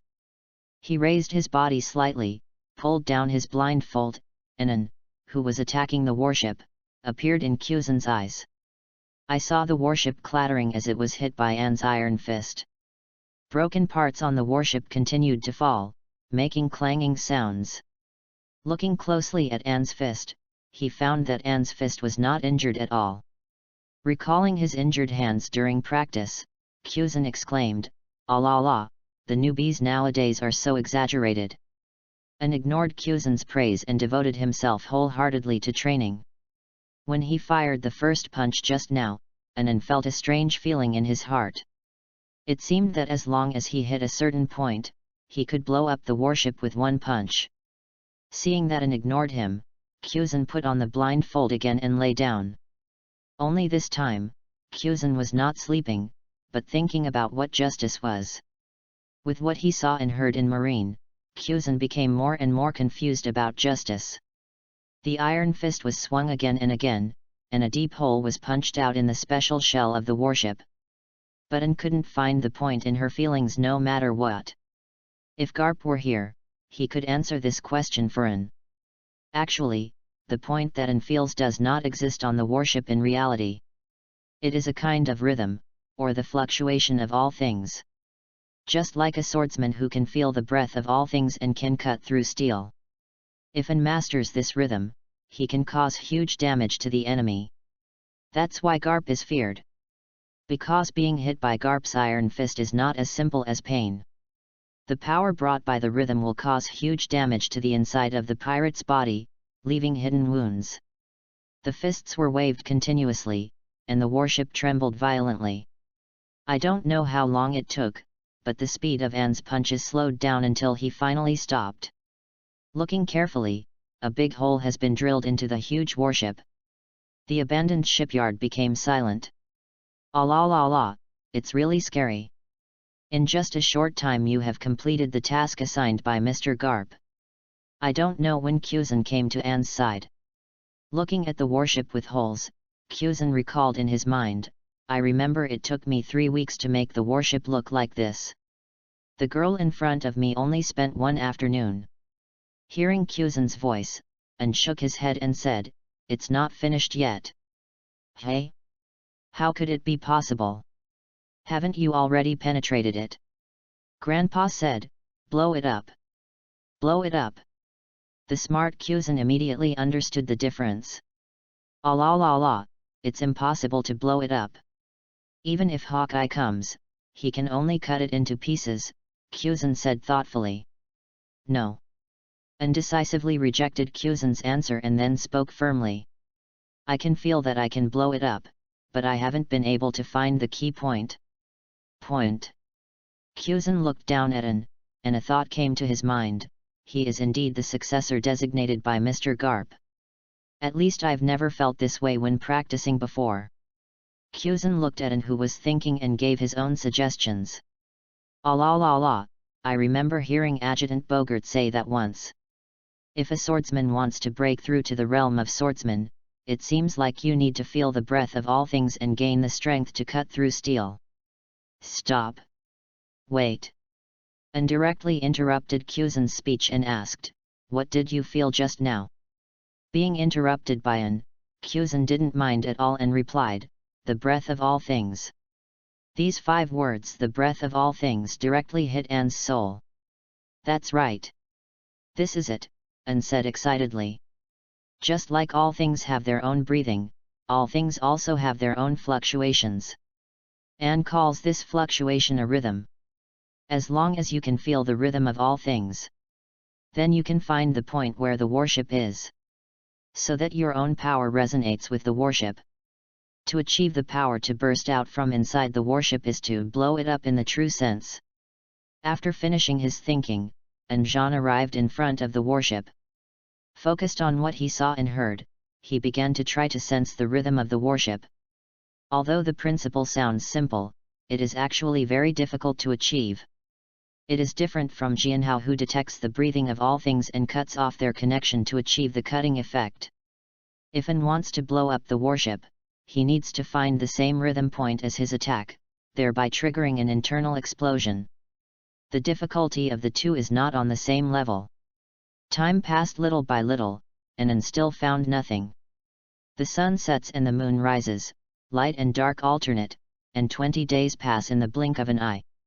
During these 20 days, An Wen did not move at all, his sight, hearing and color were fully activated, constantly feeling the rhythm of the warship.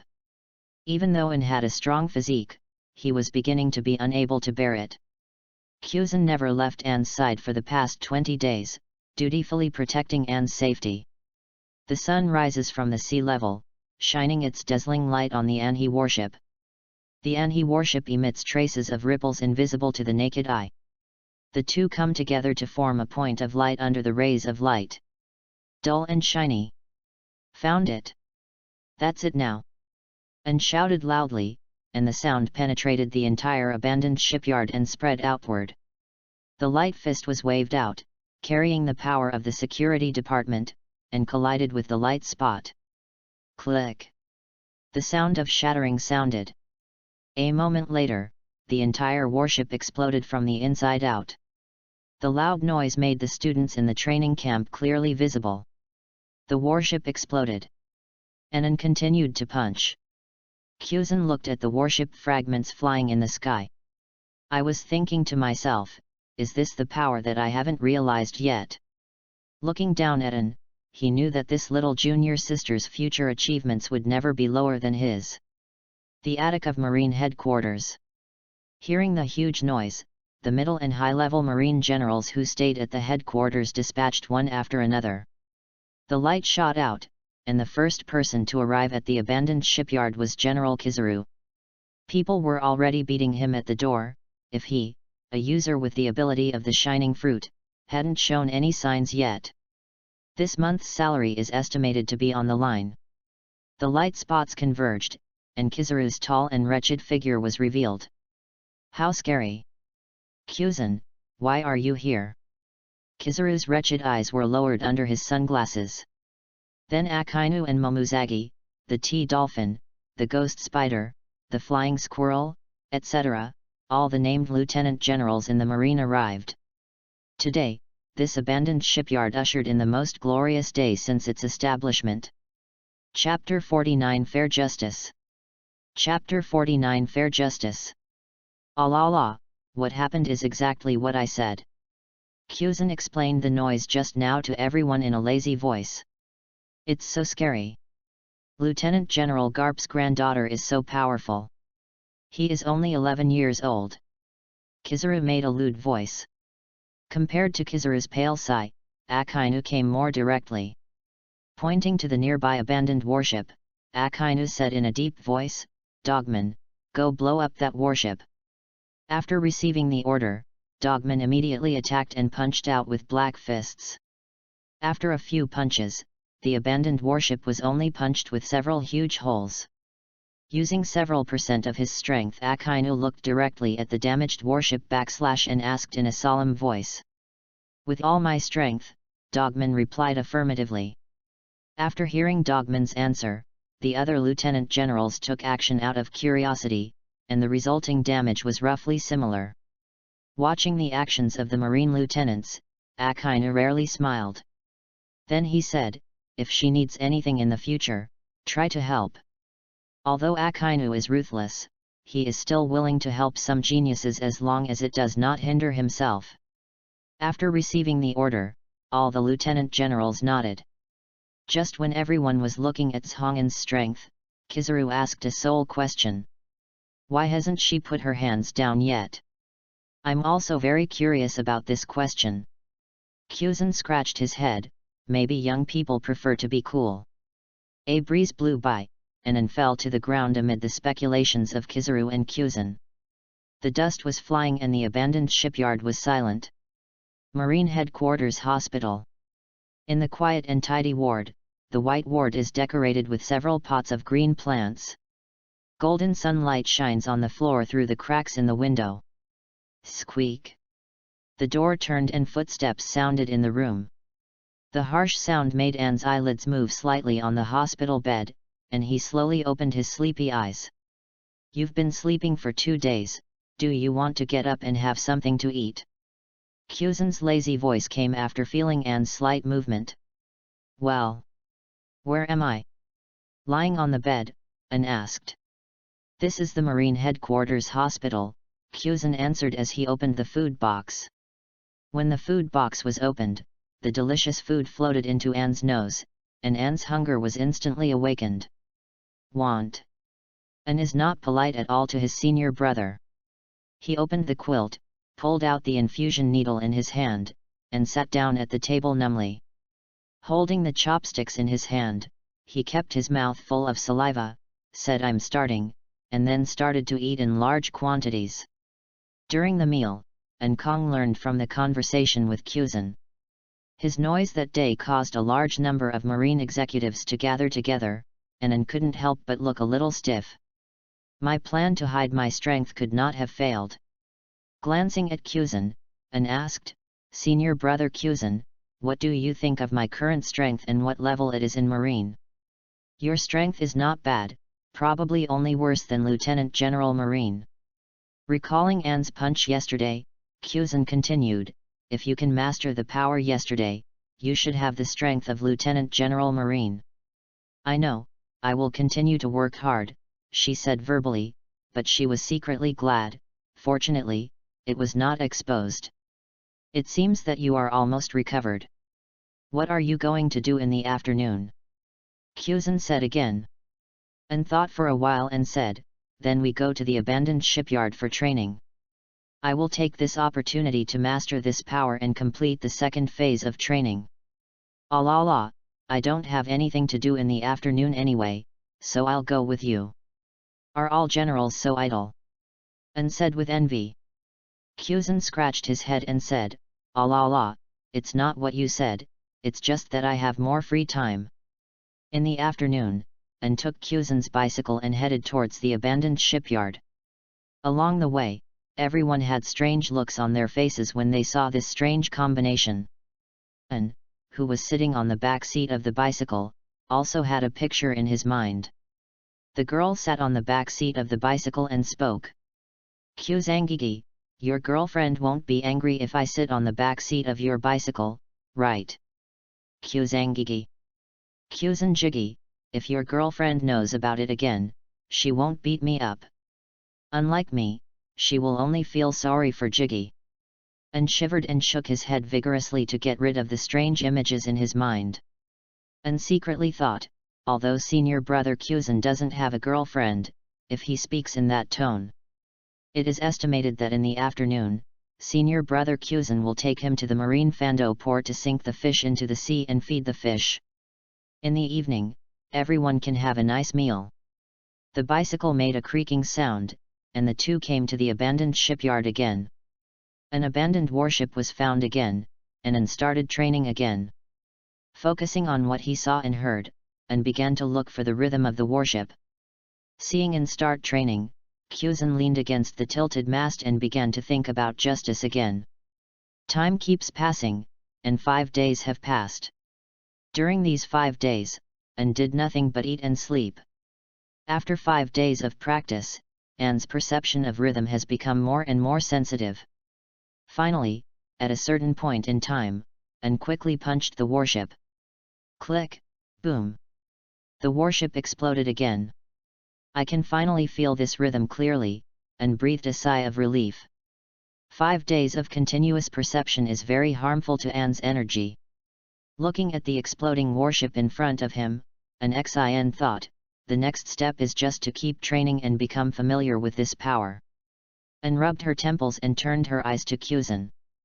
These days, Kyuzin plays the role of driver and every morning, and would be picked up on time by bicycle to the abandoned shipyard. The current residents of Marine Fando are used to this strange pairing. Brother Kyuzin, what are you thinking about? Kyuzin, who was in a mess of thoughts, blurted out what is justice when he heard Anne's question. Hearing Kyuzin raise this question, and thought thoughtfully, Kyuzin probably hasn't gotten over the O'Hara incident yet. And thought for a moment and said, don't marine represent justice on the sea? La, can marine really represent justice? Hearing Anne's unexpected answer, Kyuzin Yu said. I didn't expect that as marine general, you would actually question marine's justice, and asked teasingly. It's nothing. You'll understand after you stay in marine for a long time.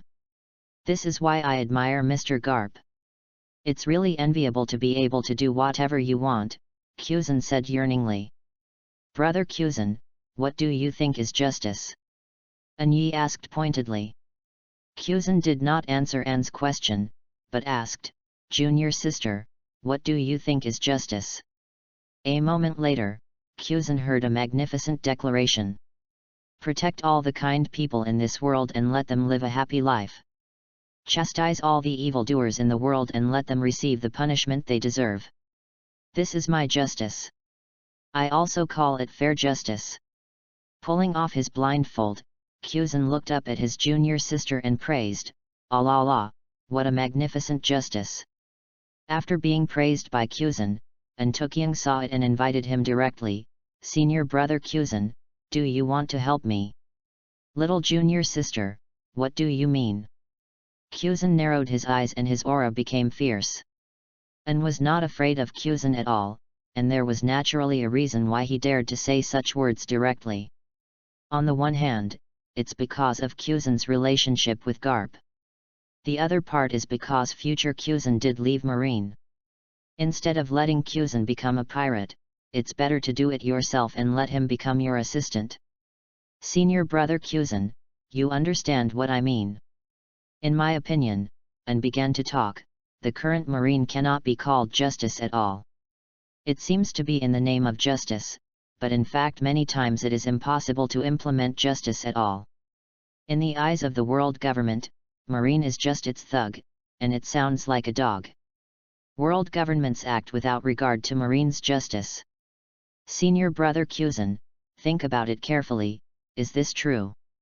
Anne did not mention the O'Hara incident because it would be difficult to explain how she knew about it.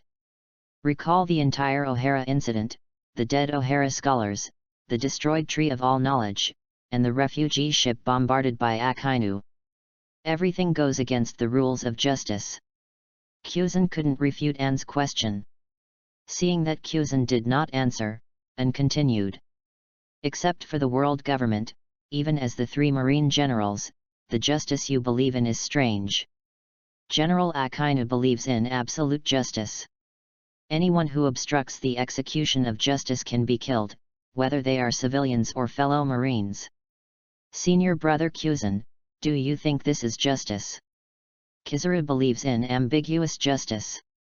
As for him, he doesn't need my evaluation.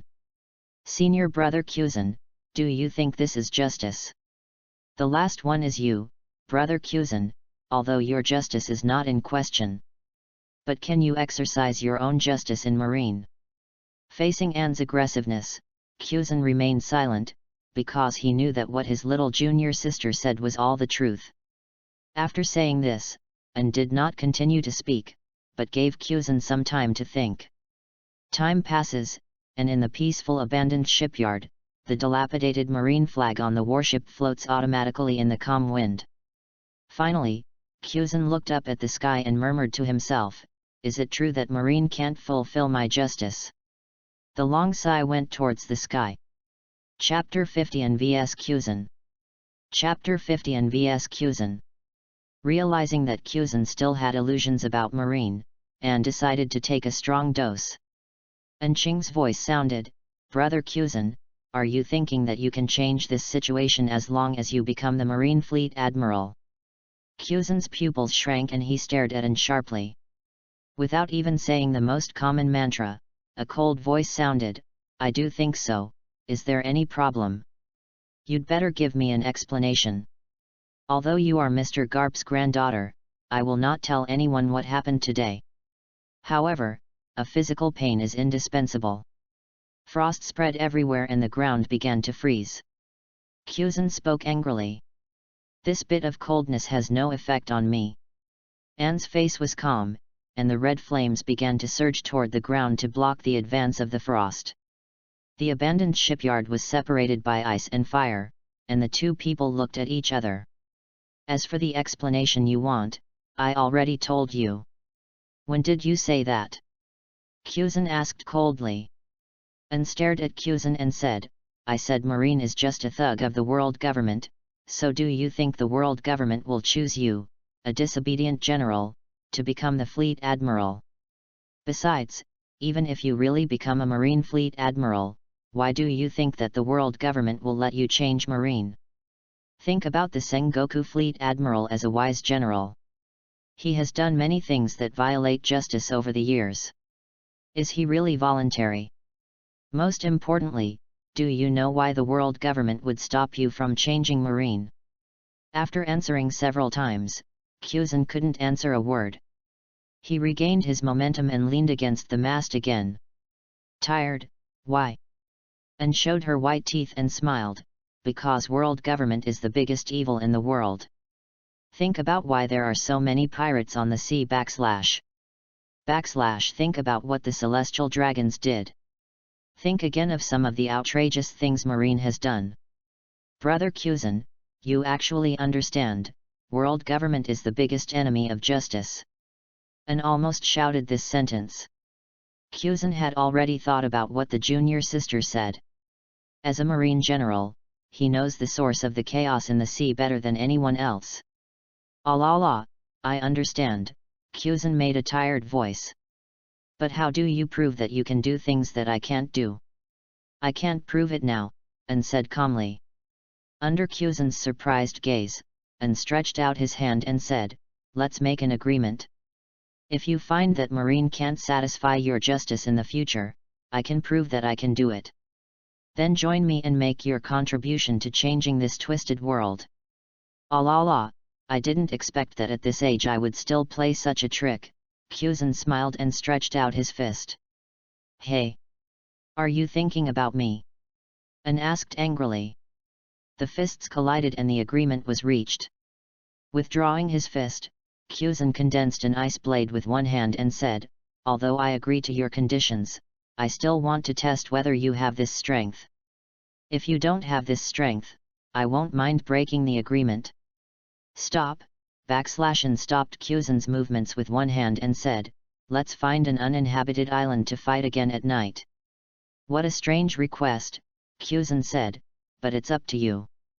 The two of them did not continue training for the next time, but went home. On the back seat of the bicycle, An complained. You can't give me the whole bicycle. Every day when I sit on the back of your car, I find that the way other people look at me changes. Kuzen said it didn't matter, is that so?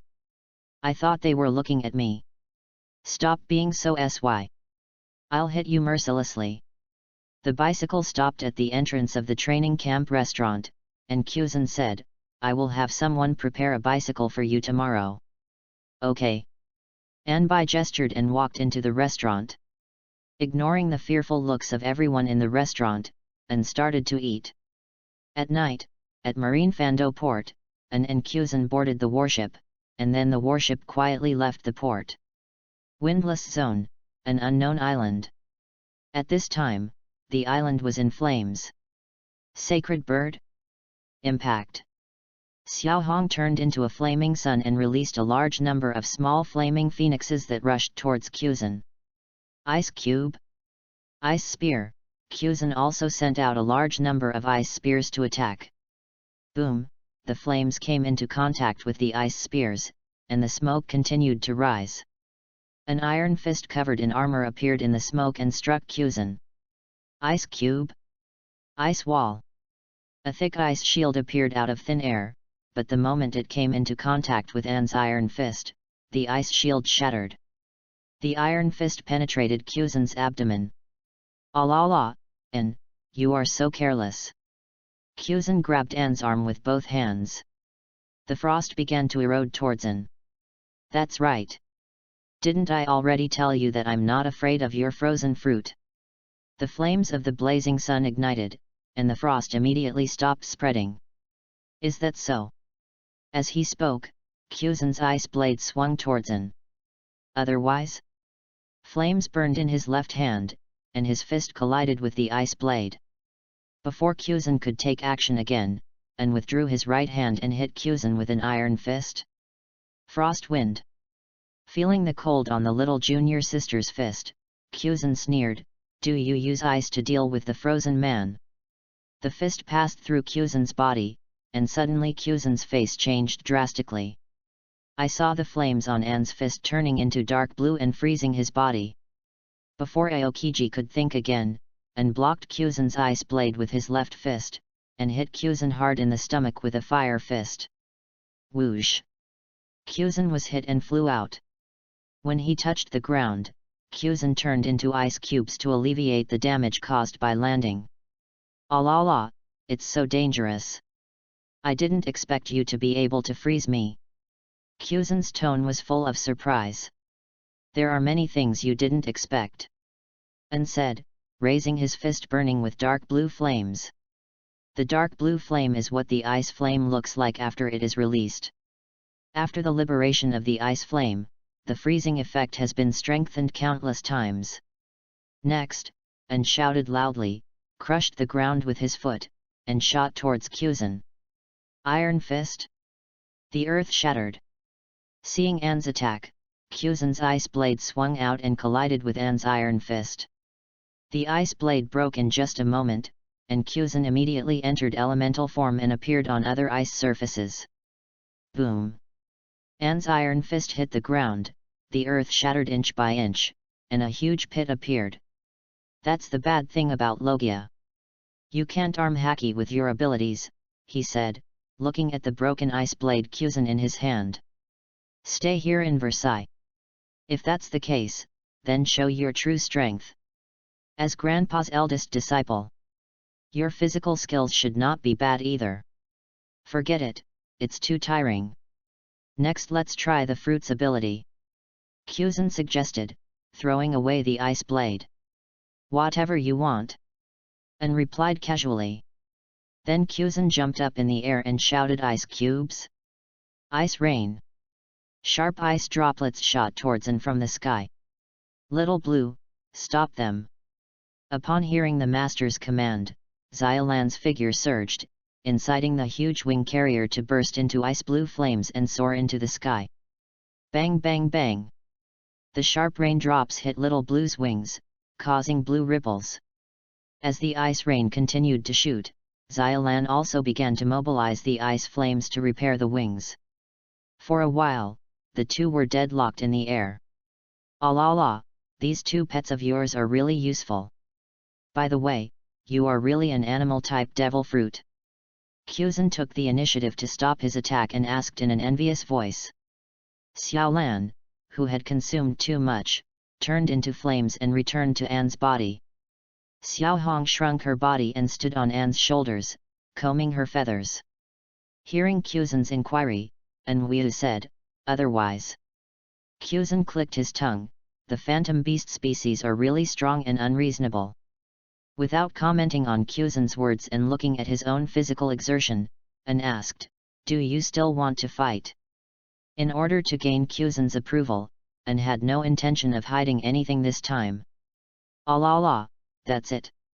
Kuzan said lazily, my frozen fruit has no effect on you. Knowing that what Kuzan said was true, An nodded secretly in his heart. After all, the flames after liberation were too strong. But An was not complacent, and immediately responded, even if you don't use the fruit power, you can defeat me with just your domineering energy and physical skills. Through the battle just now, An understood that there was still a big gap between himself and Kuzan. At least during the battle, Aokiji didn't even use his haki. Kuzan said lazily, using physical skills is really tiring, and with your strength, you won't be able to win it in a short time.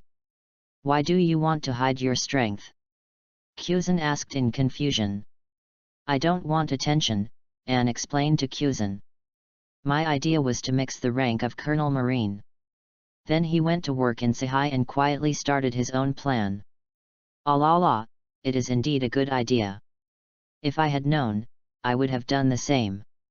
Now that the fight is over, let's go back. An yawned, stretched his body and looked at Kuzan. Then go back. After saying that, Kuzan and An disappeared from the spot. The warship started slowly and sailed towards Marineland in the night.